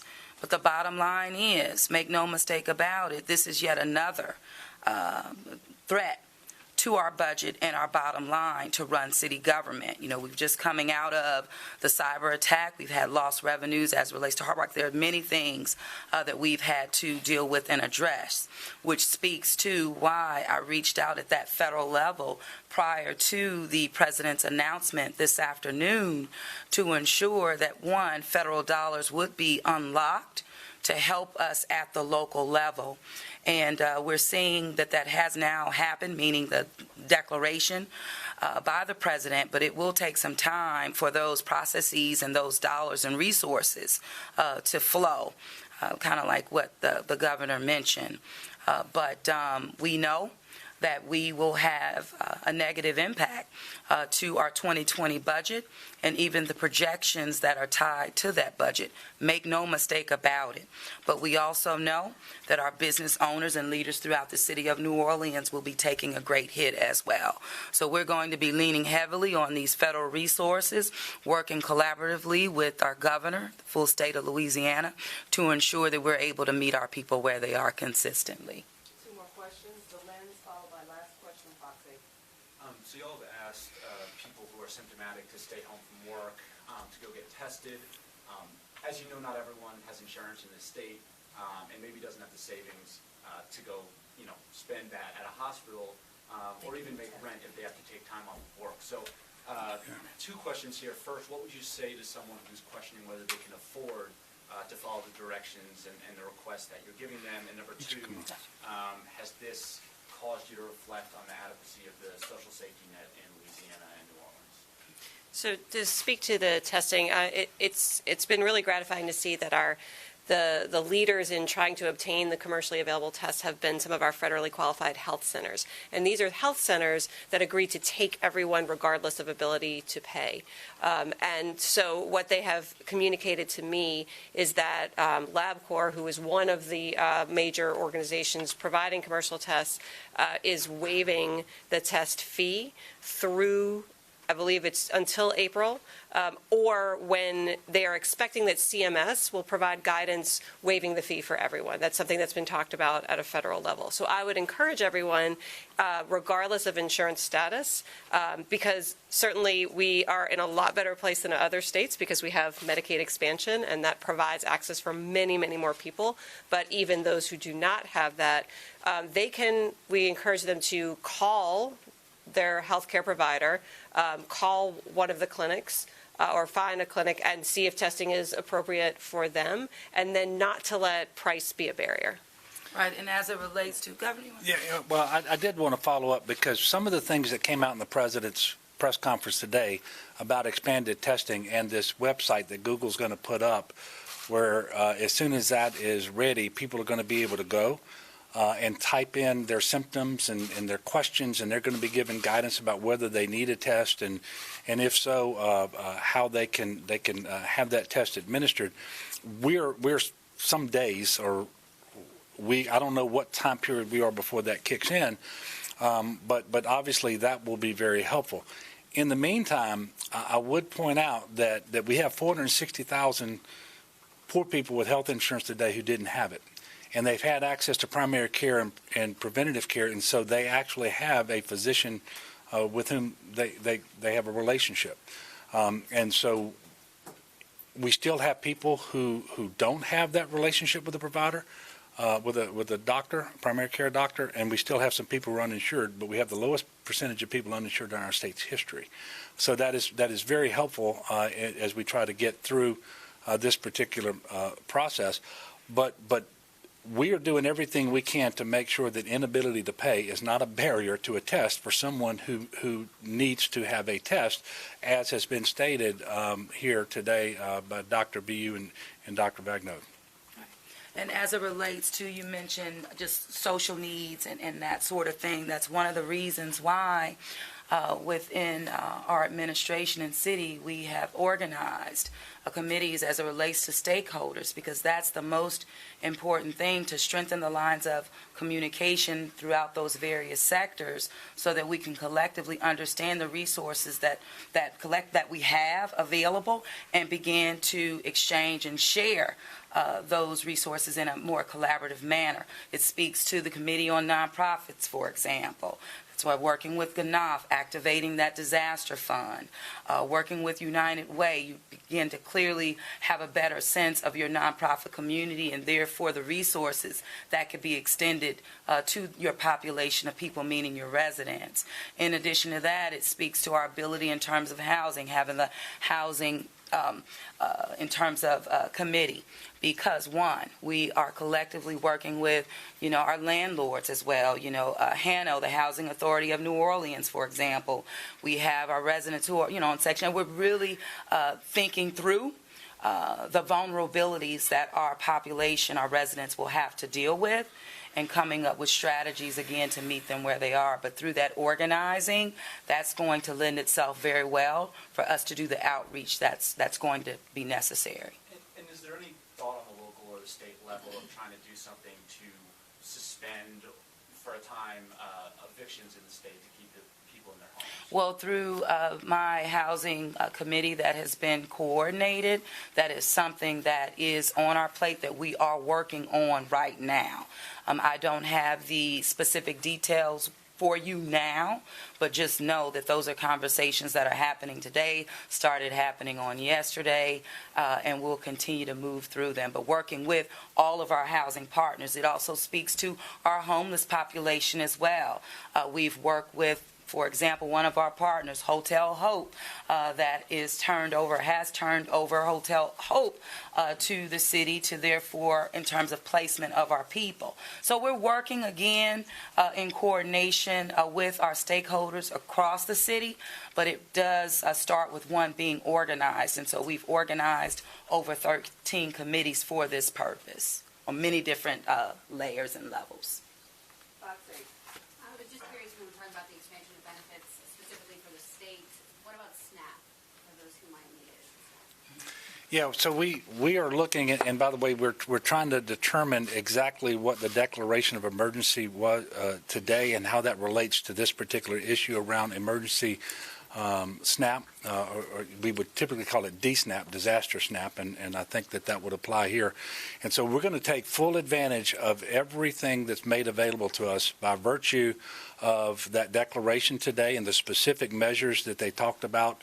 We're looking now back in Baton Rouge to investigate every opportunity we have. And certainly we're going to take advantage of those that we can. And if we think that maybe it's unclear as to whether there's been assistance provided that we need, we're going to be requesting it anyway. Absolutely. I promise they will be telling me no on some things, I can assure you, based on what I can envision right now transpiring over the coming days and weeks. Last question, the advocate. Real quick one. Wondering if you can update on exactly how many tests have been conducted and whether you can talk about how many people at Lambeth House have tested positive at this point, given the updates.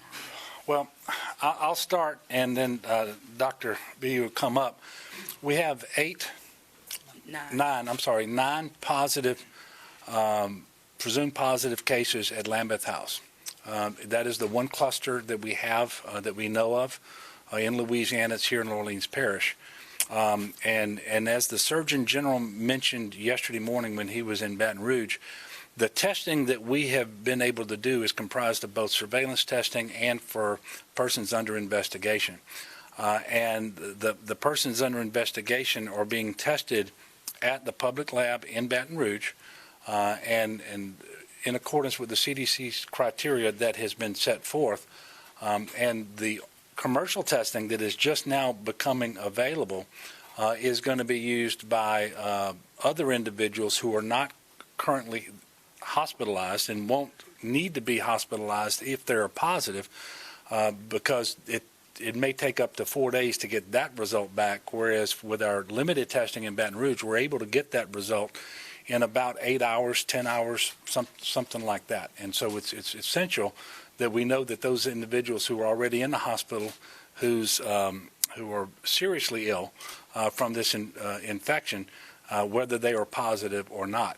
As for the total amount of tests that we've run and any clarification of what I've just said, I'll ask Dr. Bu to come up. And so that's the 9 at Lambeth, and we do have 2 couples, and those are the only clusters that we know of in the city at this time. Sorry, but clarify 2 couples who are not in Lambeth House? Correct. So 9 at Lambeth, and then 2 couples, and those are the only concentrated patients that we have been able to identify. The others are just not connected at all. Yesterday we announced, I believe, that testing results are updated on our website for coronavirus, which I'd again direct people to ldh.la.gov/coronavirus. Twice a day those are going to be updated. The current total with 36 positive presumptive cases is 108 total persons under investigation. So that's the number of those tests. But again, not only can you find those numbers, which may be of interest to the media, there's also a lot of great resources for businesses, communities, community groups, faith-based groups that want to understand what they can do and should be doing to prepare for the response to this. The other thing I would also add is we announced yesterday a new partnership with 211 statewide. So any members of the public that have questions about coronavirus, you can call 211. It's a partner that we rely on during times of disaster. We know to reach out to them about social services during hurricanes, and now we have a partnership with them as well to provide information to the public about coronavirus. Right. And just, I know we're finished with Q&A, but I did want to make the point when we talk about the use of public facilities and just know that we have moved forward what we call Operation Deep Clean. And so that will be going on in public facilities, throughout the city, of course, City Hall and the like, our courts and the like. But more information will come. But thank you all so much for being here and just being responsible journalists. We appreciate that. Thank you.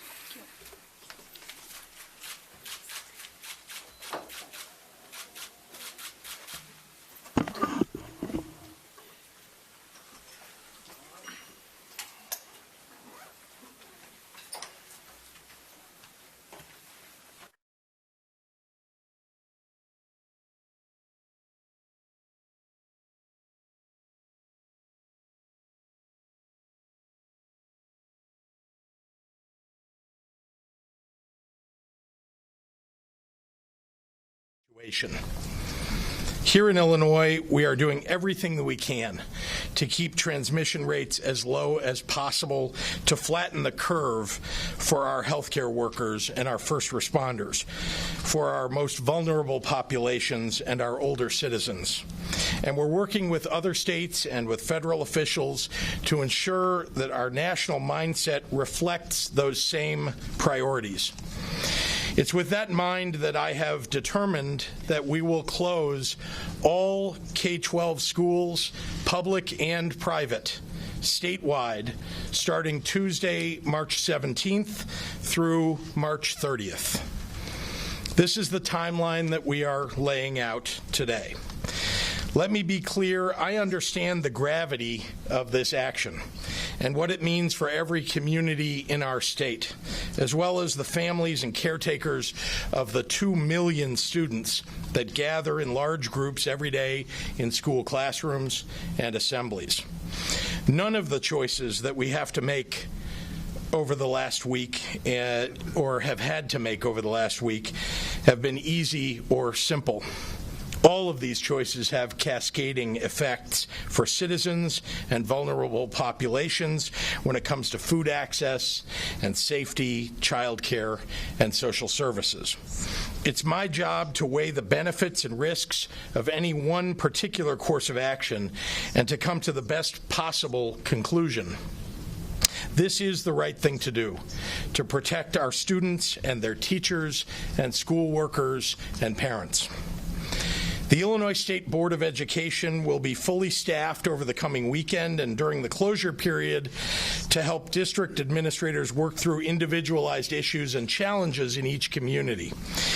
The Illinois Association of School Administrators is convening a team of experienced superintendents across the state to serve as a resource and as a conduit to my administration for issues that arise as a result of this directive.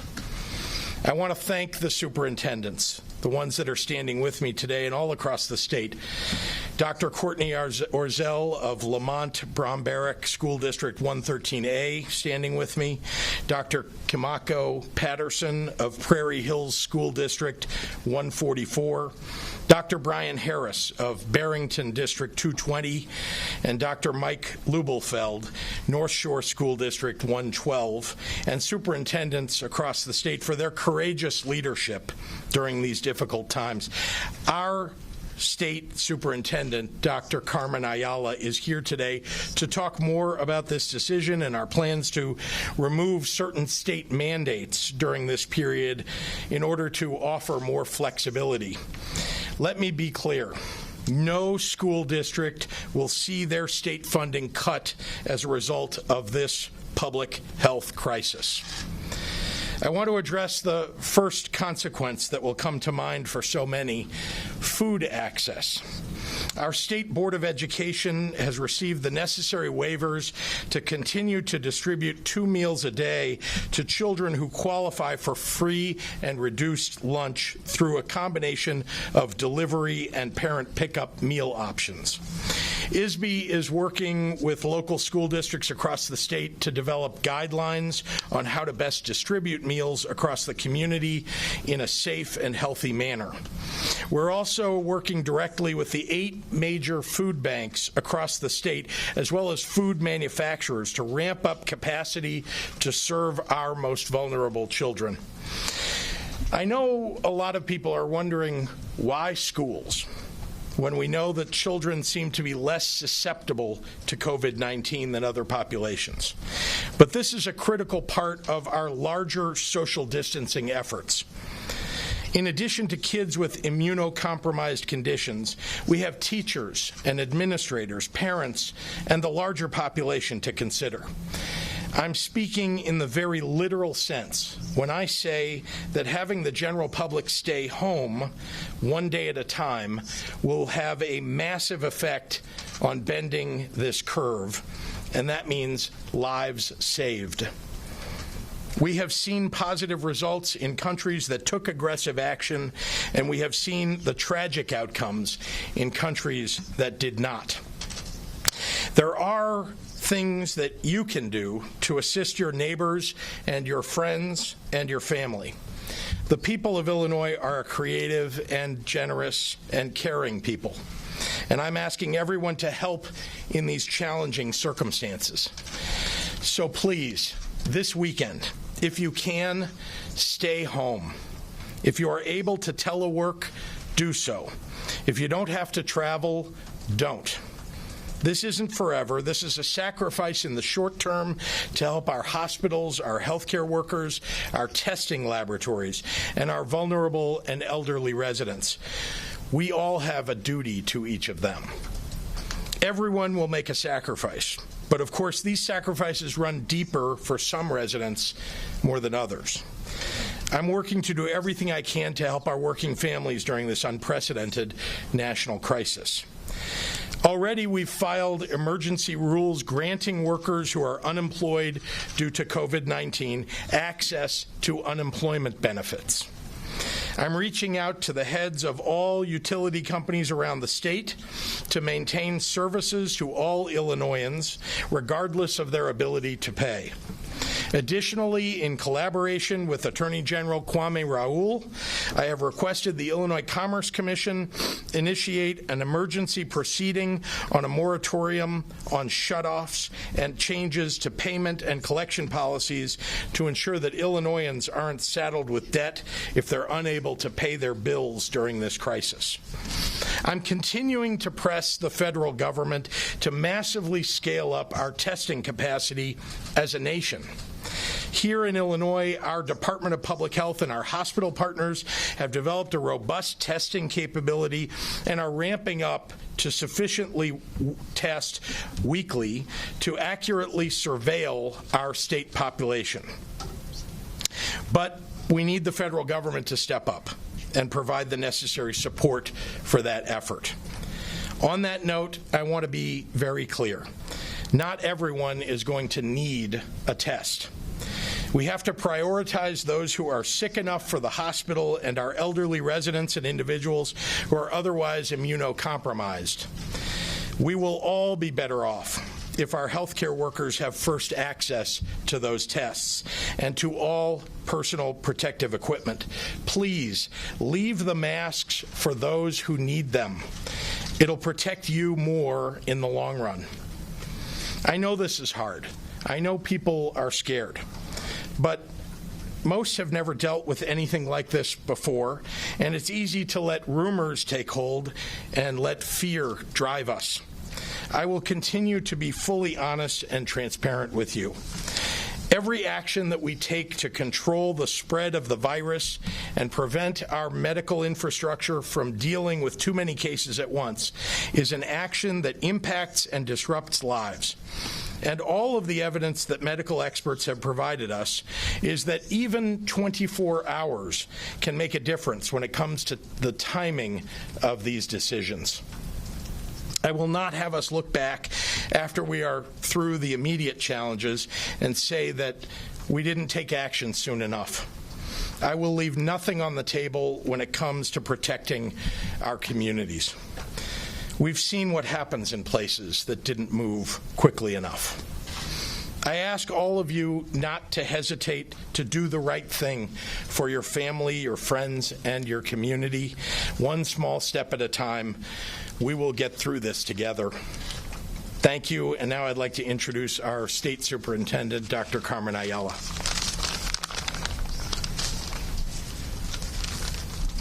Good afternoon. To Illinois students, families, and educators, the Illinois State Board of Education is here and ready to support you. This is an unprecedented event in our lifetime. I want to thank you personally for your extraordinary leadership during a time of very difficult decisions to all of our leaders across the state. Having been a former Illinois State District Superintendent, I know every district is unique, and closing schools will affect each of your communities differently. The Illinois State Board of Education stands ready to help you. We're here to be a resource, to troubleshoot, to offer you guidance, to answer your questions as best we can, and ultimately to get through this together. Most importantly, we want to continue to meet our students' most basic needs, and as you heard, we are working with school districts to ensure that children who rely on schools for nutrition can continue to receive free breakfast and lunch every day. We have asked that school districts provide some continuity of education while schools are closed, like the types of activities students might be doing during spring or winter breaks. On our website, you will find links to some free online resources to help your children continue learning. Each school district has the full autonomy to provide learning opportunities in the best way that meets your students' needs and is possible in particular circumstances. We encourage you to implement what works best for your school community. To protect students' safety as well as their health, we have asked that at least one administrator stay on site during regular school hours in case children whose parents cannot be home or children experiencing homelessness need a safe place to go. This is a scary time, but please know that we are here to do anything and everything we can to help our schools and our students get through this crisis. Thank you. Right. Go ahead. Sorry. I'd like to introduce Dr. Ezike, the Director of the Illinois Department of Public Health. Thank you, Dr. Ayala. So today we are announcing an additional 14 cases. All but one are in the Chicago-Cook County area. We have one case in Lake County. Public health officials are investigating any travel history or exposure to known COVID cases, and additional information will be shared later. As has been said, we are in extraordinary times as we see the reports around the world, and here at home, we see the situation is rapidly evolving. The state is taking aggressive measures to help limit the spread of the virus as the number of positive cases increase exponentially. We want to get ahead of widespread community transmission to reduce the number of people affected. Again, we would rather be overcautious than put the health of our most vulnerable citizens at risk. Please understand that none of these decisions were taken lightly. The governor's office, IDPH, all the state agencies, and our local community entities have all been working closely throughout this response. Initial steps to prevent illness that we have been talking about from the beginning still apply. They should still be practiced. Hand washing for 20 seconds. Everyone is realizing how long 20 seconds is now. Staying home when you're sick. disinfecting frequently touched surfaces. If you haven't received your flu shot, I still urge you to get your flu shot. However, we are moving into community-level actions, and that includes limiting large events and mass gatherings and temporarily closing schools. We have seen evidence from influenza outbreaks that community mitigation strategies, such as school closures, will have an effect on decreasing the severity of the outbreak. A systematic review conducted in 2013 on school closures for influenza found compelling evidence that school closures could reduce influenza transmission. To update the evidence, additional studies were conducted in primary and secondary schools. And overall, the findings from the updated systematic review supported the conclusions from the 2013 data. Looking back 100 years to the 1918 pandemic flu, 13 studies investigated preemptive school closures, in which schools were closed with the aim of slowing transmission in the community. And the analysis estimated that early and sustained interventions reduced mortality rates up to 25%. Some studies estimated that waiting to close schools didn't result in reducing the total attack rate and duration of school outbreaks and the spread of influenza. Information from other countries has also shown that the virus causes more severe illness in older individuals. Younger adults, including children, may not suffer severe illness, but they could unknowingly pass the virus to someone who is more susceptible to complications. Closing schools will not only help the students and the teachers that are over them, but also help reduce spread of the virus on a larger scale, as it takes one community setting out of the equation. By taking these actions now, we really hope to slow and limit widespread transmission, which is essential to ensuring our healthcare system is not overwhelmed as the disease progresses through our state. We also need residents to continue to help with the response. We are trying to reserve our resources, such as the governor mentioned, our protective gear, gloves, and masks. Save those for the healthcare workers who are on the front lines, who are at the greatest risk of infection, and who need to continue working through this situation. We do need to emphasize that there are a limited number of tests available. So we do ask that people who do not have symptoms or have mild symptoms stay home. We're trying to prioritize those tests for individuals who are at the highest risk for severe illness. Like it or not, this virus is here in Illinois, and it will continue to spread. We will continue to have increasing numbers of cases, but we want to minimize the severity of illnesses and deaths associated with it. If we can decrease the rate at which we are seeing new infections, fewer people will be ill at the same time, which will help us to prevent the overwhelming of our healthcare system. We want to be in a position to be able to take care of our sickest residents and be able to hospitalize and give the advanced level care that each individual needs. We think that school closures will help us achieve this, and so we're asking for everyone's help and support in this effort. If you have general questions about COVID-19, I still refer you to our website at dph.illinois.gov. Our hotline is at 1-800-889-3931. Again, we are asking that everyone do their part to limit the spread and protect those who are at highest risk of infection by staying home and limiting going out. Again, it's worth mentioning, we know the difficulty of these measures. As the governor said, we would rather, at the end of this, be criticized for doing too much. It will be very hard to live with being told you didn't do enough to protect the people of Illinois. Thank you. And with that, I will turn it over to Chairman Cronin. He's the chairman of the DuPage County Board. Thank you, Doctor. Today, I join the governor, who has taken most prudent action possible to minimize the impact of the COVID-19 virus on our community. It is not an easy decision to temporarily suspend classes throughout the entire state. However, taking serious, thoughtful action based on the best public health guidance and science available to us is the wisest course of action and the best path forward.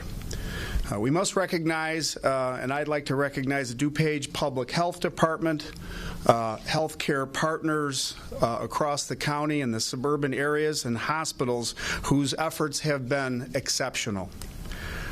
Thank you to those healthcare workers serving our most vulnerable population in nursing homes and long-term care facilities. As we enter this next phase of our response, it will be critical for us to work together to minimize the spread of COVID-19 using the best information we have. So at this point, the governor will take some questions. Governor, thank you, Mr. Chairman. 24 hours. Well, since this morning, not even Same question, yeah. Yeah, so you know that we've been day by day monitoring all of the changes, all of the new information that's been revealed.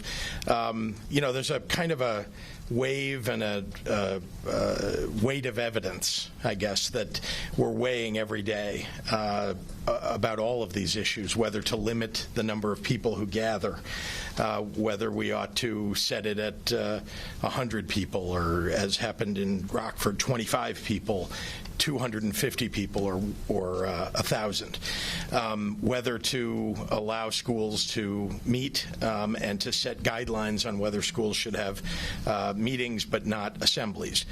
We weigh these things every day, and we know what the consequences are of closing public schools and private schools. And so, it's the weight of the evidence here in the end. And I would say, number one, what we're seeing is across the country that the scientists and the doctors who are advising all of us who lead states are basically coming to the conclusion that social distancing is the right answer, and that we need to make sure that we're protecting not just our elderly, but also all of our adults and all of our children, and separating people so that there isn't a young person that happened to be transmitting to an older person because they're in school together. Okay. So that's something that we were weighing, and I made a number of calls as I was contemplating this. We're now, I think, the 8th state to close our schools. Los Angeles, as you know, has closed its schools, Michigan, and so on.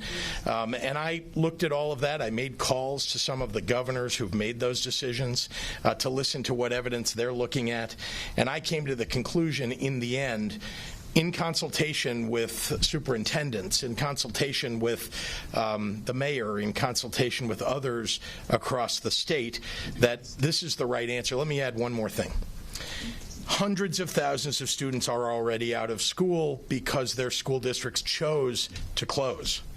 I think the number is up to about 280,000 now, students who are out of school because their school districts chose to make the decision not to meet. And so looking at that, looking at the other evidence, the scientific evidence, I came to the conclusion this is the right thing to do. Why have school on Monday then? Yeah. And also, where is the mayor? Is she on board with this? Why is she not here, and why is the city public health director not here? I've been in consultation all day. They're quite busy also figuring out all of the things that they'll need to be doing, as will many of the people standing behind me figuring out all the steps that will need to be taken in their various districts. And there's an understanding here that we need to protect families and communities. That's really what this is about. It's protecting entire communities from what could happen as a result of the schools actually getting back together. You asked about why Monday. Yeah.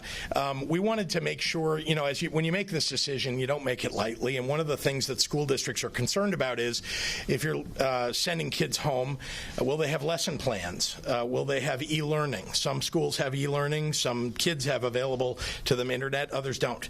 And so we wanted to make sure that the teachers were able to get lesson plans put together over the weekend, whether they're online or offline, and get together with their kids to explain to them the work that they could do over the next 2 weeks when they're not in session together, that they might do either online or just on paper. How are kids going to still get this breakfast and lunch that you speak of?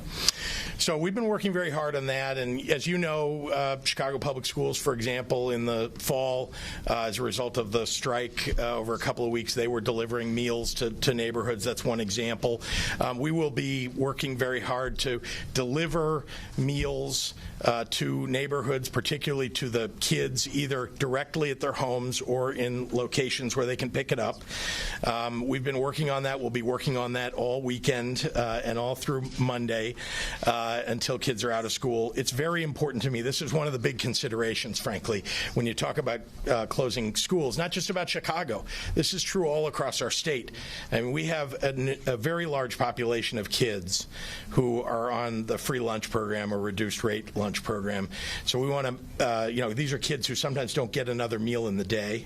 So we want to make sure we're delivering those meals so they can access them. How will you determine whether or not to reopen schools at the end of the month? Well, 2 weeks. Look, we're going to look at every day. To be honest with you, we are looking at all the evidence of what more should we be doing. Can we alter the way we're handling things? Because this is all about safety and health of the people of Illinois. So we'll be looking at the evidence. We'll see, by the way, school districts across the country have chosen to do this. We'll be seeing whether the incidences are curving the right way. Even over the next 2 weeks, there will be people who choose to self-isolate and so on as a result of the decision that we made here.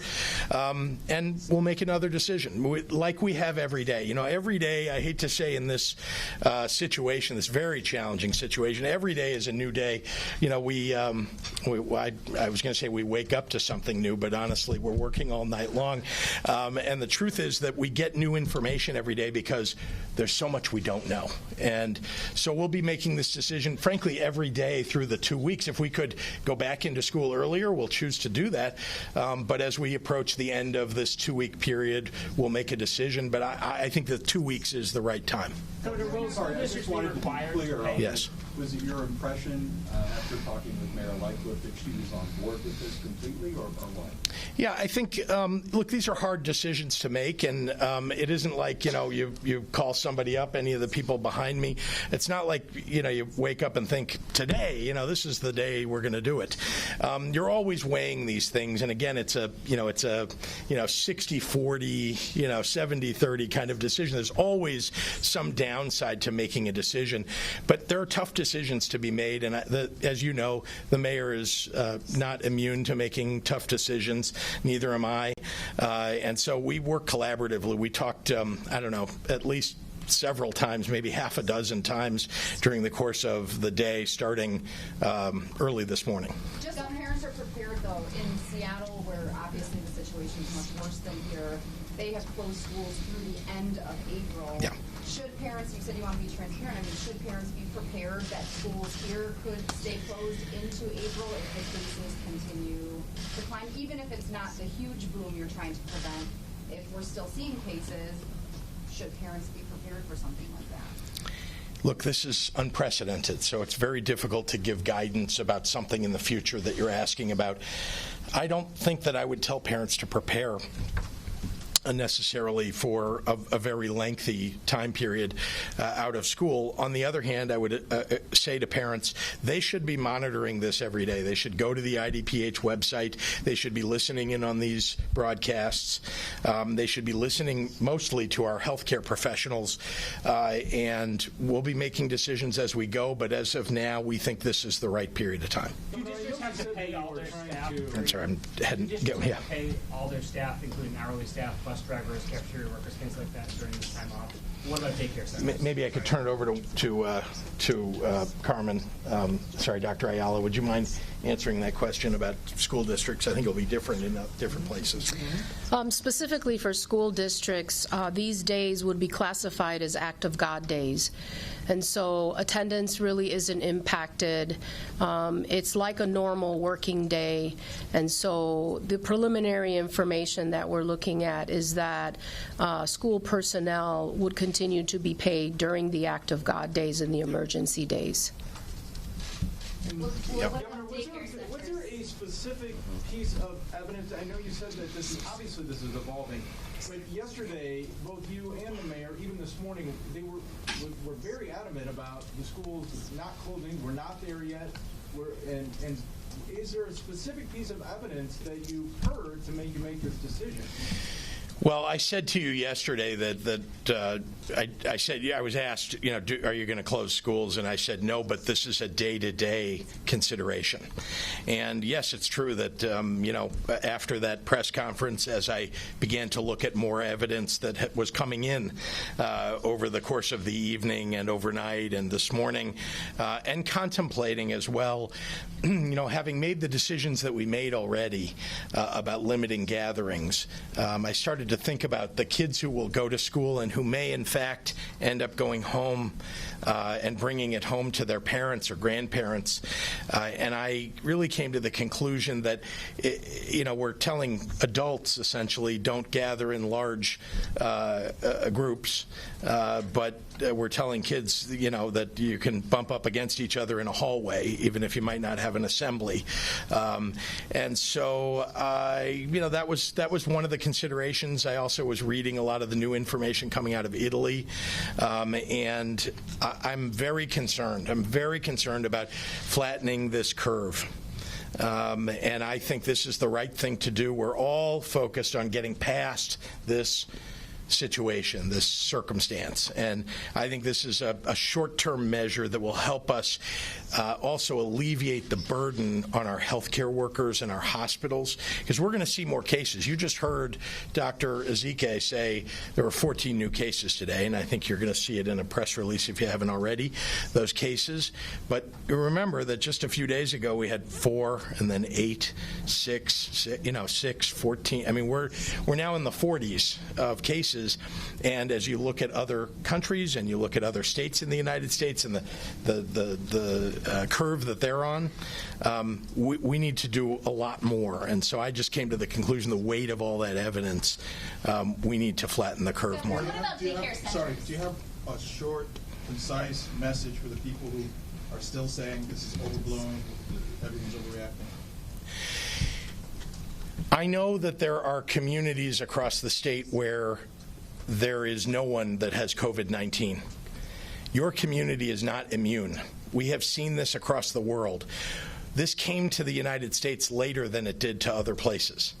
And because the federal government didn't come up with enough tests, we cannot constrain this virus in the places where it has been an outbreak. And the result of that is we have community spread. Once you have community spread, it has the ability to go anywhere. So I know there are people that live in central Illinois right now who feel like, well, gee, nothing's hit my town or my county. Unfortunately, everybody is susceptible. And so we should all be on the same page here. This is coming. It's here. We're going to have to live with it for a while. There is no vaccine yet. There is not even a direct treatment that has been developed, and we don't even have enough tests yet. So let's get ahead of this thing. Let's do the right thing.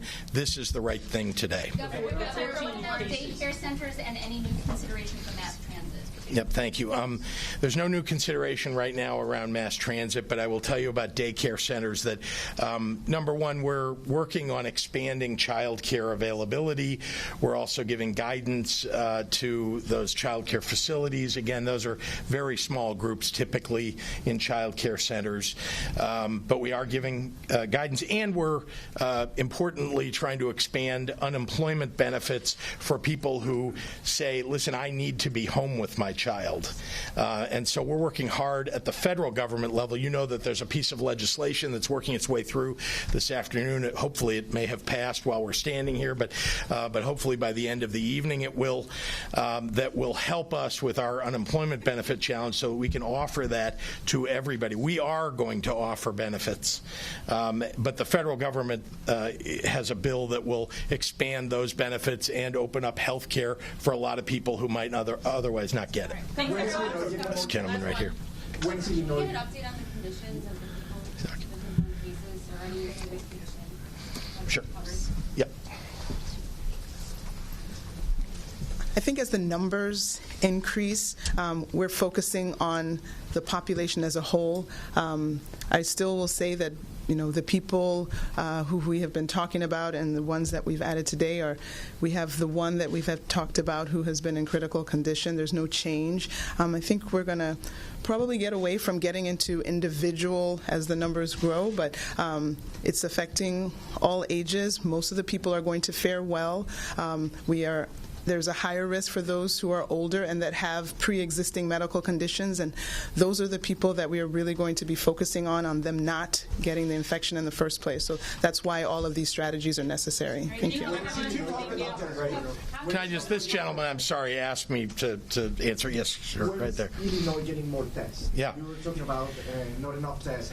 I have been asking that question every single day of the federal government. I'm not going to stop asking it. We don't know, and it's because they didn't plan well enough. Here's what I will tell you, though. I met with many of the hospital leaders in the state of Illinois.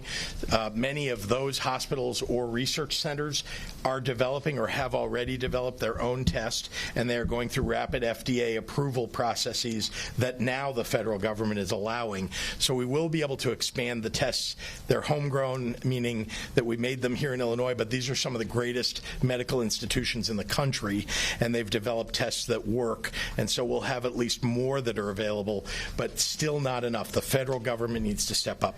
Thank you.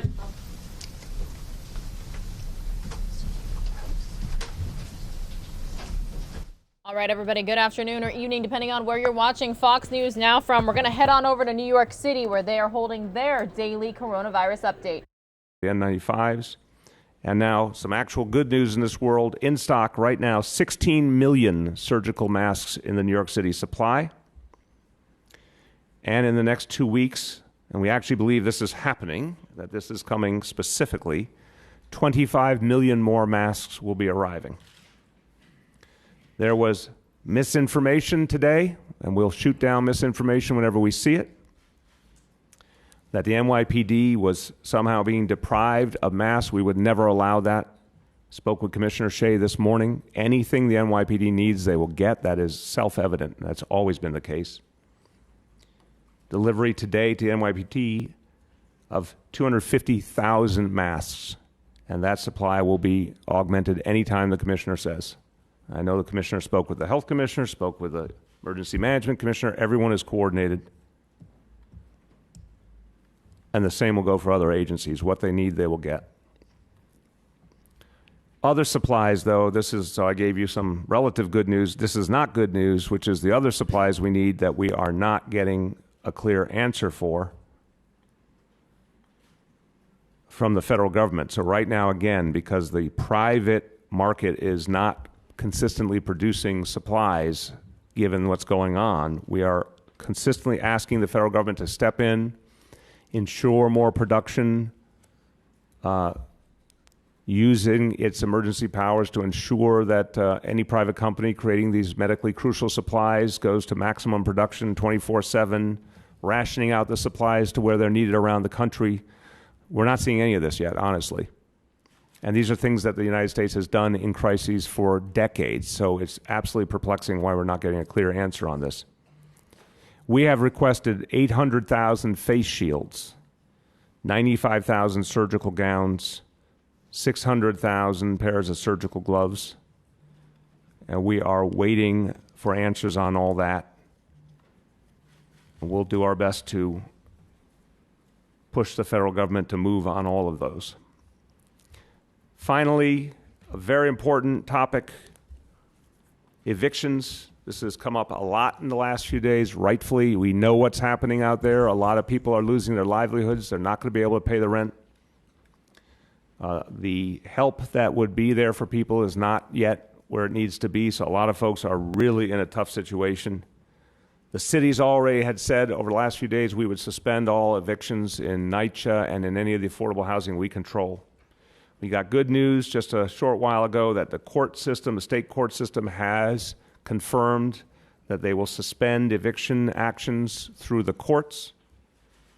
And then even more recently, we got news from REBNY, from the Real Estate Board of New York, that their member organizations, companies, will suspend evictions for the next 3 months.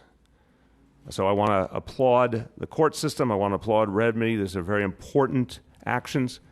That being said, if we see any evidence of anyone being evicted, we will step in any way we can, including free legal services. And there will also be cases where there is not necessarily an attempt to evict, but there is a problem because someone can't pay the rent. If we can provide direct support through the Human Resources Administration, we will. That's obviously for folks with real challenges in terms of their income and low income. We will try and help directly in every way we can. Just in Spanish, estamos tomando nuevas medidas para mantener la capacidad de nuestro sistema. All right, everybody, you heard some of the actions that they are doing in New York City to help people out during this financial, economic strain of a time due to the coronavirus outbreak. I believe we're going to head on over to Missouri next. We've got simultaneous news conferences all happening at the same time, but I was hearing that we're supposed to hear from the governor in Jefferson City, Missouri. Should be getting underway here in just moments on News Now.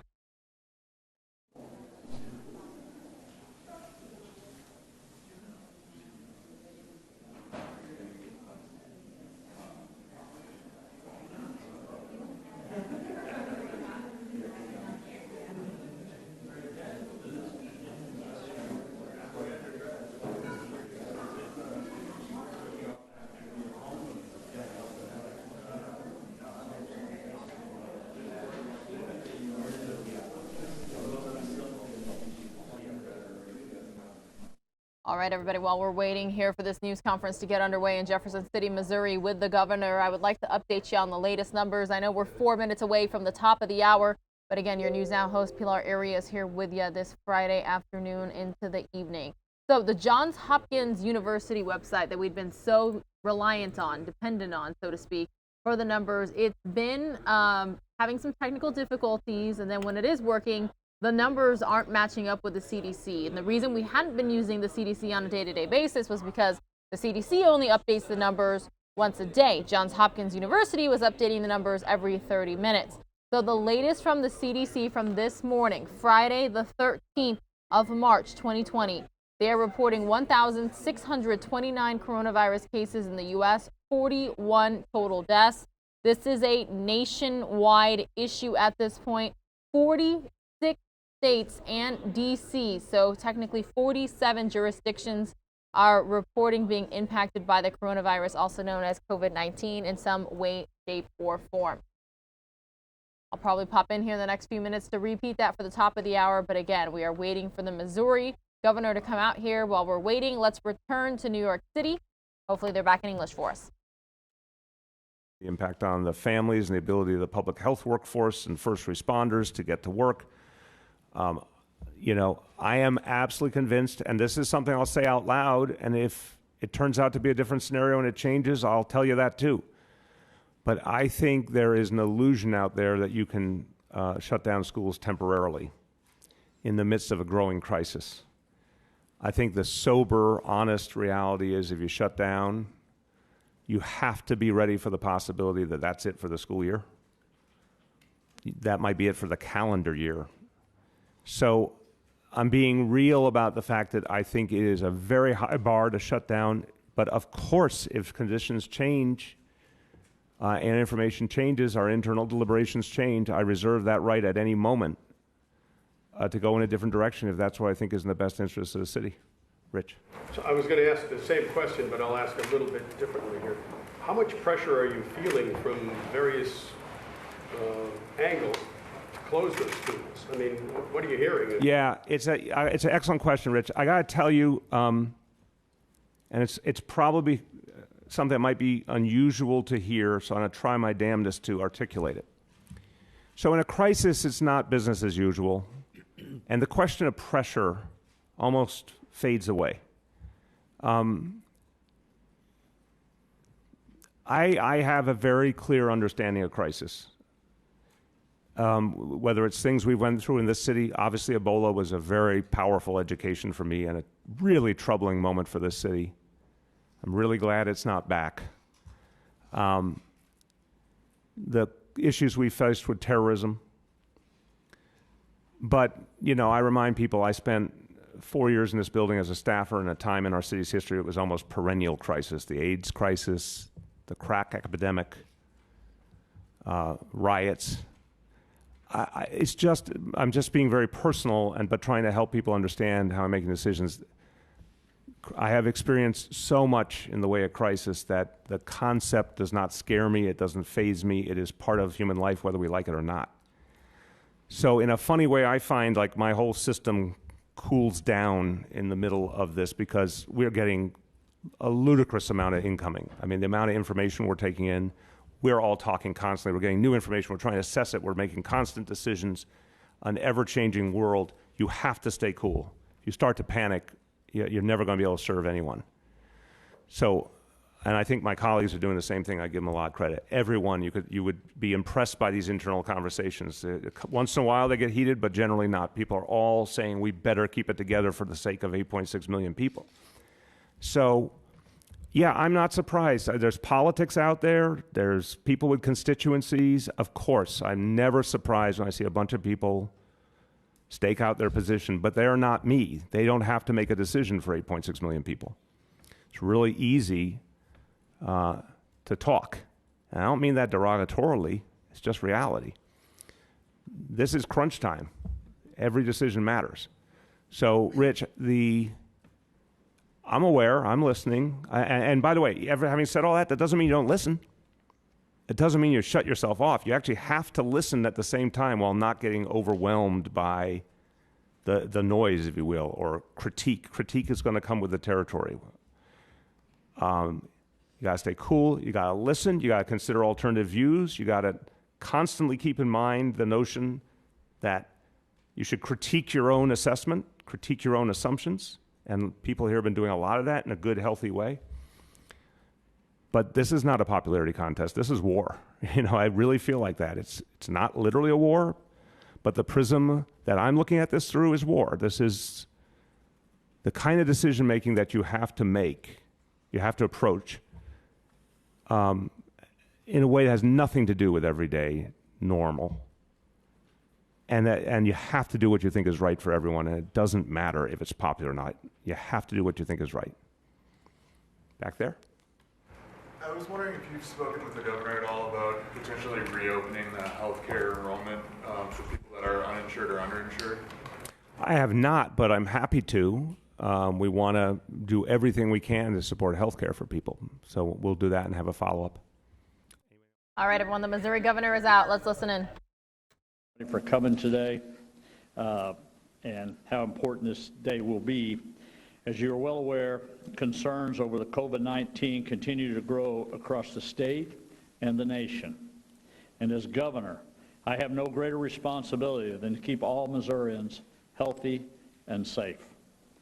In our press conference last night, I said that we had not yet declared a state of emergency, and that my administration would continue to evaluate the situation and consider all options available to provide the necessary resources.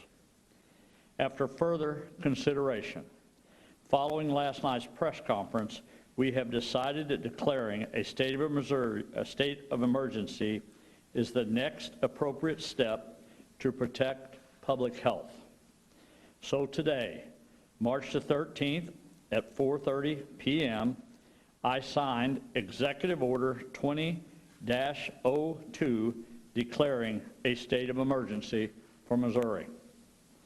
I want to be clear that the declaration has not been made because we feel our current healthcare system is overwhelmed or unprepared. I also want to make it clear that the declaration is not intended to close public schools. Schools should seek the guidance of local health officials when thinking about closing their schools. The purpose of this executive order is to allow more flexibility in utilizing our resources and deploying them around the state where they are most appropriate. By signing this executive order, I am invoking the Missouri State Emergency Operation Plan. This executive order will enable me to waive certain state laws and regulations where necessary and direct state agencies to report any unfair market practices. This will also provide access to up to a combined total of approximately $7 million in state funds beyond the federal funds we expect to receive. In addition to declaring a state of emergency, we are also taking steps to expand our COVID-19 testing capabilities by coordinating with the University of Missouri and Washington University labs. We have shared positive COVID-19 samples with Washington University that will allow them to create a control and conduct testing themselves in the near future. We are also in the process of doing the same with the University of Missouri. This should increase our testing capabilities by thousands here in Missouri. And we greatly appreciate these universities for offering their assistance in addressing COVID-19. Our state lab will also be receiving more tests from the CDC very soon, pushing our capacities to 1,600 patient tests. We know that testing has become a great concern, and I want Missourians to know that we are working with some of the best resources in the state to address this, whether they are public or private resources. As I mentioned before, the primary purpose of this emergency declaration is to provide greater flexibility in allocating our state resources, not because the local health providers feel they are overwhelmed. However, in many of our communications, we have heard concerns over the availability of personal protective equipment for responders outside of healthcare providers. We are also working to address these concerns. We have been in communication with the Missouri Foundation of Health, which has a relationship with many of Missouri's communities and a history of supporting public health.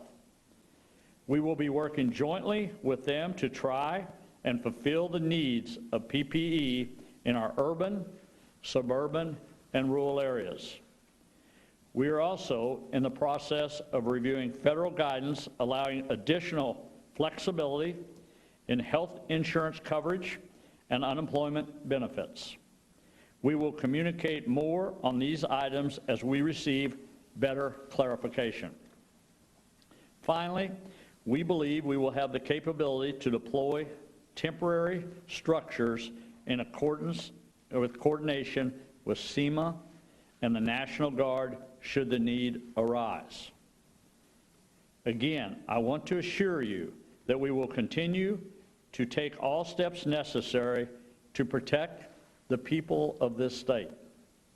As of today, we have had 2 more individuals test presumptive positive for COVID-19 in Missouri. We are currently in the process of making notifications. We have no other details at this time, but we will share them as soon as notifications have been made.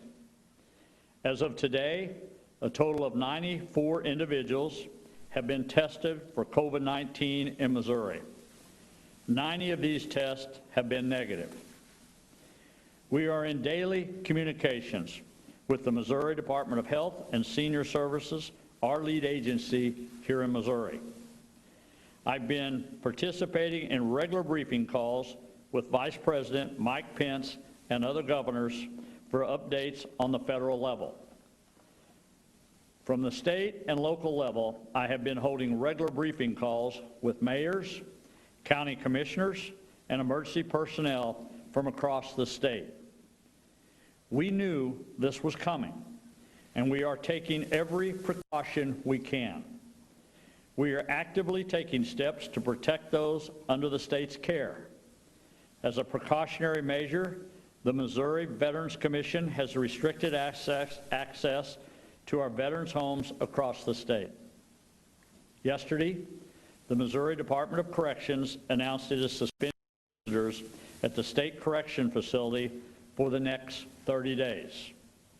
And today, the Missouri Department of Mental Health also restricted visitor access at state mental health facilities. We also know that there will be people traveling and returning home to Missouri. We are aware of this, and we are prepared to handle these situations. We have an excellent healthcare system, equipped and trained professionals, and I am confident that Missouri is well equipped to deal with the coronavirus. However, I want to emphasize that at the end of the day, we are all responsible for our own actions. If you're told to self-quarantine, it is very important to follow those instructions. My administration will continue to evaluate this situation and all options available to provide the necessary resources, and state government will continue to operate and provide services to our citizens. Please know that this situation changes daily. We will continue to be proactive, and we will continue to work closely with federal, state, and local health officials and emergency personnel to provide you with the most accurate and up-to-date information. With that, I'd be glad to take a few questions here. Kelly? You mentioned that you were accessing $7 million. I presume that's from the disaster fund. Do you have plans to actually spend that, and if so, on what? I think we'd be seeing where the needs would be to be able to utilize that money. Basically just freeze it up where we can if we needed to. And there's multiple reasons where we could be utilizing to spend that money, whether that's for equipment, whether that's for supplies, whether that's for medications, or even whether it could be for test kits.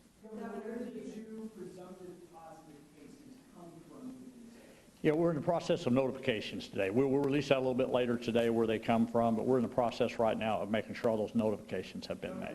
And we haven't been able to do that at this time. Is there a point where you'll let employees work from home? State employees? We'll consider all options, but right now it's important for state to be open for business. We need to be the front line here. I mean, the governor's office, for example, we're going to be open every day, and we're going to be doing business for the people of the state. Because one, all the operations of state government has an effect on everyone out there in the state. So it's very important to me to make sure that all those facilities are open and prepared to be able to handle the public at their time of need also. Okay, Ryan. Was this community spread, the latest feedback? We don't have the information on all we know is they're presumptive positive right now. I think later on today we'll be able to release that information with the Department of Health, should be able to release that. But right now we're just in the process of notifications. Yeah. Governor, if you could clarify, 90 have tested negative, 94 overall, and I assume 3 still need to be confirmed by the CDC to confirm that. And you mentioned temporary structures. Do you mean temporary hospitals? What are those temporary structures? There'd be a number of things. They could be hospitals if it ever come to that. We could use that. But I think testing sites also. You could have temporary testing sites wherever that might be. If we wanted to make that more availability when that time does come, when the process would kind of catch up with the demand, we might be able to do more testing at different locations around the state.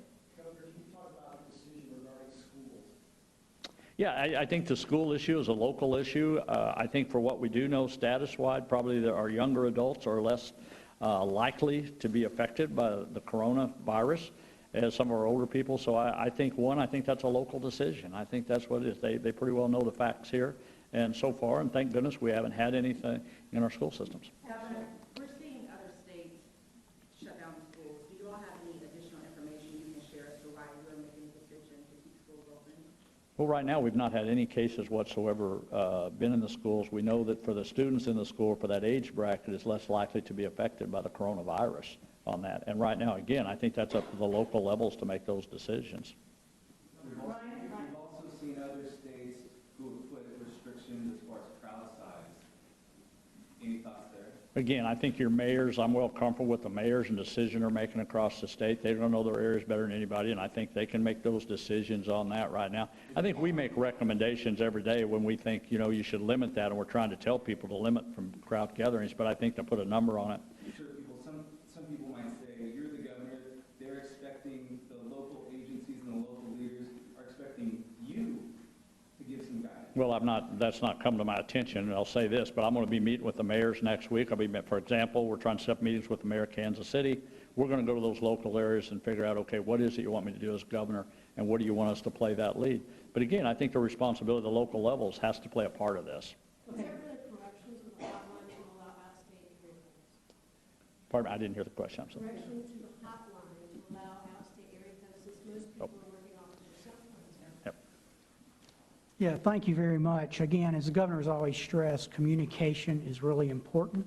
So we worked with our long-term provider at that entity, Cardinal Glennon, and set it up on Wednesday. I reviewed all the scripts. I would highly commend you to look at them. We put them on our website so you can actually read what we have scripted to tell people. It's about 52 pages. Like I said, I'm impressed with how detailed it is. It was brought to our attention today that you... All right, everyone, so there was a correction there. This news conference was actually in St. Louis, Missouri, not Jefferson City, St. Louis, Missouri. But we're going to head on over to Houston, Texas next, right here on Fox News Now. A case that is related to an Egyptian cruise line, okay? International travel on an Egyptian cruise line. And so for the city of Houston, that's number 4, which means that I think all of our cases have had some connection with travel. And I think it brings us up to the total number of cases in our region to 20. And so let me just stop and again remind people, international traveling right now is just not a good idea. In fact, just traveling, outside of the state right now is not a good idea. And so I've indicated to City of Houston employees, for example, all international traveling has been suspended until further notice, and all domestic travel must be approved by me before anyone leaves the state. So again, 4th case, but internationally connected, related to an Egyptian cruise liner, and the person is between 65 and 75 years of age, and is at home recuperating. Okay, did not require hospitalization, and she's at home, and Dr. Peirce can further elaborate on that.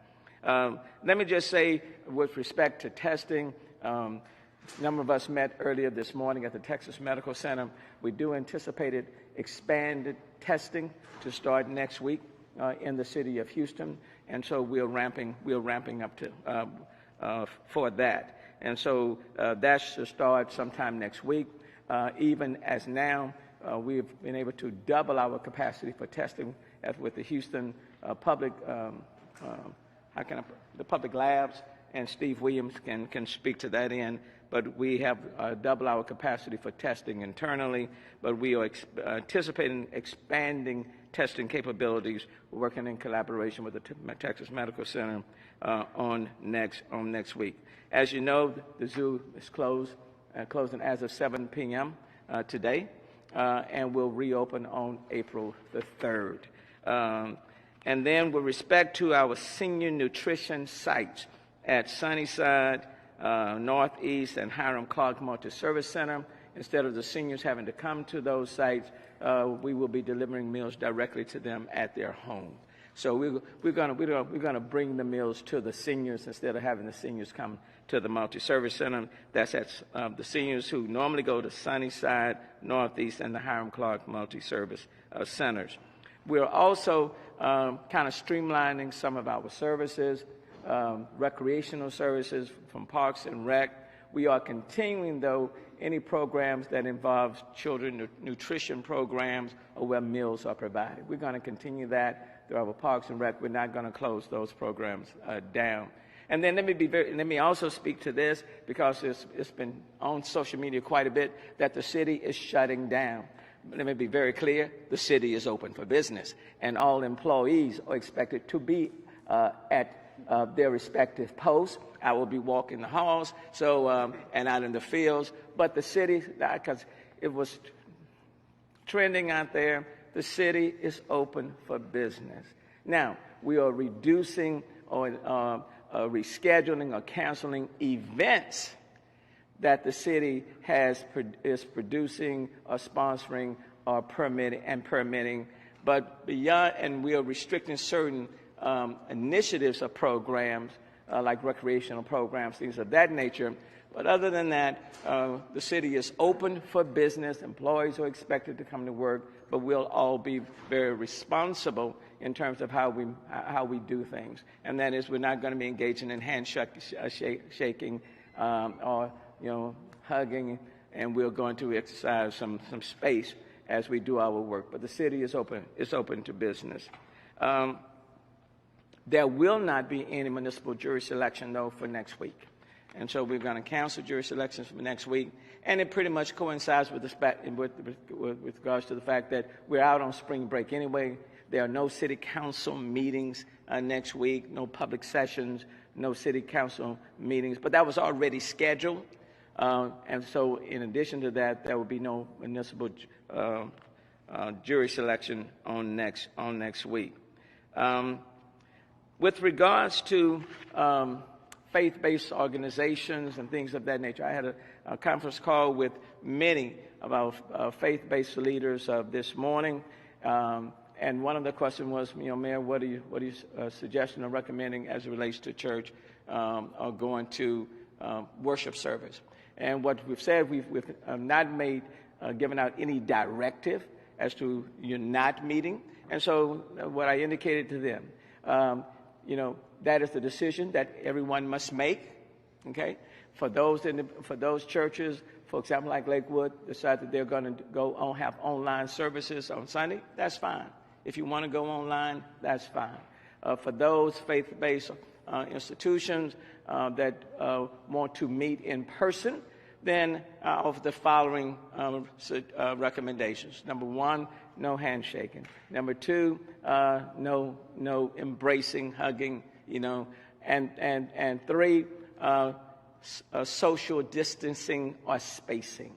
So don't be right up on one another, kind of spread out.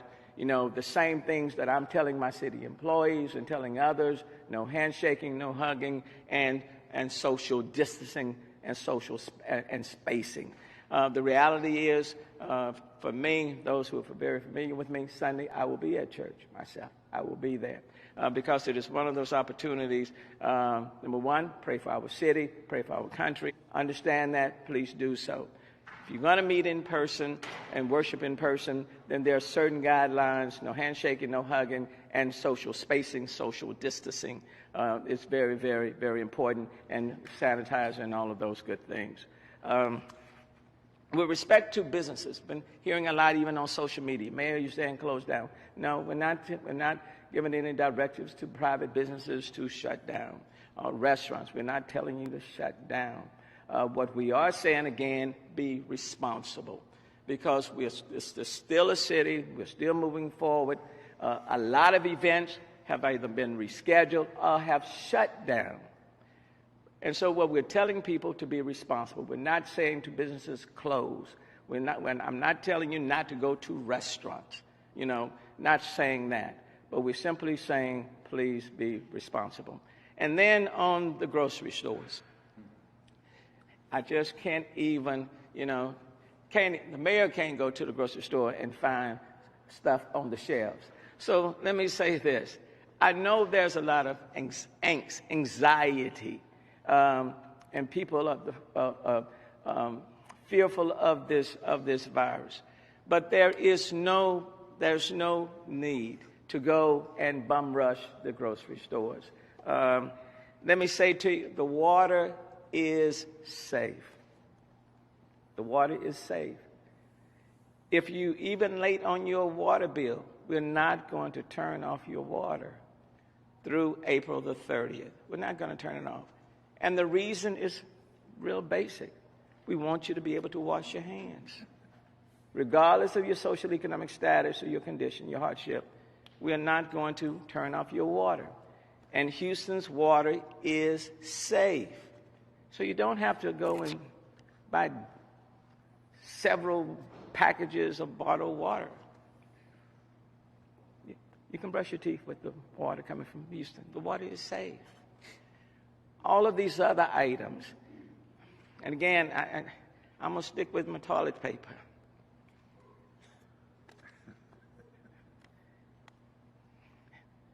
There's no reason to just go and buy it in large quantities, okay? And so let me encourage people, we are taking this coronavirus, COVID-19, very, very seriously. But I also want people to take a collective breath. Because again, I don't want the fear of this virus to do more harm to us than the virus itself. Do we anticipate more cases? Yes.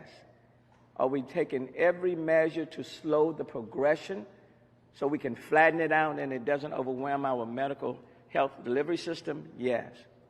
But there is no reason at all to rush the grocery stores. And having said that, let me stop, and now let me bring up Dr. Peirce.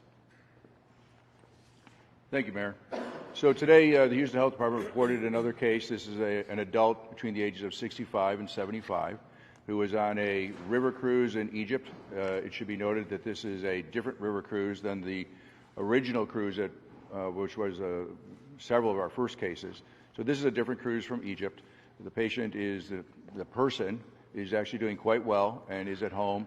And of the 4 cases that we currently have in Houston, they are all doing quite well and they're all at home. And we're glad to see that. I want to point out that I know that people are paying a lot of close attention to the numbers, and so some of our current Houston cases are actually at the point now where we're testing them to wait and to see when they no longer are shedding virus and they no longer need to be isolated. So they're improving to the point that they will soon be dropping off our list. So you're going to see our numbers go up, and then you're going to see our numbers go down and fluctuate a little bit, and that may be confusing, but that's because as people are able to return to a regular lifestyle. So bear with us, that'll be a little bit confusing, but we're going to be talking about the cases that we have that are current active cases, and I think it's important that everyone know that in a city of 2.3 million people, we have 4 cases. And while we're doing a lot of measures to reduce the spread of the virus, as these numbers remain low, that is exactly what we intend to happen. So the mayor and the judge have been very aggressive and early, which is what we've advised them to do. If we're going to slow down this virus, you can't wait until you're behind the curve. You have to stay ahead of it. And so right now, if the numbers are low, that's a good thing. That's exactly what we want. I'll also point out that today, Galveston reported their first case. And so, again, that's not a surprise that we were going to see more cases. But the whole point is that if they come in small numbers every day, that's exactly what we want to have happen so that the healthcare system can handle that burden.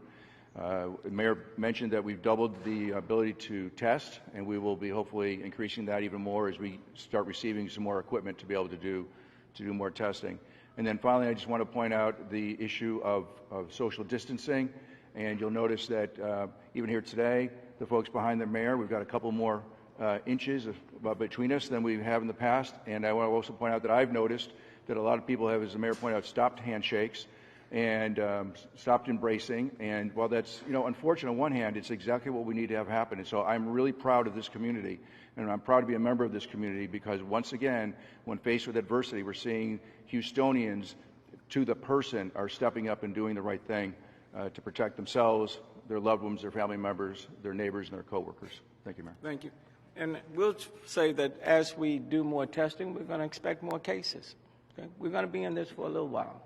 And I do want to underscore this. This is not, 1 week and done. As we do more testing, we certainly will be expecting more cases. But at the same time, let's be very measured in our approach as we go forward. Chief Buning with the Office of Emergency Management. Great. And thank you, Mayor, for your leadership and guidance, not only to us, the department directors, but also to the citizens out there for providing the factual information and the transparency to keep everybody informed on this matter. This afternoon, or actually this morning, the city's Emergency Operations Center increased its activation level to level 2. That's enhanced steady state.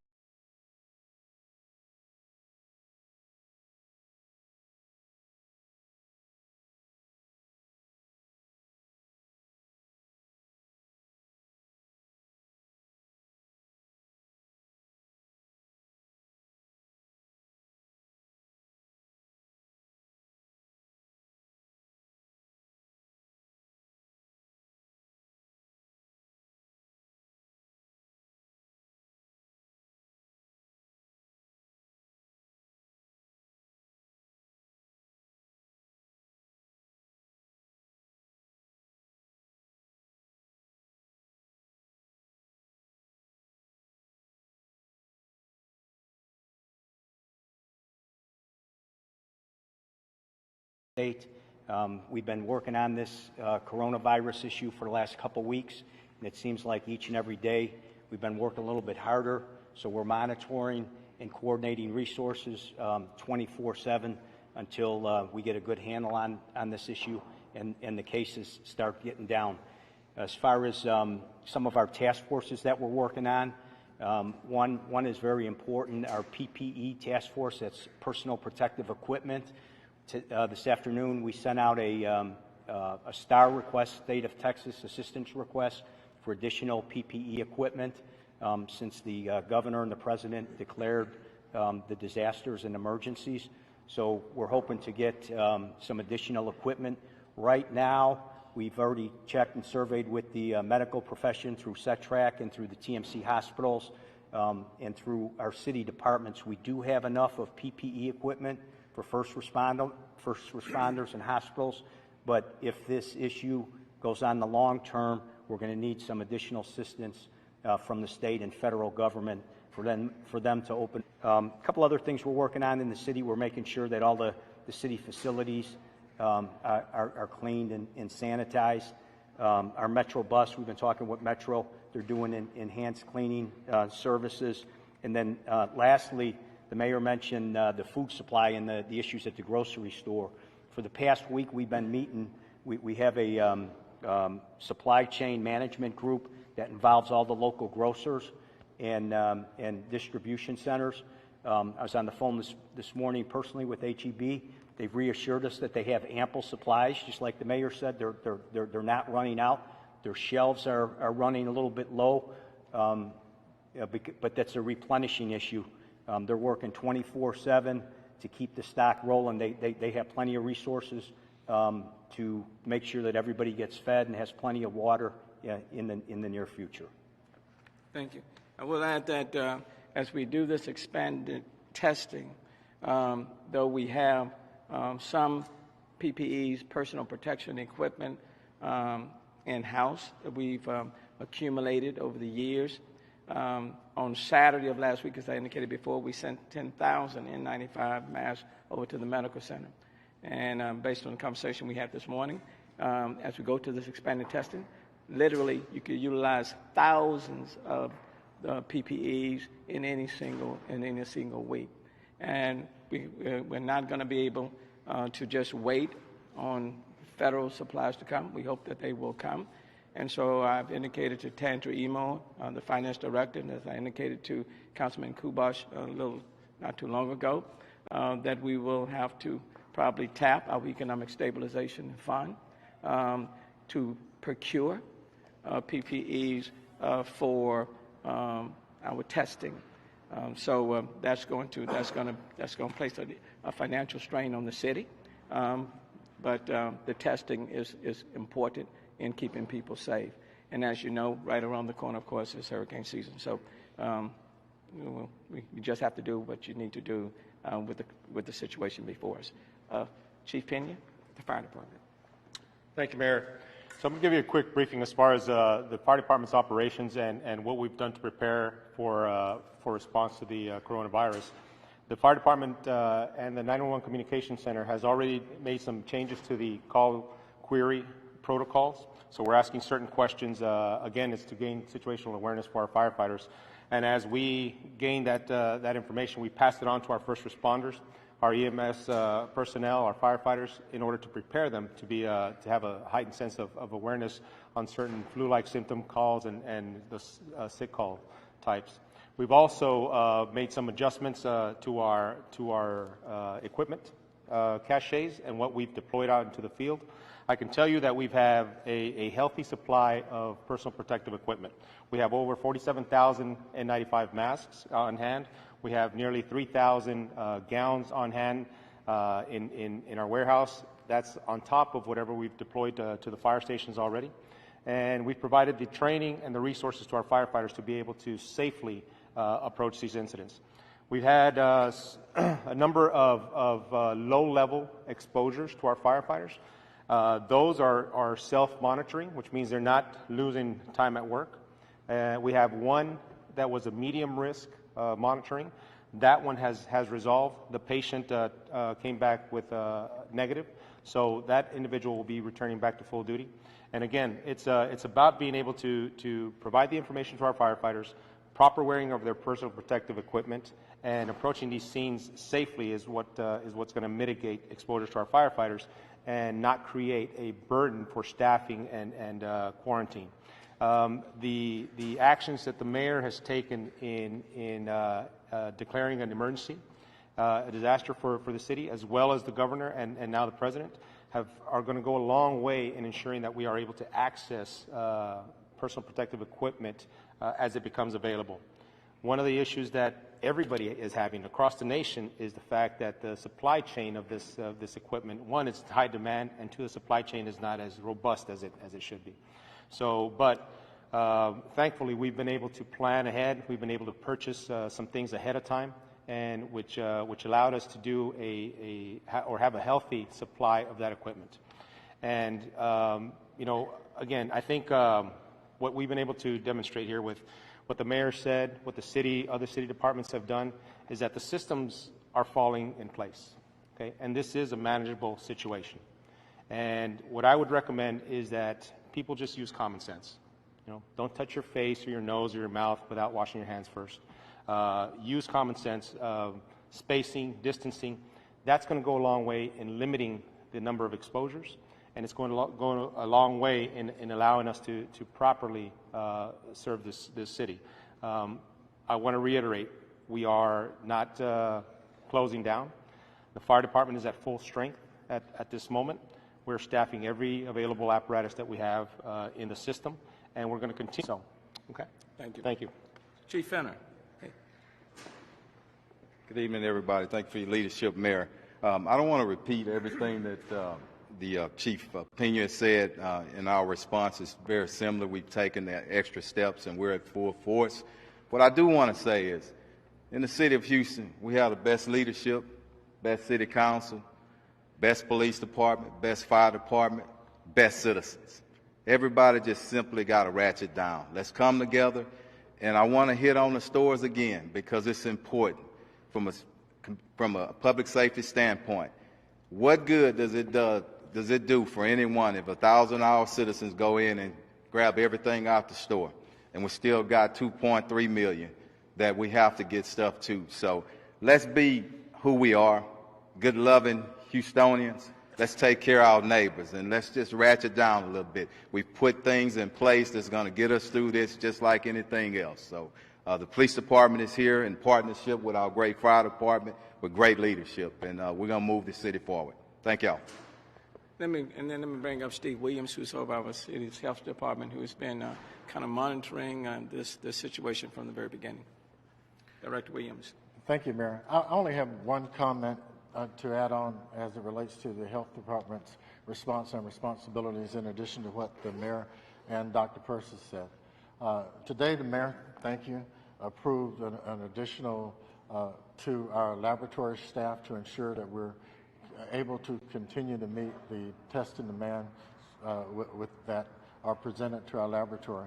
We're also going to increase our epidemiology capacity, which is responsible for following up on case contacts. Those are the people that are responsible for reporting out the amount of tests that we've done and also the positive results that we've gotten. We also have added, we've ordered additional testing equipment, anticipating that there will be an increase in demand. Thanks. So is this a serious situation? Yes. Okay. Is it going to be with us for a little while? Yes. Are the numbers of confirmed cases probably going to increase in the city of Houston from 4 to a higher number? Yes. Are we taking steps to slow the progression? And without question, yes.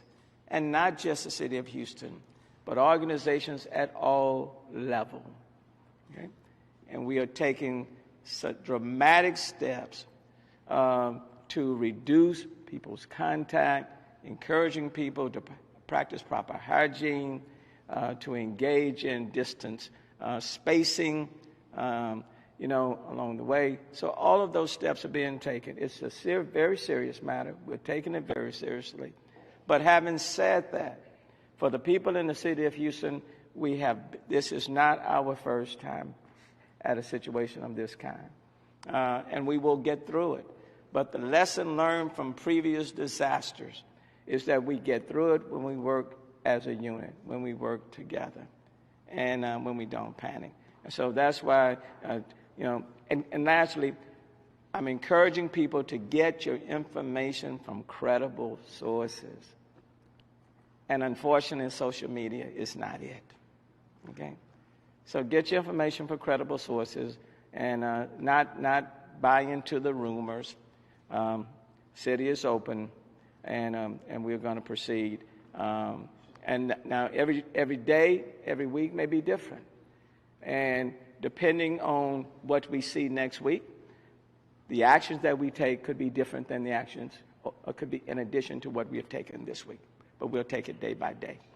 Now, let me stop. Any questions to any of us? We've been telling people that they have symptoms, call your doctor. Don't go to the hospital. The weekend is here. A lot of doctors, are not in their offices. What advice would you give people over the weekend if they think they have symptoms or they become concerned? They certainly could call the city's number, which is 832-393-4220. They can do that. Dr. Purse? Steve? Dr. Purse, you want to add to that? Yeah, so you're right. The weekends are a bit of a challenge. The clinics that are usually open Monday through Friday are often closed on the weekend. And so the other thing to keep in mind is that most people are going to have a mild illness. About 80% of folks have a mild illness. So if on Saturday morning somebody wakes up and they think that they may have it, and they call their doctor and they get the answering machine and they can't, if they're not critically ill, if they're not seriously ill, just isolate yourself at home so you don't expose your family members. Wait till Monday. Again, assuming that you remain pretty healthy the whole time. But anytime somebody gets seriously ill, that would be the time to call ahead to the emergency department and go. That's the only time somebody should go to the emergency department with this, is if they're really seriously ill. But in the meantime, because most people are having mild illness, and because there's no specific treatment, right? So they've got a couple days, as long as they remain well, and just wait until Monday, call your doctor, and get into the system then. That should be just fine.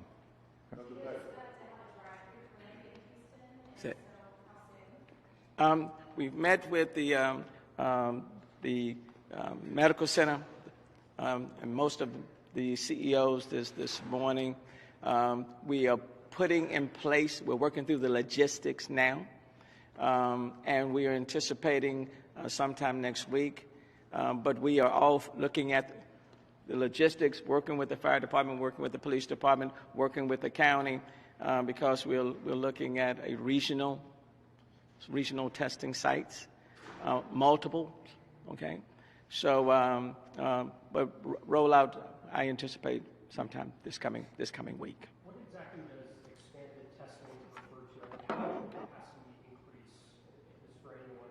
And by next week, should we expect Monday, or do we not know when that capacity will go up? Yeah, I wouldn't say Monday. And what I mean when I say expanded, right now, what the Texas Medical Center, the hospitals are saying to us is that they have enough capacity to take care of the people that are coming to their respective hospitals.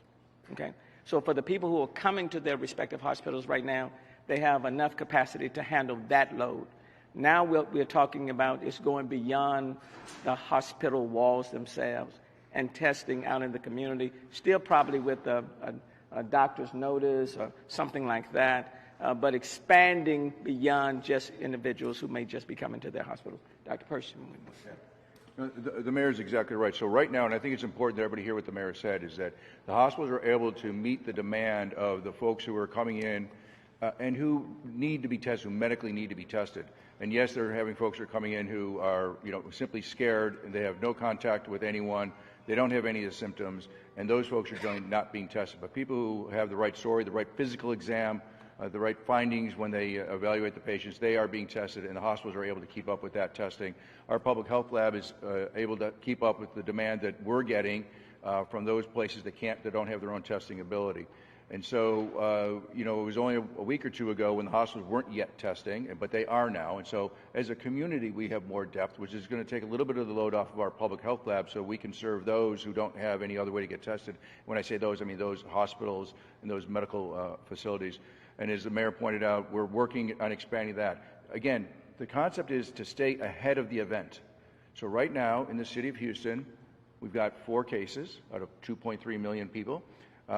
We've done several dozen tests of people who met the indications for it, but we know what's coming. And so the goal is to be ahead of this so that when people, if the virus, and we have to assume, unfortunately, that it will, but that's our job, but if the virus should spread and we start getting an increased number of people, we will then have the testing capacity to meet that demand. So right now, we remain ahead of the demand, which is where we want to be. What would you recommend for those who don't have health insurance, who are nervous about even showing up to a hospital or ER? All right, everyone, we're going to bring you out here to Maricopa County, Arizona, where they're going to be talking about the presidential preference election taking place on Tuesday next week. That's St. Patrick's Day. Let's listen in. Again, this is Maricopa County, Arizona elections officials. Feel free to ask me or one of my staff members that are here, okay? They'll be out in just a moment, and we'll talk about the Election Day plan, because the Election Day plan has changed, and then board members or Mr. Jarrett will take questions as necessary, okay? Thank you. You guys all get a mic check there, too? Yep. Sound great. Still got it.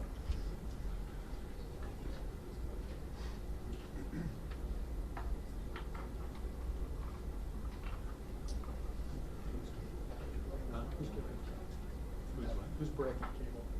I don't know. Whose cable? My cable is this up here? Mine. No? Oh, that's mine. I'm sorry. That's all right. Is this your brick too? Yes. Okay.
Mr. Chairman, could I get you guys to line up along here, please?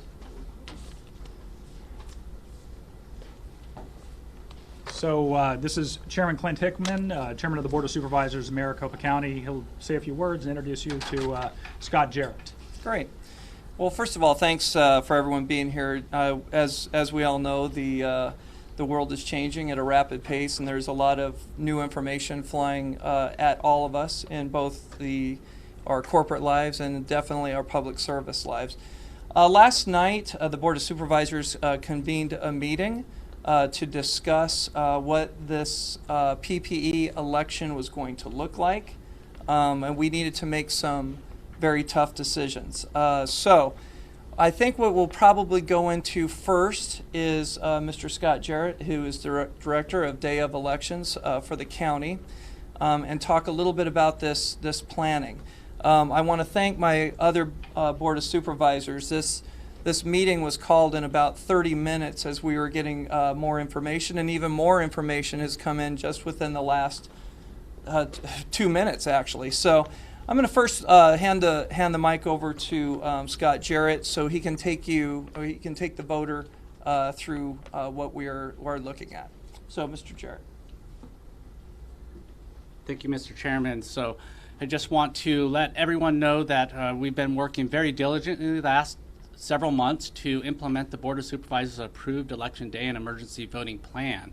But in the last several weeks, there have been some issues with us being able to identify enough supplies, whether those be cleaning supplies, and then we also had some polling locations fall out over the last few weeks. So last night with the board, we made the board made a decisive action to approve a plan and give me the direction to be able to reduce the number of voting locations that we would then be able to provide those voters and those voting locations with the supplies they need, those cleaning supplies, those sanitation supplies that we can then disinfect those high-touch surfaces in those polling locations. So those voters, if they wanted to vote in person, they'd be able to have that polling location be available to them, and then our poll workers would be able to make sure that all those high-touch surfaces were cleaned. So what this plan does is that we had 229 polling locations available prior to the plan, and then after the board's vote, I went and performed an analysis to make sure that all those voters had 151 vote anywhere vote centers. We're taking this from those voters had 41 voting locations before these 151. Now they have 151 vote locations that they can choose from. And then with that, we're also going to be providing those voters with the options and the ability to, I'm sorry, I can't do this. Go ahead, Steve. Well, first, I want to remind the public that the ever-changing world that we are living in is creating some stress for all of us, but we want to just make the voter assured that we are going full speed on having a great election as we are tasked to do. So I'd like to talk or have Mr. Supervisor Steve Gallardo talk a little bit about this election. Sure.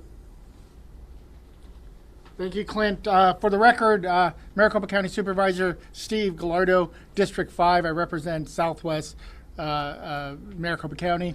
I am the sole Democrat on the board.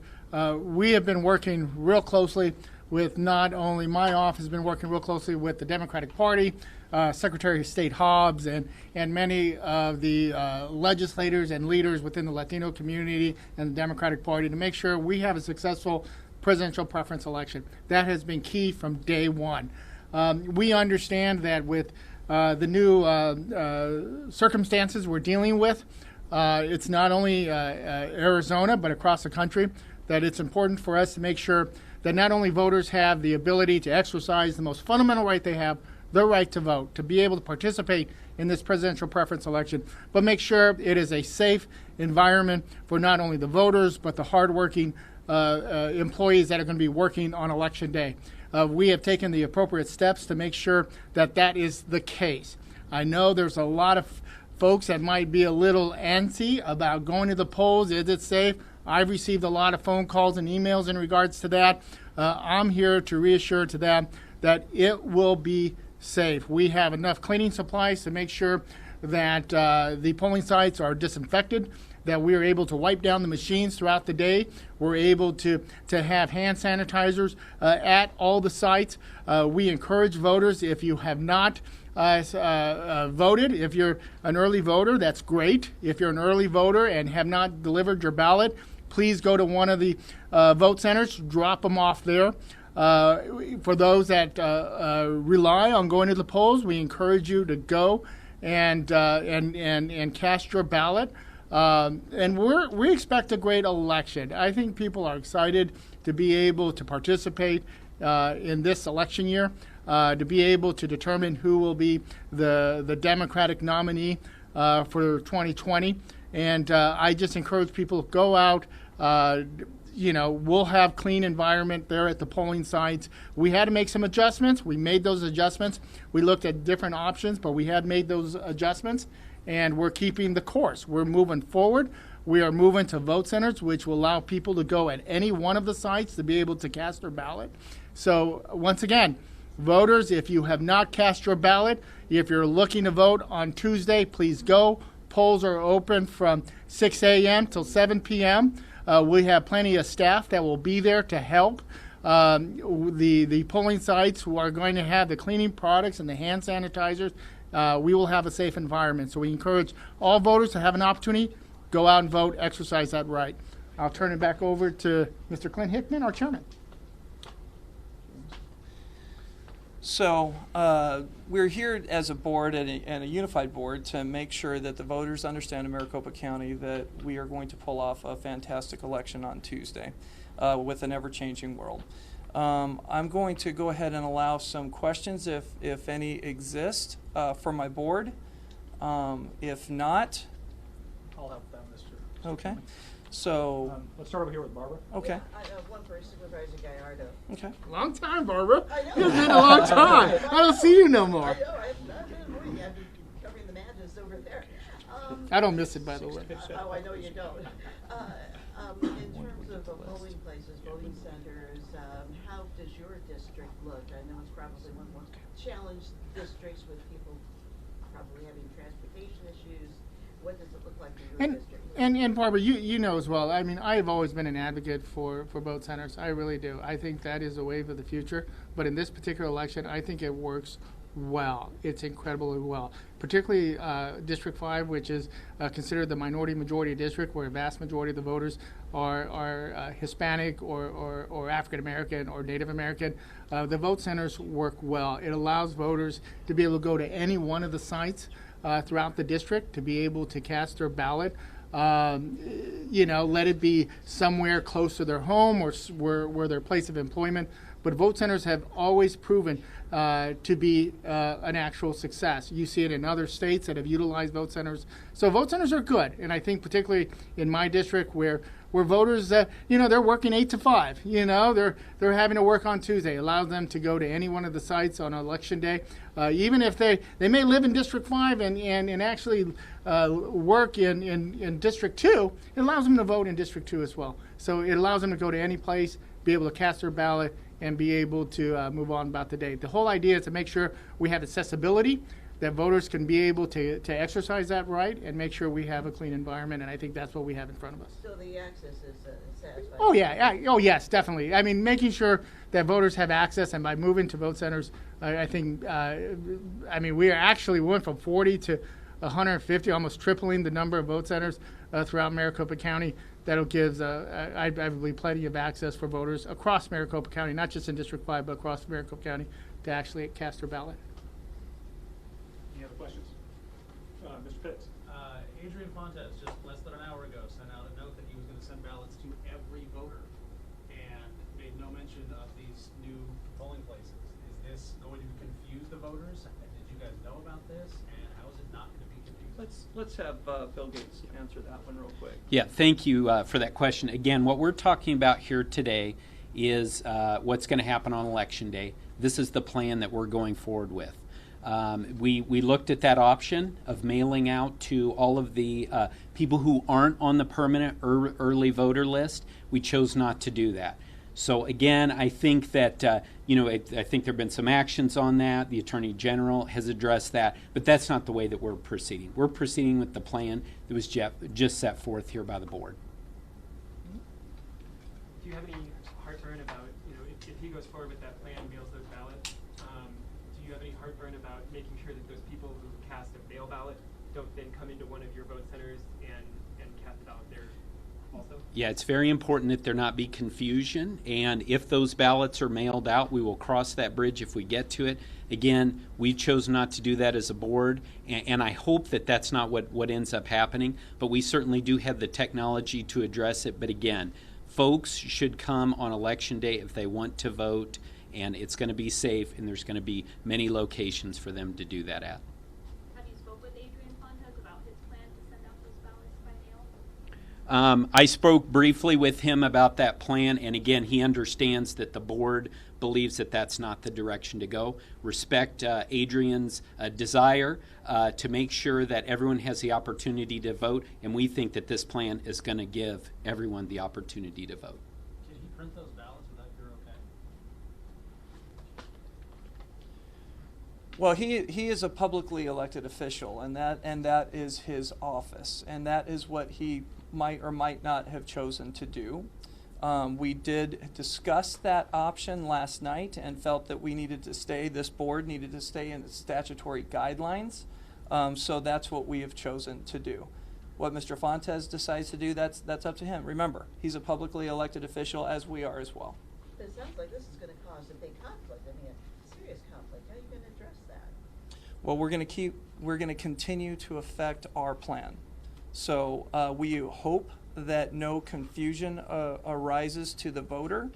Our plan should not create confusion to the voter. Our plan is to make sure that we run a great day of election with our staff. Did the county or the board of supervisors intervene on a purchase order made by Kendra Porter's office for the mailing out of these ballots? I think as it relates to the actions of the recorder today, it's best to do just what my colleague Mr. Gates suggested. Let's let the Attorney General, let's let the Secretary of State work that.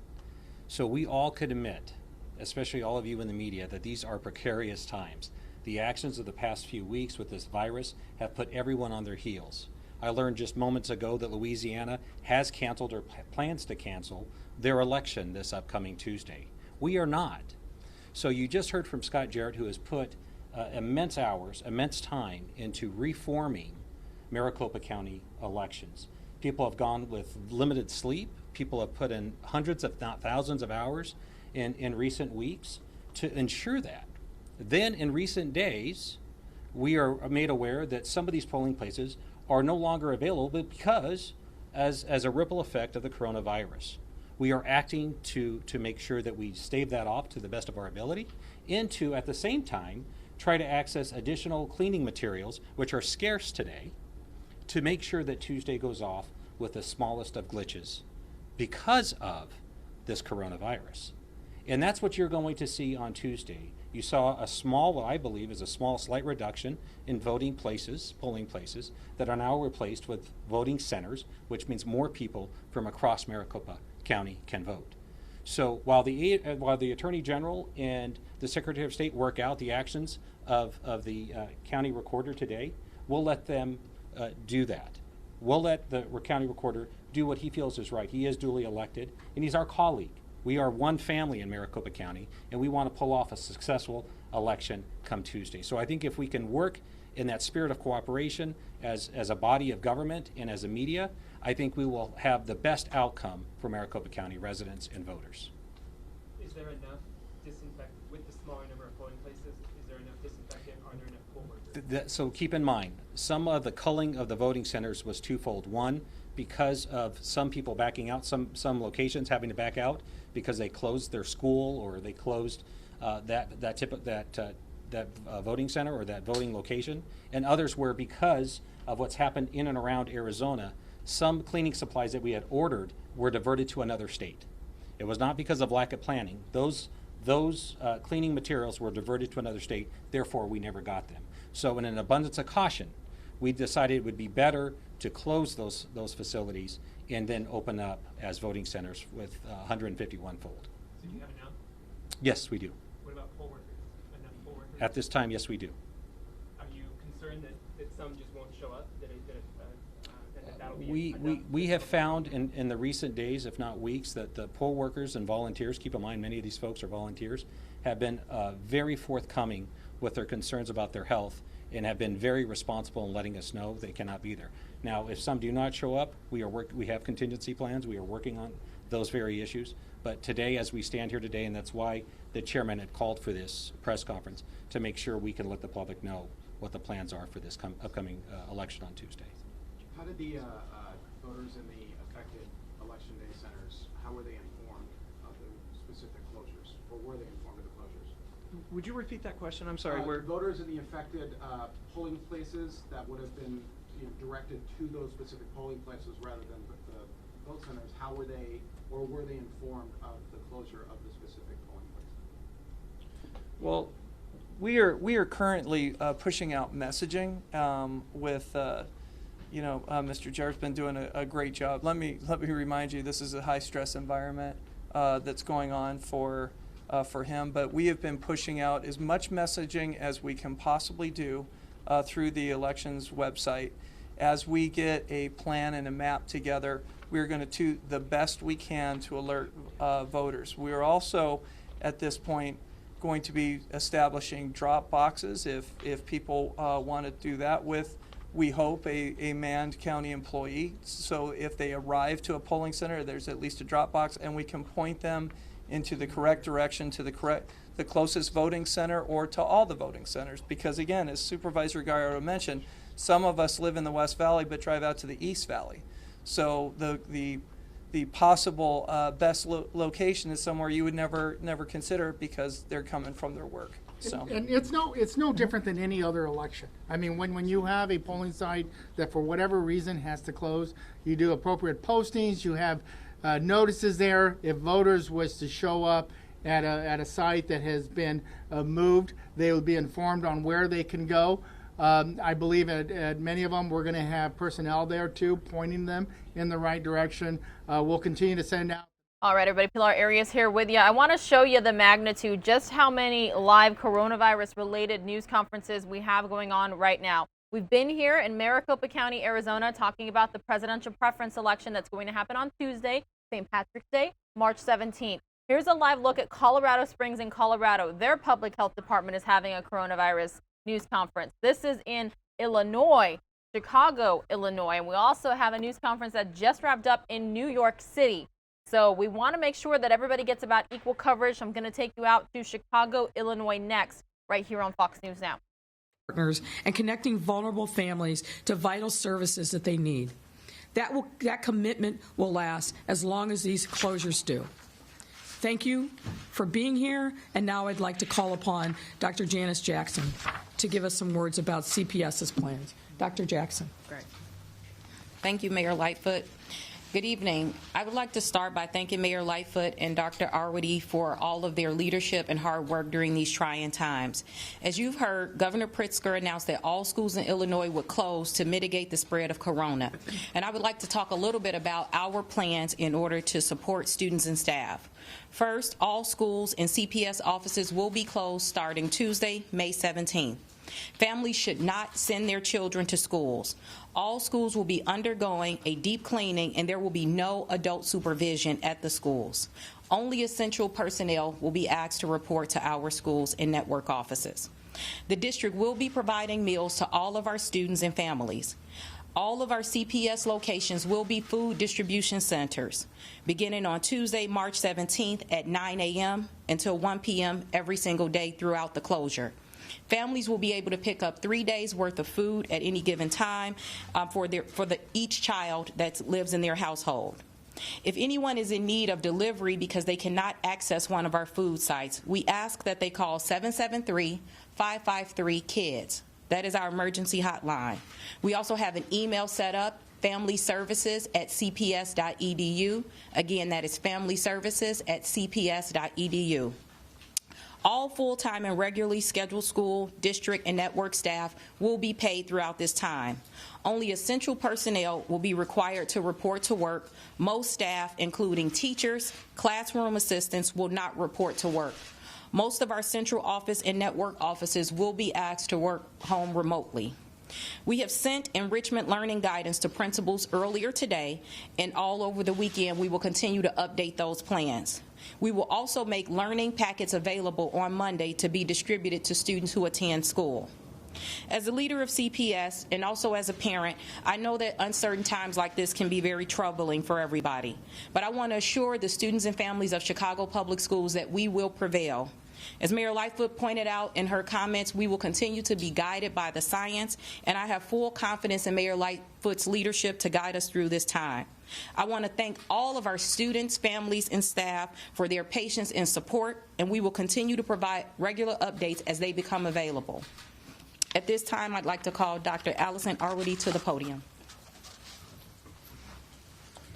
Good evening, everyone. I'm Allison Arwady, Commissioner of the Chicago Department of Public Health. I first want to echo my thanks for the mayor's leadership as we've been making difficult decisions and really planning to make sure that we're putting our children first. We've been talking every day, sometimes multiple times a day, about the ongoing response to COVID-19. So in light of the decision by the governor to close schools, I'm going to focus my remarks on children. The health and safety of Chicago Public School students and all children in Chicago is always our #1 priority. As I've said many times before, younger people, by and large, tolerate COVID-19 much better than adults, and particularly adults in those vulnerable age groups and with underlying conditions. But with this news, we're thinking even more about how to protect them and everyone from further spread of this virus. For children who will now be out of school, we want them, as well as their parents, caregivers, and families, first to follow the preventive guidance that we've been sharing through this process. #1, if you are sick, stay home. Everyone, children and adults, needs to abide by this. I do not want to hear of anyone who is sick and not going to work. If I develop a fever, if I develop a cough, you will not see me up here giving these reports. Wash your hands several times a day. Make sure you're doing it thoroughly for at least 20 seconds. We've taught, and you can teach your children how to do this well. Happy birthday, singing it twice through is about the right amount of time. You can choose your own song. You can make this be an opportunity to teach your kids well about personal hygiene, before you eat, after you use the bathroom, whenever hands are soiled. You can't teach your kids to wash their hands too much at this time. Also, we know kids don't really shake hands much, but you heard from me yesterday that we don't want people shaking hands. It's an opportunity to teach your kids about elbow bumping and waving or bowing, greeting each other in ways that do not have that close personal contact. We know that COVID-19 has the potential to be really scary for children. And we're working to make sure that we get some updated guidance on our website, which I'll remind you is www.chicago.gov/coronavirus, to give you some guidance about how you can talk to your kids. But teaching them how to do some of this basic hand hygiene is important for them, and it's really important for vulnerable folks who they may be in touch with. Everyone has a role to play in staying healthy and helping to contain the spread of this virus, including our children. And with kids out of school for the next couple of weeks, we have additional considerations. We know it will be a challenge for families to keep their children occupied, and we want to keep these important things in mind. #1, as you heard the mayor say, the best place to be is at home. If the children can be at home, if parents and other caregivers are able to be at home to help make sure that their needs are being met, that is our request. And that's why you've heard us really encourage employers to make it possible for caregivers to take care of children. But we recognize that there will likely be some situations where that is going to be difficult. And in that case, we want people thinking about who is the caregiver for these children. Again, those over 60 and people with underlying health conditions are the ones at highest risk of severe symptoms from COVID. So parents, keep this in mind. Grandma's house is probably not the best place to send your children to. In addition, we want to think seriously about who among the adults we really need to continue to work. I'm thinking about our healthcare workers. So if you are aware of healthcare workers in your community, start thinking now, if they have children, What can you do to help make sure that their kids are in a safe setting so that they're able to continue to work? The same would go for first responders. The same would go for other essential workforce, people who really make sure that the things we need operational as a city can continue. In terms of the setting, we want to use the same guidance that we've been using. Fewer people together is better. You've heard us say that we don't recommend more than 250 people together, particularly if there are people who may have underlying conditions. And when we're thinking about kids with special needs who have these underlying conditions, that would apply to the guidance of not having more than 10 in one setting. So fewer is better. We're going to need to work together to figure out how to make sure that we're keeping our kids safe.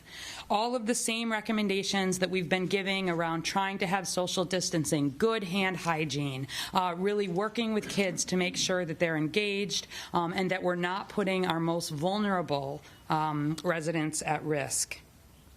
We also will need to think about other needs of kids. Obviously, we're starting with the basics: food. We know that kids have social needs. We know that kids have medical needs. This is going to be a big challenge, but I know that already we have seen people stepping up in all kinds of ways, from the business sector to the faith sector, to just individuals who are thinking about their neighbors and the people in their social circles. So we've been working on this for more than 2 months with partners, and all of you are now our partners as we're thinking about how to make sure we keep our children in settings that allow their parents who are in essential positions, particularly healthcare workers and those in essential services, to continue to work, and we continue to protect vulnerable populations. So help each other, come together as a community, talk to your kids about this, and really help us with the creative problem solving. We've got good plans in place here. You already heard some of the details. And I really encourage everyone to continue to go to the website, to follow the guidance, to take it seriously. Now is the time for you to be serious about the guidance that we've been giving and will continue to give. Thank you. I'll next introduce Mike Kelly, who's the CEO of Chicago Park District. I want to echo Dr. Jackson and thank both Dr. Arwady and the mayor for their guidance and leadership during these times. Following the recent announcement regarding the coronavirus and guidelines set forth by Governor Pritzker and Mayor Lightfoot, the Chicago Park District is developing plans to ensure the health and safety of its patrons and workforce. Chicago Department of Public Health, as Dr. Arwady just said over and over, advises everyone to stay home. Nevertheless, the Chicago Park District remains open for business, if that is not an option. All Chicago parks and park field houses, with the exception of our smallest facilities and our CPS school parks, will remain open during normal operating hours for basic needs such as washrooms or shelter. Next week, the district will provide supplemental programming at 18 citywide park locations. Those locations will be uploaded to our website. Families in need of these services can expect age-appropriate activities for students per the Center for Disease Control guidelines. The district is working closely with the City of Chicago and the Chicago Department of Public Health to monitor and respond to coronavirus. As of today, March 13th, the Chicago Park District has not received information suggesting that any patron or employee has contracted the virus. We continue to urge patrons to take precautions to protect their health and safety, such as frequently washing their hands for at least 20 seconds, avoid touching their face with unwashed hands, covering their noses and mouth when sneezing or coughing. For everyone's safety, we ask patrons stay home and keep their children home if they're not feeling well. In addition, we've implemented several safety measures to protect everyone in our facilities, including increasing cleaning, sanitation, and urging staff members who are sick to stay home. Due to the evolving nature of COVID-19, the Chicago Park District is constantly monitoring conditions at all parks to determine if any adjustments are needed to ensure the safety of our parks and surrounding communities. We also encourage residents to continue to check the Chicago Department of Public Health and Centers for Disease Control websites for the most up-to-date information and guidance. And with that, it's now my pleasure to introduce the Commissioner of Libraries, Andrea Telly. Good evening, everyone. Thank you, Commissioner Kelly. Thank you, Mayor Lightfoot and Dr. Arwady for your confidence in Chicago Public Library. My name is Andrea Telly, and I'm Commissioner of the Chicago Public Library. Let me start by saying that the health and safety of our patrons and employees will always be the top priority of the Chicago Public Library. While we are canceling programs and events at our libraries to promote social distancing, our city departments and agencies are coordinating positive and safe options for Chicago's youth. We have been clear in our commitment to Chicago's children, it must continue after the final school bell rings and after the school year ends, and certainly in moments like these. And while we understand that this is a difficult time for Chicago's families, I want to be clear to everyone that the Chicago Public Library is here and open for you. If your families or Chicago students and their caregivers need a safe place to go during these difficult times, our libraries will be open for basic services.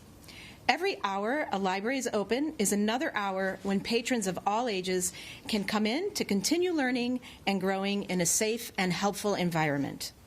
Chicago Public Library shares the Mayor's commitment to ensuring that Chicago's young people remain safe, engaged, and supported during this difficult time. I want to reiterate that the city is conducting a full and thorough cleaning of all Chicago Public Library branches this weekend. Our team continues to work closely with the City of Chicago and the Chicago Department of Public Health as these situations continue to evolve. I commend Mayor Lightfoot and Dr. Arwady for their leadership during this time. And with that, I'd like to introduce Lisa Morrison-Butler, Commissioner of the Department of Family and Support Services. Good evening. My name is Lisa Morrison-Butler, and I am the Commissioner for the Chicago Department of Family and Support Services. DFSS remains committed to following the Department of Public Health's guideline to help keep vulnerable populations safe. We are taking special precautionary action by enforcing social distancing strategies across all of our senior service programs and to ensure the safety of our seniors citywide.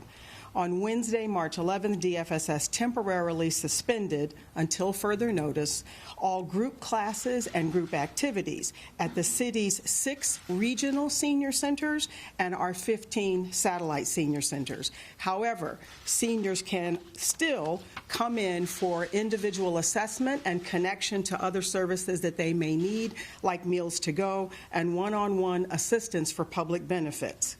DFSS is also communicating with nearly 40,000 seniors across the city via ongoing robocalls with special announcements and information from the Chicago Department of Public Health on guidance for people at higher risk. Call your older family members, neighbors, and friends to check up on them during this time. In addition to supporting our seniors, DFSS continues to support our city's homeless population. Our homeless outreach program, as well as our delegate agencies, are canvassing the city, identifying unsheltered residents who are at higher risk for serious illness from COVID-19 because of either age or a serious long-term health program. We will focus specifically on gathering information on those individuals so that we can monitor changes in their conditions over time and triage as needed. Outreach teams will also share with homeless residents the guidance and preventive best practices provided by the Chicago Department of Public Health and ensure that additional sanitation resources are available at some of the city's larger tent encampments. In addition, we are actively reinforcing CDPH's guidance to our network of shelter agencies via ongoing email communications, surveys, and webinars. DFSS will continue to actively reinforce CDPH's guidance to our network of over 300 delegate agencies that we fund to provide services to vulnerable residents across the city. We have been advised by the Deputy Governor that this guidance does not yet include pre-K. We are working closely with the governor's office and will give our providers updates as we receive them. Thank you very much. Before I take questions, let me reemphasize a couple things. As a parent, and it seems like a moment ago that my daughter was a toddler, we teach our children to shake hands, to high five, to fist bump. We have to not do those things in this time. No handshakes, no high fives, no fist bumps. Elbowing, little elbow power is great. But anything other than that, we have to make sure that we're telling our children not to do that. The hand washing that we repeat and talk about every single time we're in front of the press is critically important. Make sure that you're washing your hands for an appropriate amount of time, that you're covering the entirety of your hands, getting between the fingers. That's important. Making sure that you have available sanitary wipes or other kinds of alcohol-based liquids to make sure that you can sanitize your hands, also critically important. We're upping the amount of those materials that are available in city buildings, and we're continuing to do additional cleaning over and above what the regular cadence is so that we can protect the public. At this time, I'm happy to entertain your questions. Mayor, so this morning you were opposed to closing the schools, and as you alluded to, you feel that the needs of Chicago were different than the rest of the state. Can you talk about just why wasn't the right time yet to close the Chicago public schools? Well, this morning we talked about where we were in our thinking about the schools. What I'm focused on right now is moving ahead, making sure that we implement this order in the most effective way that we can so that we're supporting our residents and supporting our students and their families in this time that it will be a burden. There's no question about that. Did you object to Governor Pritzker closing the Chicago public schools? Did you ask him not to make that order? What I did is had a series of conversations with the governor starting this morning, but the governor and I are in lockstep. He's our partner. He's been supporting us. There's no gray between the governor and I, and as I said, what we are focused on is not the why, but the how we implement this order in a way that is supportive of our families, knowing that we've got a lot of different families under different circumstances. We're placing great emphasis on making sure that we get food to our young people. We're placing great emphasis on making sure that we are thinking about the parents who are healthcare workers, so we provide support to them so they can continue to do their job and support the healthcare system. We're making sure that we're providing opportunities for those parents who can't afford to take work off, that they have a place to take their children that is safe and nurturing. So we're focused on the road ahead. That's what we continue to focus on. That's the obligation that we have to our parents, our residents. The governor understands that. I understand that. And we are locked arms in making sure that we're supporting our families. Yes, sir. I was wondering if there's going to be any attempt to have e-learning happening, or if you're just going to do the in-paper path. Yeah. Just to clarify, when we say e-learning, we're really talking about enrichment activities via the internet. I want to make that distinction because we're not set up where we could replicate an actual school day through an electronic system. So we are activating that. As I stated in my remarks, we sent guidance out to our principals earlier today. We also, over the course of the next few days, will be redistributing Google usernames and passwords through our principals, as well as username and passwords for all of our ed tech software that we currently use in our schools. We will continue throughout the duration of this to provide guidance on activities. We have said to teachers and principals that they can either use them, those lessons as they have been created, or they can augment them as needed. So this is not curriculum, this is just activities online? This is enrichment activities so that students stay active, that we continue learning, but this is not the curriculum, yes. The CTU today, this afternoon, said that they stand ready to help either deliver food, work on some of those programs. Have you all been in touch with the union in ways that they could help? Well, I've spoken with Jesse Sharkey several times over the course of the last week to 10 days, and if they're willing to help, we'll take that help. I know that CPS has been in regular conversations with union leadership to bring them along on the journey, make sure that we're being responsive to the needs of their members. Look, this is going to be an all-hands-on-deck moment. This is going to provide a lot of challenges for many of our CPS students and their families, and we're going to need support from a lot of different sectors. And if the union wants to step up, this is the time to lead. Dr. Jackson, Yes. have you made a decision about spring break? No, we have not made that decision at this time. As Mayor Lightfoot said, we're focused on the governor's order right now, and we will reassess as more information becomes available. Do you think it's possible the dates could change? We don't want to speculate, okay? Yeah. So we're focused, just one second, let me finish. We're focused on making sure that we implement the order as directed today. If there's a need to change or be flexible in something else that comes on the line, we will, but we're not going to speculate. We're going to focus on what's in front of us right now. Yes, sir. That was a question about making up those classes that been losing, considering what happened during the strike and now this emergency. Well, because this is an order from the governor, he said explicitly a few things. Number one, these are unique. This is a unique circumstance. We also are not as concerned about the funding that we would lose. He said explicitly that school districts will not lose funding as a result of not meeting the threshold for attendance days. So at this time, we're not talking about makeup days because the governor has given us those concessions. Yes, ma'am. You're talking about sending students and families to the park districts, to the library. Is that not a large gathering, and does that not also pose a risk compared to being in school? No, I think, and I'm going to ask Dr. Arwady to assist with answering this question. If you look at the guidance that we've given, what we've said is congregating in groups 250 or more, we recommend against that. That's an event. That's not 250 people in a building in total. So I think that we can accommodate the number of students and parents that may be coming to the Park District because they're going to be in smaller groups than that. Of course, if they come, we're going to be exercising social distancing consistent with the CDC guidance, but that's a very different thing than saying, for example, having a massive event where you've got 1,000 people or more that are congregating in very close quarters. So kids will not be turned away, even if it's you've had a lot of kids show up to it. No, we're turning no one away. We're going to make sure that we are stepping up and supporting our families in this time. So with keeping the governor's implementing that, and keeping that in mind, what about parents who are worried about the long term? And I realize that you're just getting this information now, but what about them? They're worried about this. Well, we're all worried about this. This virus is taking a course that is not predictable, even with the very sophisticated modeling that we're doing. But what we have to stay focused on is the here and now. We are preparing to support our families during the duration of this order, which for now is 2 weeks. And if circumstances change, we will meet the challenge because we must. That's what our residents expect us to do, and we're going to meet this challenge.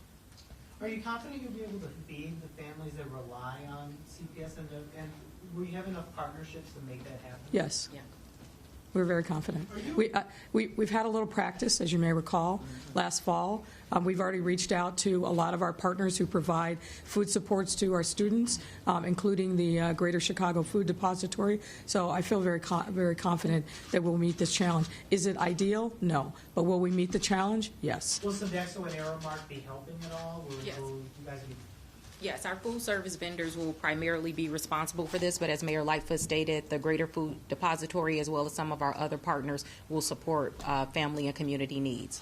Are you encouraging students to come to school on Monday? I know they ordered it for Tuesday. We're encouraging them to follow that. I recognize that may be a challenge, but so far the order is clear that it starts on Tuesday. Obviously, my opinion as an educator is they should come to school because school is open.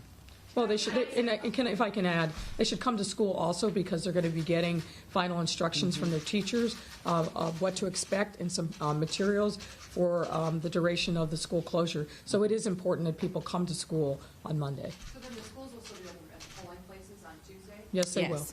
Mayor, I'm sorry if I missed it. I was out in the live shot. I know this goes in effect till March 30th, which I believe is the week leading up to Chicago spring break. Were you asked if you will reevaluate on March 30th, or might there be discussions just to take the school closure all the way to spring break? Well, we're going to be in discussions every single day, multiple times a day. And obviously the governor's orders for 2 weeks' time. We'll be in lots of conversation with he and his team over the course of that, as we have been for multiple weeks now. I talk to the governor personally multiple times a day. We'll continue to do that. We'll be relating to him what our experiences are. If we have any particularized needs that we need additional supports from from the state. So it'll be an ongoing conversation. We did address the spring break question. Right now, we have no plan to either move up spring break or extend it, but the situation is fluid. What we're focused on right now, though, is making sure that we reassure families that are affected by this order in the city of Chicago that we are going to rise to the occasion and make sure that we are providing the supports. We know that this is going to be a challenging time for them, and we've seen that stress last fall when we had the work stoppage, but we're going to meet that challenge because we must. Last two questions. Yes, ma'am. You mentioned the undocumented parents and Yes. their kids, but there are many more people that are undocumented and that are not parents and are over 60. What kind of outreach and aid are you planning to provide that particular community who may work under the table and may not qualify for paid time off and can't take a day off because they have paid shift? We have been in contact with our partners who work specifically with the undocumented community. That's why I also keep talking a lot about employers to be flexible and accommodating of their workers. This is a very challenging time for people who live paycheck to paycheck. We recognize that many people work without the kind of supports that would be ideal in a working setting, but we are going to continue to do everything that we can to advocate on behalf of those workers with employers. We've been talking to particular industry sectors like restaurants that employ a lot of these folks, and we've had very good response so far from those business sectors and those employers. What about like street vendors? Say it again? Street vendors. Well, we way before, frankly, this was an issue, we started reaching out to those individuals, and we'll keep continuing to do that. Last question. I'm sorry? What's your recommendation to the governor about whether to keep open the daycares, the pre-K centers, all the places with small children in the city? Well, the order doesn't include those. And so we're going to operate on the assumption that those will remain open. If that changes, I'm sure we'll be in conversation with the governor's team well in advance of any kind of public announcement. All right. Thank you. For people coming to City Hall next week for the zoning committee meeting and the city council meeting in light of the doubling of the number of new cases today as compared to yesterday? Look, we're going to see a continued upward arc for some time. We don't know how long. But we are going to take this as it comes, and if we need to make any adjustments, we will. But for now, the things that we have in place, the meetings that are set, those meetings will continue. Thanks, everyone. Thank you. Thank you. Thank you. Thank you for that a Cook County judge has tested positive. Thank you very much. All right, everybody, that's the latest in Chicago, Illinois. I want to take you out to Times Square in New York City now, because remember, we're talking about social distancing. We're talking about avoiding large crowds. We're talking about lots of events being canceled. But guess what? It's a Friday night, 4:35 here in Phoenix, Arizona. That means 7:35 there on the East Coast. And there's still people there, but probably not as many as you would expect to see on a Friday night. I'm not quite sure as to what events have been canceled in New York City because, again, Fox News Now is right here in Phoenix, Arizona. But yeah, there's still people out there still enjoying the sights and sounds as best they can. As in terms of Broadway shows, I'm not sure if they've been canceled or not, or what else is happening in New York City, but we've been hearing updates from Mayor Bill de Blasio. The governor, Andrew Cuomo, has also been holding coronavirus briefings, so we're staying on top of it all for you here on Fox News Now. We are also live streaming on our new coronavirusnow.com website. You can always go there for the latest information. All right, everyone, I have at least 4 news conferences from different communities that I have been recording on. We've got one in Iowa, we've got New York City, the rest of it, we've got Salt Lake City, we've got Kentucky, so we've got a lot to choose from here. So I'm going to decide which one I want to take you to in just moments. But I also might be streaming the United Nations Daily Press Briefing because they, on a day-to-day basis, have been discussing coronavirus as well. So let's go to Kentucky, and that's because they had their governor speaking. Coming up next right here on Fox News Now. We have 27 negative cases, and we have 1 inconclusive case. We're still following up with the 1 positive case. I can't give you a county on that now, but I will be able to do so tomorrow. We also had 8 cases that we got from the U of L lab. 3 of those are positive. We can't tell you right now whether those are 3 entirely new cases or just 1 additional case above those that we had from that lab. So we're going to have to update those numbers when we have that information. And then we have 1 positive case that came from LabCorp in Montgomery County. We have Allison Napier here from their local health department. We know that they are ready to address this coronavirus, which is going to be found everywhere. Remember, we expect more positive cases as we go. This was never going to be limited to just 3 counties. All of our people out there, all of our health professionals are ready for it. And I know Montgomery County has already started taking the steps even before we learned of this positive test. They have already canceled school, and they're already taking the necessary steps to get there. Like in every one of these updates, we're going to go through the different steps that we are taking, provide a little bit of new information. We won't this afternoon have a lot of new guidance. We will have more as we move, especially through next week.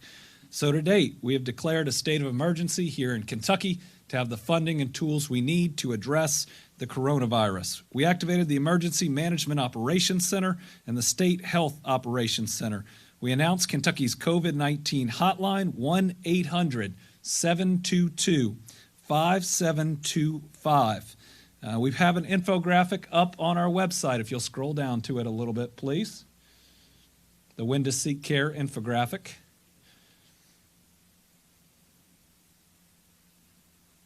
There we go. And that's very important in conjunction with the hotline. If you are well but nervous, do not go to a healthcare facility. We don't want to flood them. Call the hotline. If you are sick but otherwise would not have sought care, think allergies, colds, do not go to a healthcare facility. We don't want to flood them. Call the hotline. But if you are truly sick, would have sought care, or you are injured, please get the help you need. If we can follow these guidelines, what it'll make sure is that person who is truly sick can get the help they need. It's about being a good neighbor and making sure that we use our resources wisely and appropriately. Kentucky, I think you're doing a great job of this, but we got to keep it up. We got to stay disciplined about it. We got to make sure our fear doesn't overtake us and respond calmly and rationally to what we face. We announced Kentucky's COVID-19 informational website. I can't stress enough that this is the #1 source to go to. If we can show, there it is. It is kycovid19.ky.gov. It will update our numbers, and it has the guidance that we're adding almost daily. Just about every call I have with different groups, which we're doing all day long to make sure that people have the information they need, is ultimately posted on this website. The reason that we have a website and not a whole lot of different things out there is we want to drive everybody to one definitive source, and that is kycovid19.ky.gov. I issued an executive order to prohibit price gouging. Those that believe they see price gouging should call the Office of the Attorney General at 888-432-9257. We are asking businesses to adjust their sick leave policies to be paid, to make sure that there is no incentive to come back to work when you're sick, and we're doing the same thing in the state. We are publishing the CDC guidelines with warnings that do change over time, but it especially identifies individuals over 60 and those with heart, lung, and kidney disease, compromised immune systems, diabetics as some of the most vulnerable that need to take extra precautions. We have recommended social distancing for all Kentuckians, and that means trying to avoid crowds. Now, social distancing, trying to be 6 feet apart, practicing good hygiene is not the same as isolation. And I'm going to continue to say this because now as we work in this mitigation phase, we got to look out for the mental and physical health of Kentuckians. You can still have a good conversation 6 feet apart, show emotion, enjoy the interaction that we do with our fellow human being in that 6-foot radius. And while we want you to avoid crowds, that doesn't mean you can't get outside with your kids, that you can't do things that help your mental and physical health over these next couple weeks. We need you to limit your contacts, through social distancing, but that does not mean that you board yourself up inside your home. Folks, we want you to come out of this healthy. We want to come out of this strong. And just let's make sure that we limit our contacts, but we do what's necessary to take care of ourselves. I've also issued an executive order waiving copays, deductibles, cost sharing, and diagnostic test fees for private insurance, and we continue to work to loosen or eliminate any impediment that would exist in Medicaid for addressing the coronavirus. We're working with all 120 county judges through the Emergency Management Network. We have restricted visitation and strongly recommended eliminating visitation in long-term care facilities and nursing homes, except in end-of-life circumstances. We signed an executive order allowing pharmacies to refill prescriptions up to 30 days. That's important right now if you can't get back to your doctor. And it also will allow us to stage pharmacies if necessary. We asked Kentucky's public schools and private schools to close for at least the next 2 weeks. I am informed that as of about 4 o'clock today, all 172 school districts, the Kentucky School for the Blind and the Kentucky School for the Deaf, and 53 area technology centers are closing for at least 2 weeks. All but 4 are closing on Monday, and the remaining 4 are closing on Tuesday. I can't thank those folks enough. This is the most effective if everybody does their part. We appreciate people taking this aggressive but ultimately necessary step, and you look around the country and you see other school districts doing the same. We closed all of our state prisons to visitors, necessary to protect that population as well as the corrections officers. We've advised all community gatherings should be canceled or postponed. Anything that you can do virtually, over the phone, through radio, we're asking people to do that. We're suspending out-of-state travel, non-essential travel to state employees. We have instituted more aggressive telework policies even today throughout our cabinets here in state government. And we've recommended the temporary closure of senior centers to halt the spread of the virus for the most vulnerable. We've announced effective immediately that KEME will provide wage replacement benefits for first responders and medical personnel who have been quarantined for the virus, who are at increased risk. And we've announced boards and commissions will cancel any scheduled in-person meeting and instead use video teleconference technology. Boards and commissions will provide the public with a link to access the meeting remotely. Last piece of news that I have is, we announced that the 16 Grand Princess Kentuckians were coming home. There have been a number of snags in that. They are at 2 separate Air Force bases. We want them back. We are willing to take every step that's related to the virus. We are willing to do any and all testing. We are willing to do any type of quarantine or self-isolation. These folks have been gone for far too long. Our compassion tells us that they should be home, and we will do everything that is medically necessary to ensure that we can keep them well and keep anybody from other exposure. But those people have been gone from their home state and their home for far too long. I've begun putting in calls to do everything we can to get them back. With that, I think we will open it up to questions, and in the midst of some questions, I'm going to read a couple and respond. Chris. Can you clarify the number? I got a text from somebody asking, is that 1 from the state lab, 3 from U of L, 1 from Montgomery County, meaning 5 new cases today? We do not know whether the all 3 U of L are new or whether some of them have been previously reported, and that's because of the way that the data is coming in. From the state lab, we have 1 new positive. From Montgomery County, we have 1 new positive. And looking at U of L's data, we at least have to have 1 new positive from that. So I believe tonight we have at least 3 positive cases. We could have up 3 new positive cases. We could have up to 5. I don't believe that's going to be the case. It's going to be between 3 and 5. But with all these different labs doing it now, that's just going to be a little bit of what we have to deal with. Our goal from here on out is to try to report numbers as we have them at 4 p.m. each day. with a cutoff at 3, and where we will provide the best information we have coming in from all these different labs. But again, this is something entirely new for this country and for this state, and we're doing the best we can to compile all the information coming from different places.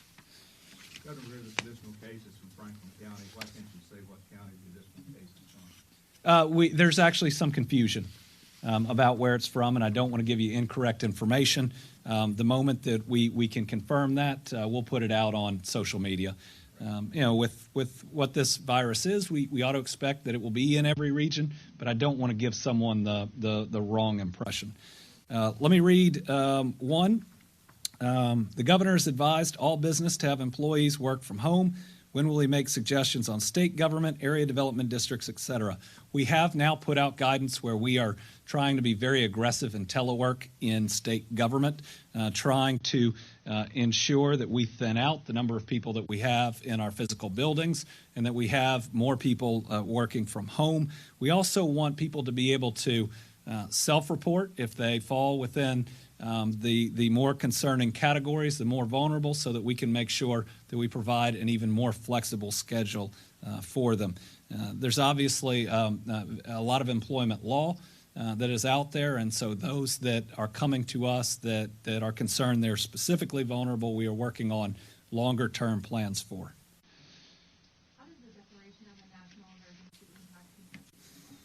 Well, we know that the national emergency is going to loosen some restrictions. And so we believe that those are going to be helpful. We're still reviewing, because this, I believe, the press conference may still be going on. It was going on, at least as of about 30 minutes ago. We're still reviewing exactly what it will mean. Now, the press conference did talk about a lot of drive-through testing. They were talking about areas that have different capabilities than we do right now. I want every Kentuckian in the future to be able to have the ability to get a test if they want one. But I do want to advise people that we are not there yet. We don't have the technology infrastructure that a couple of these other places have to run hundreds or thousands of tests at a time, and we are waiting on the national labs in getting to that point. I want to make sure that what we're dealing with every day is the right here and the right now of our situation on the ground.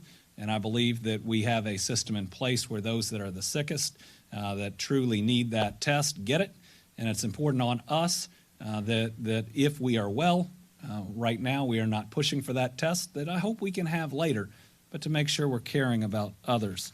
All right, one of our other reporters who's at home says, has any patient in Kentucky died that was previously denied a coronavirus test requested by their doctor of the state? To our knowledge, the answer is no, that we have not had any of those situations. We had a question here about the national emergency and how it would affect Medicaid. I think we are still evaluating that as early as it is. We'll try to provide comments on that tomorrow. What is the state doing for those who become unemployed or laid off due to the coronavirus? We are working on this right now. Some other states have taken some steps. We want to take some steps to make sure that people can get their unemployment more quickly. And I hope that we would have news even early next week on that.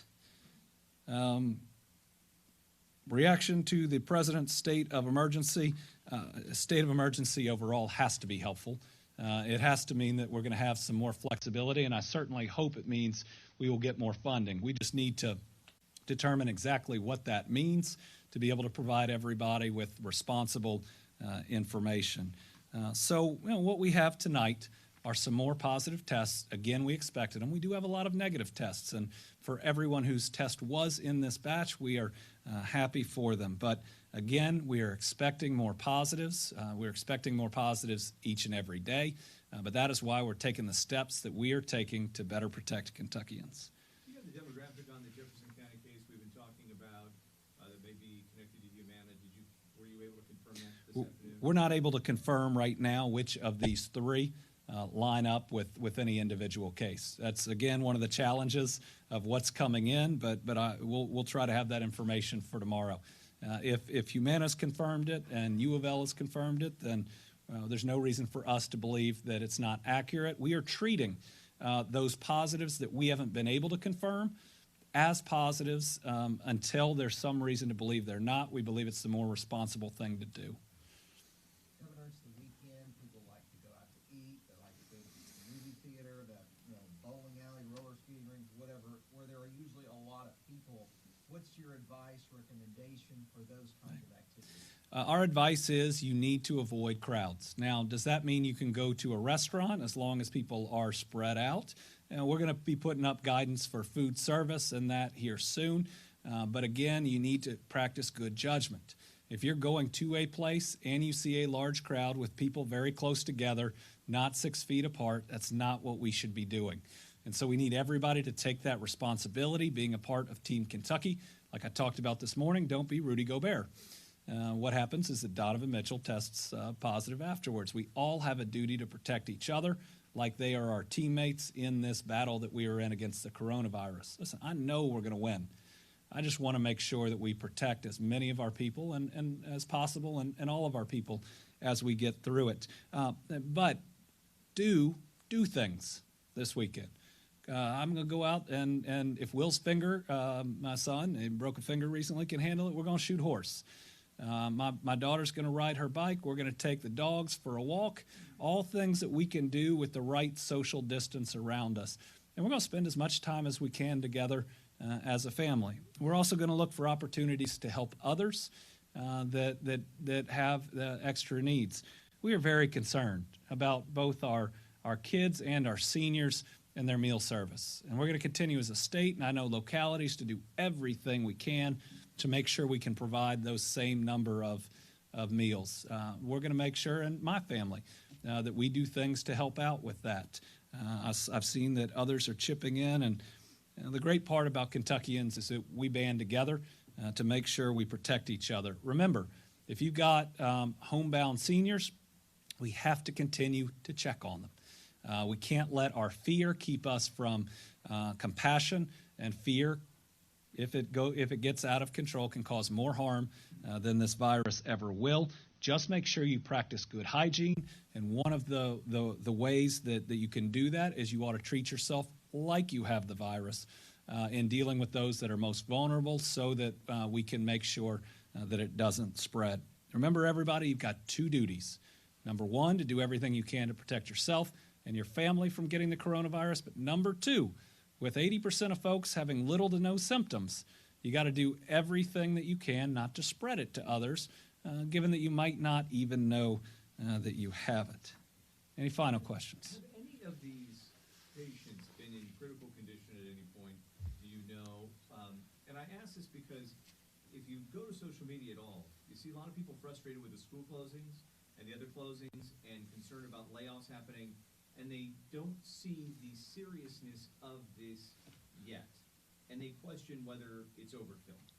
Well, I would steer them to Seattle and the number of deaths that we have seen in senior centers, knowing that we have more grandparents taking care of grandkids per capita than any other state in the country, that while we believe kids are generally okay and not harmed by this virus, that we believe they can spread it. And kids in school are always closer than 6 feet, and as we know, they spread everything else.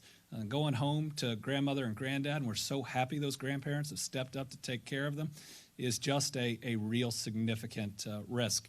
And let's face it, in Kentucky, we are in the tops in the country in heart disease, lung cancer, and diabetes. I know these are steps we need to take, and if you look around the country, others are taking them too. But at the end of the day, my job is not to please folks that think we may be doing too much. It's to save lives. And what we're doing right now is an attempt to save lives, and I believe it's going to work. Yes? The ACLU has asked that those who are incarcerated because they can't pay cash bond be released at this time. How would you respond to that? That's the first time I've seen that. I'd like to look at that request. I know those in our prison system, and we control prisons as opposed to jails, where most of those awaiting hearings are getting extra calls. We fully understand how difficult it is for prisoners not to be able to interact with their family. It's maybe one of the most important things that they are able to do. And we want to provide everything we can that free phone call and others. I believe we're doing it once a week right now to try to keep those ties and bonds up. But let us look at that request. Earlier this hour, we reported on your meeting today with House and Senate leadership. What did you learn from that, and what do you anticipate is going to happen next with the Assembly maybe coming back on Tuesday? Well, we had a widespread, we had an exchange of ideas. I think that they are thinking through a number of options. I want to give them the space to come to any conclusions that they have, but they're thinking through this challenge that we're dealing with as well and how it would impact the session.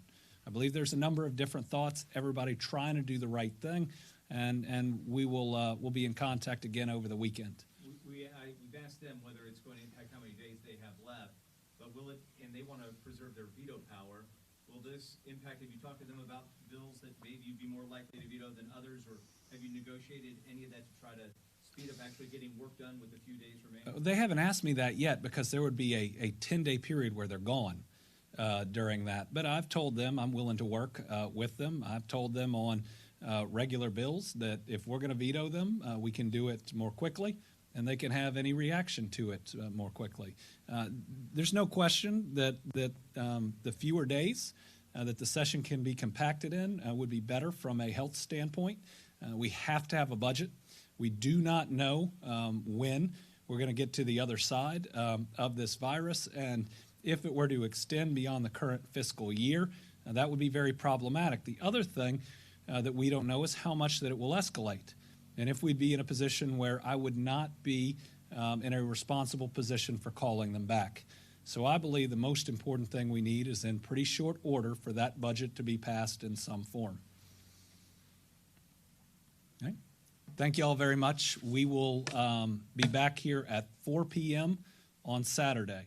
I know I've said this, but to everybody out there who's watching and everybody's here, take care of yourself. I know we've all been working really hard. Make sure you're getting sleep, staying well.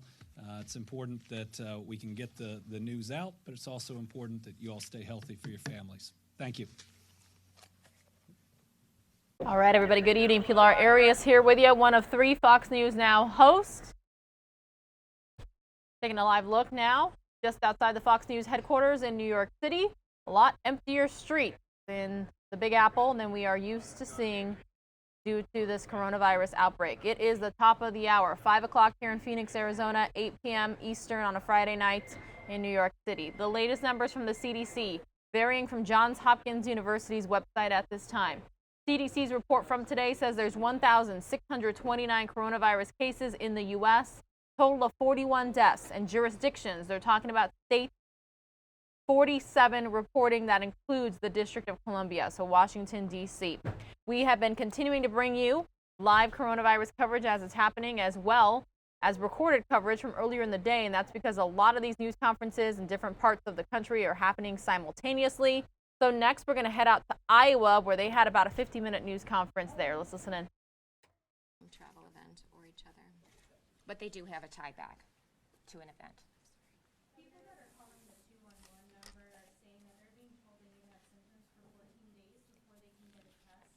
Can you talk about that, and what exactly are the parameters people need to know about before requesting to get a test or before they can get tested? Yeah, I think that's a great question, and I know that there's been a lot of changes and questions around testing in particular. So the 14-day piece, I think, really refers to what we would consider sort of an incubation period. So that's not so much a requirement for duration. It's just what we think about when we think about sort of the time frame in which the virus might potentially incubate or be there before somebody would show symptoms. So that's not quite tied to testing. Whenever we think about testing for any reason, though, we always want to make sure that we're being prudent and testing the right patient at the right time. And so, we do want to make sure that we're testing people who have consistent signs and symptoms and who their clinicians evaluate and feel that it's appropriate. And so we've been working and will continue to work with our clinicians to offer testing. In fact, we now do that electronically through the State Hygienic Laboratory to help speed that process. Do you have enough testing in the state right now to be able to distribute to those who need them? We do. I feel that we are confident with the testing that we have right now, and from every indication that we've received from the administration as we bring on the private sector, those numbers are going to continue to increase, especially with the changes that the president talked about in the press conference that he just did. We'll continue to monitor it, but right now we are okay. Governor, you talk about that community spread is seemingly inevitable, though you don't have that case right now. Why not close schools down, keep people from the Capitol if you're trying to do everything to mitigate this ahead of time? Just explain that logic to people, because people are concerned. Why not do that? So if you look up here at the graph, we're trying to avoid hitting a peak and really crashing our public health system. And so we're trying to mitigate that. If we do it too early, all we do is move that peak out a little bit further. So we need to base it on data. We need to be prepared to take action once we hit that the community spread or the triggers that would identify that. But it's what we're trying to do is to push that out, bend the curve, and really manage and mitigate this as we move through it. But Dr. Panada, you said avoid close contact with people. I mean, at the State House, in classrooms, I mean, this is like very close quarters. But if you're sick, so we're saying there's some simple things that all Iowans can do, and then I'll let Dr. Padati answer that. If you're sick, stay home. If you're a vulnerable population with underlying conditions, don't go to large crowds, don't go to big events. If you have a cold, I mean, take the precautions that you need to be taking. We all have a role to play, but we want to make sure, we want to keep business open, and we want to make sure that we're protecting the health and well-being of Iowans, but we also want to make sure that we're doing what we can to be responsive and mitigating our approach, and that we're keeping business and normal activity going as much as possible. Yeah, and I would just say, I appreciate the question about, the timing of things. And again, the decisions to do these sorts of things are not decisions that we take lightly. And so we do look, very closely for disease activity in the community as a way to help us make a thoughtful and well-planned decision, because we know that when we ask people to do things like staying home and not going to work or not going to school, we know that those aren't small things to ask of people. And so, we really want to be thoughtful and make sure that we're using the right indicators to make those recommendations. And they may be different in different communities. Can you explain the difference in thinking between states? I know Iowa has to take care of Iowa, but there are some states with fewer cases and no community spread, and they are shutting things down on a larger scale. And I'm just interested if you could talk about that. Well, as it's an evolving situation, and it changes sometimes by the hour and by the day, and so we're trying to be consistent in the data that we're collecting, so we make responsible, reasonable decisions to really mitigate the spread and contain it as much as we can. And so we're doing that, and I think the more that we're able to implement some of the opportunities that the president talked about in the press conference, it will also help us identify, increase the number of people that we can test, make it more accessible. So I think every day we're learning more, and we'll continue to assess and make decisions going forward. The big, one of the things that both Dr. Padati and I talked about is we just need to be prepared. And so I'm very appreciative of the Department of Public Health, the Department of Education, and honestly all of my agencies up here, the Department of Human Services. They've put a lot of standards and protocols in place to help the various businesses and schools and daycares walk through what they need to be looking for, what they need to be assessing. If they have workforce that are sick or vulnerable, they need to be sure that they know that they should and can stay home. But we have to be working on contingency plans as we're working through this. Daycare, what do we do with the kids if we do have to shut down school? So we're managing all of that and trying to mitigate how we move through that and do it in a responsible manner. I don't know what they're making their decisions on, and I'm going to stand here and evaluate. We do a weekly call with the vice president. That's been very helpful to really coordinate and talk about what some of the other states are doing, what they're experiencing. That's a valuable lesson, especially some of the 4 states that have been impacted, at a higher rate than we have. We're able to visit with them and talk about some of the things that they've done and how we can implement them in our states. But that's a decision that they have to make, and we're working with our Department of Public Health, who's working closely with the CDC, and we'll continue to manage and mitigate the situation based on the data that we have. Dr. Padati, do you have anything to add to that? No, I would just say, again, when we talk about mitigation strategies, you look at a variety of factors, right? You look at spread in a community, you look at how big is a community, you look at what are the community resources available, what's the support from public health and healthcare, and each community has a different sort of assessment to make in looking at those kinds of things. And I think that's one of the reasons, too, where we're coordinating with healthcare, with our healthcare providers, with our private sector partners, to really talk about some of the logistics and the equipment and the number of beds and how we could start to manage as we move into the next stage. Governor, could you elaborate on the testing component here? The State Hygienic Lab, as of this morning, or at least yesterday, said that they had supplies for to test just about 150 people. There's some private laboratories that have now stepped in to provide some testing as well. But my understanding is that the state is not tracking exactly how many tests these laboratories are going to be conducting, just that they'll be releasing whether there's positive results. So what kind of information can the public expect in terms of what tests are pending and what information around testing is available? That's a great question, and you're right. As other testing capabilities become available, the more relevant metric will be positive cases. COVID-19 is a reportable illness here in the state of Iowa, and so those have to be reported immediately to the department by the healthcare provider. And so that's how we receive that information, regardless of the laboratory that performs the testing. And as far as the State Hygienic Laboratory goes, I can share that I was notified even just an hour ago that they have supplies for approximately 850 tests. Again, we're working in very close concert with them, to evaluate their capabilities. And we also want to make sure that we share that it's not just a test. It's also really important, whether we're talking about COVID-19 or any illness, it's really important that we go by how people feel as well, right? If I don't feel well, I can stay home. And if I have sort of a mild cough and a little bit of a fever that responds to Motrin, I can stay at home and sort of recover and follow the guidance we share, which is to stay at home for a certain period of time until your symptoms and fever resolve. And there are some times when that's going to be appropriate, which is why we advise that people reach out to their healthcare providers. So I recognize that there are a lot of questions and concerns around testing, and we're going to continue to work with people on that. But I also want to emphasize it's important just to generally understand that if you have a mild illness, it's appropriate to stay home and reach out to your healthcare provider by phone if you need to.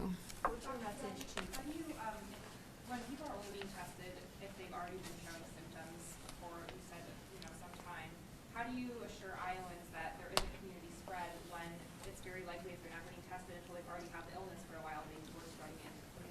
Yeah, so part of what we do when we do these investigations, and again, this is sort of routine public health or disease detective work, we ask the individual about what their symptoms were, when they started.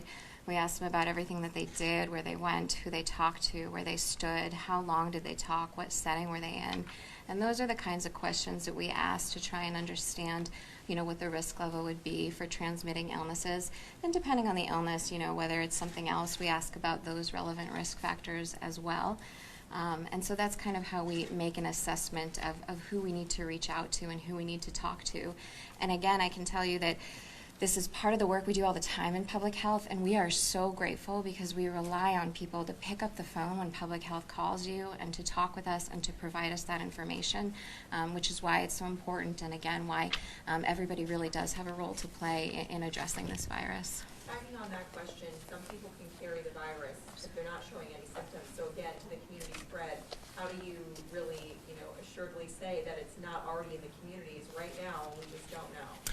Yeah, we don't think that people who are asymptomatic are representing a way that this is really passing from person to person. Now, we do continue to learn more about this virus, but as we have learned more, it really is indicating that people who are contagious are the people who are spreading this virus. We're going to continue to follow that. We're going to continue to learn more and share that as we find out more. But that's also why it's just so important for people to pay attention to how they feel. And if you don't feel well, to stay home and stay away from other people, particularly our high-risk groups. So this graph talks about, that line that says how many very sick people hospitals could treat. Do you have a number that you'd be able to share with us, as in how many hospital beds are available in the state? What's the max capacity? That's information that we do keep track of. I don't have that available right now, but it is information that we look at. And it is what they are looking at, and that's part of the pre-pandemic assessment that we were talking about, to just understand the number of beds, the number of resources, logistics, equipment. And again, it'll be helpful to bring all of our healthcare affiliates to SEOC on Monday, and that'll continue the conversation and the coordination so that we are prepared to address those questions going forward. Is the University of Iowa working on a test on its own?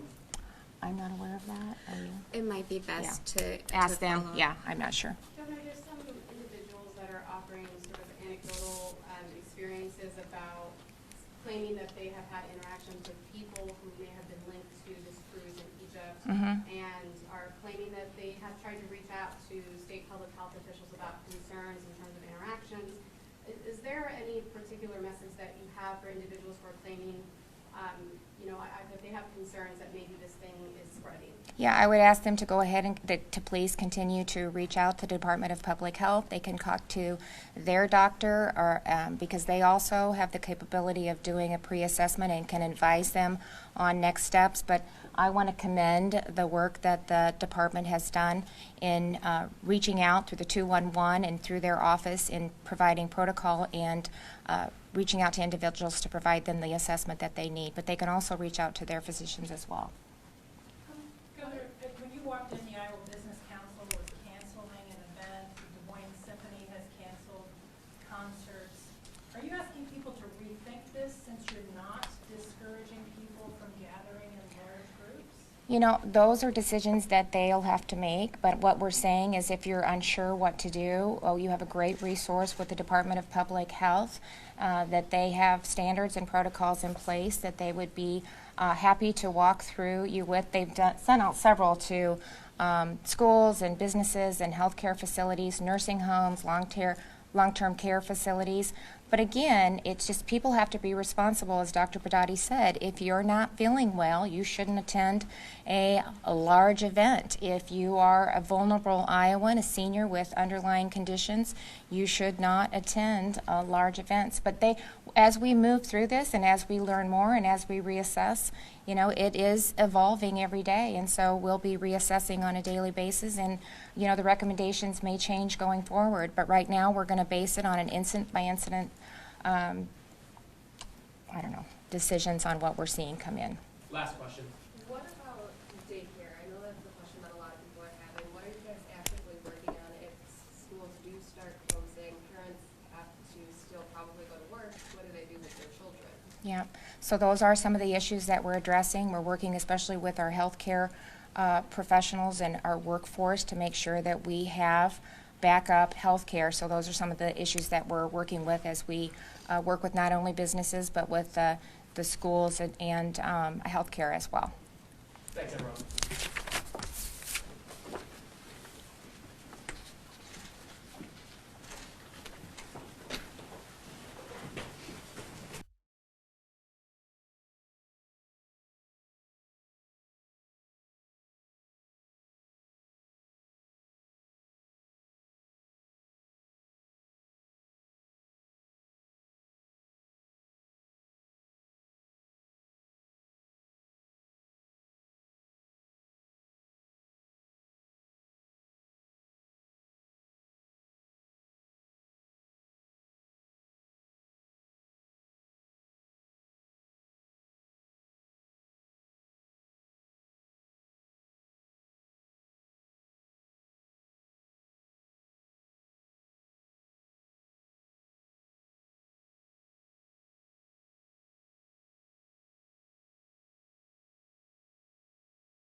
All right, everyone, Pilar Arias still here with you. I'm not quite sure what happened with that record out of Iowa. I'm going to take a look at it one more time because I'm pretty sure I set the proper in and out. But it looked like when they were feeding it to us earlier, something happened to it. Because you could tell when we were feeding it on the top left-hand side of the screen, it was a Facebook Live. But yeah, it's okay. We've got plenty of other news conferences, coronavirus related, from across the country to show you right here on Fox News Now. It's going to take us to the end of our stream, the end of the evening. So now let's go to Salt Lake City, Utah, where their governor from the state of Utah also spoke at this coronavirus news conference. And we talked about making sure that they were aware of what was going on and ramping up and preparing so that we could not only be ready, but set to go at the appropriate time. And so after consulting with our state superintendent, Sid Dixon, who you'll hear from here in a few minutes, and particularly with our state and county public health department officials, which really are trying to help guide us to make sure we make the right decisions in the right way to help prevent the spread of this virus, we are going to announce today that we are in fact ready and set to go when it comes to public education. And therefore I'm announcing today a soft closure of all of Utah's public schools. This closure will become effective this Monday, March the 16th. Utah schools are dismissed for a period of 2 weeks in order to prevent, again, the spread of this virus. We think this is prudent. This is based on good science. This is based on what we've learned from other areas of the country and around the world. And you'll hear some of that detail here in a few minutes. During this time, schools will still provide meals to students as necessary. Again, there are some families, again, this is going to be something that will be somewhat of a transition maybe for those who are single parents. Maybe both parents work, and what do they do with the children as they transition? They might have to find other accommodations, but we're not going to close the doors at school for those folks, providing meals and a roof over their head and a place to go. Again, our superintendent, Sid Dixon, will share more details about this in just a minute. The school districts will, in fact, do what they can to make sure they share information as it comes in. This is an evolving situation. As we have new and better information, that will be shared with the public and certainly those who are participating in our public education system.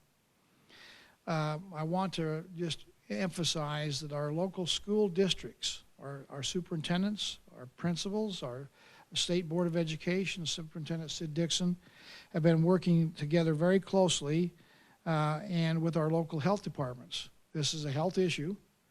We want to have education to continue, but we want to make sure we do it in a way that we protect the health and welfare of the people of Utah. We are not waiting. We're not sitting on the sidelines. We are, in fact, very proactive in this effort to ensure that we're going to have safe environments for our young people to learn and to continue to progress and minimize the spread of this coronavirus here in the state of Utah. Again, the fact that local health departments are close with our school districts, they're in close proximity, which will help with the communication efforts that make sure that we are working in tangent together. And again, that information will then be dismissed or distributed to the public and to the parents. As I mentioned, this soft closure is effective for 2 weeks, and after 2 weeks, we'll reassess, we'll reevaluate. We'll continue to evaluate, but we'll make a hard decision in 2 weeks what we should do in the next 2 weeks. Let me just be clear that we are closing Utah schools as a preventative measure. This is trying to say an ounce of prevention is worth a pound of cure. And so acting early is better than acting late. So this is a preventive measure.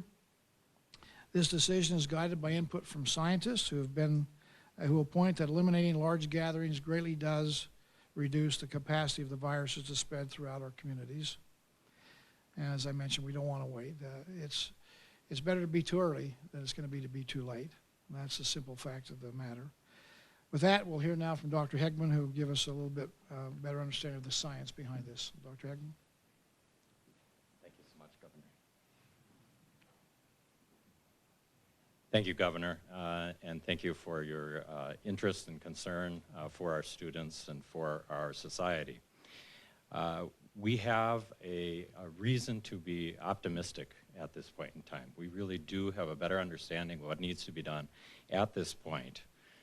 It's helpful to review that this has happened now in obviously a number of countries around the world, and the experiences are markedly different depending on what action is taken by the government and the policymakers at what point in time in the epidemic. To review, U.S. community spread is now shown in over a dozen states in the United States. In Utah, we believe it is likely present here in our community, and it becomes academic because if it's not, it'll be here in a couple days. Limitations on gatherings have been instituted, but mostly retrospectively in the United States. Most places, for example, have limited 1,000 people or that sort of thing, until Seattle, where they have a significant problem, they finally said 250. Well, clearly the answer is proactively addressing things. What we don't want to become is Italy or Seattle.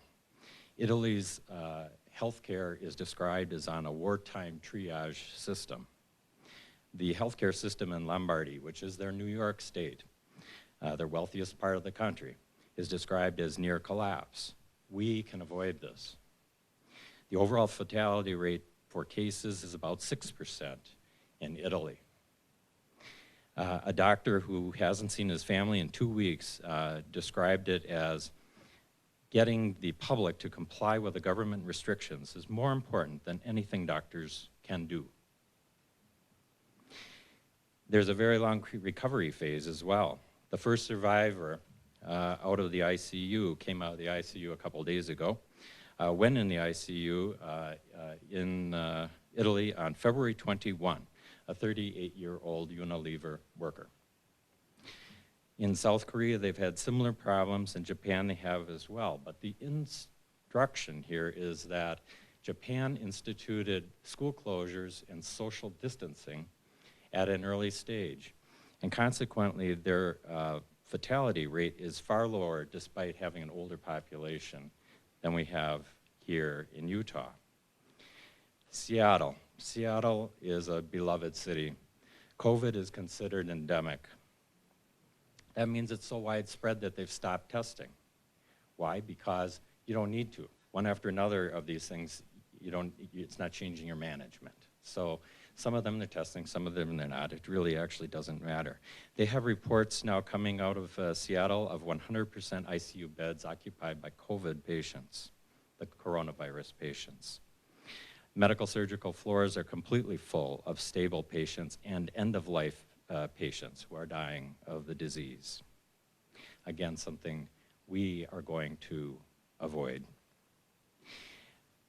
They are seeing the same problems of a week of mild symptoms before about 14% of the cases become more severely ill. So that's one of the tricks here, is to actually institute changes early, before signs that you need to institute changes, because that is the key issue. And I brought a graph out of one of the publications that I think would be illustrative for you. And if you notice, there's what we call a very steep curve. Some of the countries are on a steep curve, some are on a flat curve. We want to be on that flat curve. The difference is, do you implement these changes early or late? That is a key choice. It takes tremendous fortitude to make these decisions, especially early, before there's a fatality. Because once you have a fatality, you are on a steeper curve. So I applaud the decision making. It's sound science. A mathematical modeling in the United States suggested we would be out of ICU beds, but for these sorts of changes in the beginning of May in the country. And we'd all have that kind of problem. Now, social distancing. A couple comments. So universities are going distance-based. This is not licensed for our students to go out and have social gatherings. I have a nephew. What did my nephew say? Now I have time to visit my friends. Nope. His mother is schooling him in this a little bit. So in summary, we have this choice that's been made to opt for at most a 1% case fatality rate, meaning Not more than 1% of the people who come down with this disease die of the disease. We are opting to not have a 4% fatality rate or more. This also requires all of us, not just children, to do the social distancing, slashing the amount of person-to-person contacts you have within 6 feet of people each day to the extent you can. If we do that, what you also do, besides flattening the curve, which we showed on the graph, but flattening that curve, we also have time to develop, and there are some potential treatments that are coming down the road. So that also is very hopeful. Thank you.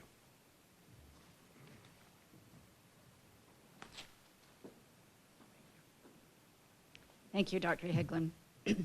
Yesterday, you heard me talk about our 3-tier system, Ready, Set, Go. Today, I've been in contact with leaders from our 41 districts and our 116 charters. They've been getting ready over the past few weeks. We've been in contact with them and sending out messaging. Today, as I conversed with the leaders of these schools, I feel confident that at the local level, we're actually set to go on Monday. To be clear, we're in prevention mode, not intervention mode. We're not reacting to a confirmed COVID-19 case in any of our schools. Rather, we're entering a critical new phase in the fight to stop the spread, as Dr. Heglin has mentioned. We believe a 2-week dismissal is the greatest preventative measure we can take right now. The reason that we're using the word dismissal and not closure is because a dismissal allows for local options and opportunities. And that's very important to the State Board of Education and to me, that we understand context and work within local issues. Our local districts and charters know their communities best, and they've been working with their local health departments to assess risk. We want to leave options open for local districts and charters to address the following. First, child nutrition, especially for those students who rely on school meals. We imagine this turning into a grab-and-go system where it is needed. One-on-one or small group tutoring where it is needed. Continuing services for students with disabilities. Continuing instruction, which we believe is vital, whether schools decide to implement online instruction, packets of information, offline, or a combination of both. Let me reiterate that this is not, and clarify perhaps, this is not a space where kids are just dropped off if they don't have a place to go, but it's really this continuation of services. If a school is already online, they should continue business as usual, and staggering pickup of schoolwork, books, devices, or other items to take home for the 14 days in order to increase social distance. We're asking that schools do not direct kids to rush in and clear out their lockers. We're not ending the school year by any means. The control remains with our local health departments to change this decision from a dismissal to a school closure if they feel the situation in the community develops further. Local leadership will be working with educators for up to 2 days in order for staff to have time to prep their plans for student instruction. This means education will continue to move forward as quickly as possible. Funding will continue to all schools, and at the local level, schools will be working on how to utilize and pay all employees, regardless if their role is directly related to instruction. All of our local districts and charters have been working tirelessly to keep our students safe, and we know they will continue to do so. We understand that this 2-week dismissal is going to be rough for some, especially for many of our families. Dismissing schools impacts so many more people than just the students alone. It's about the teachers and the adults in the system and the surrounding community. There are community members who feel passionately about keeping schools open. I've heard from a few of those. And also those who feel passionate about closing schools for preventative nature. We've listened to all of these perspectives. This is why dismissing schools where buildings can remain open with adults able to serve the community is a good compromise that allows for local control based on community need. In 2 weeks, we'll reevaluate the situation and we'll make a decision that is best for schools and school communities. It's apparent now more than ever that we're stronger as a community when we're unified, have a plan, and keep our priorities aligned. Thank you.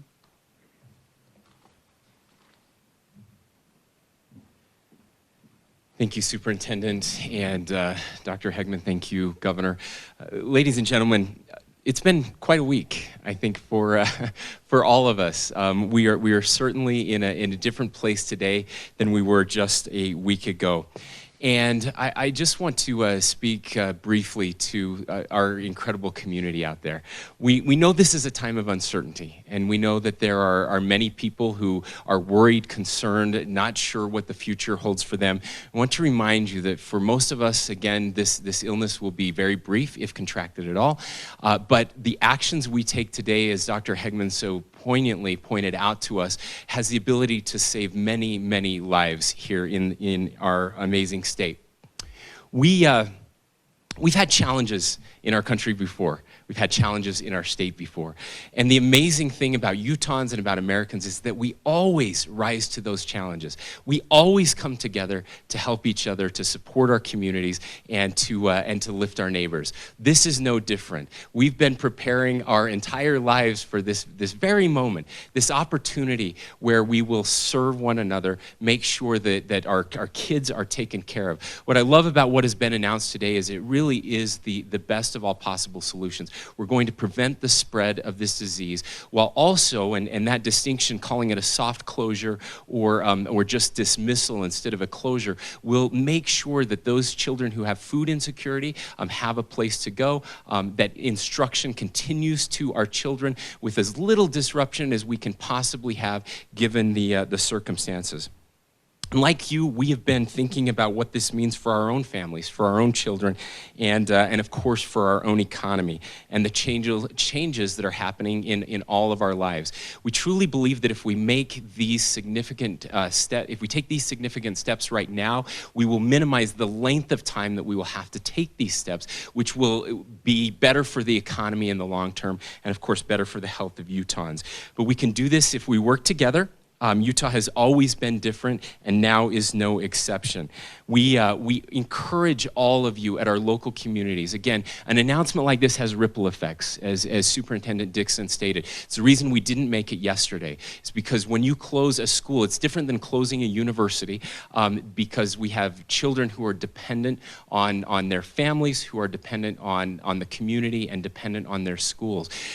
I want to thank the heroic effort of our superintendents, our principals, our education officials, our teachers who have worked so diligently around the clock, especially over the last 24 hours, to make this decision possible. They will be working throughout the weekend, and then of course they will have a couple days to continue to get ready on Monday and Tuesday so that on Wednesday there will be instruction available remotely as possible. Every school, as Superintendent Dixon mentioned, every district will be working through those individualized plans. It will look different in every district, so stay tuned for information regarding how your school will be impacted.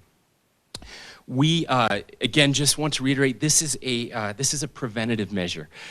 I said this yesterday, we're not doing this because things are bad right now. We're doing this so things don't become bad in the future. That's why we're making these steps. And you should be optimistic. That's what I loved most about Dr. Hegman's comments, is that this is an optimistic time for the state of Utah. This doesn't mean you have to go pillage the shelves at your local store.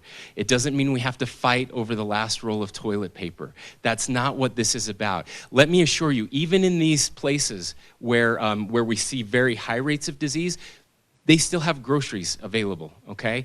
We still have water in the taps. That's not what this is about. It really is about coming together, knowing we can help each other, looking out for our neighbors, looking out for the elderly, those who are struggling, and working together to make sure that Utah stands as the example to the rest of the nation that it always has been. Now, with that, we are happy to take a few questions. We'll call up any of the panel here to help answer those questions. Please, Dini.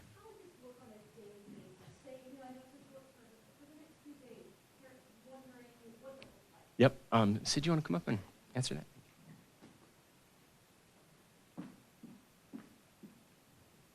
Deanie, that's a great question. And again, that's where it becomes very localized, and the communication out to our families is critical.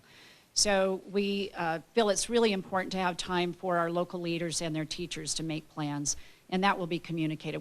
It could look something like on Wednesday, you'll show up in a staggered fashion so we don't have mass social gathering of all kids coming into the school at once, and you'll pick up a packet of work for 2 weeks and you'll be checking in with your teacher online. Or it could be fully online where they can give directions, and many of our teachers already use systems where students are working online anyway. So it's really dependent on the school, and I think parents will be able to anticipate those answers coming right away. That is the purpose of dismissal versus closure. So we will have adults in the building, yes.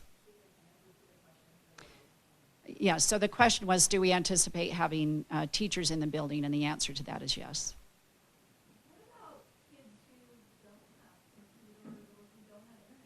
That's right. That's why there will be the question was, what about students who don't have access to internet, Wi-Fi at home, and access to devices? That is part of the readiness and the planning that's been taking place to see if we have families that can get hotspots, if they're all going digital. We have schools that have been ramping up for this, and we have some great examples where things have happened where districts and charters have had to test their system. So a blend, it might be digital or not, depending on equity. That's really the lens that we're using to make sure that families have what they need to support the kind of instruction.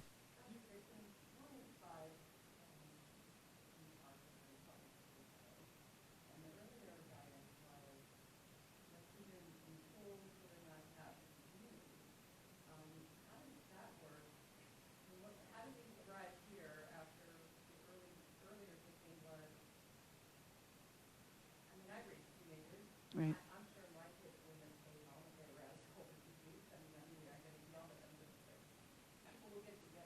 Mm-hmm. So Marjorie's question from the Deseret News is around child care. If students are out in the community, how does that work? And we've never really been able to say we're trying to take care of all the child care needs. We know it's an issue. Mm-hmm. Yeah. So, do you want to discuss that? I mean, just from an educational standpoint, I want to be clear that we're not shutting down schools. So learning is still taking place, and it's important to know that we'll continue to expect that students are either online or being educated. So it's not that we're closing school and saying we're not instructing anymore, and that's an important distinction, that school is still taking place in a variety of forms. Let me add to that if I can. This is about the public health of the people of Utah. And we're going to do everything we can to help stop the spread of this coronavirus. This does not mean that government has the answers to every issue. Parents, individuals have to take responsibility. If you have teenagers, you need to talk to them about where they're going to spend their time, what they're going to be doing in their time at home, and if they're not at school. It doesn't mean we're going to go down and hang out with a bunch of people at the park. That may be what they do, but that's maybe what they should not be taught to do. Again, it's unique to each family, each individual. But if we think that government somehow is going to have the answer to all the questions here, you're wrong. It's not going to happen. Parents need to take on the responsibility of being parents. Teenagers, young people need to take on the responsibility of obeying and doing what should be appropriate and proper. We're going to have those who are going to slip through the cracks and probably will rebel. But that's not something we should stop us from doing the right thing here to prevent the spread of coronavirus. The only other thing I would add, Marjorie, is that we're not saying you can't talk to your friends or be together. We do have social distancing measures in place. We also don't want social isolationism to occur. That can be just as damaging to people. And so avoiding large groups is what we're really talking about. And if we're putting kids together in a school with 1,500, that's a large group. If every classroom has 30, kids in it, that's a large group. If you're playing, Xbox at night with your buddy, that's okay, right? That's unless you're sick, and then you shouldn't be doing that. So again, I think that's an important distinction. We're not telling everybody that we're not quarantining every child in the state of Utah. That is not what we're talking about right now. We still want you to go on walks to the park. We still want you to, to go do the things that you need to do. We're just avoiding these mass gatherings, large gatherings that will hopefully prevent the spread of the coronavirus. Okay? Tanner had a question. Courtney?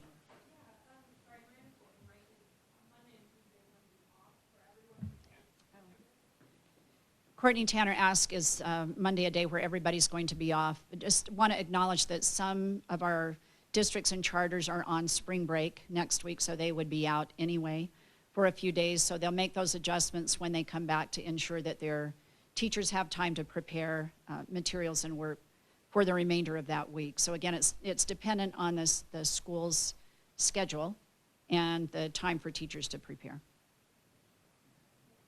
There's somebody in the back. You're in front of a bright light, so it's hard to see. Excuse me, let me just address that issue as well.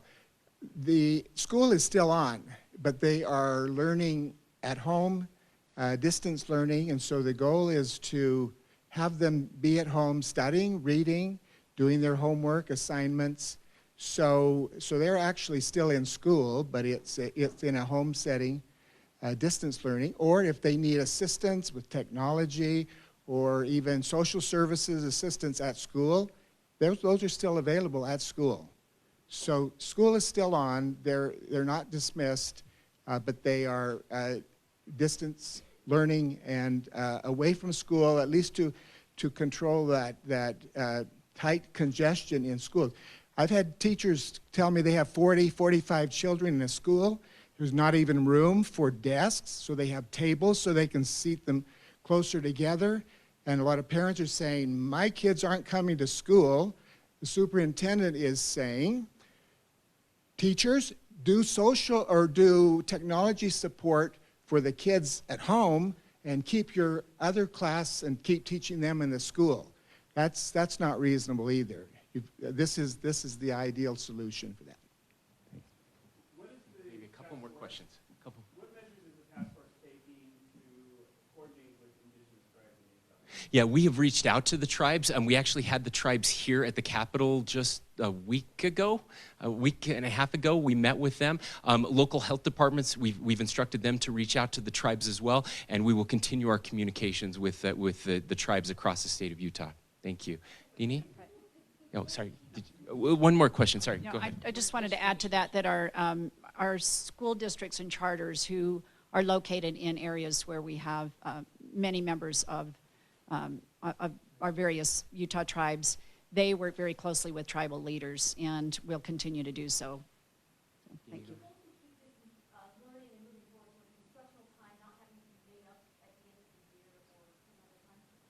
Now the question was, will they need to make up this instructional time? So our Board of Education just happens to be meeting this week, and we'll be engaging in this conversation, and you'll likely hear some motions made to look at waivers from current policy. We've extended our assessment window currently that runs from the mid-March to the end of June 12th, actually. So we're already taking some measures to alleviate the concerns of schools about timing, but we'll take further action this week in our board meeting. What happens to spring break? So in the case of a district who has spring break next week, for example, we're in a 2-week prevention period. So they would plan for an additional week of instruction after spring break. So we're talking about the next 2 weeks as our framework.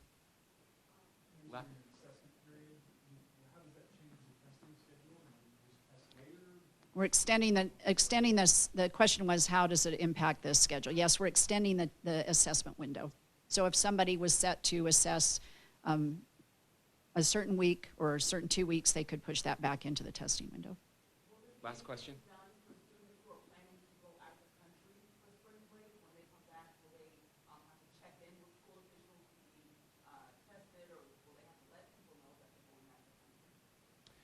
So any travel will be, for students or otherwise, will continue on the same basis that travel is happening now. Travel in and out of the country is governed by the federal government, and so there aren't any special measures that are being implemented for travel here that would be any different than what is already in place. And with that, again, we thank all the members of the media for helping us get this word out. Again, thank you to members of the public that are here as well. Keep working together, and hopefully we don't have to see each other again too soon. Thanks, everyone.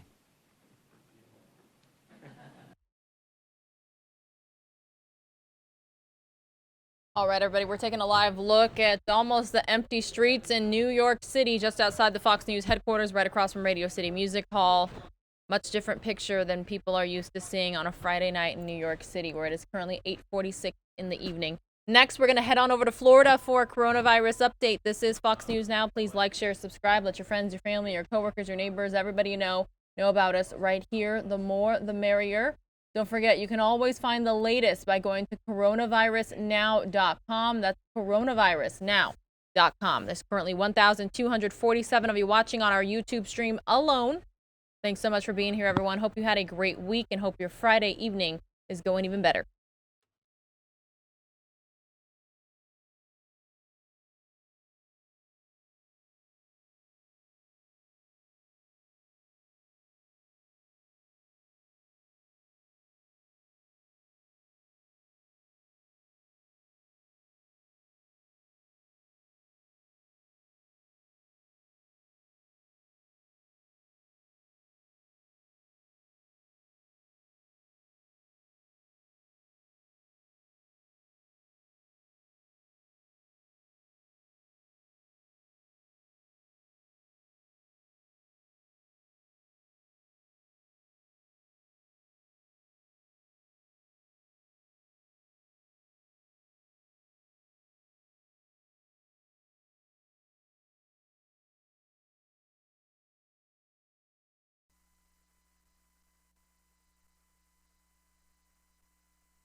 Mayor Alvarez for a Spanish translation. Thank you so much, Mayor Blackwell. Buenas tardes, soy Viviana Janel, presidenta de la Junta de Comisionados del Condado de Osceola. Esto es un momento, una ciudad de Centro de la Florida. Acción asegura que evacuará las ciudades vivas, los centros de todos los gestos. Información personal estén accedes a cualquier web de mensaje protocolándole a la práctica para la Oficina de Fiscal General de la Florida activó la línea telefónica telefónica de precios para cualquier persona que quiera reportar cualquier caso relacionado con el coronavirus. Incidente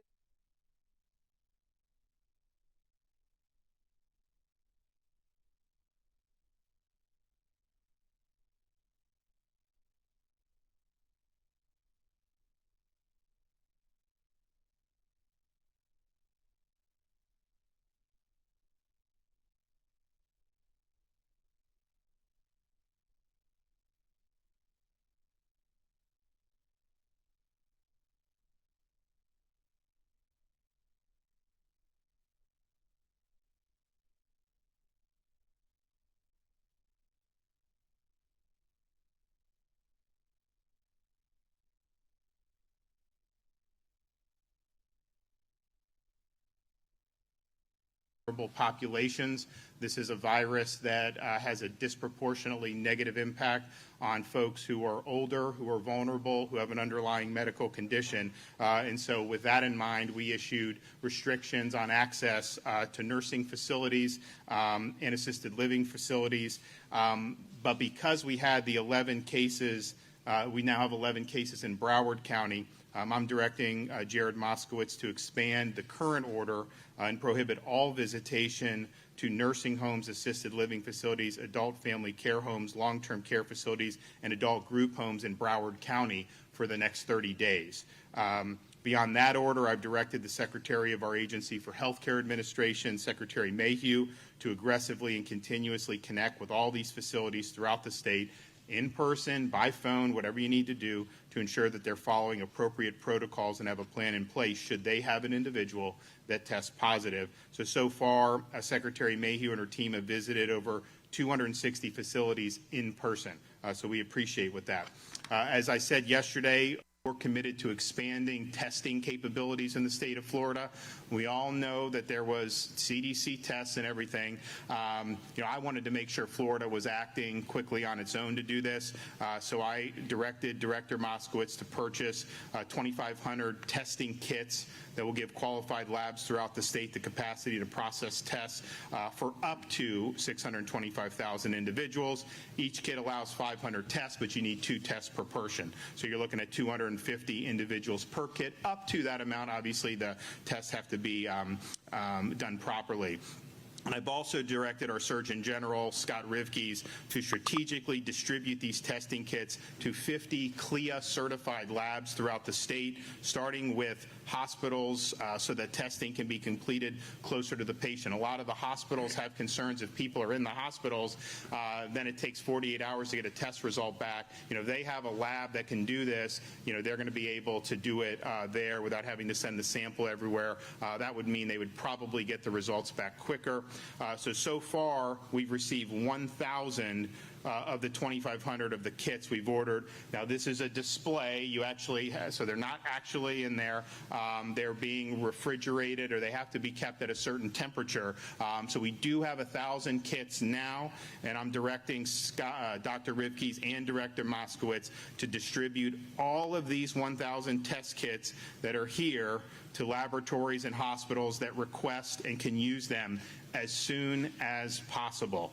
The tests will be distributed with priority to hospitals in counties with the highest need, starting with Broward County, based on their increased number of cases. And so to give you a sense of where the state is in terms of testing capability, none of the folks referred for tests have not been able to get a test. We've had capacity to meet the folks who have been referred up to this point. Right now, the Department of Health at the 3 labs operating in Tampa, Jacksonville, and Miami can do a combined 300 patients per day of samples. We also have the capacity to do another 100 tests per day with a CLIA-certified labs throughout the state. The goal is to have 50 of these CLIA-certified labs throughout the state, processing about 100 per day. So that would be a good increase in our capacity should that be necessary. You also have the private sector that is stepping up efforts, Quest and LabCorp. Now, they don't actually take the samples for the test, but they process the test and come up with results. And so those are collected, shipped out every night. They test all through the night, and they're trying to get the results back within a 24-hour period. I think by the end of next week, both companies are going to be doing about 20,000 samples a day nationwide. Now, obviously, Florida will be a part of that. And so that is something that will be beneficial as well. I want to stress, if you're somebody who is experiencing symptoms of COVID-19, fever, cough, shortness of breath, and you speak to a physician and they think that you should be tested for it, then we have opportunities to do that via the Department of Health, via your doctor, via some of the hospitals. So get it done if you need to. The CDC initially, when this came out weeks ago, had linked it to different travel in certain countries. And obviously, if you've done that, that's still something that could be very significant. All the cases in Florida, the overwhelming, are all still linked to international travel. Some of the other investigations are ongoing. So that is, but you don't have to have traveled. If you have the symptoms and a doctor recommends it, then you can receive a test. And we want folks to be doing that if they're experiencing the symptoms. I'm also directing Dr. Rivkees to set up voluntary and targeting sentinel testing of additional individuals so that we have better data on COVID-19's impact, particularly among mildly symptomatic populations. I mean, these test results that are coming in are great. We put out the numbers. It's, I hope, helpful for folks to see that. But there are certainly people out there in our our state and throughout the country who have very mild symptoms, who may have a cough for a few days, and they're not even thinking about calling a physician or getting a test. They're just kind of going about their life. And fortunately, with this virus, for the vast majority of people, that's probably going to be the type of symptoms that they get. But we want to try to figure out if we could identify, how much more prevalent it is among some of these populations which are not exhibiting very significant symptoms. Again, those are going to be younger populations and healthier populations.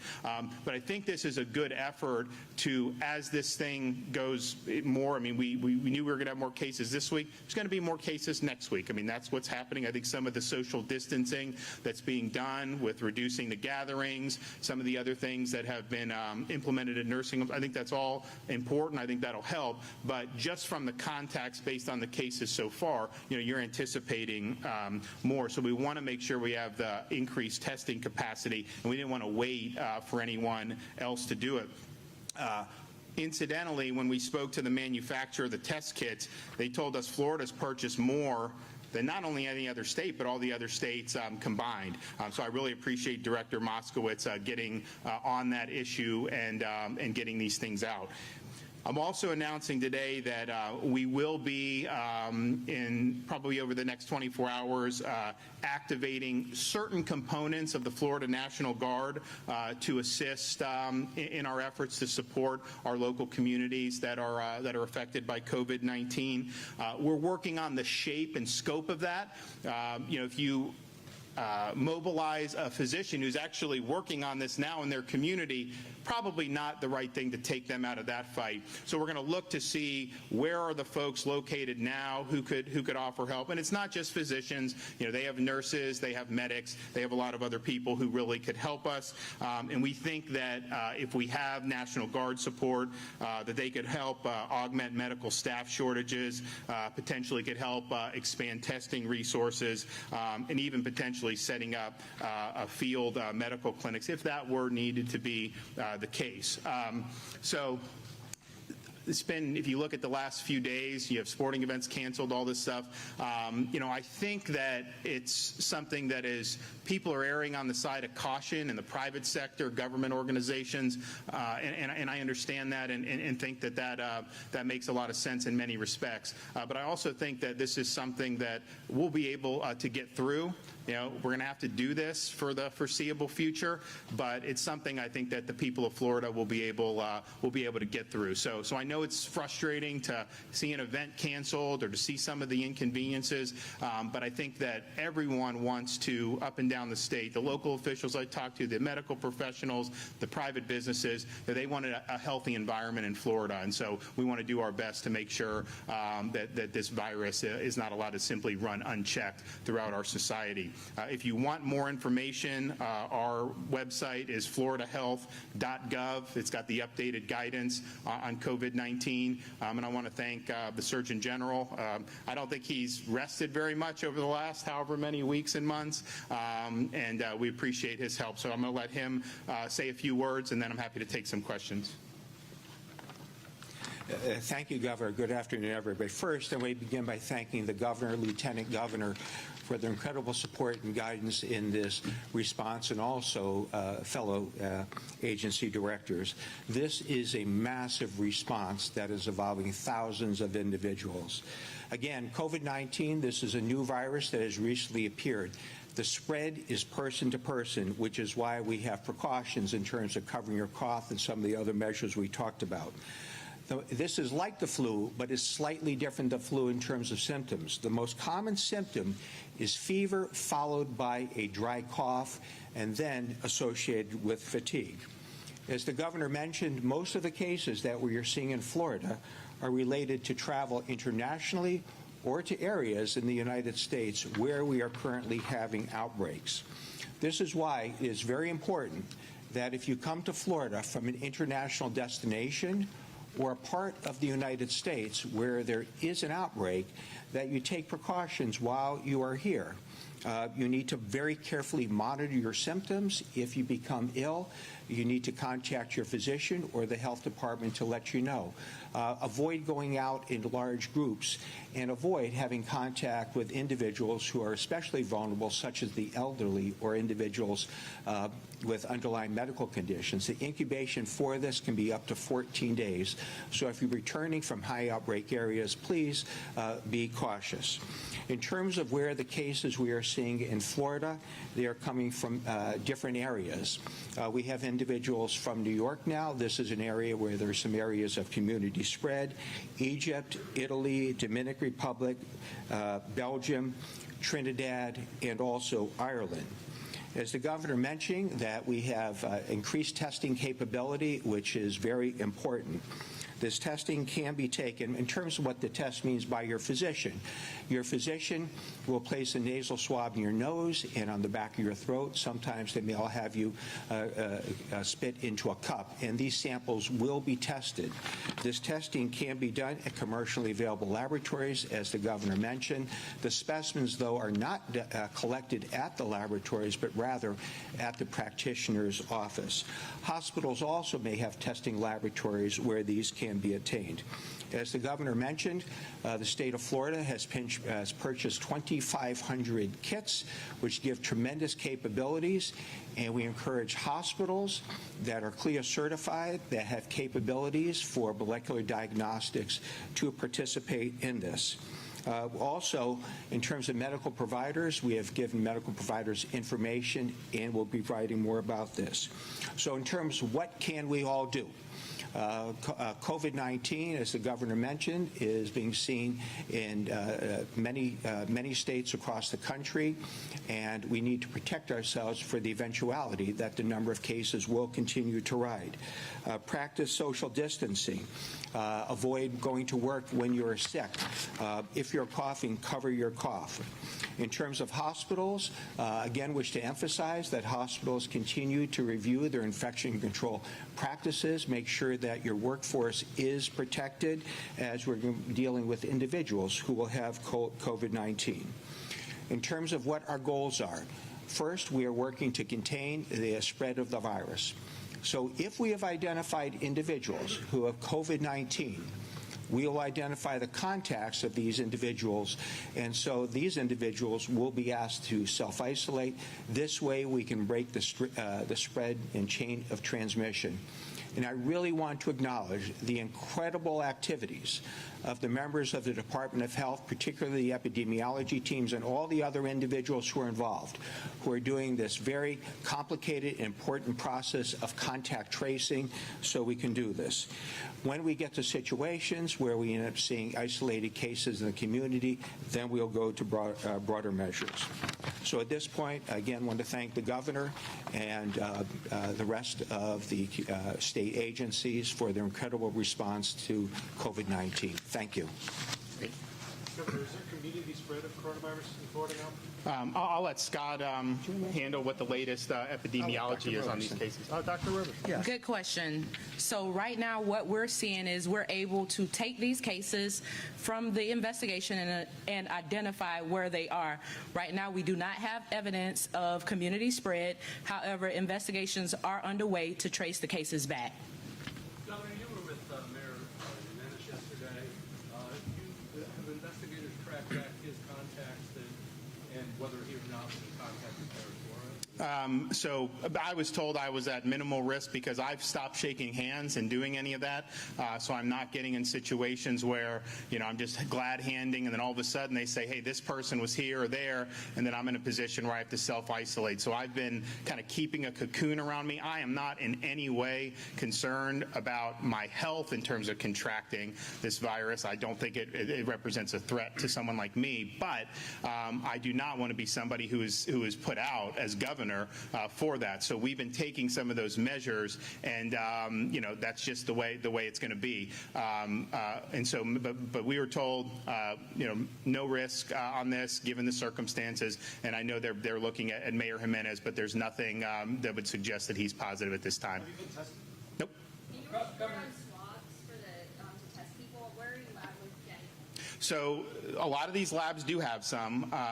We also were able to, Jared Moskowitz was able to procure an order. So we're going to have a lot coming in, and they're scheduled to be here in 2 weeks. But we think that given where some of the existing supplies in the labs, that the test kits that we're sending will be useful. But clearly, if you get a real spike, we wanted to make sure that we had more of the ability to collect the sample, and that doesn't have that. This is just the testing kit, not the part for the sample. Mayor Lenny Curry expressed frustration last night on Twitter that he feels like he's finding out information via the news rather than being told. I don't know if you have a response to that. I didn't see what he said. I mean, what the Department of Health is doing, I told them, is as this information comes in, as soon as you have the facts and it's verified, push it out to the public. I think that for them to hold it and call this person or that person, I think it ends up making it more difficult. I'd rather get the information out to the public, let the folks know, what the latest is. So they're getting this stuff sometimes late at night, packaging it and turning it around very quickly. And I just think that's the best way to do it, to try to hold it and to do some other stuff. I think we just got to get it out. So that's what I've told them to do, and they're working very quickly to turn the information around. I would also say, and they're going to continue to do that, and I think it's important, but it's also the case that this number, that number, I mean, it's important, but the things that people need to be doing are true whether you have positive case in your county tomorrow, 2 cases or not. The hygiene, the social distancing, particularly looking out for elderly people and people with underlying medical conditions and making sure they're not being put in situations where they can be exposed. And so we definitely want to continue stressing that. Yes, ma'am. The Senate today confirmed your Surgeon General nominee, and given the scrutiny that people are looking at the state's response, I was just wondering if you wanted to comment on the confirmation. Yeah, no, I'm glad it happened. I mean, obviously we need it to happen. He's been working nonstop on this, and we need to keep going forward. So I thank the Senate for doing that. Yes, sir. Any further election preps that you think need to be made, given that we have the primary coming up? We're definitely voting. I mean, this is they voted during the Civil War. We're going to vote. I've just stressed to Secretary Lee, and she has stressed this with the local supervisors, is we need to be erring on the side of safety. I don't want people going into these assisted living facilities if you're not part of that community. It's just not worth the risk. That may mean some voters get inconvenienced who aren't part of those communities. But to me, it's a no-brainer to err on the side of the safety of our residents. This is these primaries, the way this has worked out, I mean, quite frankly, are not going to be cliffhangers. And so I want to err on the side of protecting those folks. But that's ultimately going to be decisions that the local supervisors are going to have to make. I think most of them understand that this is something that they should be doing. Okay, one more. When will we see drive-through testing?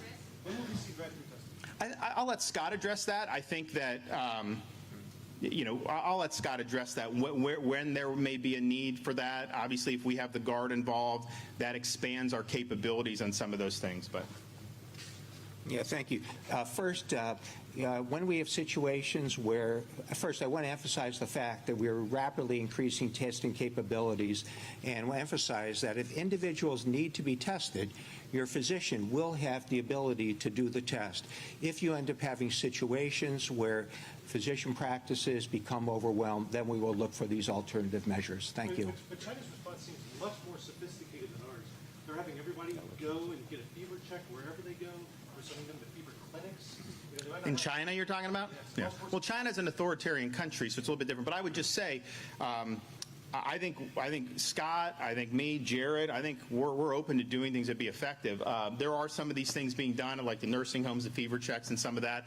The problem is that you could be carrying the virus and not have a fever. You may not have developed symptoms yet, and so there's a whole host of things that you want to deal with. And if you're somebody that's been exposed to the virus, and maybe you contract it, you could still test negative initially, and it takes time for that positive result. So you would be self-isolating for 14 days, even if you got an early negative. And we've had people throughout the country that have had an early negative and then later had a positive between the 14-day window. But I've told Scott, I've told Jared, whatever we can do using the resources we have to help, particularly some of the local healthcare providers in the effort, we want to do it. The reason I wanted to increase testing capability is, to the extent you see a surge, which we obviously are going to prepare for, we want to be able to identify as many cases as you can in the state. What Scott and his team have done is when they identify these, they do the contact tracing, people are isolated. I think that has helped slow the spread of what we would otherwise have. It's very labor intensive, takes a lot of work,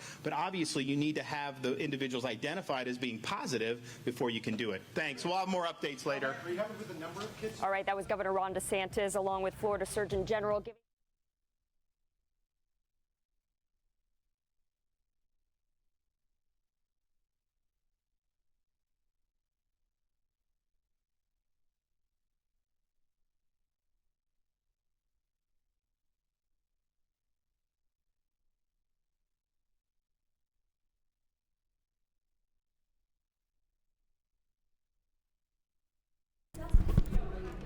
Next here on News Now, everyone, we're going to head on over to Washington, D.C., where they had quite a lengthy coronavirus update earlier today.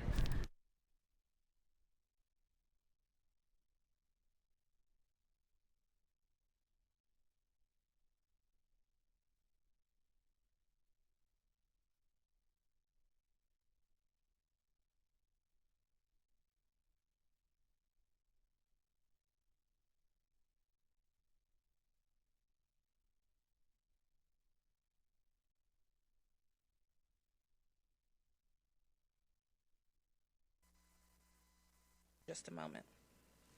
Let me also continue to remind you to keep checking coronavirus.dc.gov, coronavirus.dc.gov for up-to-date information and guidance.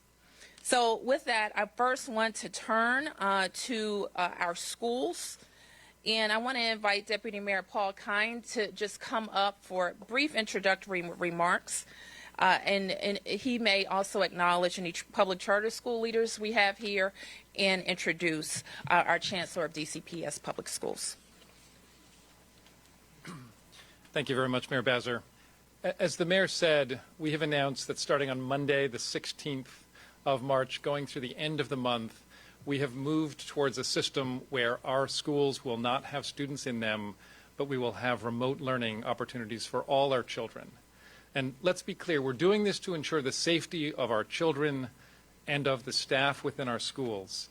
And it is important that families understand that because children are not in school and their students are not in school, they should also not be congregating elsewhere. We are doing this to encourage the social distancing that is imperative as part of our mitigation strategies. DCPS schools, in close cooperation and collaboration with the Public Charter School Board, and all of our charter LEAs are shifting to this distance learning posture. And my office and the Charter School Board, as well as the DCPS Central Administration, are working now tirelessly to provide resources to schools to ensure that their distance learning activities will be successful and that learning will continue for students. We are joined here today by Chancellor Louis Farabee, and he will now share a few remarks about what DCPS is doing specifically to ensure the continuation of services for students during this time. Thank you, Mayor. Thank you, Deputy Mayor. At this time, DC Public Schools has communicated to our employees our plan for their modified work assignments for the time period that we will not have students in our building for school. It's important to note that beginning Monday, March 16th, we'll have no school for students until March 31st. On the 16th, we'll continue with our professional development day that has been planned for staff, which will include staff preparing for remote learning, but also assigning devices to teachers that currently don't have devices at home so they can continue the learning process with students.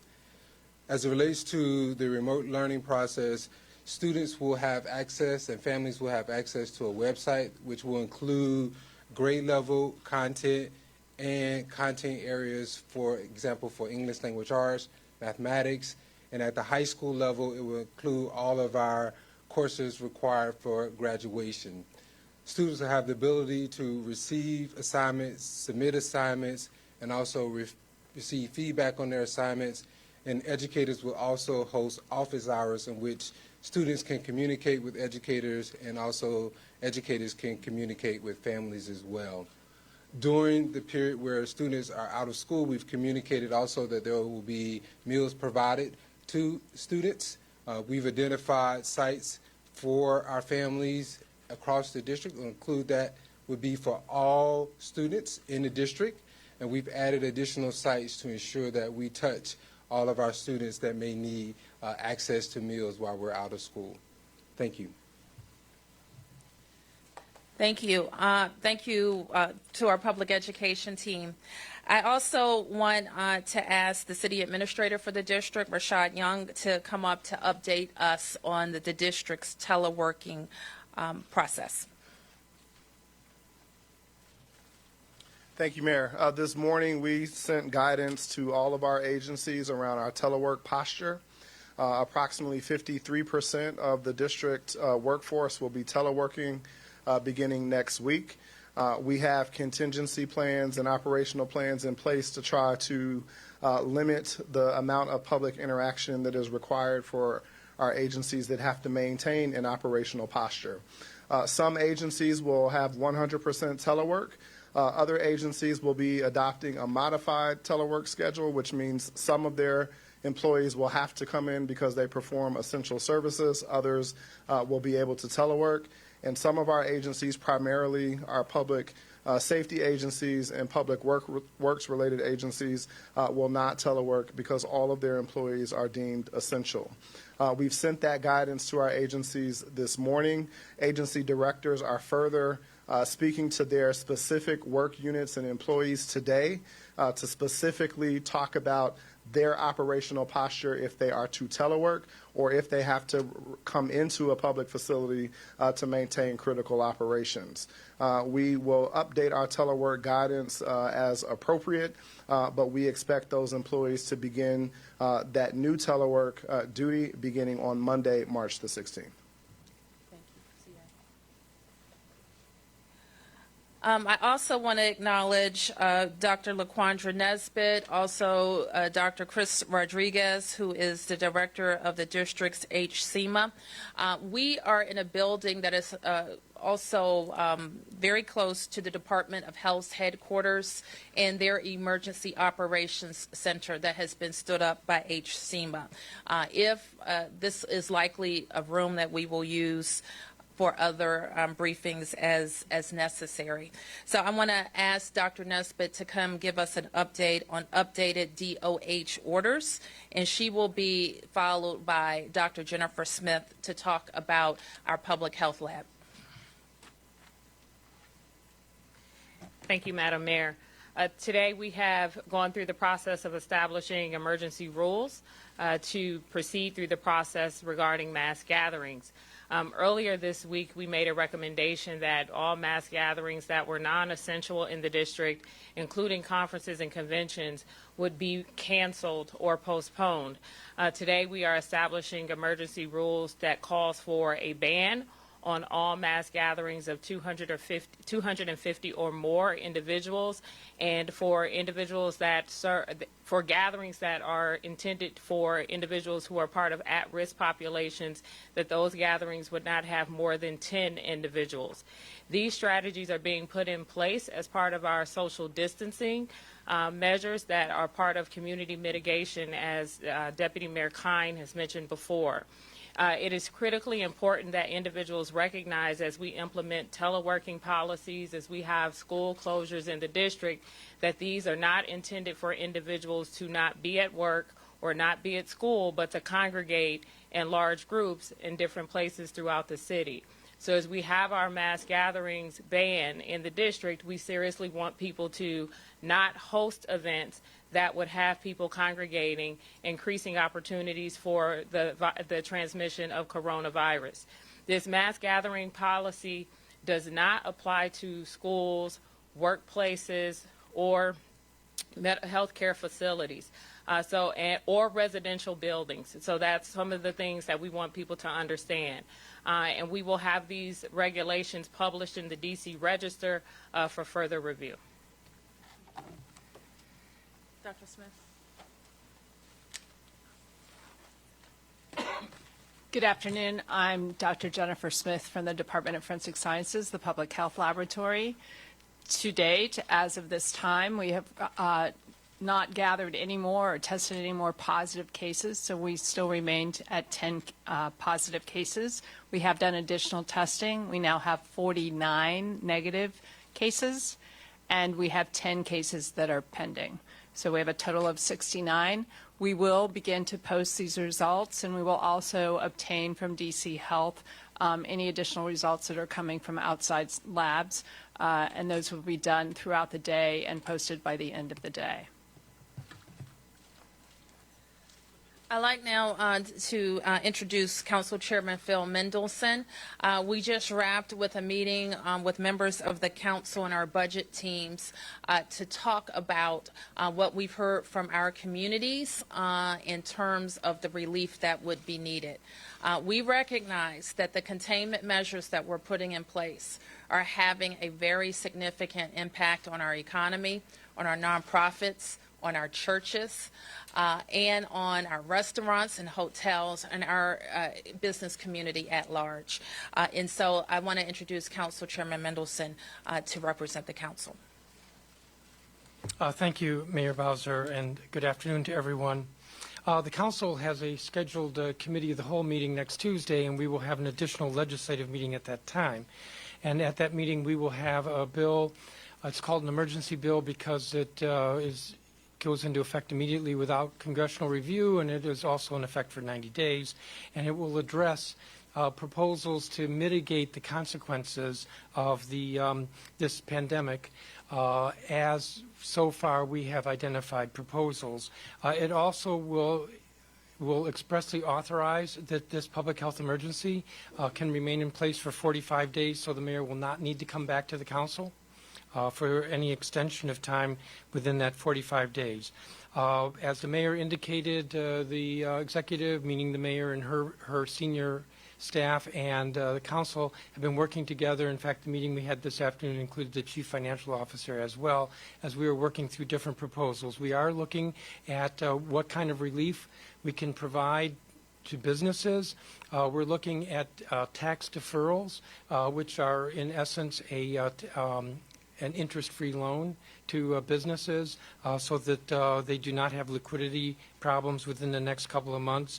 We are also looking at measures that will provide some relief to individuals, and in particular we're looking at where there are license renewals, for instance individuals who need to renew their participation to the Healthcare Alliance, that there will be a tolling. I think that's what we're looking at, a tolling or extension of time so folks don't have to think about how they have to get in line and with a whole lot of other folks and worry about the renewals. We're looking at this as broadly as we can.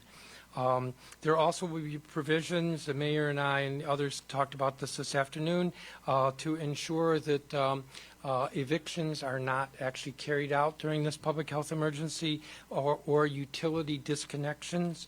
So those are some of the proposals that we are looking at. A draft of the bill was circulated yesterday and is available on the council's website. It is being revised, and there are some provisions that are being added to it.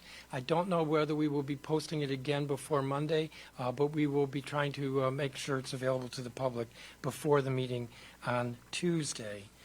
Thank you. Thank you. And I neglected to note that Kenya McDuffie, the Chair Pro Tem and Councilmember from Ward 5, is here as well. Thank you.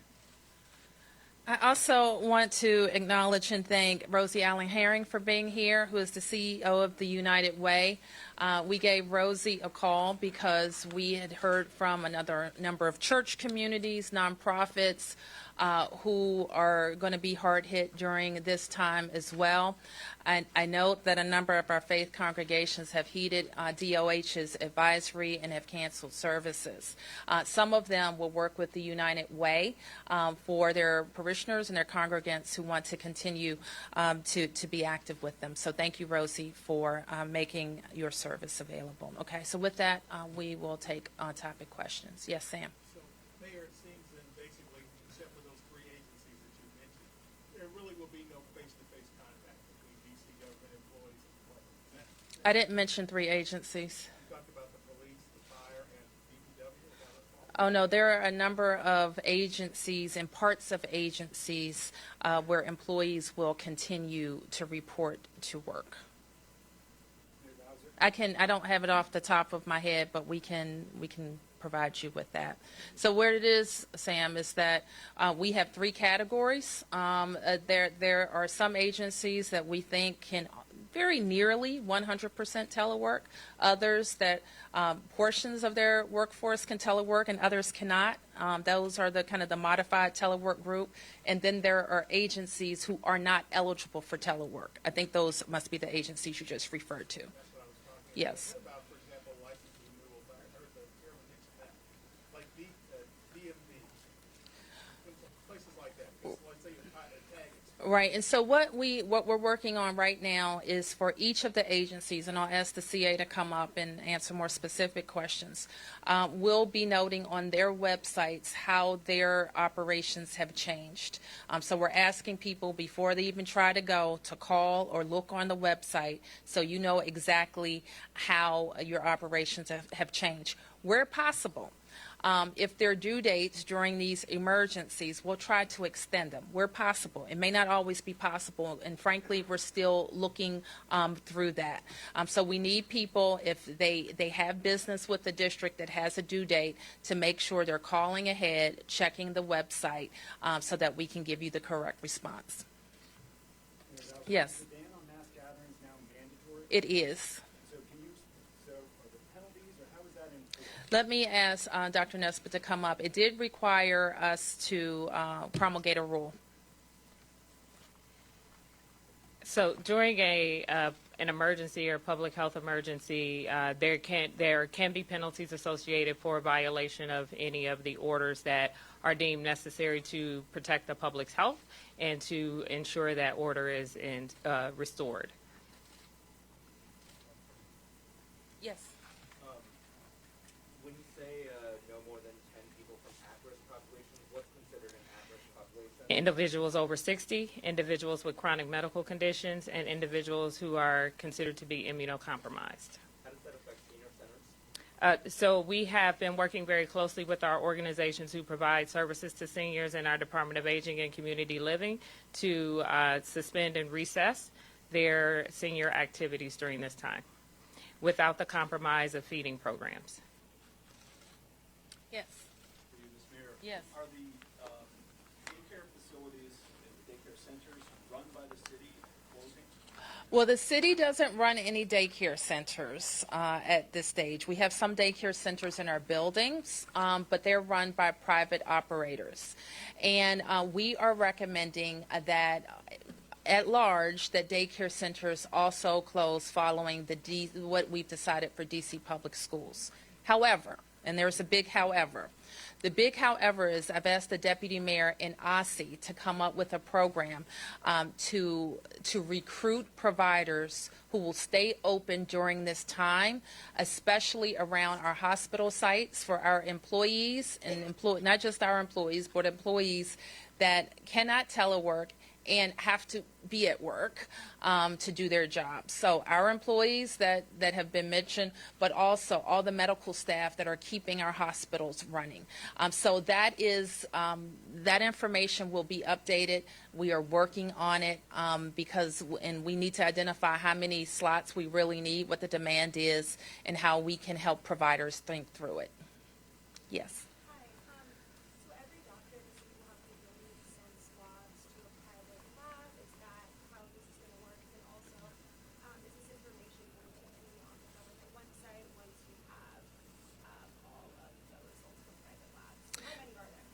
Yes, let me ask Dr. Nesbitt or Dr.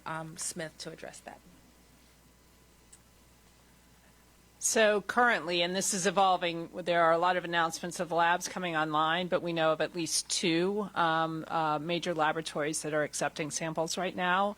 We are going to track those results. They do have to be provided to DC Health, and we will be tracking and compiling those throughout the day and posting those in the evenings. And I think many of you heard the president's announcement a little bit earlier. We don't know any more than you know at this stage about the more testing that the federal government will be rolling out at retail locations. He said that we would get more information about that in the coming days. Yes. Oh, you've asked. Let me get somebody else, Sam. I'll come back to you. Yes.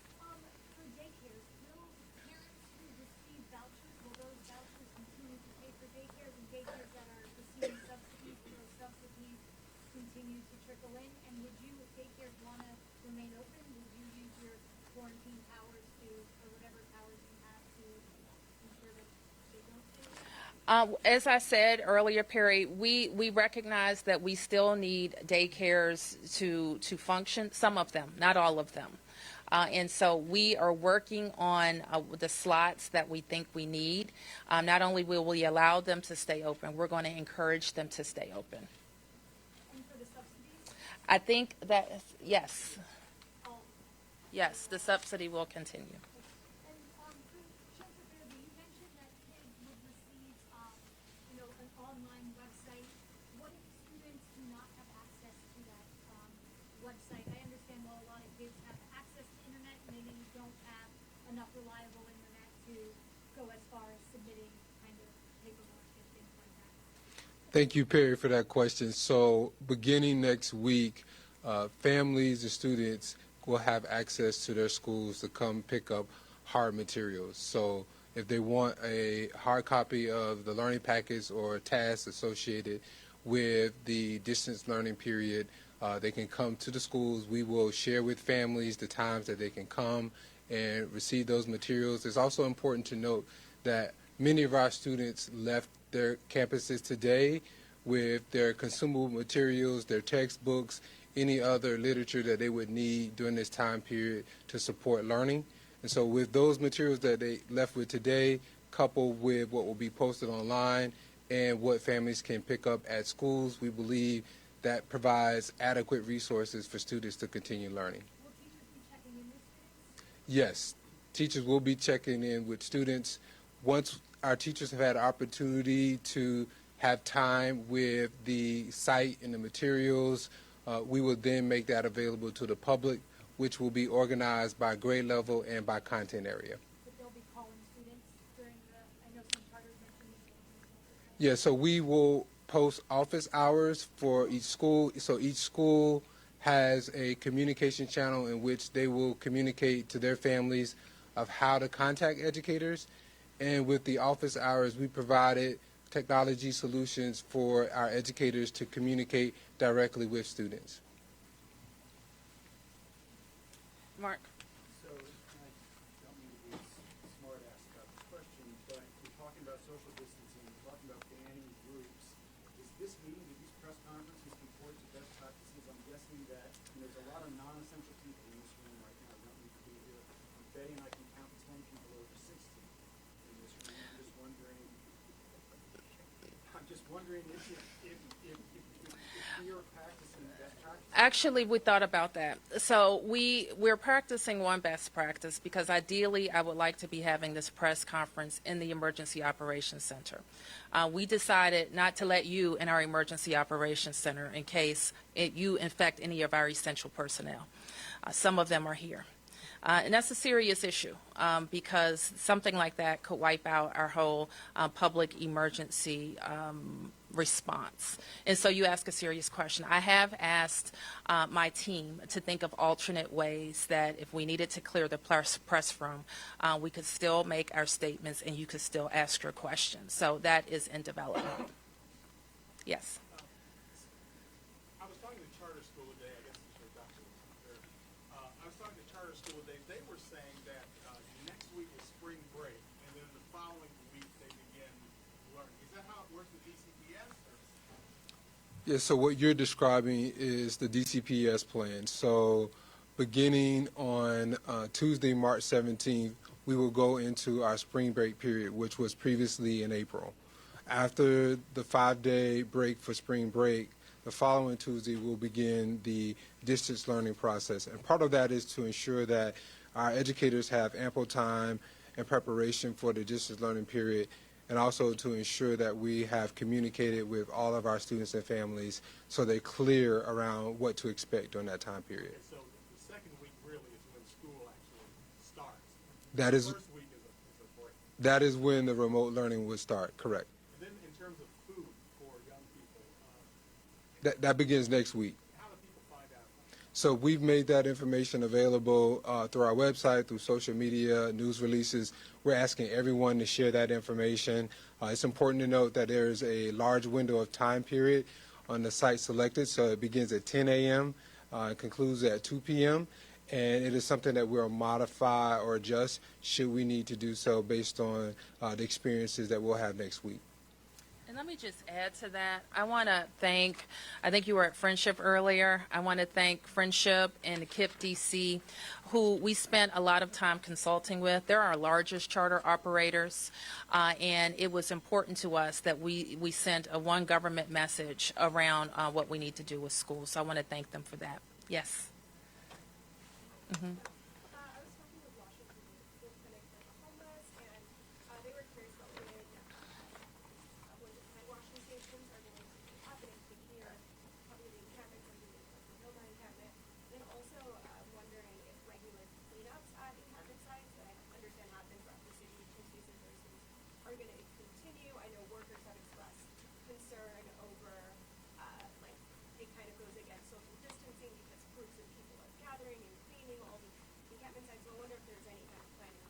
We'll give you an update on that.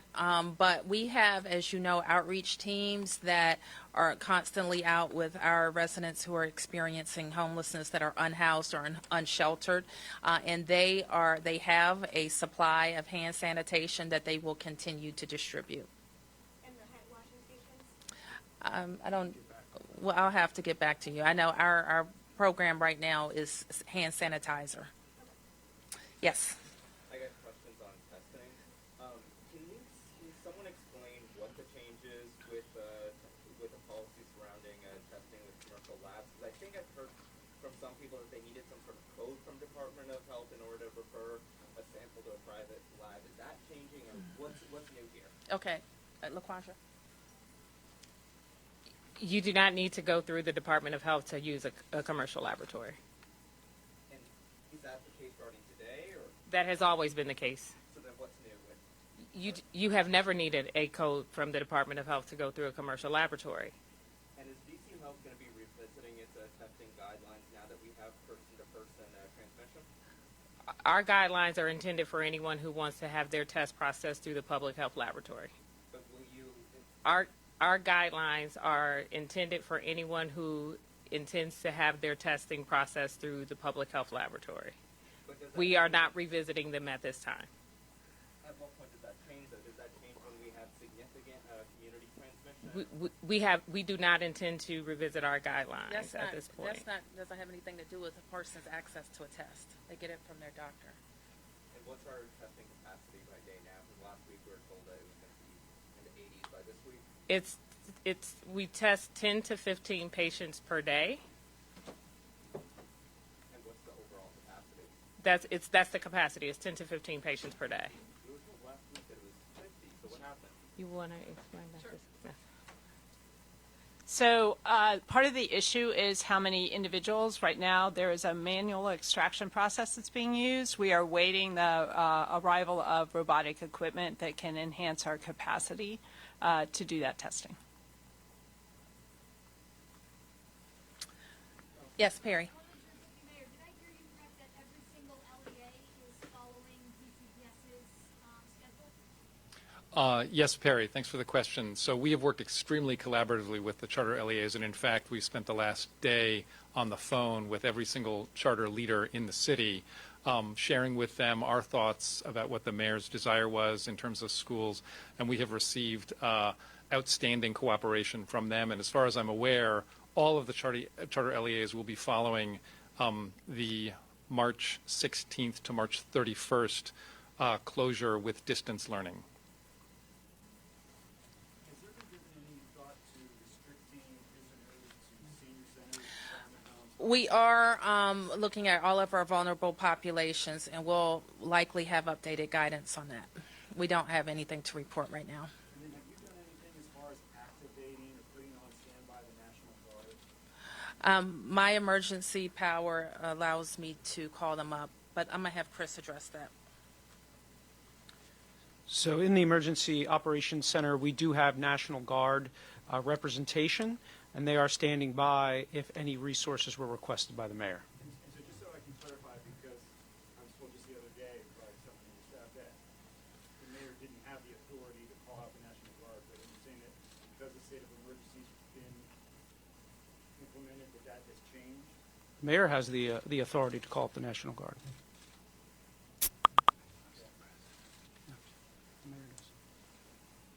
Yes.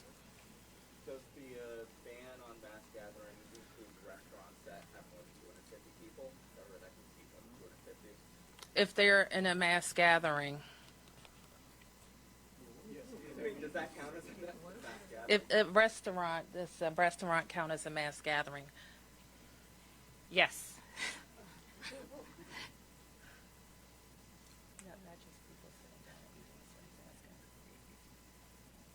Okay. Yes. Fantastic. Like, seeing folks take to Twitter and also take to media about like long wait times on the phone, speaking with providers.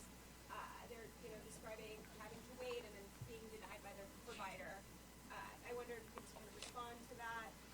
Well, and I'm going to turn to Dr. Nesbitt to respond to that. But we're in an unprecedented pandemic, and I think that everybody has to recognize that all systems are strained, including our healthcare professionals, call centers, and the like.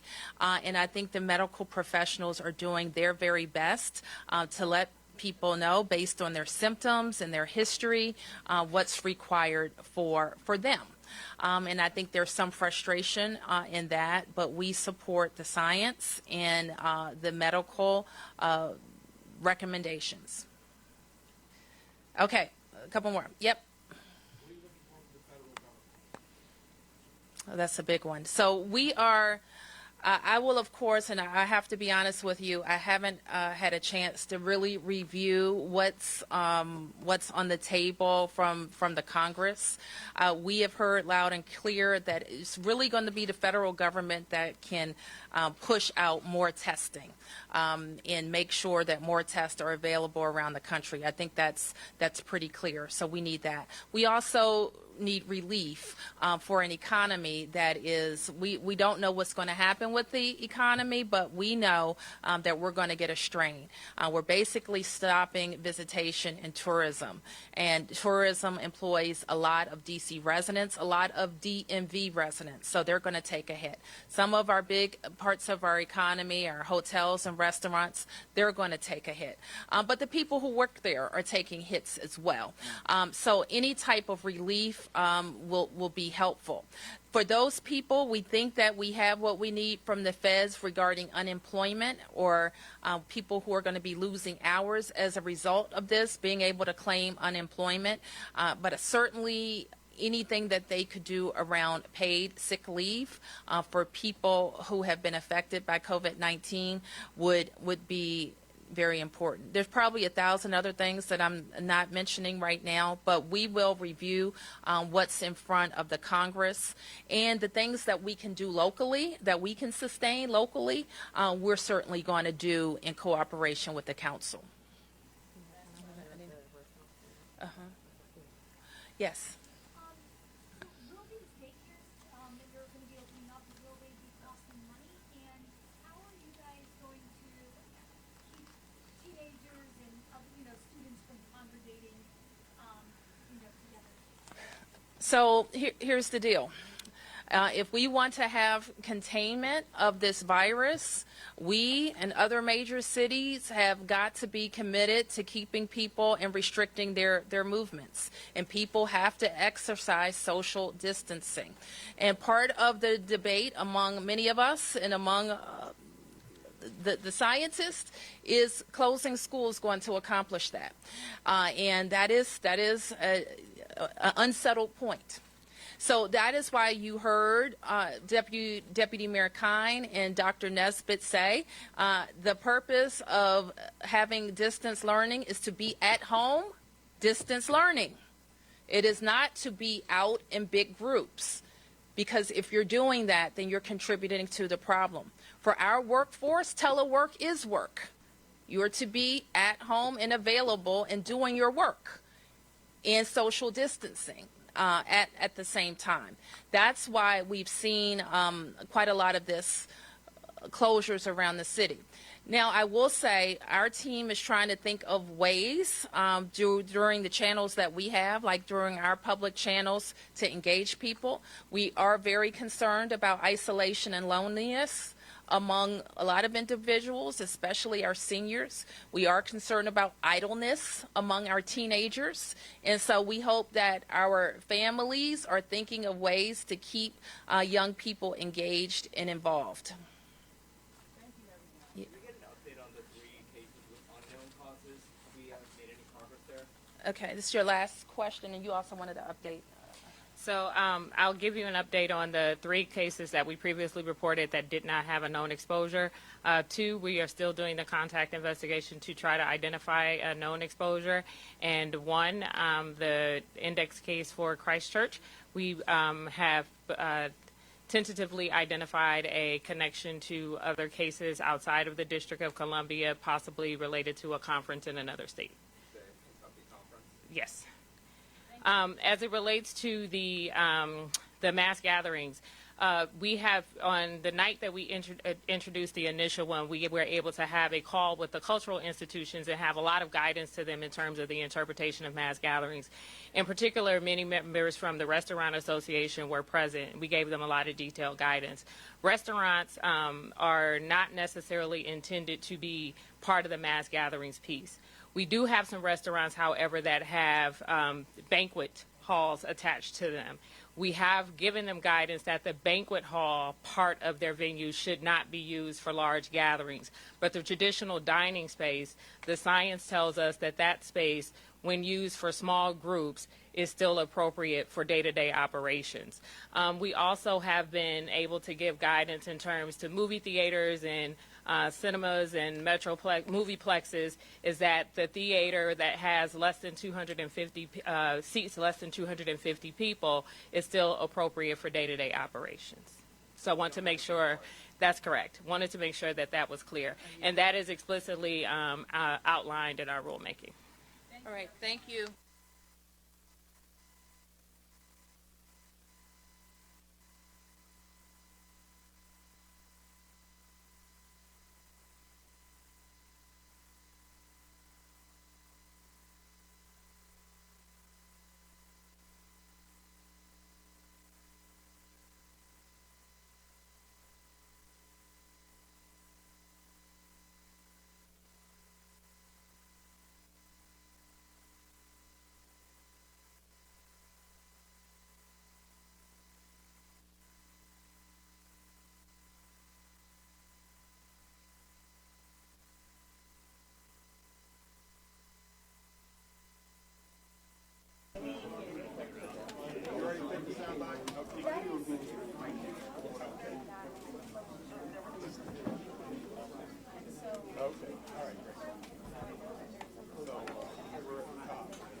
Finally have enough at it.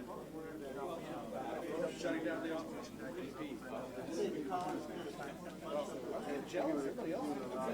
He got yelled at last time.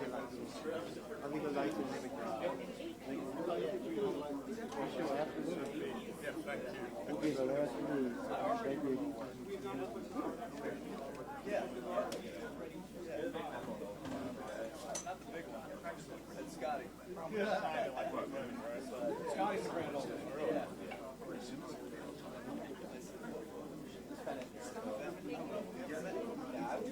Number is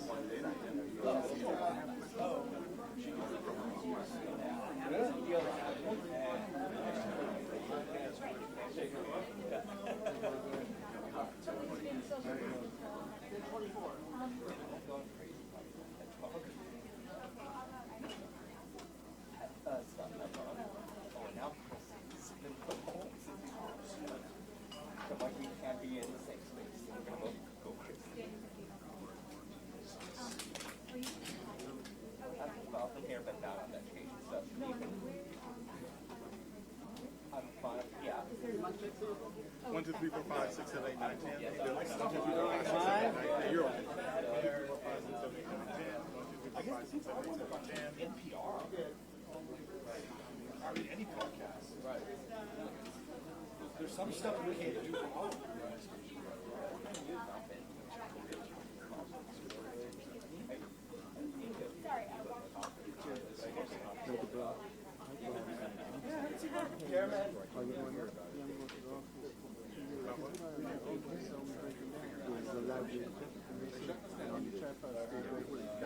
One, two, three, four, five, six, seven, eight, nine, 10. So, I mean, if you could go like the other thing here, thank you. The city is city holding its own. Right. Yeah, I wasn't sure. I've been going. It's like 40% full. So maybe they'll have them like 10 kids here, separate them. David. I mean, I'm going to be home. David. Good. You home every other day anyway. How you doing? Doing well. When I go get her now. Yeah, man. So walk in and all that. Sure.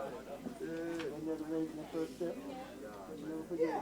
You know, other than the whole, it's like a couple of steps that she starts home. He's ready to run the world. I see you soon.